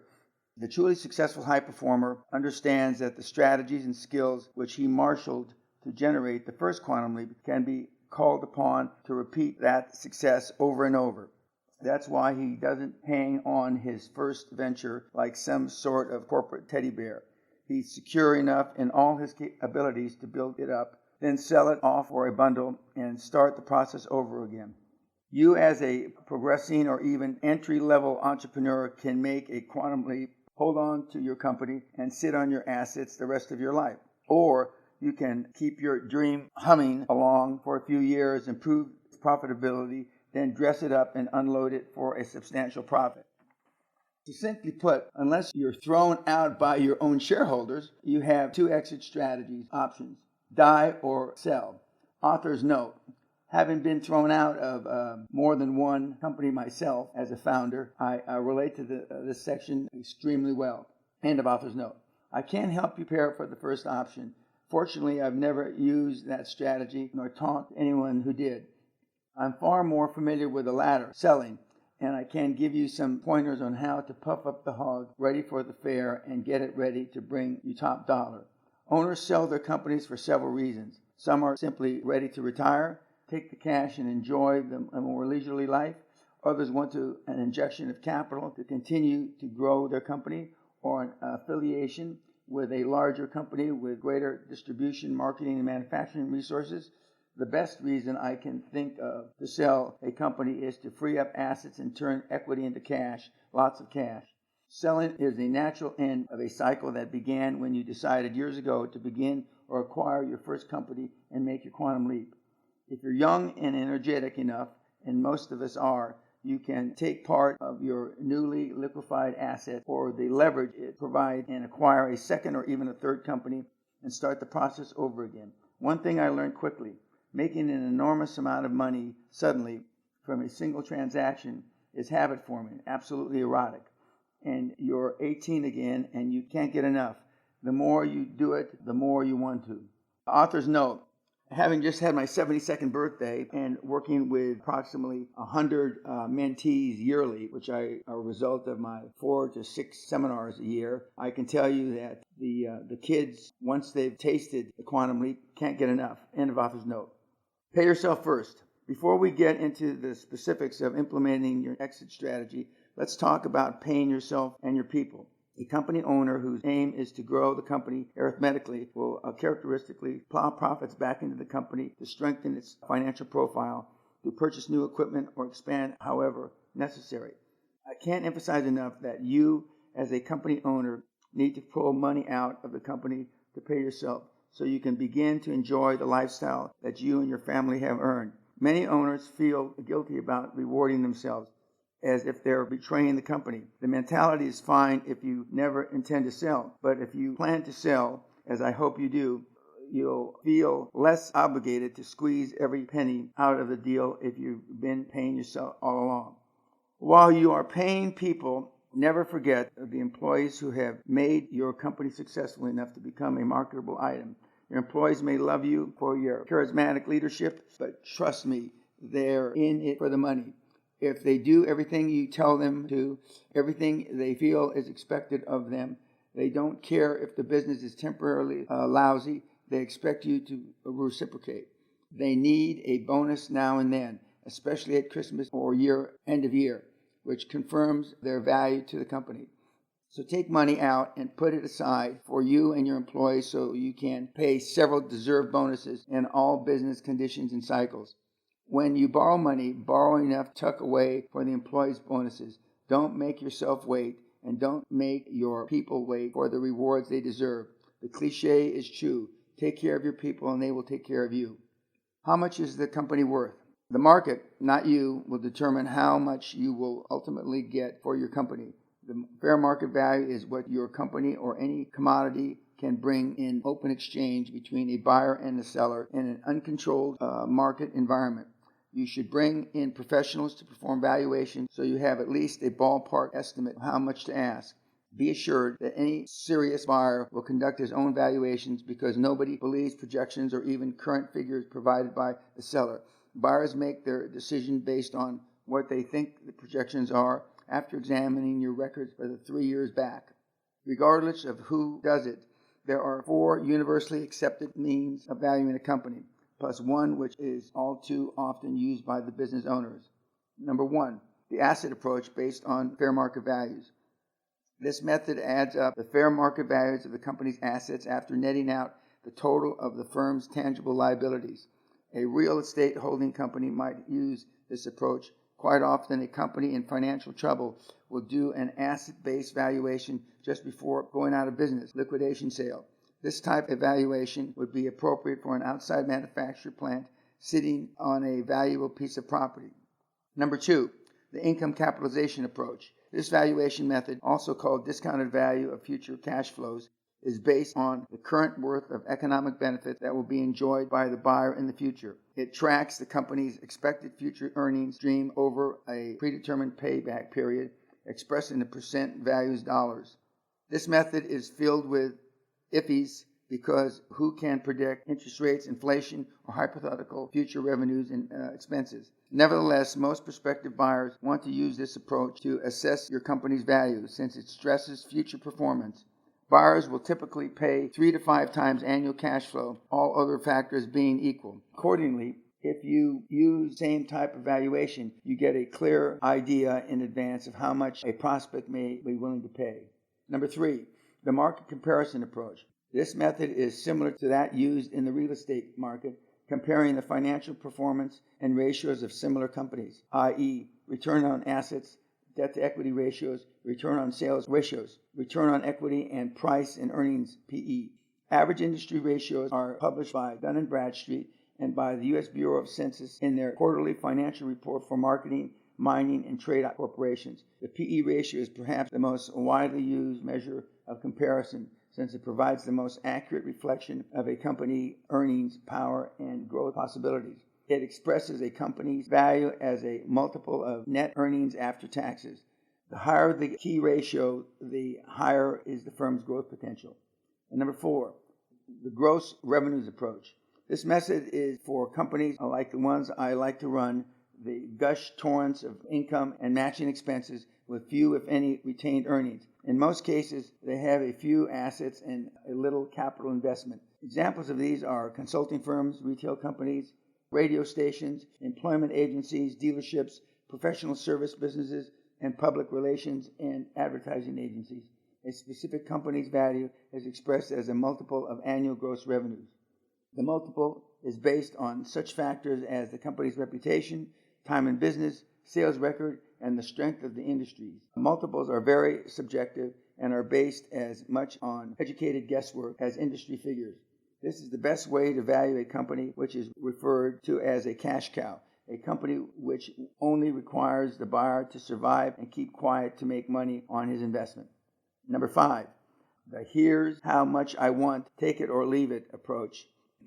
Some business owners, especially those who have developed a deep emotional attachment to their company over the years or who have specific cash needs, will begin their valuation not from the worth of their company, but from the amount of money they want or need out of the company. Unfortunately for them, companies are valued on their respective strengths and weaknesses, not on the personal desires or agendas of the owner. Puffing up the hog to take it to the fair. Puffing the show hog is no ideal phrase, as any former 4-H kid will tell you. When your prize porker is going to be judged by the pound and the round of its figure, you make sure that before the two of you head up to the fairgrounds, the fat sucker is fed to the snout with its favorite corn. What better scrap of Americana could I apply to your taking your own prize company to market? Timing. The search for a perfect wave. As you will have learned after you've been in business for a while, you compete in a cyclical economy and a cyclical industry. It grows without saying that you want to sell your business in a strong market. The problem is that there are several indicators you need to read and consider before putting your company on the block.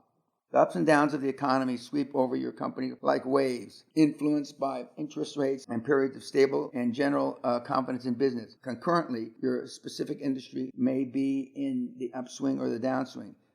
The mid-90s, for example, saw such industries as computer technology, communication, and healthcare sweep like tidal waves into the hearts of investors. Others, which cater for fairly stable wants and needs, hardly feel the bumps and dips. Add to these variables the condition of your own company and its profit picture over the past 3 years. You're hardly in the position to demand top dollar if your revenues over the past few years have been flaccid. Achieve at least 3 years of solid profit. Make it jump out of your books to grab the attention of the most casual reader. You're likely never to ride the crest of all 3 of these waves in the same time. Nevertheless, you need to monitor them, the economy, the industry, your company, so that you can at least aim for the seller's market when you decide to sell. If your overall plan calls for you to sell in 5 to 10 years, you'll track through several cycles of change before you finally sell.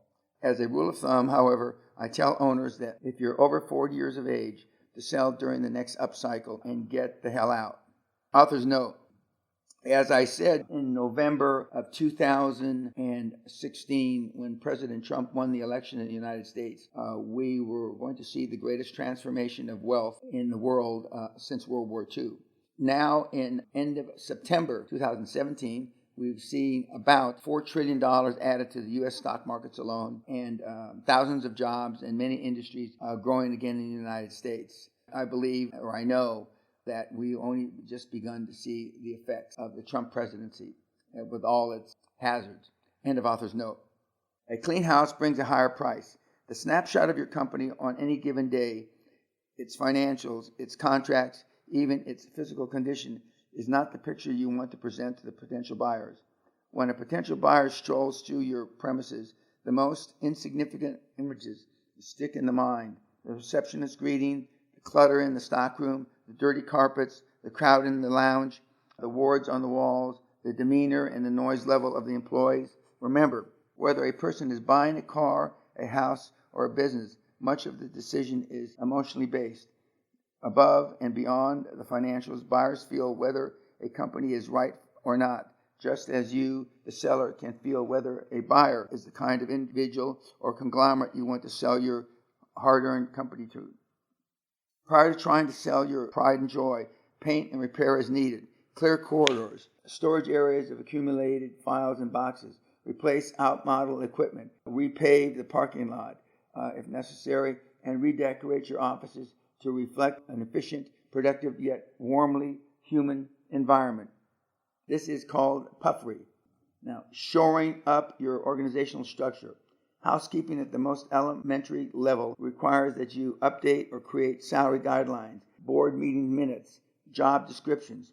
In fact, even the smallest company needs a policy and procedures manual for employees covering hours, vacations, health, insurance, retirement plans, and record-keeping procedures. An organizational chart, complete with the titles and lines of accountability, will convey a sense of organization and suggest that you, as a CEO, are already grooming others for senior executive positions. A credible board of directors. Another preparatory step is one we've discussed relating to establishing your company in the financial community, that of assembling a distinguished board of directors. In some part of the world, these are called advisory boards. Just as a list of respected executives on your board impresses a banker, it also speaks volumes of the potential buyers. Recruit them carefully, person by person, as if it were putting together a team of all-stars. Offer them free stock or options and warrants to compensate them for the use of their name and the time they may spend advising you and your successor. Far beyond window dressing, in fact, your board can provide you and your potential buyer with a wealth of business acumen and wisdom well worth purchasing. And remember, as I say in my seminars, I bought my first Dream Team board of directors. Author's note. By that, I mean on the New Year's Eve of, I believe, 82 or 3, I got a call from a wealth person that I was in business with to buy a company from him on a fax machine overnight for tax reasons, and I did. And with that company came a very distinguished board, including the founder of the North Sea, Robert Dyke, who was nicknamed Dry Hole Dyke for his 88 dry holes and the 89th well that he drilled and brought in the Argyle field, which arguably saved Great Britain from bankruptcy under Mrs. Thatcher's administration. End of author's note. Corporate literature. The company also needs some literature to add to its legitimacy. A brochure tells prospective buyers, as well as clients, of course, that the company is prosperous and aggressive in its marketing program.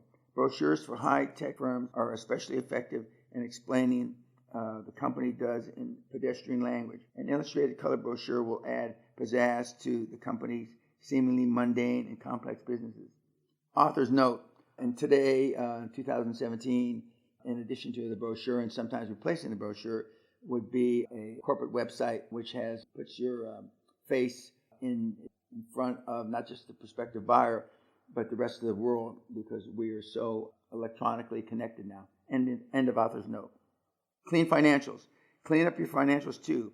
I'm sure you wouldn't do this, but a lot of companies use tax avoidance strategies, such as excessive compensation, to camouflage earnings from the tax authorities. Such tactics may well have a negative impact on a potential buyer who says to himself, what else are these guys hiding? But beyond ethical issues, buyers will typically only recognize your taxable profits. You're not going to pay for earnings that are invisible or not clearly documented, no matter how blatantly you nudge and wink.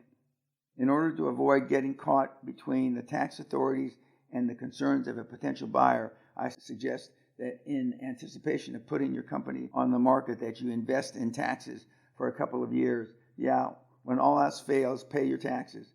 Just keep in mind that your company will be acquired based on multiples of earnings, so your investment in 1 or 2 years of taxes should bring your multiples of that amount when you sell. We've talked about audited financials. Such a report issued under the logo of a respected accounting firm will lend credibility to your company. This is another reason to get honest on your tax avoidance schemes, since a reputable national CPA firm will tisk you for those practices. As you recall, these eye-shadowed bean counters are really trained to work for the tax man and against you unless you can convince them otherwise. Author's note, Europe, or especially the UK, they're not called CPA firms, they're called chartered accountant firms. End of author's note. During the normal course of business, you may have gotten a little loose in collecting your receivables and tightening up your inventory. Uncollected receivables that you'll never collect should be marked down, as should those dated and cobwebbed items in inventory that you'll never sell. Sure as hell, a prospective buyer will dispatch his auditor to find these untidy holdovers. So you find them first and write them off. None of my companies will ever enter into an acquisition audit by a Big Four firm. Author's note. If the acquisitions, as I tell the mentees now, currently in the 21st century, are small, $1 or $2 million, or 1 or 2 million euros or pounds, rather than forego a expense of a full-blown audit, your CFO, finance director, your industry expert, and your CEO should be able to do a preliminary audit enough to purchase the firm or the company. End of author's note.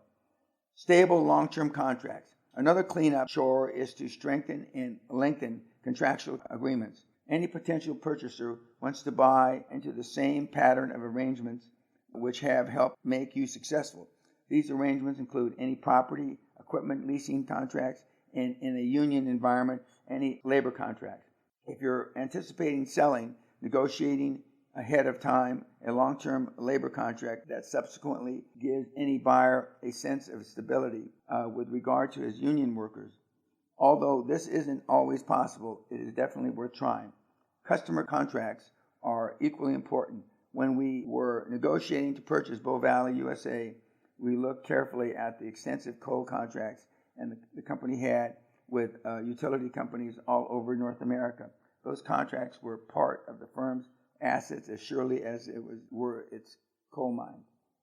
Also solidify any contracts you have with suppliers to provide you with the raw materials or other products at a certain price for a number of years. The more contracts you will nail down with every party, the more stability your craft into promising deal for a likely buyer.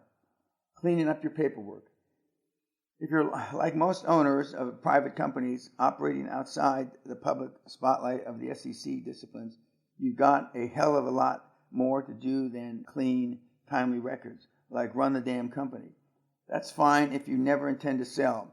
Otherwise, it's in your best interest to maintain all the data a prospective buyer looks for as evidence of organized and efficiently run operation. For example, payroll records, tax records reflecting up-to-date filings, documentation of any bank loans, documentation of copyrights, trademarks, or patents, copies of current licensing, distribution, or franchise agreements, all documentation required by OSHA or EPA and other bureaucratic tentacles of government. Speaking of the Environmental Protection Agency, make sure your company is in compliance with any appropriate environmental regulations and guidelines.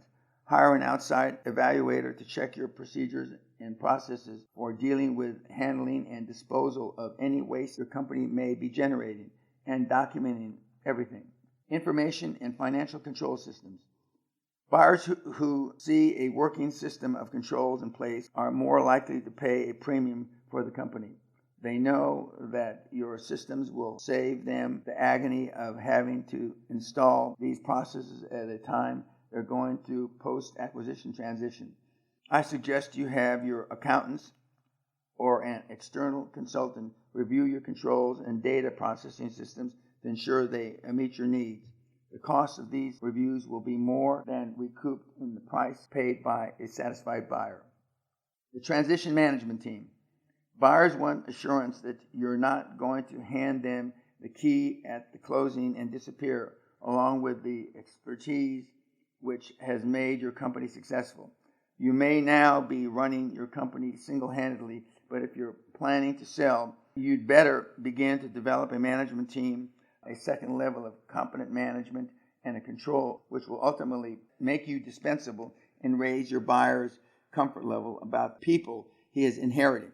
Especially key to this management team is a conscientious, certified chief financial officer who continuously feeds data into the system. In addition, almost any buyer will want you personally to be around during the transitional period, leading him through the processes you know by heart and helping him establish relationships of his own with employees, customers, suppliers, bankers, and anyone else in the business community who can continue to provide him support. Depending on the size and complexity of the company and the confidence and experience of the purchaser, you might be asked to stick around for anywhere from 90 days to 2 or 3 years.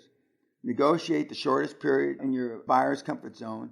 You want to get on with your life and begin your next quantum leap. Besides, former owners, becoming increasingly irrelevant to all parties, tend to take on aura of a ghost from the past if they hang around too long. Lawsuits in progress. While you're tidying up, cleaning up your lawsuits, if you're a defendant, settle wherever possible and put litigation behind you.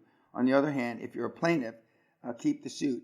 Make sure you advise the buyer of the particulars of the suit and emphasize why you feel it's important to pursue it to the end.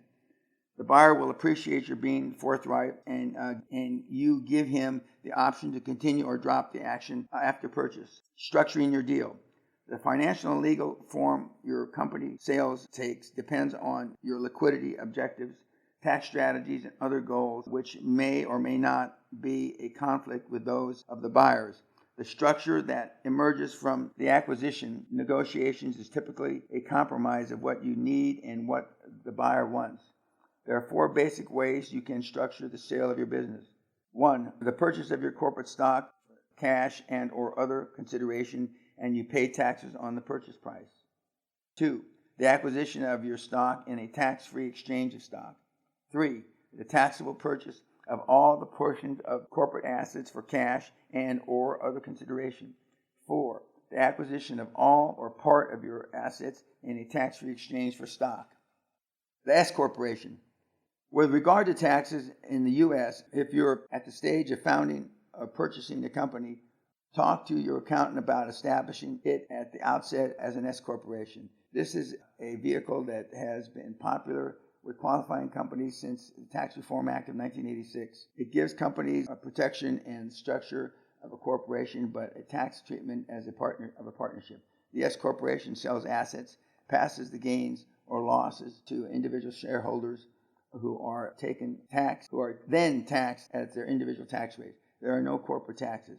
The law stipulates that to qualify as an S Corporation, your firm must have only individuals as shareholders, not investment groups. For example, only one kind of stock and no more than 35 shareholders.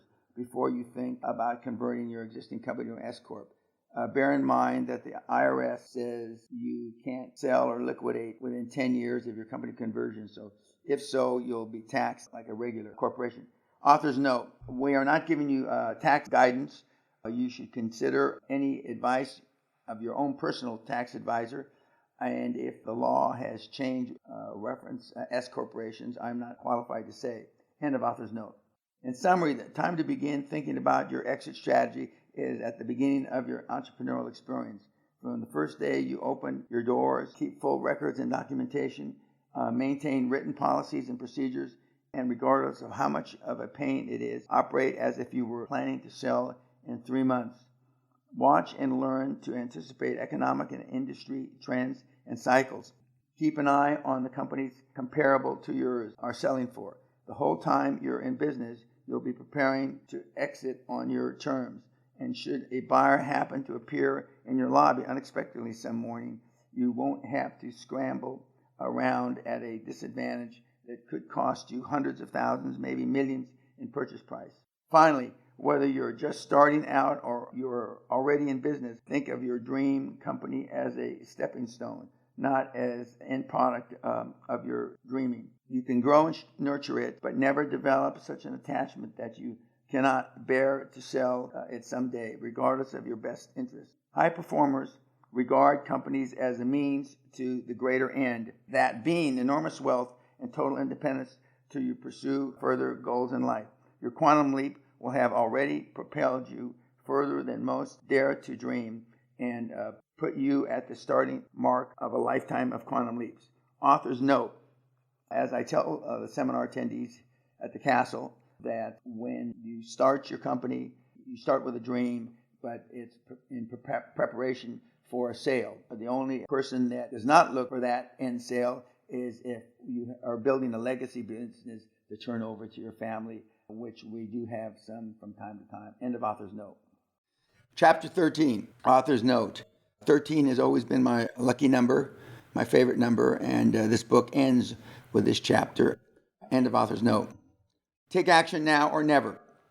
If you don't take action to begin your quantum leap within 21 hours after finishing this book, you never will. Author's note, this is a quote by me, and it has stood me in good stead all my 24 years of coaching. End of author's note. If you've read me this far, you've had a damn good dose of Dan. We talked about creating your personal foundation for success by thinking yourself out of the box of conventional wisdom. You will recall that I told you conventional wisdom is almost always wrong. I'm talking here about doofus wisdom, not the expert opinion of people who have achieved success. You will know from experience that you can't talk about your goals and aspirations with your business peers, your friends, neighbors, or even family because they're all mirrored in conventional wisdom. They also have a loser mentality. The only advice they'll give you is you can't do it, or quizzical look and a good luck, pal. Now you know you can. You also know you have to get comfortable with making decisions by realizing that every decision is not a Sophie's choice, and nobody is going to die if you screw up. You have to take risks too, understanding that failure is only learning opportunity, not a social disease. Risk means you're not taking a chance, you're giving yourself a chance for super success. There is absolutely not the slightest hope that you will succeed by sitting smack inside the middle of your comfort zone. I guarantee that. The more mistakes you make, the more action you're taking toward achieving your final goal. Action is the key. Author's note, unless you're in the life-death business, and we have had physicians, medical doctors, and surgeons come through over the years, nothing you're going to do is going to cause anybody their life. For those of you that are in that kind of business, take note. I'm sure you know how to handle it. End of author's note. You know that you must focus on the ends, not the means. Think macro and big picture, executing a good plan right now, to paraphrase Patton, instead of a perfect plan next week or never. As an entrepreneur, you've got to think big, not only for yourself, but for those you take along with you. Your dream, and that's what it is, must be big enough for everybody to see. Like the flag at the front of a parade, like a beacon of clarity that cuts through the fog of bullshit. You must have passion and be obsessed with your dream and the values it represents. As we learned from President Ronald Reagan, when values are clear, decisions are easy. Author's note, I was also told that by Roy Disney Jr., the son of Roy Disney, brother of Walt Disney. End of author's note. You know, you can't just wake up one morning and be successful any more than you can wake up and play the piano. Seminar gurus who tell you that you can have it all and instantly are lying just as surely as the ads that promise you will be able to play the piano within 10 hours of receiving their course. You have to practice success. Take actions that assume you are successful. Act as if you have no limits to your abilities. Put yourself in risky situations and work your way out. Build your confidence, expand your comfort zone, and all the time visualize your dream down to the smallest detail. The carpet style in your corner office, pictures on the wall. I agree with the strategy voiced by success guru Dennis Waitley. Write down your dreams, keep it in your wallet, and read it every day. Don't just think it, ink it. Find a mentor too, a super successful executive or CEO who has been where you're going. Some of the nation's finest minds are retired from active business and have the time and wisdom they'd love to share with you. Retired successes are national treasures we ignore. Claim one of your own. While you're taking care of all these substantial tasks, you have an image building task as well, to create and feed the perception that you already are who you want to be. Act successful. Dress and travel in the style of your success. Never share your doubts. Like Trump in bankruptcy, keep on smiling and keep on dealing. If you are perceived to be successful, people will want to be associated with you. Author's note. When I wrote this originally, Donald Trump, who I'd met back in the early 90s and late 80s, I had no idea, nor did anybody in the world ever think that he'd be president. He is our current president. He's been in less than a year, but Mr. Trump, now President Trump, has personified many of the QLA methodologies. End of author's note. Start working on your dream team immediately, today. Make the first telephone call the instant you finish this chapter. You'll need first-class accountants, lawyers, bankers, and associates. Why? Because you can't do it alone. Get help and give equity. And don't hire credentials so much as attitude. People with an appetite for adventure. Then lead them on that adventure. Give them responsibility. Enable them to make decisions and mistakes. Pay them, but pay yourself, directors, and team first. I gave you my 11 steps that make the deal. Start with identifying your idea and defining the deal, then investigate thoroughly and continuously throughout the process. Then you make the commitment, establish your critical path, continuously modify as you need to, follow up every step to make sure it's taken, and execute. Forget about plan B or safety nets, just like the Chinese general who posted the troops where their backs to the river, fight or die. Commit yourself and your people to fight for the deal.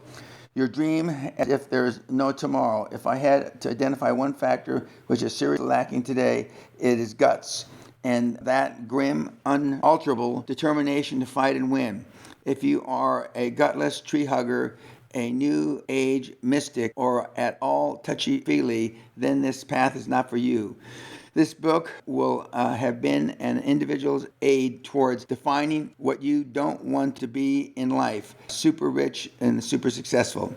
Author's note, in this day and age, in September 2017, with me going around the world speaking at universities, and my first university last year was Oxford University, 2016, one thing is undeniable. The snowflakes are gaining in population, and that means two things. Number one, their chances for quantum leaps are slim and none, and slim left town. And two, that means that the universe for us doing deals is that much fucking greater. So take advantage of it. End of author's note. As far as raising capital is concerned, you have more hard information about how to find other people's money and get your banks on it in Chapter 9 and 10. The 98% of the people who ever tiptoed into the bank use it. Nothing you can do in the business suit is more satisfying than to outflank a doofus banker, shake his hand, and take his money. Authors know we're not taking anything from anybody illegally. It has to be legal, moral, and ethical, but that's just a phrase that I've used for almost 50 years. End of author's note. We also talked about the heart of any quantum leap adventure. equity transactions. This is where the real money is made. You should begin immediately to search for likely acquisition targets. Finally, you now know that unless you plan to hang on to your company, sit right and be buried someday under your mahogany desk, you should begin planning your exit strategy now. There are two main exit strategies. One is to clutch at your heart one day and slump forward, face into your file marked cost reduction targets 2010. The second is to find a great fool to offload your turkey and stagger away with a barrel load of green folding liqueur, and then start again if the mood takes you. You choose. Author's note: nobody falls into their exit basket now. Now they just fall over dead on their laptop or their handheld. End of author's note. With such wealth, a trove of information, you've no reason not to get off your ass or your couch and get moving. Adding to your urgency is that once you finish this final chapter, a proven countdown kicks in. I used to tell my seminar attendees that if they didn't take at least some small action toward making their quantum leaps within 21 days, they never would. I've since come to believe that the take action time is far shorter. Now I'll tell them that if you don't take action within 21 hours, it's almost guaranteed you'll never do anything. Stick this book in your bookshelf with all those other feel-good volumes you wasted money on.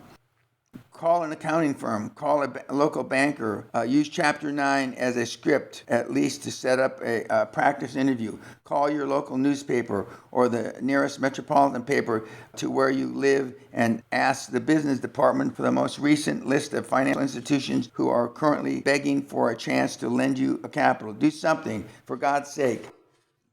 Get off your dead ass now. Well, Dan, you may be winning in your mind. It all sounds good, but how do I know what you've said is valid for anyone else but Dan Peña type, a guy with an in-your-face approach to business? Author's note: yes, I am a super aggressive alpha male, and the kids now come to me from a different demographics. When I first wrote this book, Your First 100 Million, my demographics were roughly 35 years of age to late 40s. In the last 5 or 6 years, my demographics have now changed from teenagers to 35, with an occasional person over 35. As the last seminar that just ended a few days ago, we had kids from 19 to a woman 52. End of author's note. I'm glad you asked such an obvious question. After my seminars, there's always some moron who writes on his critique sheet, how does this apply to me? A lobotomy would be in the personal development for people like this. Instead of restating everything I stated so far, I want to introduce you to some of the business people I've worked with over the past few years. In every instance, these people were already successful entrepreneurs, individuals running their own companies and making money. You've already heard one success story, that of Casey Stevenson, the young jewelry mogul in California. Casey passed away too young and too soon. I've always remembered him as a minnow who swallowed the whale. Here are a few more. Candace Knoll, whose Houston-based company has handled the custom accommodation needs of thousands of top executives over the years, never attended the Castle Seminar or, to my best knowledge, any of my other QLA events. Instead, she benefited from QLA through direct personal contact. Back in the 80s, Dan broadened our caliber and scope of service, said Candace, just by requesting many of the same services he has accustomed to receiving in five-star hotels of London. He and his team really expanded our idea of premium hospitality with special requests for cable service, at the time a novelty, advanced telecommunication, and other personal requirements. Inspired and challenged by Dan's expectations, we moved into a custom furnishing of apartments, condos, and homes, and then expanded into residential sales. Author's note: Candace attended my 70th birthday almost exactly 2 years ago. She has sold the business and has moved on to developing real estate projects. And when she sold the business, her business in the oil belt of Houston was the most effective and successful business there was. End of author's note. Whereas Deanne Verdier, during the mid-90s, she and her partner George, who happens to be her husband, were already making good money, and with Sugarloaf Mountain Works organizing upscale craft shows in the mid-Atlantic states. They were working hard and growing a little each year. by every conventional standard. They had no reason to change their thinking and their mode of operations. A year after her dose of Dan, Deanne wrote to me saying, as a direct result of attending your seminar, many changes have taken place. On the cash flow front, we've already found and instituted a way to increase our cash flow $500,000 this year. Since our seminar, we've also added 4 new shows to our next year's schedule, a 50% increase over the number we're doing this year. More than a decade later, I wrote this chapter. The country seemed to be sliding into a recession, but the Sugarloaf Craft Festivals were doing good, measured, as the Verdiers say, by the new good of 2008. They have 10 festivals scheduled for the fall of this year and 8 more already in the works for early 2009. And already their market ranges from New England to New York to Michigan, from Maryland to Delaware, Atlanta, Georgia, for almost 20 years, 20 shows a year. Deanne points out that Dan's Peñaisms are firmly incorporated into their business thinking. Perception is reality, she says. Share your dreams, but never your doubts. So ladies, I'll repeat this Peñaism just for you. And I'm sure with Deanne's blessing, act as if you have no limits to your abilities. You can make your quantum leap with your heads down, looking at goals in the dirt. You've got to see clearly that other side of the chasm and have the unbridled confidence to know that the next time your feet touch the ground, it'll be on the other side of the cliff. In addition to acquiring a new and bolder mindset, QLA practitioners come away from my training with a tool kit jammed with tidbits of business wisdom. My longtime hunting partner, Martin Heller, sure as hell agrees. Here's what he says. I have personally applied dozens of the killer ideas of my business, including an e-commerce startup that soared to $80,000 per month turnover in just 8 months, and then to 7-figure total turnover in just 24 months. In another current business venture, in just a few years, we've gone from a company to become one of the leading private healthcare companies in Europe and the UK. We focus on sleep disordered breathing, sleep apnea, a number of the UK and EU exclusive product deals, and license rights in our portfolio. We are now planning larger acquisitions with the build or buy, sell or float focus in mind.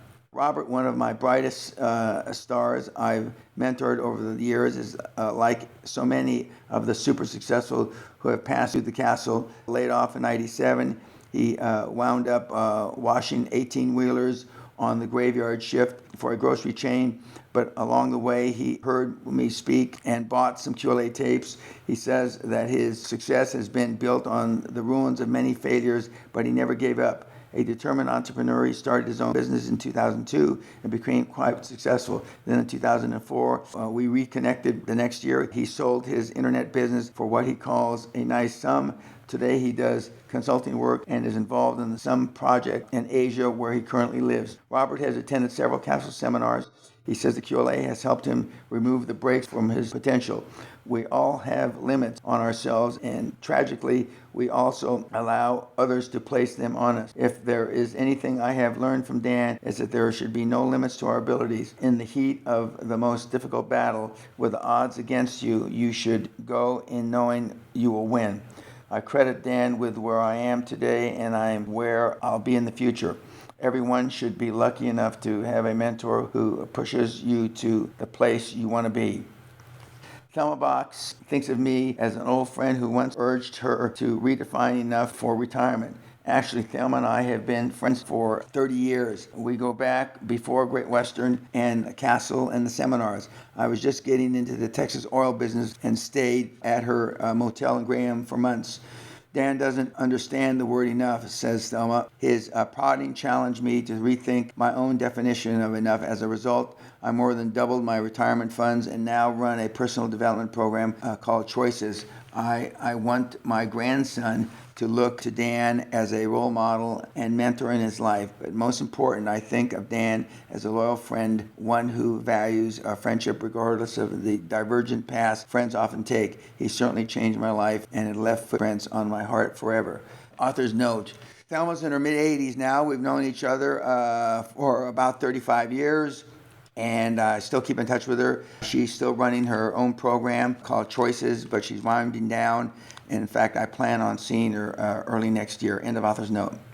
Dr. Bernie Schindler should have retired from his chiropractic practice years ago. After all, he was running 12 successful clinics, but instead he met me several years ago, and I told a seminar in Los Angeles. Bernie had heard about Dan Peña, so he made a point to attend and bring 5 of his children. I bought 4 of Dan's books that day, said Bernie, but more importantly, I met a man who inspired me to advance to the next level of business without having to see patients every day. Along the way, I suffered a back injury, kept me in bed virtually every hour of the day. Inactivity and painkillers resulted in serious constipation. I retrieved an anti-constipation from my interning days in the late 50s, taught myself in internet marketing, a sales vehicle that was still in its infancy, and started a new mail order business. Bernie was probably one of the oldest entrepreneurs to come to Scotland for the Castle Seminar, but is also one of the most energetic. I mean, everybody who gets to get so excited about relieving constipation, you've got to love. Today, I count Bernie as one of my personal friends and a great example of how a passion for your business is good medicine at any age. Tim Cohen is a successful marketing consultant, a recommended marketing resource for IBM business partners, and a certified Google AdWords professional who handles more than 70 clients from his office in Oklahoma. In the late 90s, before he met me, he had a dream to expand his business. In Tim's words, I knew where I wanted to go, but I didn't know how to get there. Dan provided the missing piece of the puzzle. He was the guide who showed me how to make high-velocity decisions with the skill and confidence of a super performer. I heard other experts talk about growing a business, but when I met Dan, I knew he was the real deal. One thing Tim learned was how to talk to bankers and potential investors. When he was ready to open an office in London, he took his associates and to meet some of the city gents. His secret weapon was he learned at the castle how to talk to those people in their own language. His associates were dumbfounded as Tim romanced the bankers into negotiating a sizable loan, then even issued his partners each a Barclays card with enormous limits. I love to hear stories like that. Today, Tim Cohen is an international expert in earning income based not simply on products or promises, but on booking transactions in either of the internet. I work in a pure mediocrity, Tim said recently. I'm judged solely on the statistical results of my applied knowledge. I review about 1,000 websites every day to monitor the performance, but more importantly in my approach is what I do. In fact, I act, as Dan words, I have no limits to my abilities. Tim found a niche in the internet marketing using a process that is so technical and so esoteric that few, including myself, could probably understand. Yet the methodologies of QLA work in that business environment as they do in every other industry. Doris Permaserio has been operating telephone call centers for more than 36 years, started in the business at age 16. She started her own call center at age 22. Her niche is telephone answering service that handles after-hour calls to and from hospitals and doctors. Her employees are trained to take all types of medical emergency call and speak knowledgeably with callers to reassure them in a time of urgency. Her business was moderately successful when she heard me speak at the Hyatt International Airport in Orlando in 1995. I challenged her to expand her business exponentially by buying and merging with other call center operations around the country. In recent years, Doris has done just that, purchasing and consolidating those acquisitions in her Orlando, Florida headquarters. In fact, less than a year ago, she went international with a call center in the Philippines, employing some 50 agents. In the meantime, she fulfilled one of her longtime dreams by attending the Castle Seminar in early 2008. I love Dan Peña's, Doris said recently. One of my favorites is investigate before you invest. That's one of that saved me thousands of dollars in purchasing companies that were not as stable or forthright in their reporting as they seemed on the surface. Not long ago, I challenged my son Jared to memorize the first 21 Peñaisms. What I didn't tell him was that I would pay him $1,000 for every Peñaism he memorized. He learned 15 and kicked himself when I gave him $15,000 instead of $21,000 he could have earned. Peñaisms are that important to me, and I want them to be important in business and his personal life as well. My only regret is that I waited 13 years to attend the castle. I put it on my goal back in 1995. If you are thinking about it or have it on your goal list, don't hesitate. Go to the castle and listen to what Dan Peña, who I call the $400 million man, has to say. The entire castle experience was absolutely incredible. One of the best testimonies I've ever received came from a world-class professional in the field of which I am only beginning. I previously mentioned Ted Nicholas, one of the few other seminar lecturers active today besides Dan Peña that I've recommended hearing. Ted, who spent a week with me in Scotland during the castle experience, said, "I think this is the greatest seminar I've ever attended. This information is worth millions of dollars in the right hands. You could go to Harvard or Stanford and never get the practical, hard-hitting information that Dan presented this week. It's often said that if you get one good idea from a seminar, time well spent." I've counted 103 specific notes of ideas I've gotten from the seminar, and I plan to use them. Author's note: Ted is retired now. Ted Nicholas, he is one of the great marketing guys of the last 30 or 40 years. He's a gentleman that taught me that words matter, and not just written words, but spoken words. And he attended my first castle seminar back in 93, 94, and I consider him a good friend. End of author's note. I look for deals everywhere at my seminars where 400 people or more may attend. I conclude my lectures with an invitation. I tell my audiences, established business owners, entry-level entrepreneurs and wannabes, that if they have a project, a deal they think might be interested in, fax me one page, not 2 pages, but 1 page, single page. I can read that. It's hot or just mush-brain fantasy. If it's hot, I can determine in a heartbeat what it needs to take off to become a multi-million-dollar quantum leap. I no longer extend this offer to people because I only give one seminar now, and it's at the castle. This century, since 2000, I've only given this seminar. My final words: if you've stuck with me this far, you've passed a doofus test of your own. You're probably a serious individual scratching and clawing your way towards a dream that you may have seemed further away this morning than it did yesterday. You may even unconsciously doing the same wrong things over and over and expecting different results. As I've often said, this is my definition of insanity. You've got a good business that is getting by, paying the bills.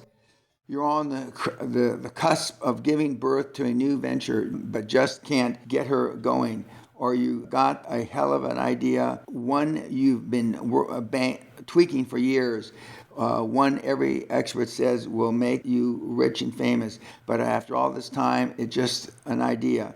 Other people are doing it. You know something is missing in your formula. Maybe that's why you go to all the seminars and buy those books and tapes and tables in the back. So what the hell is the answer? I had a guy who filled out a critique sheet at the end of the recent seminar, and it was like a light of knowledge had just burned right through his eyeballs into his brain. I've been looking for the secret of raising money and building my super success. I found out the secret today. There's no secret. Dan Peña explains why people who I'd never suspect of financial acumen are out there building monster companies and monster deals, while I'm on the sideline trying to figure out how they did it. Now I know. And now you know, and you have no one to blame but yourself if you don't make it happen. Action really is the key to making it big in this world, littered with layabouts and armchair dreamers. Anyone can say they want to want super success. Anyone can set goals for super success. Anyone can dream of super success, but the rewards come only to those who actually do something, not talk about doing something. I hope I've made up my point. Look at your watch. Your 21 hours have started. Author's note, the book that I've just read, the 13 chapters of, gives you or allows you the ability now to be able to play the entire financial orchestra. Heretofore, you have had just individual tools. Now you have the whole, I hate to say toolbox, but more importantly, you know how to use the different tools as a conductor. I look forward to hearing about your success. Signing off, the $50 billion man, end of author's note.